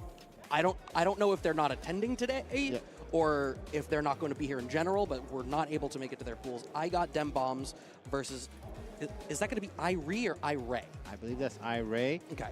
And I got Them Bombs as a staple of the next level scene. Definitely a face that we've seen a lot if you follow the New York tournaments.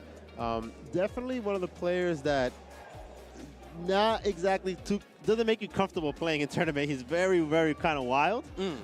So hard to read. It's hard kind of to train him and pin him down. He plays very fearlessly, and Ken is kind of really good for that. And that's what I was about to say. To confirm that he still plays Ken. But yeah, I think that character's really built for that, right? Yeah. Like, he has so many different ways. The way that Ken's offense goes is like there's always branching sub-trees that you need to navigate. Yeah. And guessing wrong in those sub-trees may not lead to huge opportunities, but they force you back into weird situations where you feel like you're constantly getting chipped away by like, oh man, I did the wrong thing off of, Jinrai Low, and I did this, or now he did Dragon Lash and I wasn't watching for it, so I didn't DI. And and he's definitely one of those players that he represents the reversal ODDP a lot in his game. Similar to like how Kazunoko just kind of puts that thought in your head, like, oh, you're going to try to pressure me? I will let it rip. So it kind of like plays to his advantage where people try to shimmy him and he'll wake up with a low forward or just starts representing different options just because he's not scared to DP. Yeah, and I mean, I think that can be a very important thing, especially if you have the presence of mind to bring it out in a set early enough. Yeah. Particularly in a longer set. 2 out of 3, maybe it's a little bit harder, but once you get to like 3 out of 5 territory, planting that seed of fear in your opponent in game 1 can really earn you breathing room later on. I got them bombs already in a very explosive lead, about 50% life lead. Gonna get the side swap, keep Iray towards the corner. Yep, nice pressure there from nice whiff punish right there. Jeez. With the quick perfect from I got them bombs. Yeah, he's definitely, nice anti-air DP right there. Looking very solid. Man. Fierce into... I'm going to have to watch that back. For a second, I was like, was that even plus? But still, so strong. Oh, man, and the read on the ODDP. This combo, he should get to the level 3 at the end. Doesn't even need it. Level 2. Double perfect right there. Wow, I got them bombs looking really dominant. Do you notice the player cam in the top left? He gave himself that little fist bump after it happened. I mean... You got to feel yourself after a double perfect, right? Definitely you got to feel yourself. If you're on the stage and you get a double perfect, man, you better be feeling yourself. And that's the kind of energy I want to see him going into the rest of the matches. So good stuff to him. Is he working on another perfect right now? Oh, okay. Just as I say that, commentator's curse.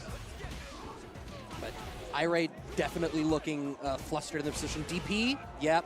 But I mean, I got them bombs can afford to risk that. You can even afford to take this damage, right? You still have level 1. Now Iray is in burnout.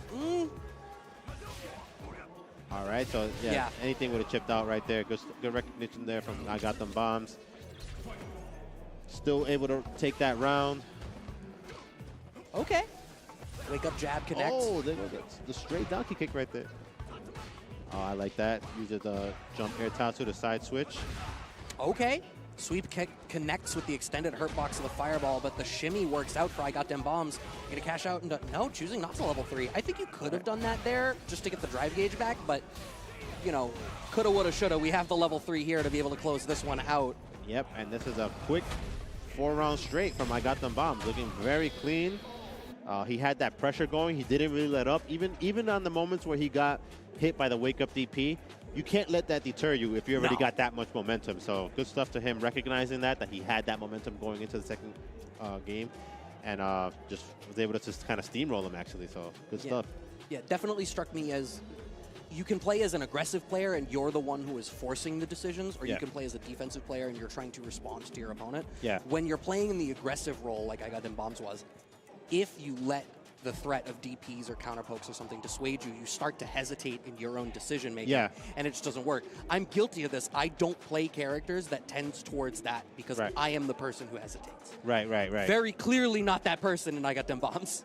Yeah, and I spoke about his offense, but he played that he was very smart with his offense because if you saw it, he didn't always get hit by the wake up DP. He knows when to pump the brakes as well. So it's definitely like being able to recognize when you feel that the opponent's going to do it. You won't be right every time, but if you're right enough times, that's how you can kind of maintain that pressure. So. Sure, and then you average that against what was going on in the rest of the set. You're like, all right, well, if I eat the DP, we go back to neutral. I've been navigating neutral fine. I'm not that worried about it. Right. The risk-reward is never a static thing. Right. It's definitely something with the ebbs and flows. It depends on who you're playing against, the resources on the screen and all that. Moose Juice for you versus Why Not Sebastian. Yeah, that sounds like a riddle right there. Definitely sounds like a clue to try to solve a mystery or something, but I do love those names. Yeah, those names are kind of wild. Always fun. It looks like Akuma represented from Why Not Shawn. Why not jumping right up to Akuma? Super strong character. Yeah. And yeah, well, I see some that Jamie is being. Oh, Aki. Okay. Yeah. Oh my God! If we see a single Jamie this weekend, I'll pop off. I think Jamie's so sick, but it just. I think the floor to get him to be competitive with the rest of this roster can be high enough that it's dissuading to a lot of people. Yeah. He's definitely like a super strong character. I think if he gets like 3 drinks and if he can maintain that, but it's just not. Sometimes it's a little difficult to have like a good flow of a round and keep your drinks up. So that's kind of like where the difficulty is in playing Jamie. Overhead start for Why Not Sebastian, immediately getting the safe jump in the corner, right for the throw. Moose Juice for you on the back foot. Throw Loop City. I would love if you just did it. It would have worked. Yeah, good stuff from Sebastian right there. Got a lot of damage early on. Still working on a life lead. All right, puts him back in the corner with a back throw. Wants to maintain that position. Okay.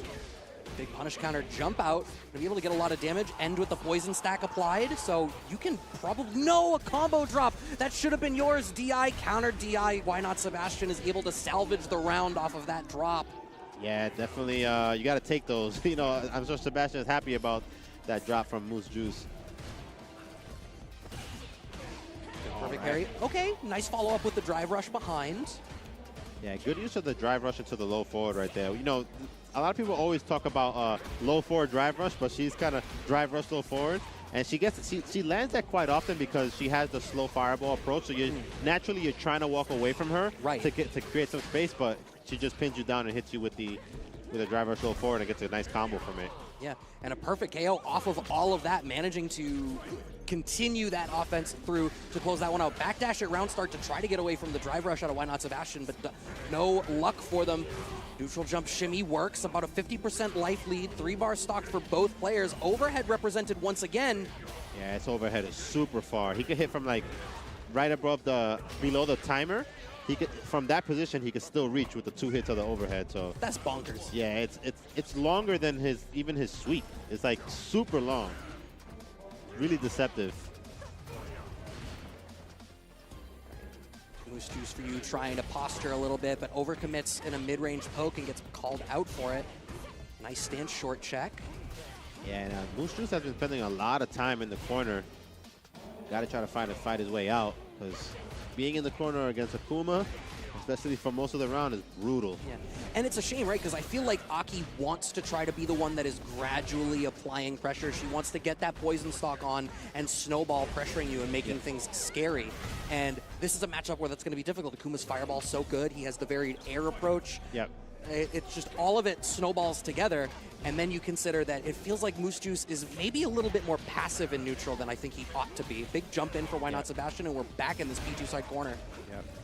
Wakes up with a drive reversal right there. Was able to land it, but now he's burnt out in a tough spot. If he gets hit, and in the corner especially, it's going to be really difficult. Good spot to DI through the coward crouch follow-up. Oh, are we close enough? Just barely not, but you just watch for the jump out because you know it's coming. All right, nice wake up level 1 right there.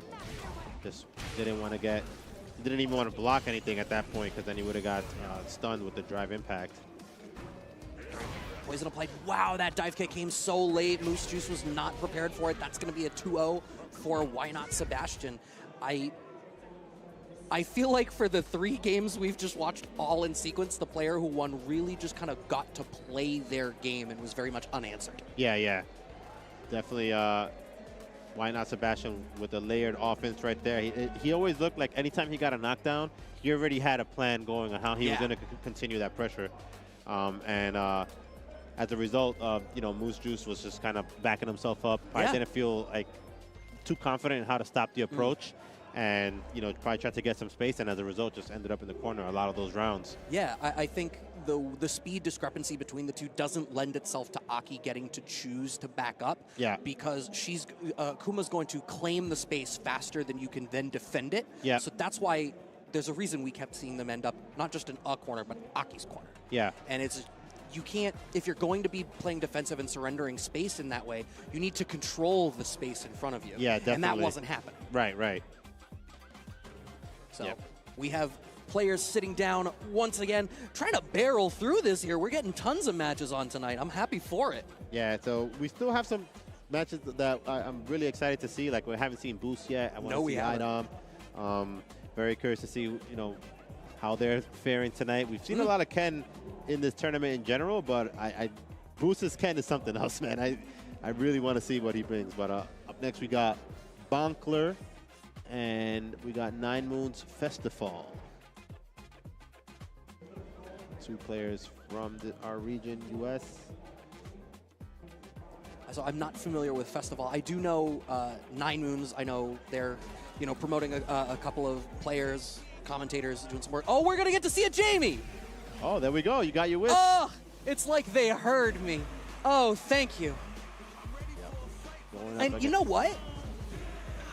Not ideal because, you know, you still have to contend with the fireball, but Jury's fireball doesn't quite work the way that a conventional one does. Right. And so Jamie can maybe, like with the slow travel speed, with the way that she has to charge it, you can afford to try to play for drinks in neutral exactly like this. Yeah. 'Cause she has to cash out her own resource as well, provided that you can check drive rushes. Yeah. And just as you say that, Festival already has 2 drinks, uncontested. So definitely if you can sneak in a couple of more like that, that's when Jamie becomes a problem. That dive kick hit high. Nice counter poke out of Bonkler. Nice dash up throw right there. All right, level 3 command grab is on the table. Yep. And I agree with you. I think level 3 is where Jamie becomes a good character. Yeah. Yeah, if you think about it, if he had the tools that he has at least at level 3 just off rip, he would definitely be super scary because just like we see right now, the command throw. Okay, he did 2 command throws into nothing, sending a message. Yeah, sometimes you just want to plant your flag and let people know. Keeping this corner control, no check on the drive rush, but thankfully just out of range to keep it from being an issue. All right, nice drive rush overhead right there. Went straight into the throw. Drive rush overheads are usually plus in this game. Oh, a little bit too far in that command throw attempt. No confirm off of that jab. So once you get to level 1, you get that jab short strong target combo. Yep. It makes Jamie's hit confirm game like really solid, and you can just go into Rekkas once you're in drink level 4. You're leaving a little bit on the table here. Yeah, oh, he missed a dive kick right there too. He had the right spacing for it if he would have done the right version, but... Well, luckily for them, Bonkler had a little bit too much frame advantage, so going for the tick throw did not work out for them. Oh, off rip, that's 2 drinks. Yeah, busting out the OD palm right there. One of the moves that did get safer. Good tech. Palm again. Cashing all the way out. Another drink. Yeah, level 4. Oh, so you know what? Now level 2 is going to get him almost fully out of burnout if he chooses to cash it out. I expect we're going to watch for like towards roundhouse confirms or something. All right, chooses not to do the level 2. That's the automatic tech right there. Spend all your drive bar. Once you run out, just get drunk again. Nice confirm right there into the level 3. It's going to do a grip of damage. I don't think it's going to kill, but one more hit will do it. No, but you can set up a mix-up situation. Does not find the pickup off of the level 3 juggle, though, unfortunately. Gets the block on the Fuha store. No anti-airs out of Bonkler, and Bonkler slowly surrendering that space, but what a neutral jump away from the hungry command grab out of Festival into the level 3, the CA, I'm sorry. Yeah, and it's going to, I think this should do it. Before he activated, he was in the yellow. So, if not killed, very close. Yep, it's like that foot to the face. That is a shame. It was certainly Festival's round to lose, and he managed to. I think there's just... I don't like to suggest optimizing for combos, because I think there's far more important things, but there is a lot of damage being left on the table here. Yeah, definitely. All right, nice finish right there from Bonkler. And I like that Bonkler is being more aggressive this time, not letting Festival back off and get the drinks for free like we saw in the previous 2 rounds. Yeah, and now Festival's in a tough spot because he's down on life and he only has the 1 drink, so can't really, like, if he gets a hit, does he really want to spend it on drinks at this point? Probably not. He's probably going to want to maintain the pressure. Yeah, I mean, Jamie is among the hardest comeback characters in this game, I think. but has managed to get up to drink level 3. Just about has level 3. Is there going to be a reset? No, we're going to go for mix-up. Okay, you could have hit confirm that, but... To level 3, yeah. Would have landed that critical, or he might have gotten the kill.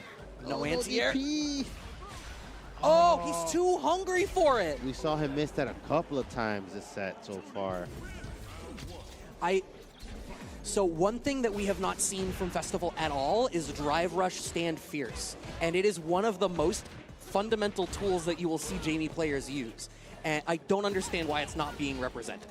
Yeah, he definitely got to at least try it just to get in. It's one of his ways of, you know, quote-unquote skipping the neutral. All right, wanting the plus frames off of that standing strong. I like the way that he's controlling the space around standing roundhouse.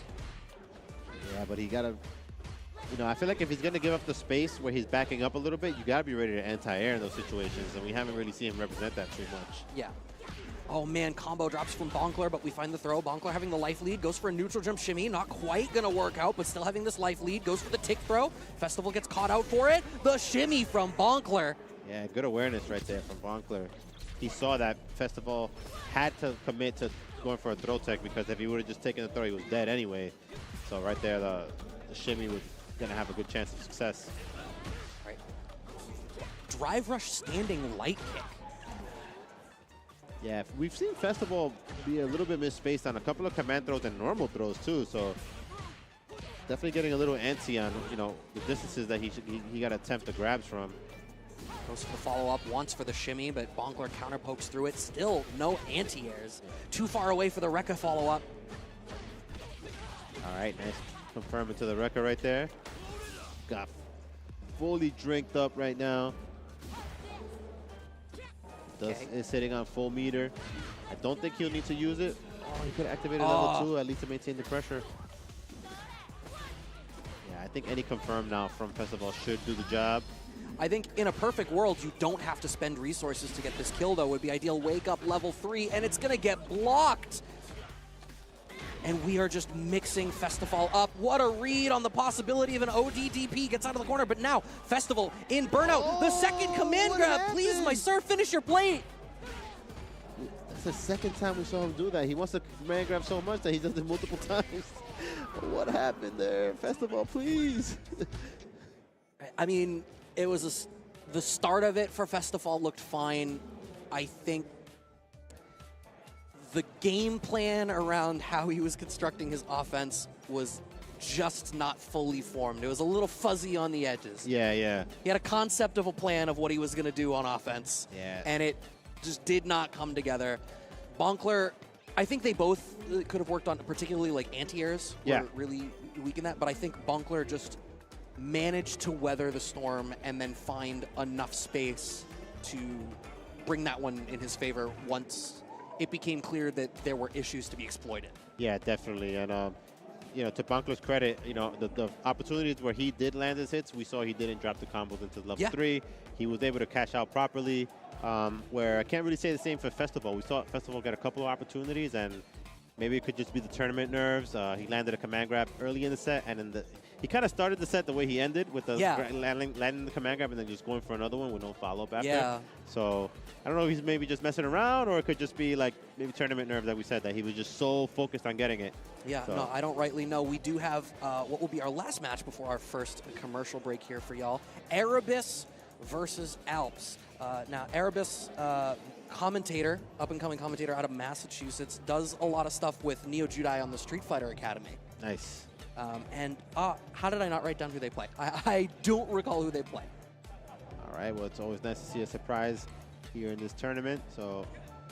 Yeah, I mean, we were talking about it earlier, and I was talking about it with Yipes. Like, you get these dark horse stories, these out-of-nowhere stories and pools where, you know, you never look at a tournament and then find on day 2 that it's exactly what you thought that it was going to be. Yep.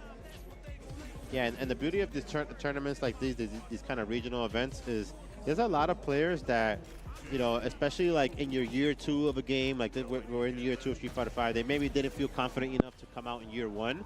And now in year 2, they've been playing the game for a year and change.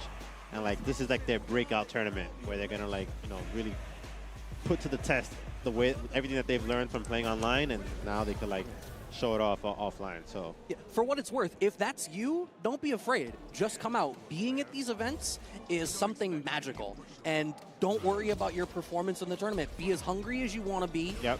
Learn from who you're going to learn with. And just appreciate the journey. That's what makes fighting games magical. Erebus and Alps. JP versus Ken walks back out of the shimmy. We don't get to see a lot of JP anymore.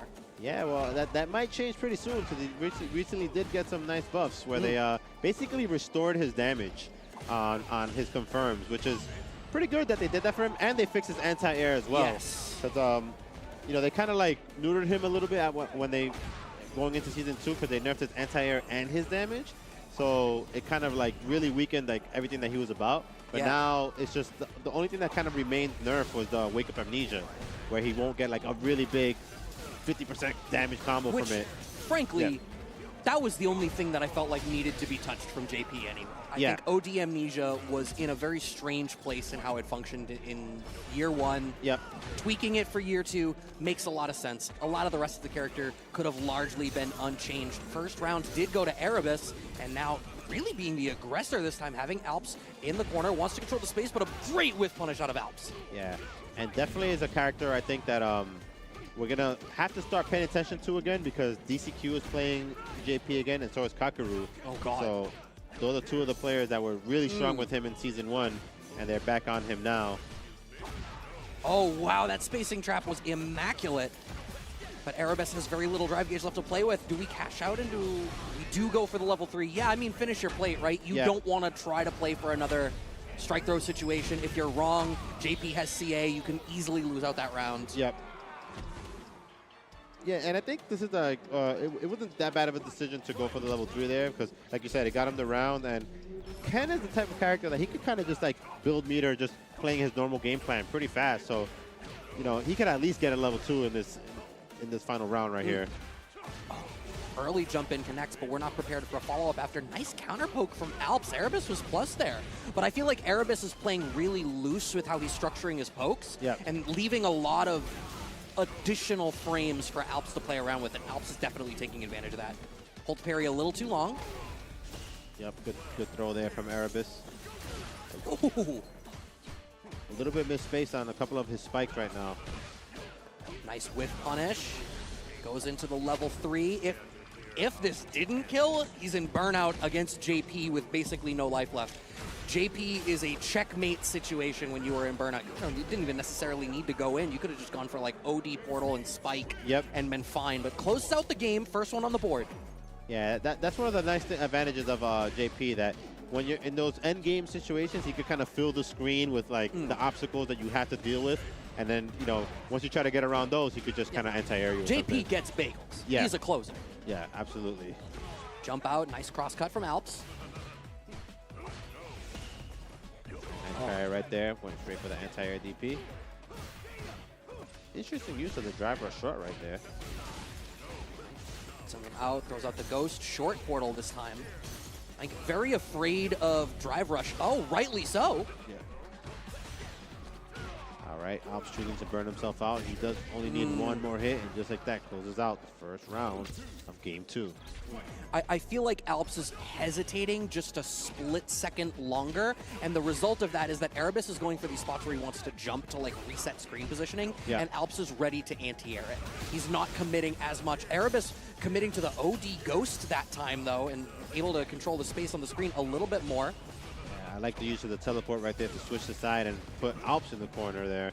Nice safe jump there from Erebus. And Erebus is tightening up those block strings, has identified that Alps is really taking every inch and turning it into a mile. Big cash out, level 1 is going to be enough. Erebus is on set point. Yeah, and yeah, definitely a smart choice to just use the level 1 right there. Going into round 3 with 2 meters. You definitely get a level 3. Nice back throw right there. It looks like Alps maybe tried to go for a shimmy.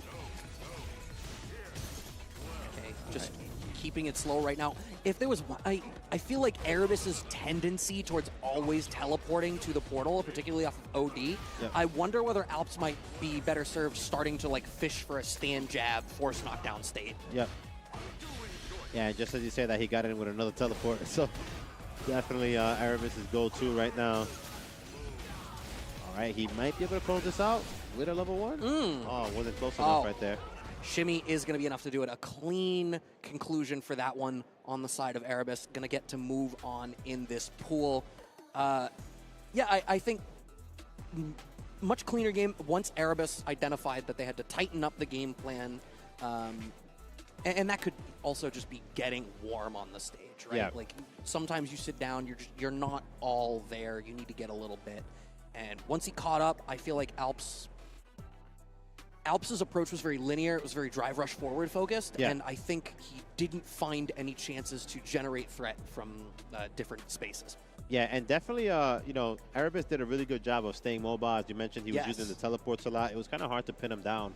He was playing like a hit and run style almost. So very good use of JP's limited but not bad movement. So yeah, I mean, a teleport's never bad, right? Yeah, I would love to see, someone will do the math, but I wonder if a character with a teleport has ever been bad. With that, we are going to be cutting to a quick break before we resume the rest of this. But first, we want to make sure that y'all know about Street Fighter Duel. It's a mobile game that was released last year. If you've not heard of it, it is an RPG based on Ultra Street Fighter 4, featuring more than 40 of your favorite characters, such as Ryu, Akuma, Chun-Li, Cammy, and Guile. Enjoy a new mobile twist on a fighting game classic. Head over to your app store to download it and play now. And Street Fighter League, definitely tune in. We saw so much good action there from Street Fighter League. We got all these teams coming up right now. Let's see the Good 8 squad. I see the Sashukan Soul. And, you know, it's always hype JP Street Fighter League. Definitely be sure to check that out on Capcom Fighters. And, yeah. Also want to show some love. SFL Europe is also returning. Live matches every day from November 15th through 26th. That is on Capcom Fighters. We're just getting a ton of SFL action, aren't we? Yeah. SFL definitely brings the hype. Definitely some of the best matches that we see from all the players. And to no shortage of SFL, we got the SFL US with the team captains there on your screen. We got Mena RD, JB, Oil King, my man Mono for the Red Rooster, Knuckle Dew, and Punk, Evo champion. Yeah, I'm excited to be watching this one. That picks up in, I believe, next week. Storm Collectibles has brought classic and iconic gaming characters back to life with their high-quality collectible action figures. Check it out. Check out their Street Fighter figures on their website. That was a fun hour. I don't know about y'all, but I could use some. I could level up my snack game. I could really go with something to eat. Yeah, absolutely. I don't know if you've eaten today. I have not. I definitely could go for a snack. You know, if you need to. Perhaps it would go to egg roll. Egg roll would be perfect right now. It absolutely would. Hey, we're cutting to a break. This is the perfect time for y'all to go and ensure that your cravings are sated. We will be back here. Can't wait to see you back locked and loaded for more Street Fighter 6 action.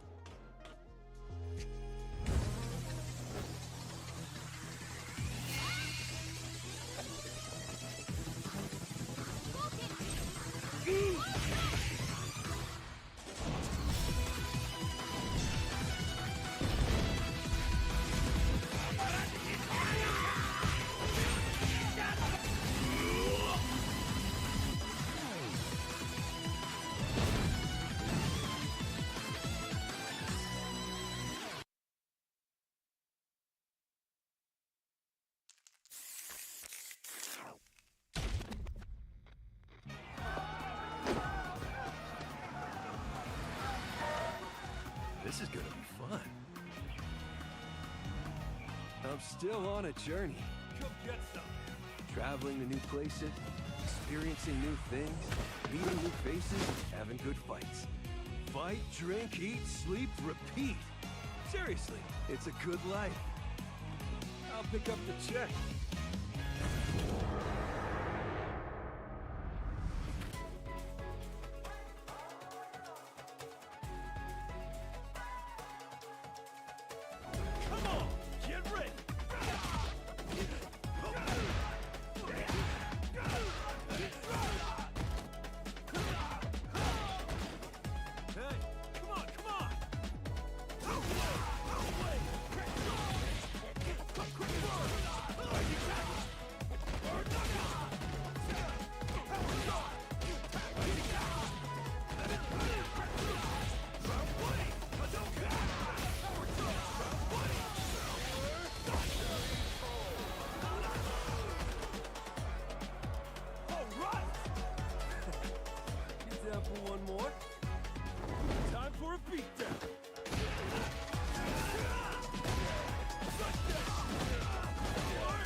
And welcome back, guys. East Coast Throwdown 2024. I am here with Brad M.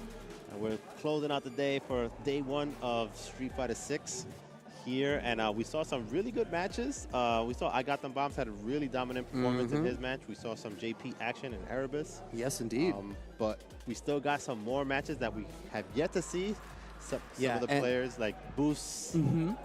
We still got Itazan yet to play. Idom. Have you looked at the setup right now? Because you're about to get some Idom. Idom sitting down for his match right now, playing against Merkalo. Merkalo's the homie. Nice, nice. Yeah, so it's I'm curious to see how Idom's gonna approach with Manon in this tournament. I spoke to him earlier today. I asked him how he feels about her in this season. And he said she's definitely better in his opinion. He's starting to find his bearings with her. She's a character that she didn't get like crazy buffs, but she was never like a horrible character to begin with. So the fact that she got any buffs is definitely going to help a player like him, who's a specialist with her. So I think a lot of the weaker characters in the cast in general are one to two small changes in the right place away from being very fully featured characters, Manon included in that list. And Idom, you know, I feel like when I talk about characters versus players, like a character could have a skill floor and a skill ceiling. Yeah. Idom is a player that's going to push you up to and above that ceiling. Yeah, absolutely. Yeah, and he always has a very unique take on the characters that he plays. Like even, back, obviously in Street Fighter 5, he was known for the Law Run, the Poison, but he didn't really use them like how other people were using them. Oh man, perfect parry with the Blanca-chan in the back. That's going to be the first round there for Merkalo, catching out Idom on that jump-in attempt. Idom only managing to get one medal off of that round. Wants to check the drive rush, just shy of being able to. Yeah, definitely got that trade right there. And good start for Merkalo right there. It was a funny end to that first round when Little Man's backing him up. Oh, wow. Nice pickup there. Good counter jab out of Idom. Continuing to press the issue. We're going to stay in the pocket. Command grab. Right, can't be afraid to command throw. You got to represent that, and especially for Manon, because it kind of powers her up the more that she's able to let off. You can see Merkalo, I mean, that OD Blanca ball, the hope there is like, well, I want to earn the space, get back to Blanca-chan that I dropped down, and be able to cash out on that resource. Not going to happen. Idom able to cash out the level 2, close out that round after just firmly controlling the space. The second Merkalo planted his flag and wanted to move forward, Idom said no.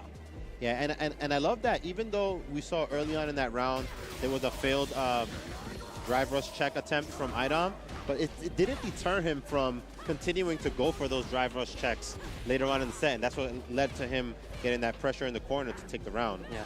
Oh man, Lightning Beast getting a little bit worse for wear. We didn't get as much mileage out of that as maybe we would have wanted to, but Merkalo does get an interaction in his favor. Punish counter, back throw there, and now Merkalo has to put himself in burnout in order to get enough breathing room to continue to press forward. Finds the throw. Yeah, using the little Blanca-chan right there to get the frame advantage. Back up right there. Oh, nice use of the air ball right there. Oh man, low short connects still into the command grab. Oh, nice nice ball, Merkalo out of burnout. Lightning Beast, Idom is in burnout. If Merkalo finds enough frame advantage to start pressing the issue with Lightning Beast, that's it. Finds the anti-air, and the first game is on the board for Merkalo. Yeah, great awareness right there from Merkalo, using the Blanca-chan as kind of a projectile to control the space, forcing Idom to make a decision where Idom knew that if he blocked the Blanca-chan, he was going to have to take more block pressure, and he didn't have the life to survive it. So good awareness there from Merkalo, layering that offense, able to take that first game. Yeah, and firmly in control of the second game so far. Oh, nice call out on the OD up ball. Idom even far enough away to not have to block it. Gets a medal. Merkalo very low on drive gauge. You know Idom wants to keep chipping away at that, which is why Merkalo is being so active with Blanca ball. Yeah, nice use of the light Blanca ball right there. Able to use that to bait out the drive parry. And then one of the things about drive parry that people forget about is that if you get thrown, not only is it the punish counter damage, but it's also a hard knockdown. So it's almost like getting thrown in the corner. You can't back roll out of that one. All right. That is going to be enough with the amount of medals that we have. Idom is able to secure the first round in game 2.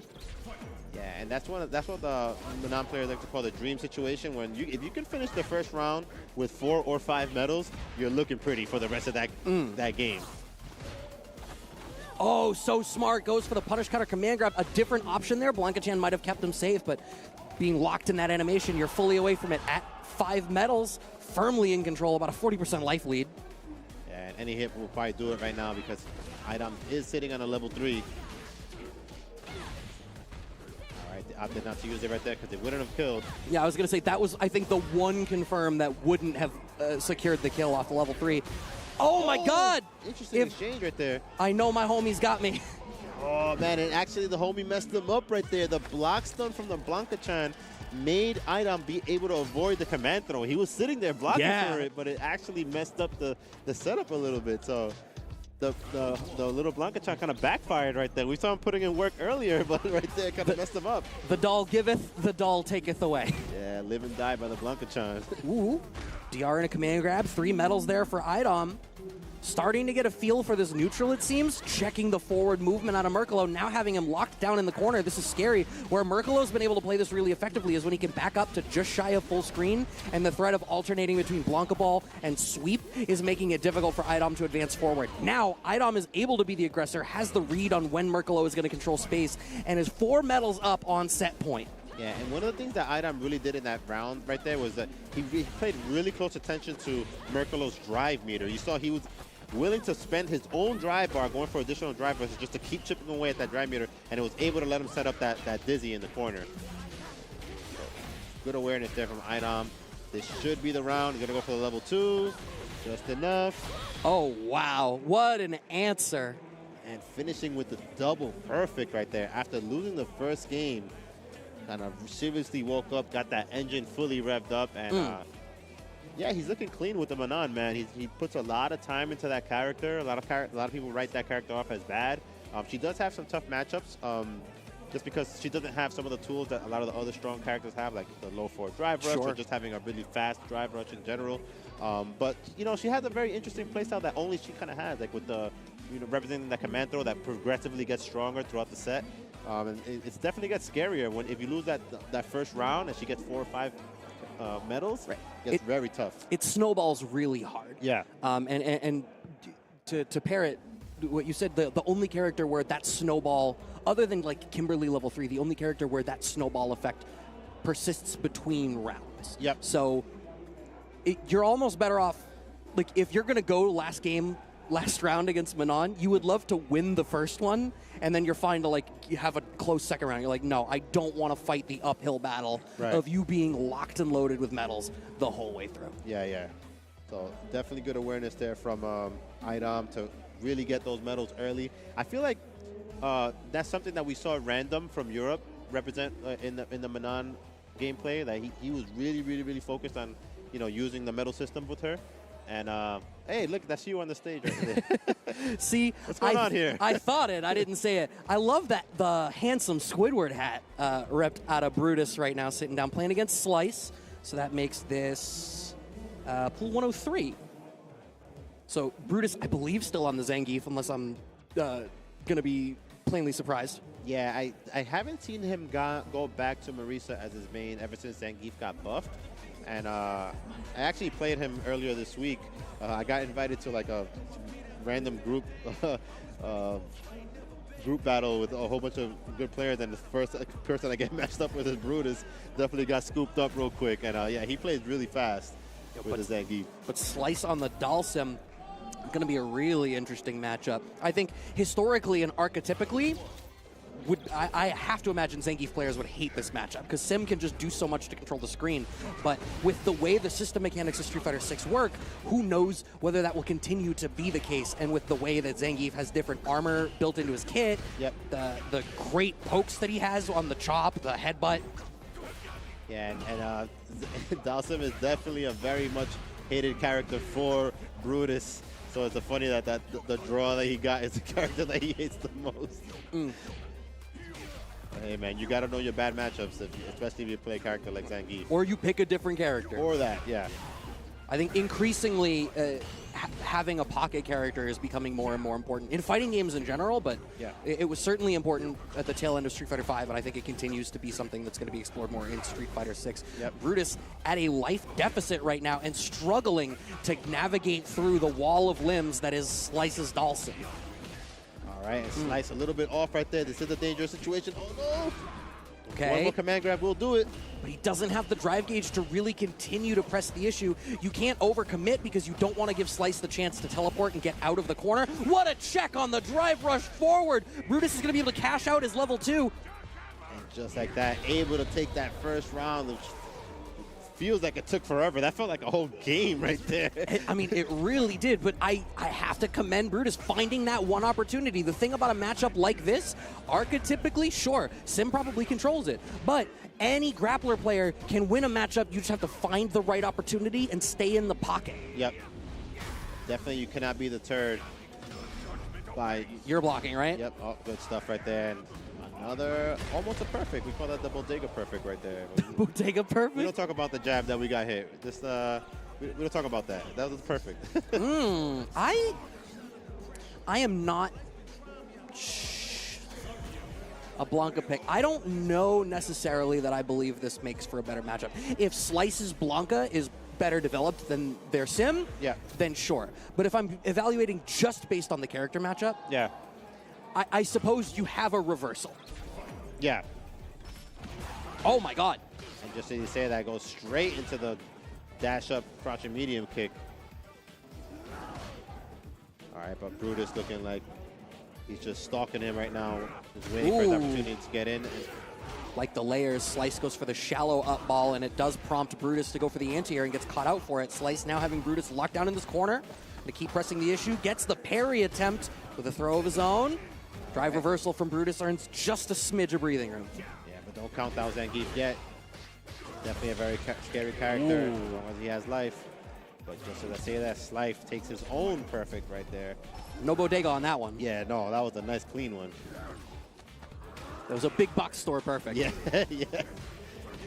Oh, clips with the low, continuing to press the issue. Yeah, I'm now getting the impression that it is not a matchup choice, it is a character familiarity choice. Slice obviously feeling confident in the Blanca in a way that they were not with the Dhalsim. Yeah, he's definitely cooking right now. Double P? Oh my goodness. I'm a little speechless right now. Okay. That was explosive. Yeah, that was a fast double P too. But like before we could even finish our point, he was already. That game was done faster than the first round of game 1. Yeah, yeah. So definitely the switch to Blanca paying off right there. All right. Brutus opting to take a little bit of a breather right there. It actually looked like it was Slice that went down to character select. Okay. Brutus choosing to take the breather, which I appreciate, but unless I'm imagining it, it looked like Slice was the one who went down. All right. Brutus still in the game. Both players one game apiece. Ah, okay. We are hearing that it was Brutus that went to do it. Yeah, sometimes you want to slow it down just to kind of gather yourself, especially if you just got double perfected. Yeah. I like that he has the presence of mind to not just go straight into rematch. Sometimes you got to think about, like, what was I getting hit by, you know? And even if you need an extra 5 seconds. Yeah. No, I mean, it's super important. There's an anecdote about that we can go into after, but first, Slice has Brutus brutalized in the corner once again, trying to go for a poke. It feels like what Brutus needs to do, he needs to find something that will stall Blanca's offense, and he just quite hasn't found it. And Slice's Blanca is so, I'm going to use the word sticky. It feels like once he gets in, he's not getting out at all. Yeah, he's definitely getting a lot of mileage out of the close medium kick, which is plus. But, you know, it is an improvement from the last game for sure. Definitely not getting perfected, so definitely, you know, able to find some of the hits. And right now, he's the one with the life lead for Brutus, so. Okay, that deep jump in manages to connect. Knee connects. All right, one more SPD will do it. That was, so I wish that was something that Brutus might have kept in mind, because it is, besides the fact that Slice is obviously more comfortable, having that OD up ball as a reversal option is one of the biggest changes that would happen with going from Sim into Blanca. But getting over the DI, Slice a little bit transparent on how much they wanted to get that as an option. And we are in a final game, final round. Both fully stocked, too. Yeah, but right now, Brutus slowly walking him to the corner. Amazing use of the crouch heavy punch right there. And great anti-air. It's rare to be able to get the anti-air two-hit Larry and still be in position for the OD air SPD. Is he gonna go for level 3? I feel like he should have went for it just for the burnout. Wants Lightning Beast. I guess you can force a bunch of chip damage into the stun, but it puts you... It's 2 touches. Is that going to connect? No, up, back. No, but and the drop. Oh, but he still finds a hit. Wow, it's going to do a lot of damage. It's not enough. And now Slice is in burnout. Brutus, if he gets the opportunity to make a limb connect, that's going to be everything. He commits so hard, but he finds exactly enough damage to close it out. Brutus figuring out how to get past that Blanca and moving on. Yeah, and it just, wow, that was amazing composure there from Brutus. So many times it looked like he had his back against the wall. He got double perfected in that second game. So to be able to have the presence of mind to say, wait a minute, yo, I just got smoked. Let me take a breather. Let me reassess what I'm doing real quick. Let me go back to my happy place. Yeah. So, yeah, definitely really good adjustment right there. They did trade rounds in that final game. So it was a very neck-and-neck match for sure. And, you know, we saw the character switch from the Dhalsim to the Blanca that worked wonders. Yeah. Definitely good adjustment there as well. I think that was the kind of game where if I'm Slice, if that was an online game, I'd be going to the replay and trying to figure out if I should have done a different combo route when I got that stun. Yeah. Or in the lead up to it to try to figure out what should I have done here. Because it feels like it was in Slice's hands until that situation where there was a wide field of decisions, committed to one, but the tree that took them down ultimately brought it back into Brutus's favor. Yeah. From what I saw in that last round right there was Slice had the opportunity to land the level 3 early on, and Zangief doesn't have good defensive options, so he would have guaranteed have to take a drive impact Dizzy. So it would have been the damage from the level 3 into possibly another combo from the Dizzy, and then at that point just like mix them up for like maybe one or two more mix-ups, and you know that's the round right there. So and it's final round. If you use the level 3 early, they're not going to be in CA yet if you do it on the first combo. You get to build additional bar back. That's all stuff that's going to come back into your favor. Once you're at full super, every combo you don't use it is technically lost resources. Sitting down for our next set, Itabashi Zangief versus I Got Dem Bombs. This is going to be a fun one to watch. Yeah, definitely. Itabashi Zangief, one of the OGs of Japanese Street Fighter, definitely known for his Virtua Fighter as well. But it's interesting that at this tournament, we have 2 Japanese representatives, and it's Daigo and Itazan. And usually, the old guys are the ones that stay home because, you know, they got more things going on. But this time, the 2 OGs are the ones that came through, and all the young Japanese players stayed back home. So they are here trying to get that Capcom Cup spot, you know. And yeah, we have another treat in another Zangief right here. So definitely, I Got Them Bombs got his work cut out for him. Yeah, with how aggressive he plays, you know, I just a lot of it is going to come down to how well Itazan is able to control that space, force I Got Them Bombs on the back foot, and make him start to have to make riskier choices that can be exploited. Yeah. Good start. Yeah, both of these characters are pretty evenly matched. But what makes it particularly scary about playing against Itazan is that he's very optimal. So if he baits a DP, he's going to bring the hurt big time. He's going to get all the max damage that he can possibly get anywhere on the screen. Right. Doesn't even need to cash out the level 1. I Got Him Bombs is able to take that first round, and I think the only real mistake that had gone on there is like neutral jump shimmy is not something that you're going to be able to bring out a whole lot against a player of Itazan's caliber or against Zangief with that OD lariat. Yeah, but I love the way I Got Them Bombs is still pushing forward, not backing himself up too much into the corner just because he's playing against Itazan. But Itazan is able to take control of some of this space, having to back off. I Got Them Bombs drive rushes first, but off of the scramble, Itazan gets the better of the interaction. One more touch will do it. Nice throw tech from I Got Them Bombs. All right, nice walk-up parry right there. And just finishes it with the standing light kick. Amazing range of that standing light kick. It is 7 frames, which is a little slow for typical lights, but it has so much range. It's almost like a medium attack, like a typical medium poke. Right. I mean, it functions almost more like its intent is to be a counter poke, and I think Idizan's spacing in that situation was exactly right to be able to make that happen. Drive reversal out of I Got Dem Bombs, wants to get some breathing room. Idizan cashing out the level 2. That's going to be a bunch of drive gauge impact. damage. Oh, yep. All right. Level 1. Still achieves the same result. Because Drive Impact would have put Idizan too close, and now he's got 2 drive gauge and change to work with. Level 3 comes out. This is the difference between, had he gone for the DI route, he'd be in burnout right now. Yeah, definitely good awareness there to go for the level 1. Armor. Oh, a little bit too far there. Oh, that's a big whiff punish. I Got Dem Bombs in a great spot. Neutral jump shimmy works this time. Idizan not in the position to go for OD Lariat, being in burnout. Corner pressure. DI comes out from I Got Dem Bombs, able to secure the first game over Itabashi Zangief. Yeah, wow, and good awareness there from I Got Them Bombs. Just saw that Itabashi had no more drive meter left. Snuck in the drive impact, closed it out, nice and fast. Okay. All right, a little bit of a frame chop right there. Ooh, Idizan is being very aggressive with his mid-range pokes this time. Oh. Wow, let it rip on block, huh? Okay. That was a choice. But look at the drive gauge for I Got Dem Bombs. Yeah, and that's one of the things that Zangief still retained even after the nerfs. They gave the nerf to the toward medium kick and to the damage conversion from headbutt, but they kept the drive damage that he got in season 2. Yeah. So definitely looking very strong still. Yeah, I think that was a more important buff for him than the damage. Absolutely, yeah. Because he's taken away from you a super valuable resource, which is the drive meter, which is what this game revolves around. Okay. Hearty lead here for Itabashi Zangief. Wake up level 1 from I Got Dem Bombs. Blows up the drive rush forward, low medium. No perfect parry that time. You can see that he's trying to represent that parry against the Dragon Lashes. Yep. Ooh. And there goes that mental stack again, just as you mentioned. No! All right, opts to go for a back throw. He does get the...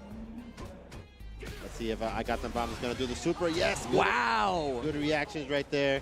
He knew that Itabashi was going to sneak it in. Oh, see, I was sitting here weighing the risk reward of, do you, as I Got Dem Bombs, try to be the aggressor and use the last of your burnout to be like, well, I'm going to own this space and own this time? Or do you play a little bit more passively? Opts for passively, and Idizan was prepared for that with the DI through the fireball. And I love the reaction right there with the drive reversal as soon as he blocked the crouching medium kick. That drive gauge just being deleted. Goes away on his own terms. I Got Dem Bombs committing that ODDP. We don't get anything off of that errant stand fierce hit. Yeah, and I feel like Itabashi is okay with that. You know, he got hit with the wake up ODDP, but look at all the drive damage that he did and how much free space he got out of as a result. Nice sweep right there. Whoa! Interesting decision right there. Jump back light kick, huh? I love the sense of timing in when Idizan is choosing to hit buttons and where. It feels like it's very often like it's a hair earlier than you feel like it would be for the rhythm. He's preempting the beat in a way that is perfectly blowing up I Got Dem Bomb's syncopation. Yep. Oh, and there it is right there. I Got Them Bombs. Not afraid to. I thought that was late. Yeah, apparently Itabashi knew. Wow, off to a big lead already. Has about a 35% life lead. And I Got Them Bombs continuing to not show fear. This is going to put him in a position where he could get very close to burning out Itabashi. I cannot believe you got away with the neutral jump shimmy again. Idizan goes into burnout on his own terms with his DI. I Got Dem Bombs surrenders some space. We got hella plus frames now. The only thing you need to watch for is a level 1. Idizan with a brave counter poke in a spot there. Oh, we get the wall stun, and I Got Dem Bombs is going to bring this to a final game, final round situation. Yeah, good pressure there from I Got Them Bombs. Working on another upset of this day that has just been so full of them. Oh, nice whip punish right there with the standing heavy punch. This is tough. So close to the wall already. You can't even afford to block another headbutt. That's going to be bad. Oh, he didn't go for the level 2 right there? Interesting. Maybe he didn't want to mess it up because we have seen him miss that in tournament before. And he probably just didn't want to risk it. Yeah, and that's valid. I think you with as much health as you had, the way the resources were panning out, like you can afford to take the slightest of risks there and be like, all right, I'm not feeling confident in this conversion, but I'm going to have plus frames. I'm in a one-touch situation no matter what comes of this. Yep. It's a gamble that you can take, right? Like, it is a very calculated risk, able to move on, and I assume that was winners. Yeah, and I got the bombs to his credit. Really took him to the last round. I was fully prepared. I was preparing in my seat for another big upset. Yeah. So good stuff. I got them bombs. Took Itazan to the wire right there. Itazan just had a good last round. You know, he found some clean hits. Was able to corner. I got them bombs early right there. And we saw he got that big combo in the end. Didn't go for the level 2 to finish it off, but had so much life, as you mentioned, that he was able to take that risk where he was like, yeah, you know what? Do I want to risk dropping it and potentially big comeback happening on me? So I was like, he's just going to keep it simple and just needed one more hit and got the job done. Yeah, I think his small game was very good as well, by which I mean, I think Itamashi Zangief was doing a very good job at taking small victories and small advantages and piling them on top of each other. Yeah. So, you know, getting a combo or getting a block string situation that does a lot of drive damage and then recognizing how that affects the risk-reward evaluation of subsequent choices and making sure that he is keeping that in mind. It felt like there was always a finger on the pulse of how does this go. We are being told that the next 4 matches we are bringing to you guys are the winners finals of each of these pools. Idom versus Prophet sitting down. CT's own Prophet. I think he still plays Aki, but I haven't seen him play in a little bit. Yeah, the last time I saw him playing, he was messing around with Ryu, doing he was just... Oh, he did play Ryu for a little while, Yeah, he was playing a little bit of Ryu. I know that when a new character comes out, he usually always tries out that new character, so I'm sure he's been playing Terry as well. But yeah, just as you said, Aki, he goes with his main gun, brings out the Aki. And Aki's a very strong character, definitely a good tournament character. We see Broski representing with her in Europe, doing a lot of damage with her in the UK scene. And you know, Prophet is like our own Broski. They both played Oro back in Street Fighter 5, and now they're playing the same character again. So. See, it's funny. I think of Prophet, I think more of Gil towards the tail end of Street Fighter 5. Yeah. Okay, strong start, but too far away to get a follow-up off of that punish counter. Idom earns a 3rd medal, still has the life lead. Prophet slowly surrendering space, wants to find a way out of this corner. I actually like that block string into the fireball. I was prepared for some cheeky way to side swap. Yeah, nice driver reversal right there. Didn't want to think about how the mix-up was going to happen, so just eliminated completely using the driver reversal. I love this choice out of Prophet, going for roots that go for standing resets rather than trying to commit additional drive gauge. But a jump in for Idom works, commits the level 1 just to guarantee the kill, but a very tight round. Yeah, and that mental stack must have been really high for Prophet right there, because it looked like he was in position to anti-air, but he kind of froze up right there and got hit by the jump short. Continuing to press the issue off of that drive reversal, but I feel like Idom is getting a lot of mileage off of that, you know, that target string to vortex them in. Level 1 is going to catch out. Prophet needs that breathing room. All right, I got Idom in the poison state right now, able to get a conversion from this. Double dash, goes for the throw, still poisoned. See, the problem is there's not a lot of steam left in Prophet's tank. Has to go for another reversal level 1, but Idom now in burnout, stuck closer to the corner, not close enough for a pickup, but the air-to-air, great presence of mind from Prophet to make the best of a sort of tumultuous situation, clinch that round. Yeah, and Idom was kind of going for like a cheeky escape again right there. We saw how he did that in the first round, and Prophet just remembered that situation, and as you mentioned, went straight for that air-to-air. All right, using that fireball to kind of control the space real quick. Idom, not the turret, still going for the command throws. You got to keep representing that as Manon, because you got to scare them into wanting to escape, and that's going to open up other mix-ups later on in the round. Right, it's like the thesis of a strike throw of a hybrid grappler. Yeah. And this is one of the things that did change for Manon. The more medals she gets, her level 3 does do more damage now. And that's one of the things that Idom said. I don't know if you remember the video that he mentioned where he was talking about a lot of Manon's weaknesses back in Season 1. Yep. And damage conversions was one of the ones that was really high on his list. So the fact that they addressed that with giving her more damage on her level 3 with the higher medals definitely kind of like changes that a little bit. So, all right, I see a 3rd throw. Big cash out into CA. Very little scaling on this. Right? It might just do the job. Let's see. It does. Prophet's able to secure that first game. Just barely. Good awareness right there to go straight into it, to not add any additional scaling to that level 3. Sometimes simple will do the job. The KISS method. Sometimes you got to go to Detroit Rock City. Yeah. I'm not too happy about the way that first game ended up. Prophet looks like he's trying to be a little bit more active with the nails this time, control that mid-range space a little bit more. All right, Idom threads the needle a little bit with that standing medium punch whip punish. All right, Idom kind of has him caged in right now. Yeah, I love the patience out of Idom too. You saw it was just stand at that perfect spot where they have the anti-air, just wait it out. Prophet needs to earn every inch that they might claim right now and keeps getting clipped by the overhead ballerina kicks. All right. Idom still in poison right now. Prophet not able to get a conversion, but nice perfect parry right there.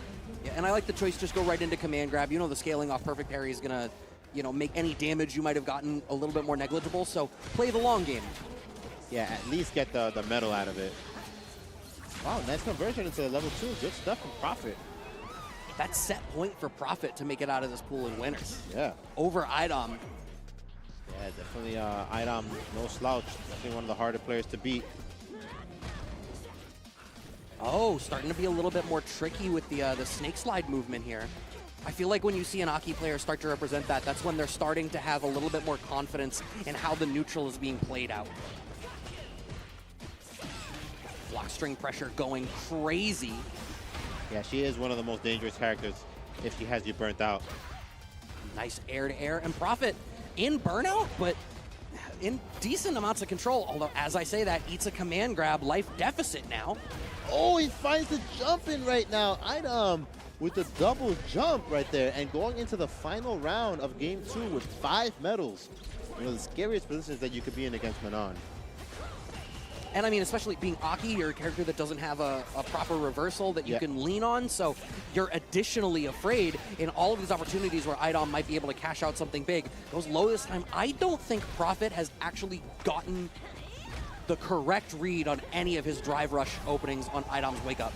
But sitting on a perfect right now, Idom locked down in the corner, 5 medals, CA in the back, air to air for Prophet. This is so much control. Yeah, nice jump back jab right there from Prophet. Oh, like what that. a whiff punish! Prophet closes it with a perfect. Yeah, amazing whiff punish right there with the drive rush. He saw that Idom whiff the standing heavy kick, and immediately Prophet recognized the space, drive rush, crouch light kick, kept it simple. Excellent play right there, it was clean. Wow, moving on in winners to top 96 to play tomorrow. Aki, a character that definitely got a lot of love in this year, and I think Prophet managed to navigate the ground game there, where had a great sense of when he was in the position to start to press the advantage. Yeah. And I think almost more importantly, wisely did not overcommit in spots where he was going to run out of steam. Yeah. And I think that's something that's very easy to do in Street Fighter 6. It's very easy to use a lot of resources early, get this great advantageous position in a life lead, and then feel like you have to finish the job and overdo it. Yeah. Yeah, and definitely it looked a little bit like the way that first game went, where Prophet kind of made that comeback with the level 3. It kind of rattled Idom a little bit. We saw he kind of grimaced a little bit. It was like it kind of slipped away from him. So that kind of just planted a seed that might have just kind of had some space in his mind for the rest of that set. But he's not out of it yet. No, certainly. Losers side. Losers, yeah. But our next set, we get to watch winners finals of this pool. Boose versus Blue. Boose we've talked about a couple of times tonight on a real hot streak. Blue is actually a mass and a balance patch regular, if you're familiar with any of the venues up in Massachusetts. And Boston Blue Beats Beach episode would have been like 2 months ago. Got third at that, actually. Oh, nice. So, and another Zangief. Yeah, and then another Ken.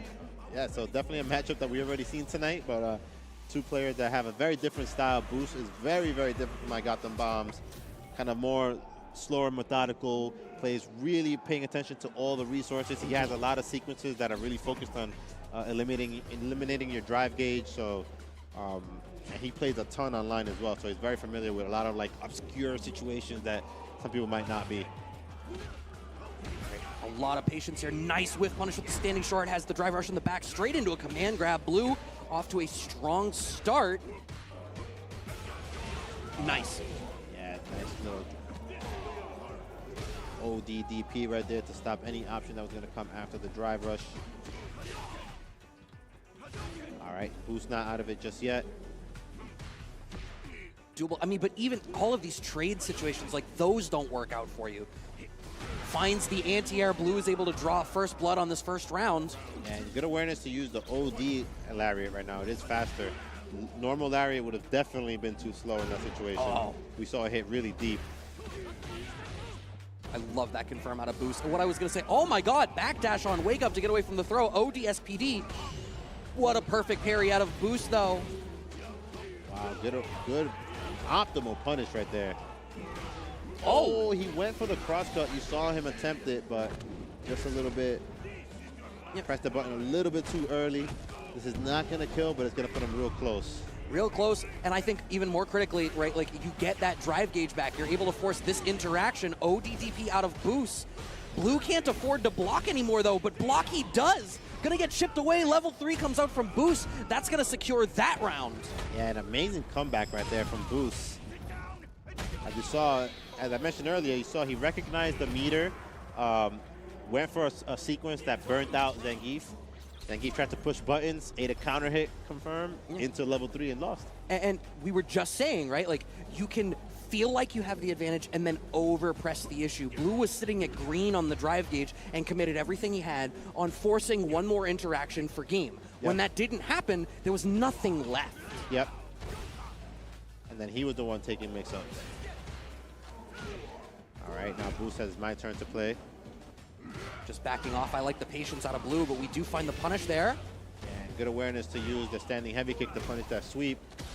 Right, second throw. That one does get teched. But, oh my god, great presence of mind to check that forward movement out of Blue. Frame trap works. Boose closes that one out. One game up. Yeah, and good composure right there from Boose. We saw, you know, he was able to find that really nice comeback in the second round, and then kind of gained the confidence to play super clean in the third round right there. I mean, I think Blue represented a footsies-focused approach in that first round that really went his way. I think Boose just needed to see that and then be like, all right, this is the game we're playing? Cool. Now I'm prepared to play it. Yeah, I love that he went forward to kind of make Zangief want to jump out of the corner, and he immediately backed up just so he could anti-air him and keep him in the corner. Oh, wow. Saintfierce just connects raw. Nothing really in the tank. Yep, once again, he attempted it right there, but kind of looked like he committed for a shimmy. Representing that ODDP on Wake Up. We're seeing it a lot out of Boose, and Blue has not called it out once yet. Oh, too far away for the ODSPD. That was a hungry choice from Blue, but he continues to be hungry. Boose on set point. Yeah, and I love that Boose was buffering that crouch medium punch right there with the drive rush behind it, because he knew that all he needed was one more hit. All right, gonna go for the corner with this. Just jabs, just keeping stuff tight, not super committal. Boose is keeping the tension tepid right now. Yep. Oh, ODDP through the, sees the green stuff. Green means go. Neutral jump shimmy works out. We have level 3 in the back. I think this ought to do it. Yeah, Zangief is a big boy. That's true. There was a couple of kind of hits in the front. Yeah, just like that. Boose able to find it, taking the second game right there. Moving on in the tournament. Clean play from Boose. Definitely what we expected to see out of him tonight. Yeah, I mean, Blue had a really good start. Yeah. I think what it was just as it got to, I think two things happened. One, Boose, as the set went on, became more aware that it was like, all right, we're playing a more grounded approach here. Yeah. I really need to represent this. Maybe Fireball isn't something that I'm going to bring out a lot. I need to fish for whiff punishes. The second thing was recognizing, one, how much Blue had to commit to things like Drive Rush to try to force the issue once the footsie game wasn't going his way. Yep. And the immense return on investment of churning ODDP every single time. Blue stopped getting the cyclical offense that would have allowed him to continue the momentum to close things. Yeah. And it started being singular turns and wasn't getting enough from it. Yeah, definitely. Basically, Boose was kind of making him waste the meter, so to speak. Yeah. Anytime he didn't have a tight string after the drive rush, he would just bust out the ODDP. Like, it's just going to eliminate the option from you. So good awareness there from Boose to kind of just neutralize that part of Zangief's mix-up game. Yeah, economically it works out too, right? Like your OD special is cheaper than a drive rush cancel off a normal. Yep. Smooth moves 22, sitting down against Brutus, back on the setup. Yeah, we've been seeing a lot of Gief tonight. Yeah. So I mean, is down. Brutus for the second time now. Brutus had off of a very close win against the Blancos, against Slice. So I'm sure he's feeling good about that one. I mean, Zangief is just in a really good spot. And the longer, I feel like around EVO last year, I feel like there was a conversation where we were like, oh, this game's really starting to focus more on drive gauge being the thing that you want to target more than health. Yeah. And then I think shifting metas, different tournaments, CPT, the conversation sort of stepped away from that a little, but we're very much getting back to it now. Yeah. And Gief, a character that is incredibly able to do that, but now queuing into a Guile for the winners finals of this pool. Yeah, and this is one of the games where Zangief actually doesn't have too bad of a time with Guile. And Guile did actually, speaking of drive, get some nerfs on his drive meter gain on his Sonic Booms. So he can't just, let all his meter rip as he used to before, because he used to be able to just get it back from playing his normal zoning game. But now he's not getting it back so much, and especially against a character that jacks up your drive bar like Zangief. It could get quite scary now. It's like you're playing on a razor's edge. Oh my God, that is the second blocked flash kick, but that one was a weird. I don't know. It wasn't a combo drop. It was like a hard read or something. I don't rightly know, but Brutus firmly in the driver's seat. That is going to catch out. Good reactions right there.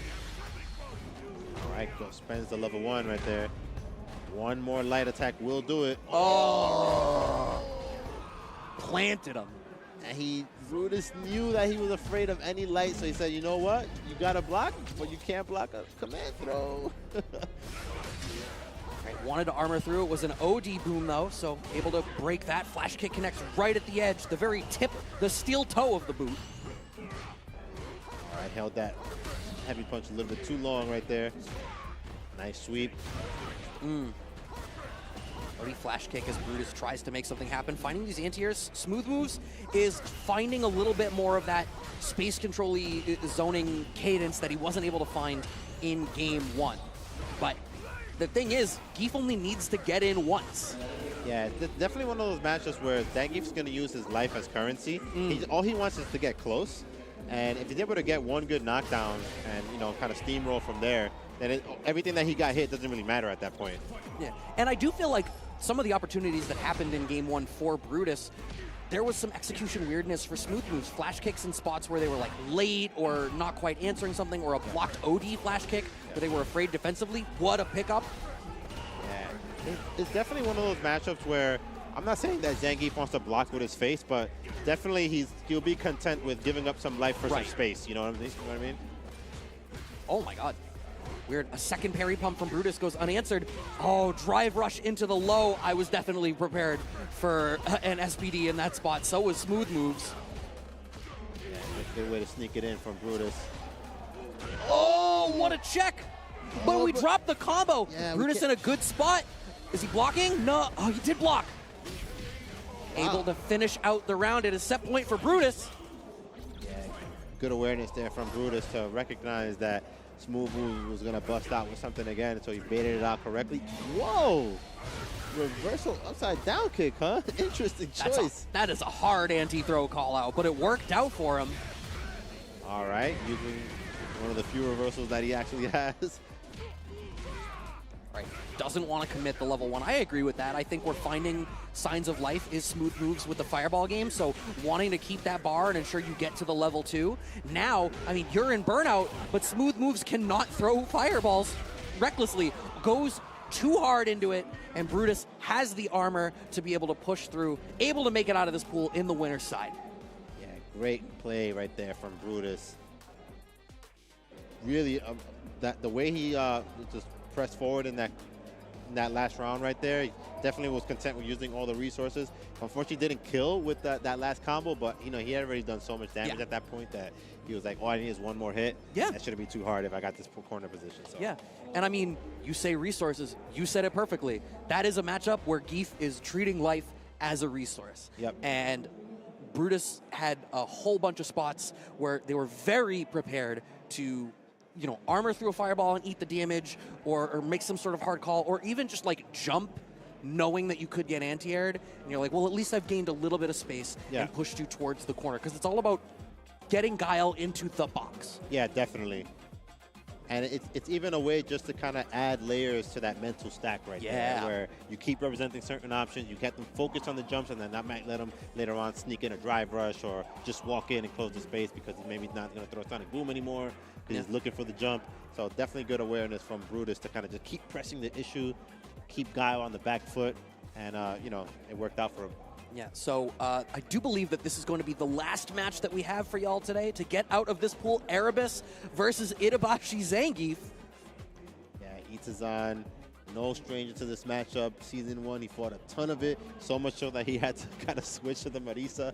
You know, Zangief is actually, like, quote-unquote, good enough now where, you know, not that Marisa is not needed or irrelevant, but it's definitely like if you're a dedicated Zangief main, you can go through a whole tournament with him now. So you love to see those kind of changes applied to a character where not necessarily about making them like OP, but definitely give them the tools that they could cover like a wide array of matchups. Yeah, I can definitely, I can understand why year 1 Marisa would have been the pick. But, you know, you use life as a resource, like we keep saying, and if Zangief is able to get in, the amount of drive gauge threat that is generated is scary for JP. Yeah, it feels now like more so ever since Zangief got the buffs, and even after this slight nerf that he got, it's like getting in is like very rewarding for him, whereas before, like, he was only getting rewarded off the grabs. Right. Yeah. Okay. Itazan in burnout, jump in. I love the amount that he's representing, like the delay fierce armoring through the jump in and then catching them on the trip guard. Yeah. OD Amnesia gets called out and Erebus is on the back foot in burnout now. This is scary to be against. Itazan finds the opening and closes it. First round. Yeah, good pressure right there from Itabashi Zangief. Oh, finds the punish counter. Standing light kick. Erebus setting up some portals. Oh, the placement of these Fierces finds the DI through that string, though, does Erebus. I think you level 3? Yeah, because it's going to force burnout. This is exactly this is what every JP player wants. Yeah, now it's going to be very difficult because you're going to get so much free chip. That was a series of choices, and it has landed you in this situation. Itazan with the reactionary level 3 through the DI situation. That's a big equalizer. Yeah, really good presence of mind there from Itabashi, knowing that the only way that he could have been opened up by the drive impact was if there was a gap in between. So that's why not attempt the level 3 there, you know? And so what's huge about that is because Erebus secured that round, Itazan committed that level 3. So we go into this comparatively even, but unfortunately that first interaction, Itazan off to a quick 50% lead, perfect parry. Opts not to end it with the lariat because wanted to keep him close. Wake up low, short, works out for him. SPD, one more touch will be the first game for Itazan. He finds the low forward. Yeah, one of the longest low forwards in the game, making great use of it right there. Has an excellent hitbox, good startup. It's I call that the stay right here, buddy. Don't go away from me. Because you know, at that range, you just want it natural. You want to walk. You want to walk away from Zangief. You don't want to be in range of his SPD. So that's the situation where he can sneak it in. It's the not so fast, buddy. Yeah. All right, a perfect in that round for Itazan to be now on set point for again the last set. I'm sorry, of the night. Erebus finds some space on the screen, sets out the portal. Another thing, like, in Erebus's last match that we watched, as we get caught out by the level 1, Erebus got a lot of leniency to set up the portals and use them for movement. Idom is always pressing forward, and Erebus is finding precious little opportunities to try to press the issue. Idom finds the counter poke and is able to close that one out 2-0 to move on in the winner's side. Yeah, and excellent conversions right there that we saw Idom doing a couple of times, from the crouching light kick into the standing light punch, drive rush cancel. At that point, he didn't need to keep any meter anymore. You knew he was going to get the kill and use other resources to get the job done. What a series of matches in this block, and so much Zangief. Tell me it's year 2 without telling me it's year 2, right? Yeah, absolutely. And I love to see that. Even, you know, a couple of people were worried when they saw in the last patch, the most recent Terry patch, that Zangief got a couple of nerfs, but I love to see when like they adjust the character in such a way that they don't completely gut them. Yeah. He was able to retain all the stuff that keeps him good, but it just kind of normalized some of the stuff that was abusable, you know? Normalize is sort of a meme word that happens a lot when we discuss balance patches, but I think it's a great word to apply here, right? They made a series of changes. There were a couple of spots where maybe they were overtuned, and they were like, we can trim these fuzzy edges and really hone in on what our vision for this character was. And he is sitting in a great, great spot. That does conclude our block for the evening, but before we sign off, we want to show some love to the kind people that allow us to keep going. Street Fighter Duel is a mobile game that was released last year. If you've not heard of it, it is an RPG based on Ultra Street Fighter 4, featuring more than 40 of your favorite characters, such as Ryu, Akuma, Chun-Li, Cammy, and Guile. Enjoy a new mobile twist on a fighting game classic. Head over to your app store and download it and play now. All right, and moving on to the Capcom Pro Tour. Singapore is up next. It's a super premiere happening next weekend on October 18th to the 20th. Registration is closing on October 16th, so definitely if you want to play in that tournament, definitely sign up now before the 16th. And you can see the whole tournament schedule there for the tour in front of you. East Coast Throwdown happening now, only the 4th stop. Super Premiere Singapore, like you said, coming up. Super Premiere Japan, as well as Blink Respawn and Kings of the World. And then all of the World Warrior stuff going on too. There's so many different opportunities to make it into this Capcom Pro Tour, Capcom Cup, and so many different fantastic events to watch or even attend if you're able to. So you can find all the details at capcom.us/CPT24. All right, and you know, at the end of the night, you know, I'm sure you're hungry, I'm hungry, and what better way to satiate that hunger with some good Pagoda snacks? Definitely crush those cravings, like the way that a lot of the opponents got crushed today. So definitely check them out and get your snacks from them. Do you miss crush counters, Javits? Not too much, but I could definitely crush some egg rolls, though, for sure. I wonder what's going to be. I think there's going to be food set up somewhere for staff. I wonder how much Pagoda's going to be there. But I do believe that concludes the proceedings for the evening, but there will be more action coming at you right here tomorrow. I believe 10 a.m. start for pools. There's more pools to go, as well as, I believe, Top 96 happens tomorrow. I think they play up to top... Oh, we are coming back after the break. I lied to all of you. Sorry. I'm a liar. Mothership correcting me. But so please keep it locked and loaded. We will be back shortly after this break. So thanks.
And welcome back. What a day of Street Fighter it has been. For those of you who've been following along with us all day, thank you so much for keeping it locked and loaded here, following along with East Coast Throwdown, the Street Fighter 6 tournament.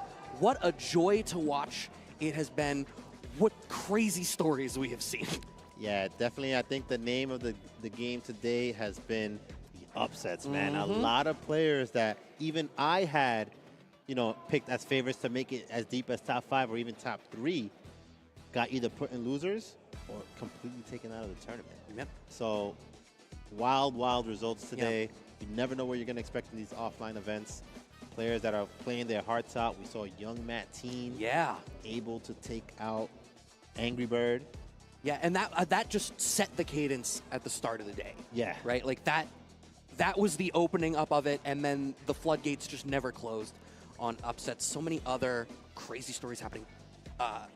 Prophet, we just witnessed Prophet making it through over Idom in winners. Problem X out. Not even making it from his pool.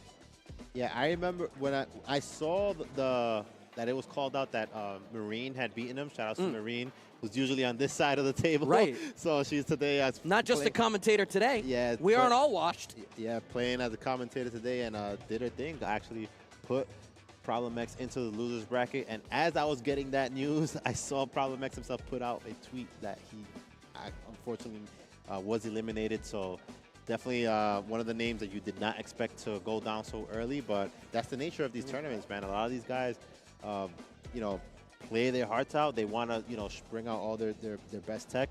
They're going to play as fast as they want to play, and, you know, sometimes you get got, you know, early on. I mean, just in general, not a good day for our friends across the pond. Ending Walker also only making it out of the pools in losers today. Yeah. Yeah, and what was crazy about the Ending Walker situation was it was immediately after Angry Bird just lost. So it was like so unexpected. I don't think I've ever experienced that where two of the biggest names possibly able to win the tournament. Right. Angry Bird being an Evo champion from last year and Ending Walker getting top 3 Evo this year, and both of them losing their first matches on stream. Crazy. Yeah, I feel like it's been a scrambly day. There must be something in the water or something. Maybe it's something that we do in the water here in the States isn't agreeing with the people on the other side of the pond. But hey, if you're still in losers, there's still plenty of tournament ahead of you because we have more pools coming tomorrow, and we have top 96 playing up until, I believe, top 24. Somebody will correct me, but we have certainly top 96 is coming at you tomorrow. So all of the players that you got to witness today who've made it out of the pools going to be playing again tomorrow. Up to top 24, I am hearing confirmation. So plenty of action to go. And if your favorite player made it out of pools today, make sure you tune in tomorrow and follow along with the rest of their journey. They may need your energy. Yeah, that's going to be tomorrow at 10 a.m., guys. So definitely tune in tomorrow at 10 a.m. to catch all the action. There's still a lot of great matches to come. A lot of players that are still fighting for that top spot because this is a premier event.